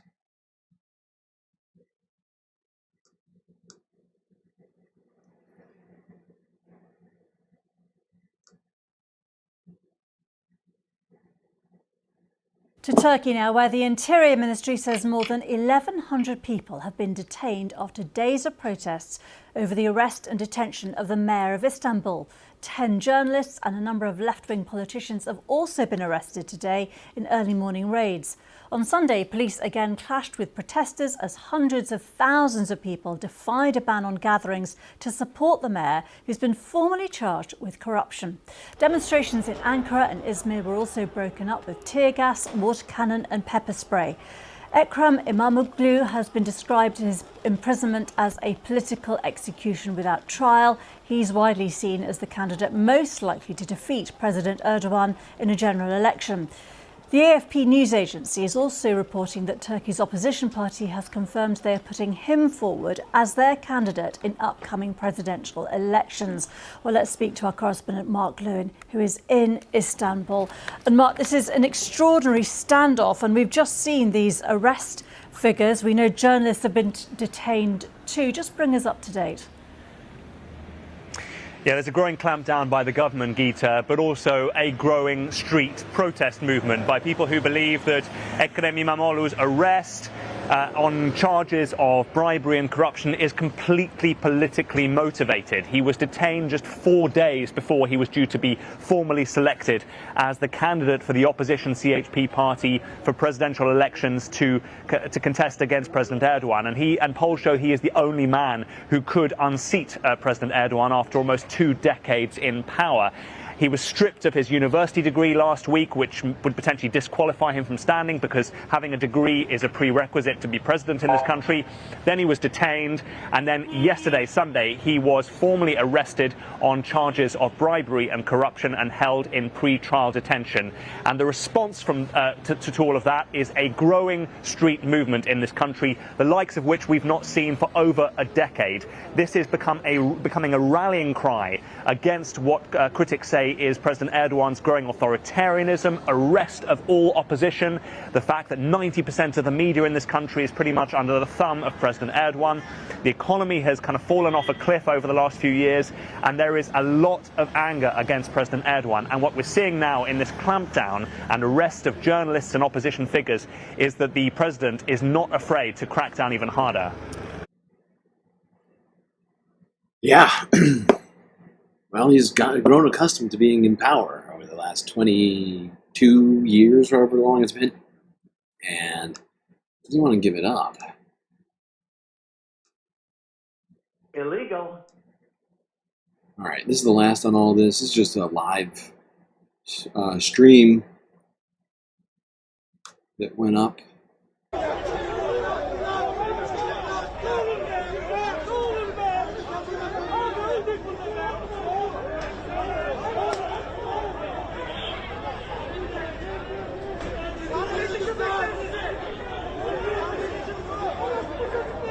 Seems like they got it pointed the wrong way. You can hear a bunch of shit. Yeah, you can hear a bunch of shit behind this guy right now.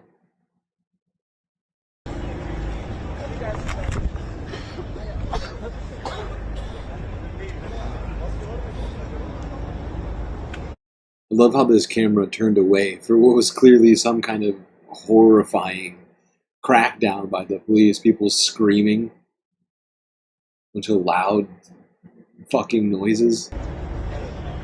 Great journalism.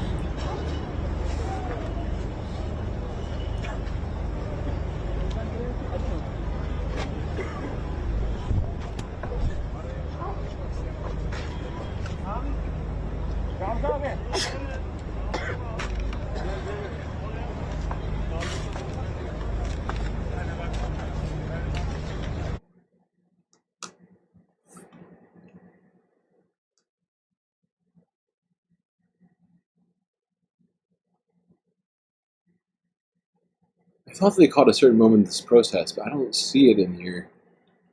Okay, I love that.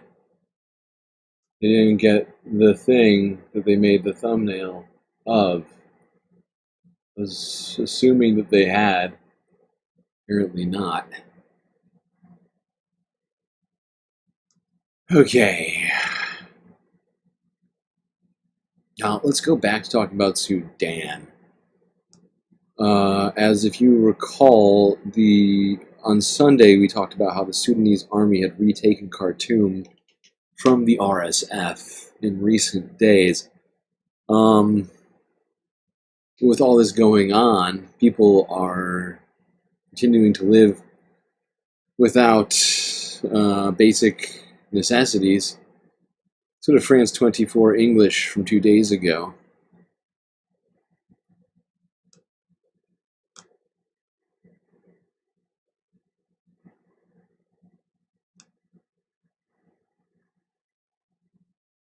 At this donation center in Sudan's second largest city, Omdurman, people continue to line up day after day for a crucial meal. Since the start of the war, the donation point has continued to provide meals. Of course, the situation was difficult in the beginning, and providing the necessary supplies to people was a challenge. But the situation has improved a lot. Many volunteers assist here daily. Just a few blocks away, fierce fighting rages between the army and a powerful paramilitary group. We've remained here since the start of the war and haven't left despite all the circumstances. The conflict in Sudan, pitting Sudan's army against the rapid support forces, has triggered a massive humanitarian crisis.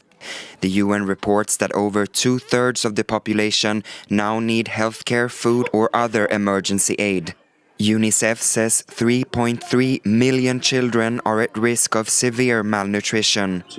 Already 12 million people have been displaced by the civil war, and the latest developments have forced even more people to move, bringing even greater challenges for already pressured aid organizations. Populations are returning to those places where there is nearly no more public services available and where the healthcare system is completely collapsed. So there will be a lot to be done there. On Friday, Sudan's army recaptured the presidential palace in Khartoum from the paramilitary forces as part of a bigger counter-offensive in central Sudan. Now, we've talked about this on and off for over a year, and the situation just continues to linger on. RSF and the Sudanese army have refused to, well, actually, no, that's not quite right. I mean, they have both committed war crimes. There's been documented acts of ethnic cleansing against civilian populations by both sides. But recently, I think it was like last summer, there were supposed to be peace talks held in Switzerland. The RSF was there, but the Sudanese military refused to participate because the RSF was there. And so it's just continued to drag on throughout all this, and people just continue to suffer, as you just fucking saw. And it needs to end very soon. It should have already been over, but there continues to be this state of affairs, and I don't see who it suits. I mean, it allows for both groups to sort of just wield military power rather than have there be a system of government, or for Sudan to be able to have a decent chance. I just don't understand why they just continue to go on like this, and it's really frustrating for me. Let's go back to Europe and Asia, talk about the Russia-Ukraine conflict. BBC from yesterday, U.S.-Russia officials. That's right, U.S.-Russia officials are holding talks in Saudi Arabia, where I believe Marco Rubio was, a guy who was on that fated Yemeni strike group, Slack channel, whatever it's called, signal group, where, I mean, honestly, Saudi Arabia could have probably very easily gained access to his phone. But that's not what we're here to talk about. Let's talk about the talks being held between U.S. and Russia by the Saudis. Russia's news agency TASS says talks with the US aimed at bringing about a ceasefire in the war in Ukraine have now resumed in Saudi Arabia. President Trump's special envoy Steve Witkoff says he is confident real progress can be made. The US wants to secure a ceasefire in the Black Sea, building on progress last week when President Putin said he would order a 30-day pause on attacks on energy infrastructure. The US delegation held talks with their Ukrainian counterparts in Riyadh last night, which Kyiv has described as productive. In Ukraine itself, the Air Force says it shot down 57 of 99 drones launched by Russia overnight. Our security correspondent Frank Gardner, who is in Riyadh, explained what it's hoped the talks can achieve. The Americans are resolutely upbeat. I think they have a rather oversimplistic view as just the complexities of trying to reach even a ceasefire, let alone a full peace deal. You heard there Steve Witkoff, the special envoy of Donald Trump, saying that today, Monday in Saudi Arabia, I think you're going to see real progress. Well, what does that actually mean? I think expectations are having to be dialed back a bit. It's not going to be a full, comprehensive 30-day ceasefire, which the Ukrainians have agreed to, the Americans have agreed to, but the Russians haven't. Instead, what they're focusing on now, a short distance away from here, behind the bougainvillea-clad walls of the Ritz-Carlton Hotel, is the technical details of a Black Sea deal. There was a deal in 2022 that allowed Ukraine to export its grain from its ports in the Black Sea without being attacked by Russia. And in return, Russia wanted to export its own farm produce and wanted some sanctions relief. But that deal got cancelled a year later. The Russians pulled out. They weren't happy that the sanctions relief never happened. Russia, remember, is a heavily sanctioned country by much of the world. They want to revive that. Their economy is having quite a lot of difficulties, as is Ukraine's, and they want to talk about that. So I think it's a fairly limited aim today. The Americans are saying, well, if we can at least achieve that, then we can build on that to have a full ceasefire that protects energy infrastructure, oil depots, things like that, and eventually stop the fighting on land. I'm not... We must protect the oil.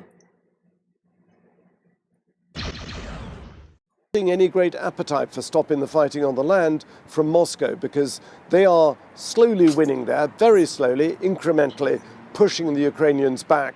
So they're not in a hurry to stop the fighting there, but they would like to protect their oil installations, which are getting a hammering from Ukraine's long-range drones.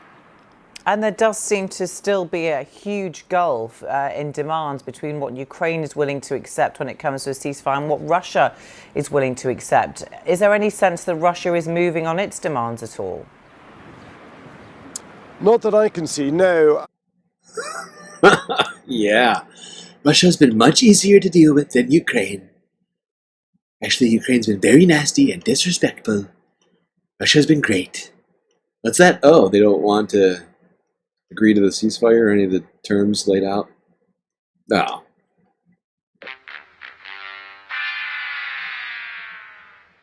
That's unfortunate. Of course, now, while these ceasefire talks have been going on in Riyadh, Russia's been continuing to strike residential areas in Ukraine. Here's Guardian News from yesterday.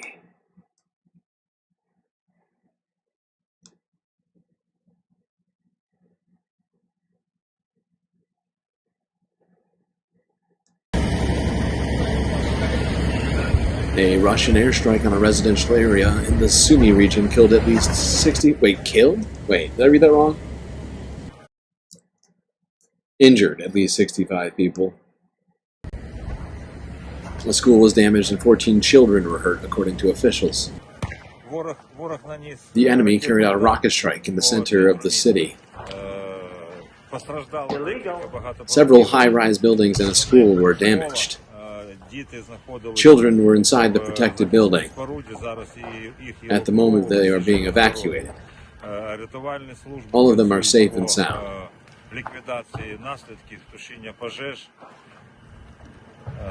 Emergency services work to eliminate consequences, extinguish fire, and check residential buildings to give assistance. The strike was launched on the day Russia and U.S. officials were meeting in Saudi Arabia to discuss the war. Yeah.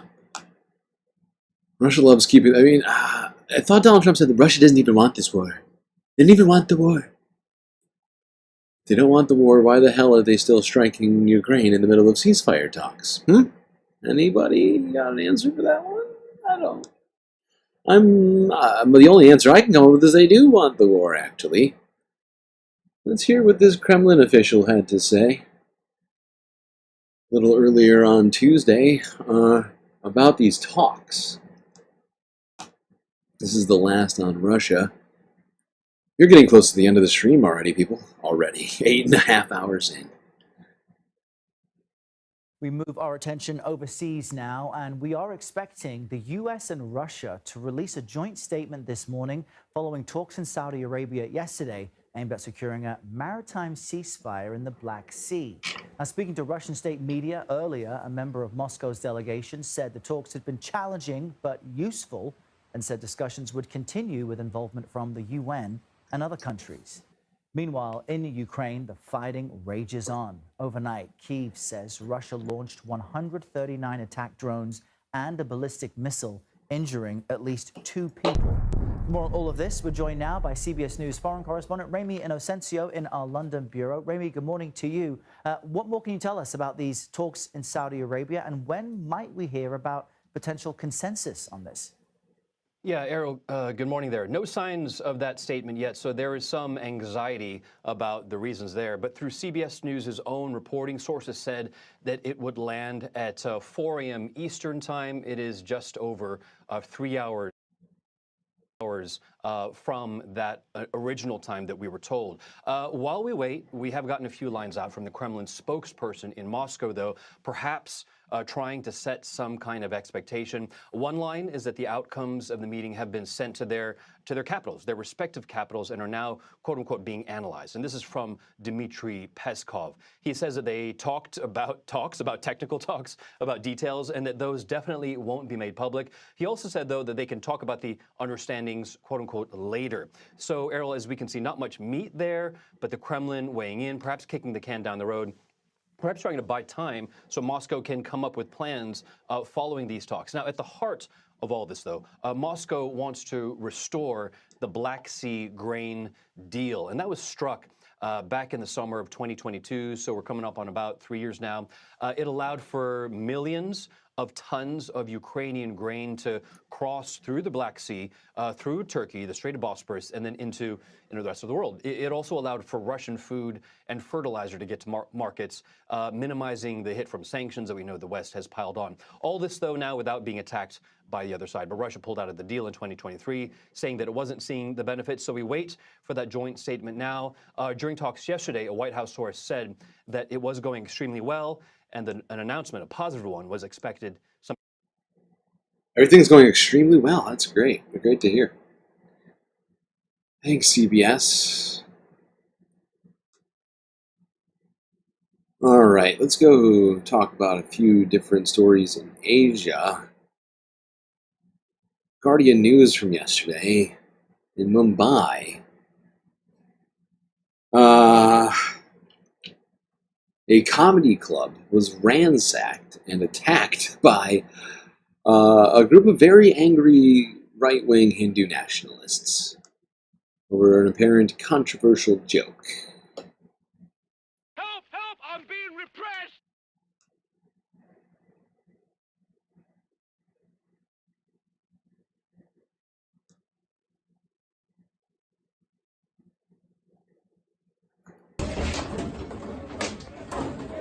This is so unnecessary.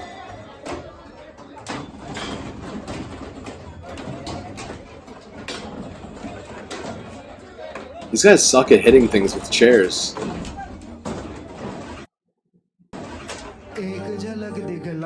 The incident occurred after a comedian, Kunal Kamra, allegedly criticized the Deputy Chief Minister of Maharashtra, Eknath Shinde, calling him a... Deputy Chief Minister of Maharashtra, Eknath Shinde, calling him a Gaddar, meaning traitor.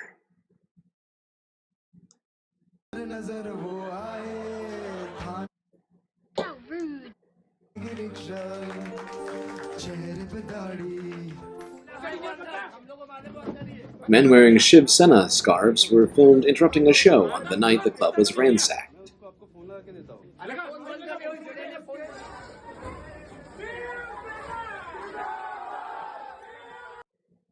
A Shiv Sena leader, Rahul Kanal, was among the people detained for ransacking the club. This is so unnecessary. These guys are such children. This is some real childish behavior right here. Oh my god. You must rip all of the pictures from the walls and throw chairs around aimlessly. How dare you say a nasty joke? Nasty joke, calling a man a traitor. That's too much, man! How could you? Right-wing religious extremists getting overly upset all across the world and making everyone else pay for their sort of insecurities, as usual. Doesn't matter what country you're from, there's a group of them everywhere.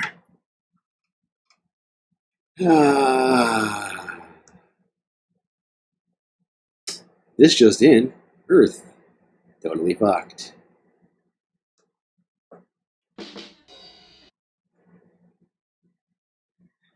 Yeah, no, I'm familiar that they've been doing this kind of thing for a while. I'm familiar. I've looked into these guys in the past. Problematic, to say the least. You know, I have no problem with religion. You know, I consider myself a quasi-spiritual person. I believe in Gary.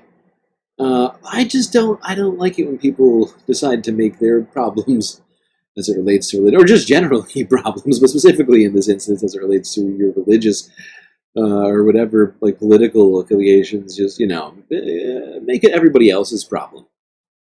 You know, not a fan of that.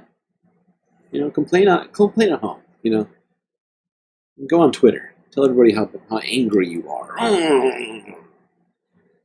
Okay, holy shit, we've done it, chat. Oh, we've gotten to the end of the content. Penultimate video incoming. Tiny round of applause for you there, having gotten this far. Gary age. Is there a Gary age, chat? What? I need to change that. Although, I guess I'll leave it. I'll make it a counter. I don't know who made that. I'm guessing Soul Life made that one. I like that. Okay.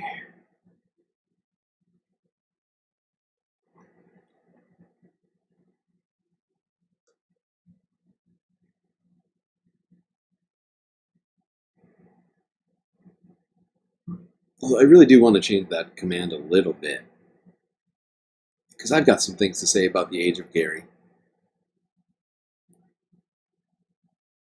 Okay, second to last video, let's talk about China. China! Here's France 24 English from a day ago.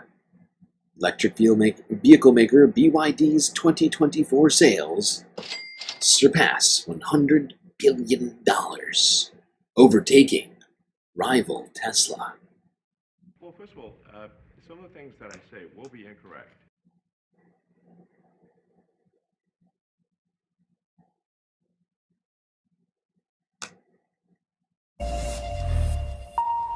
And we can say hello to Cami Knight. Thanks for joining us on set. You're going to talk first about the Chinese car maker BYD record sales. That's right. It's not a huge surprise given the strides the company's been making recently, but it still beats estimates. BYD's sales last year surpassed the $100 billion mark, beating rival Tesla on revenue for the first time since 2018. It reported a revenue of $107 billion for 2024, up 29%. Tesla's 2024 revenue, meanwhile, stood at $97.7 billion. This year already looks like it could be an even better one for the Chinese EV maker. It unveiled a new ecosystem that allows EVs to charge for 400 kilometers. Even with all of the things the US government has done to try and protect companies like Tesla, they still can't beat BYD? Come on! What's the point of it? Why are we paying 3 times as much for EVs in the United States? Can we have BYDs yet? Please? Like, just like Mexico? Can we be just as good as Mexico? How's that sound?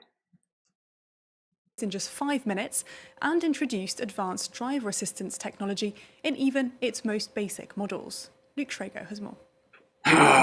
Son of a bitch. With a reported revenue of $107.2 billion for 2024, BYD is betting big on global expansion. Speaking last week, the Chinese electric vehicle maker's vice president expects even more to come. BYD is a technology company. We came to Europe or go to other countries with bring the technology there. So I think so far in Europe, our reputation is very high because everybody recognizes BYD is a leading player for green tech, is a leading player for the technology. Tech like supercharging. BYD saw its share price hit record highs earlier this month after it unveiled a new battery system it said could be charged in the same time as a petrol vehicle and permitting a range of over 400 kilometers on a 5-minute charge. That is freaking fast. What's more, it's offering potential buyers more bang for their buck than other rivals. Being able to charge an electric battery for a car in the same speed at which you fill up a tank of gas is insane to me. That is a wild leap in technological ability if it's true, and I believe them. I mean, they have been just utterly disrupting the EV market and all this technology. They've been able to do some pretty miraculous things, honestly. Holy fuck! As fast as it what? How is that even possible? Would you jump up? High-tech options like driving assistance software coming as standard on all its models. Its advances in battery composition, testament to the firm's heritage as a battery maker, have also brought prices down. However, BYD is also facing investigation from the EU as to whether or not it benefited unfairly from state subsidies from Beijing, giving the EV maker the edge over rivals. American companies have been getting those all the time, too. What are we talking about here, Europe? Now, honestly, we talked about that before when it happened last year. In my estimation, that investigation and the tariffs that the EU put on China had to do with the fact that the United States wanted them to do it. You know, and they went along. You know, they played the game. And, you know, like, I don't think it has any merit to it because United States auto manufacturers get subsidies and the benefits of tariff wars and all this other crap that we do with them. What's the difference? It ultimately really China. Oh, right, China. That's the difference.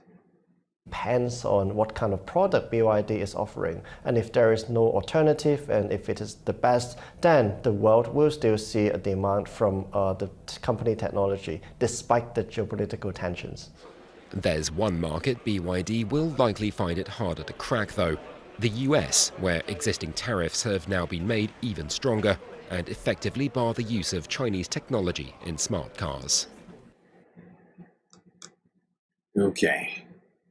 Last story of the evening, everyone. Let's go to South Korea, where South Korea's constitutional court has struck down the impeachment of the interim Prime Minister Han, not Yoon Suk-yeol, who is the guy who's still dealing with the impeachment trials as well.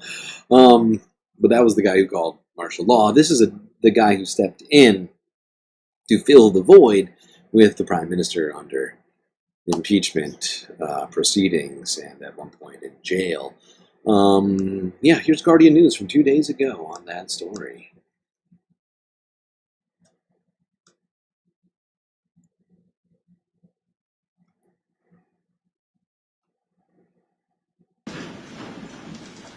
South Korea's constitutional court struck down the impeachment of Prime Minister Han Duck-soo and restored his powers as acting president. Han had become acting president after MPs impeached Yoon Suk-yeol following his imposition of martial law in 2024, but just 2 weeks into the role, MPs also impeached Han. I am grateful for the wise decision by the Constitutional Court. Above all else, I want to thank former acting president Choi Sung-mok and cabinet members for leading the country during the suspension of my duty.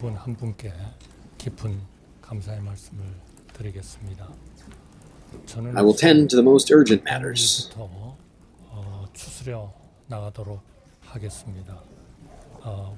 I think South Korean people are raising voices against the politicians who are continuing this fierce conflict. 그러지 말아야 된다는 목소리를 확실하게 내고 있다고 생각합니다. 이제는 There is no more left or right in the country. Really. 오로지 우리나라가 위로 The country must go forward or rise upward. That is the most important task ahead of us.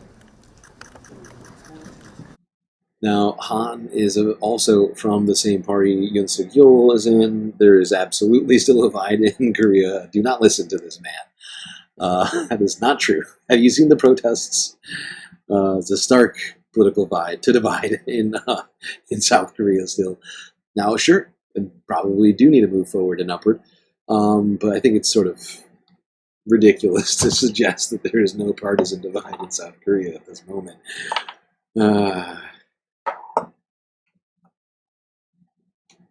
Okay.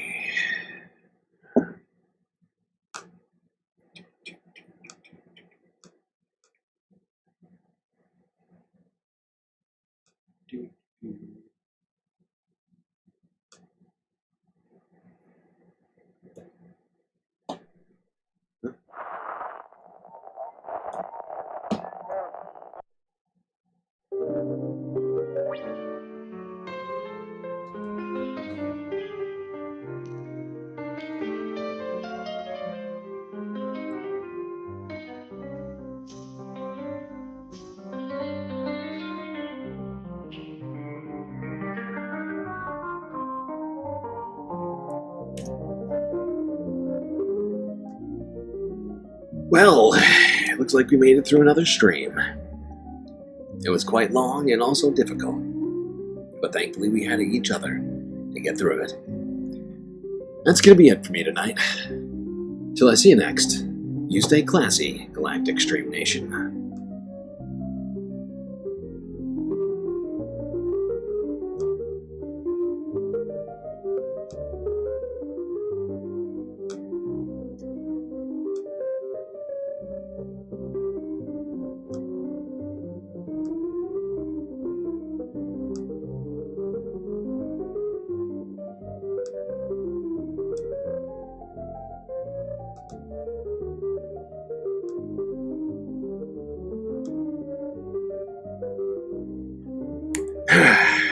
You didn't think I'd forget this, did you? These are your galactic patrons. Gabby, Goth Dogs, Aaron W., Schmegley, PB, Mitty, Afroponics, Narwhal by Nature, Interplanet Janet, Godcat, Robot Cat, Disco Wolf, Kelly Braiding, Decipher, Geo Dragon, The Anti-Corporatist, Obsessive Audio, Gonoab, Nadia, Choki, Skelts, Tracy Eva, Mrs. Chen, Omegastar, Sasha G, Pitchforks Dragon, Vincent Morales, Donald James X, Evan from Portland, Impeccable Living, McGoggles, Lovely Pariah, Mish, and Becky. That's right. All these people here have helped produce the show which your eyes and ears just got done enjoying. You can too for just a few US dollars a month on Patreon.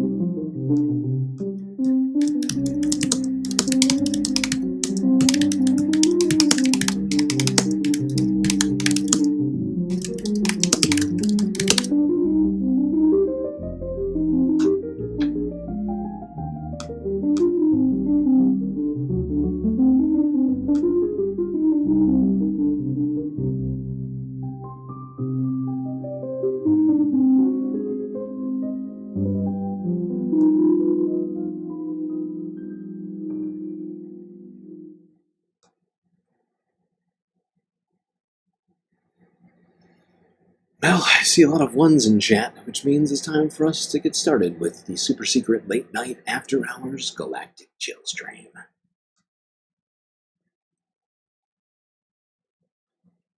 Brought to you by the year 2014.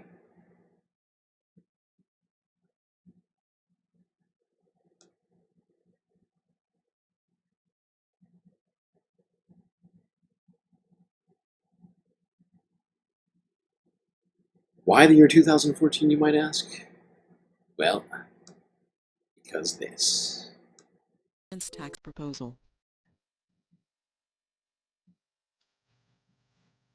Mr. President, as I think everyone knows, the President of the United States, President Obama, and the Republican leadership have reached an agreement on a very significant tax bill. In my view, the agreement that they reached is a bad deal for the American people. I think we can do better.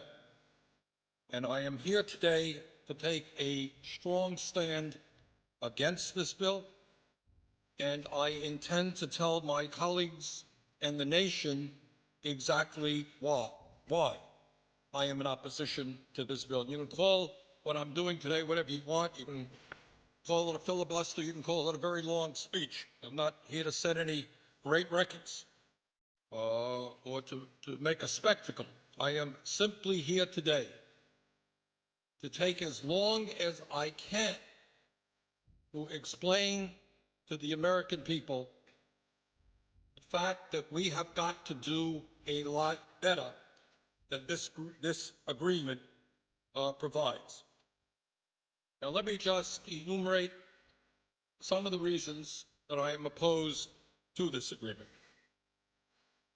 First, as everybody knows, this nation has a record-breaking $13.8 trillion national debt at the same time as the middle class is collapsing and poverty is increasing. And Mr. President, I think it's important that we say a word, because I'm not sure that a lot of Americans necessarily know this, about how we got to where we are today in terms of the national debt. I know there are some people who think that this all began the day that President Obama took office. Well, it's not quite the case.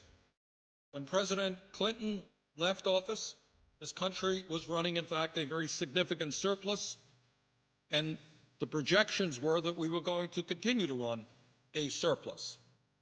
During the 8 years of President Bush, for a number of reasons, including the war in Iraq, the war in Afghanistan, including huge tax breaks for the wealthiest people in this country, including a Medicare Part D prescription drug program, and including the Wall Street bailout, among other things, all of which were not paid for.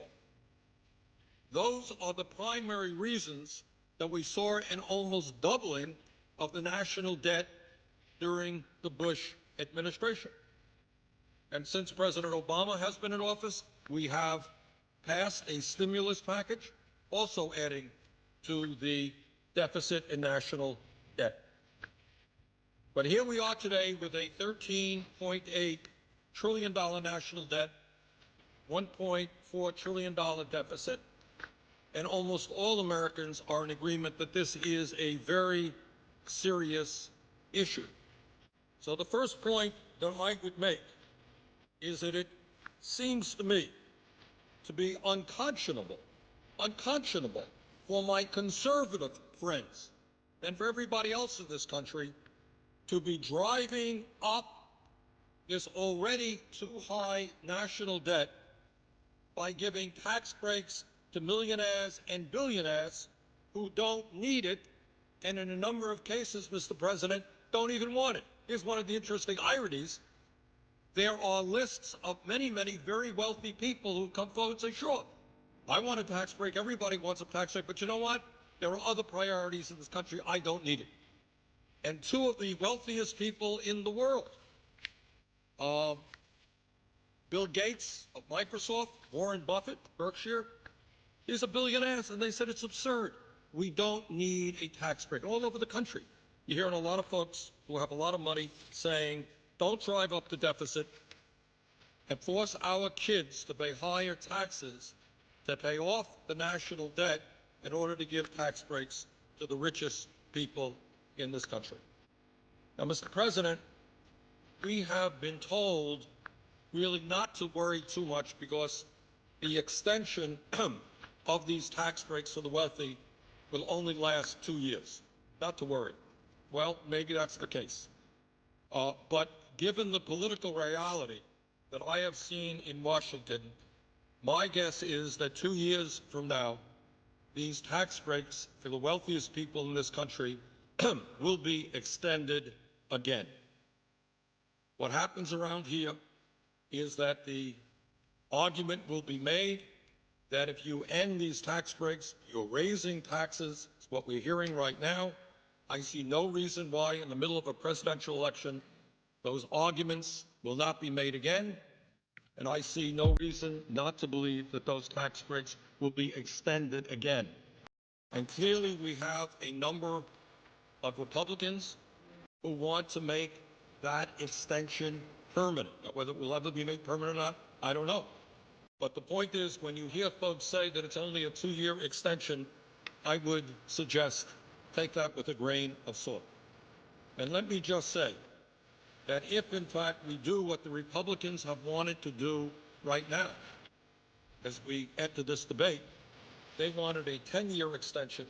That would add $700 billion to our national debt, $700 billion. Now, I've got 4 kids, and I've got 6 grandchildren.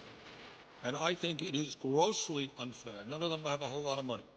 I think it is grossly unfair to ask my kids and grandchildren and the children all over this country to be paying higher taxes in order to provide tax breaks for billionaires because we've driven up the national debt. That is just plain wrong. And Mr. President, I think the vast majority of the American people, whether they're progressives like myself or whether they're conservatives, I think they perceive that that concept, that giving tax breaks to billionaires when we have such a high national debt, makes no sense at all. Furthermore, Mr. President, it is important to point out that extending income tax breaks to the top 2% is not the only unfair tax proposal in this agreement. This agreement between the President and the Republican leadership also calls for a continuation of the Bush-era 15% tax rate on capital gains and dividends, meaning that those people who make their living off their investments will continue to pay a substantially lower tax rate than firemen, teachers, nurses, carpenters, and virtually all the other working people of this country. And I just don't think that that's fair. That's wrong. And we are continuing, if this agreement were to be passed, that unfair arrangement. Mr. President, on top of all of that, this agreement includes a horrendous proposal regarding the estate tax. And that is a Teddy Roosevelt initiative. Teddy Roosevelt was talking about this in the early years of the 20th century. It was enacted in 1916. And it was enacted for a couple of reasons. Teddy Roosevelt and the people of that era thought it was wrong that a handful of people could have a huge concentration of wealth and then just give that wealth, transmit that wealth to their children. He didn't think that that was right. Furthermore, it was a source, a progressive and fair source of revenue. Under the agreement struck between the Republican leadership and the president, the estate tax rate, which was 55% under President Clinton, and let's all remember, we had problems with the economy under President Clinton, but very few will deny that during those years we were creating a heck of a lot more jobs than we did under President Bush. That's the fact. Over 20 million jobs under President Clinton. We lost 600,000 private sector jobs under President Bush. During the Clinton era, the tax rate on the estate tax was 55%. What this arrangement would do is lower that tax rate to 35% with an exemption on the first $5 million of an individual's estate, $10 million for couples. Now, here's the important point, Mr. President, that I think many people don't know, because I have to confess, my Republican friends and their pollsters and their language people have done a very good job. This is the so-called death tax. And I think all over America, people say, oh, this is terrible. I have $50,000 in the bank and I want to leave that to my kids. And the government is going to take 55% of that, 35% of that. What an outrage. So let us be very, very clear. This tax applies only to the top 0.3% of American families. 99.7% of American families will not pay one nickel in an estate tax. This is not a tax on the rich. This is a tax on the very, very, very rich. And if my Republican friends had been successful in doing what they want to do, which is eliminating this estate tax completely, it would have cost Mr. President, our Treasury, raise the national debt by $1 trillion over a 10-year period. Families like the Walton family of Walmart fame would have received as one family about a $30 billion tax break. So I find it hard to believe that when we are talking about massive cuts in programs for working families, when we have this huge national debt, that anybody would be agreeing to lower the estate tax rate to 35%. That is what this agreement does. I think that that is a very, very bad idea. And once again, while the agreement on the estate tax is for 2 years, once again, there is very little doubt in my mind that the Republicans will continue to push for lower and lower estate tax rates because what they want, and I think Senator Kyle has been pretty clear about this, they want to permanently repeal that tax. That is $1 trillion in tax breaks to the top 0.3%. So I think we're down a bad path there, and that's another reason why this agreement does not make a whole lot of sense. Mr. President, I would say thirdly, here's a very important point that I think has not yet got the attention that it deserves. And that is, this agreement contains a payroll tax holiday, which would cut $120 billion from Social Security payroll taxes for workers. And I think there are a lot of folks out there who say, well, this is pretty good. You know, I'm a worker. My contribution will go from 6.2% today down to 4.2%. I'll have more money in my paycheck. It's a good idea. Let's take a deep breath and let's think about it for a second. Let's understand what this whole thing is about. This payroll tax holiday concept, as I understand it, originally started with conservative Republicans. I know the Vice President recently made the point. This was originally Okay, this is the second day in a row that Disco Wolf has been told by Nightbot that he's going to die. No, no, Disco, you will live. You live today, and you will live tomorrow. Don't let Nightbot tell you. Or else they want to privatize Don't let Social Security entirely. No, you only die if Nightbot says no. They understand that if we divert funding that is supposed to go into the Social Security Trust Fund, which is what this payroll tax holiday does. This is money that goes into the Social Security Trust Fund is now being diverted, cut back, in order to provide financial support for workers. But that is a lot of money not going into the trust fund. Now, what the president notice is saying, well, not to worry, because that money will be covered by the general fund. That is a very, very bad and dangerous precedent, because up until now, what Social Security has been about is 100% funding from payroll contributions, not from the general tax base. Now, once again, this is a one-year program. The loss of revenue going into Social Security can be covered by the general fund. But we have a $13 trillion national debt. How much longer will the general fund put money into Social Security? Is it a good idea for the general fund to be doing that? So I would argue, Mr. President, that this is not a good idea. This is a very dangerous step forward for those of us who believe in Social Security. But this is not just Bernie Sanders saying this. Mr. President, one of the more effective and I think important senior groups in America is called the National Committee to Preserve Social Security and Medicare. They have, I don't know exactly how many, but they have many, many members all over this country. I know they're active in the state of Vermont.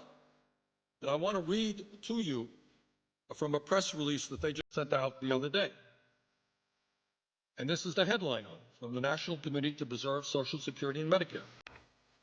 Cutting contributions to Social Security signals the beginning of the end. Payroll tax holiday is anything but. And this is what they say. This comes from now Barbara Kennelly. Barbara used to serve in the House of Representatives. I've known Barbara for years.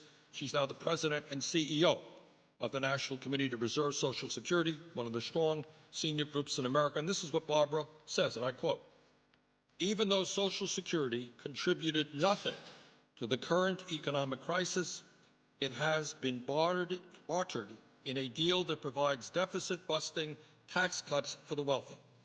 Diverting $120 billion in Social Security contributions for a so-called tax holiday may sound like a good deal for workers now, but it's bad business for the program that the majority of middle-class seniors will rely upon in the future." And that's what the National Committee to Preserve Social Security and Medicare says about that agreement, and I agree with them. So for all of us who understand that Social Security is life and death for tens of millions of Americans today and will be vitally important for working people as they reach retirement age, that we understand that Social Security has done a great job. You know, Mr. President, a few minutes ago you were on the floor talking about the strong work that our federal employees do, and you're absolutely right. Sometimes we also take for granted that Social Security has been an enormous success. It has done exactly what those people who created it wanted it to do. Nothing more, nothing less. It succeeded. It has taken millions and millions of seniors out of poverty, given them an element of security. It has also helped people with disabilities maintain their dignity. Widows and orphans are also getting help. For 75 years, it has worked well. It has a $2.6 trillion surplus today, and it can pay out benefits for the next 29 years. It is strong. We want to make it stronger. This payroll tax holiday, I'm afraid, is a step very much in the wrong direction, and that is one of the important reasons why this agreement between the president and the Republicans should be defeated. Mr. President,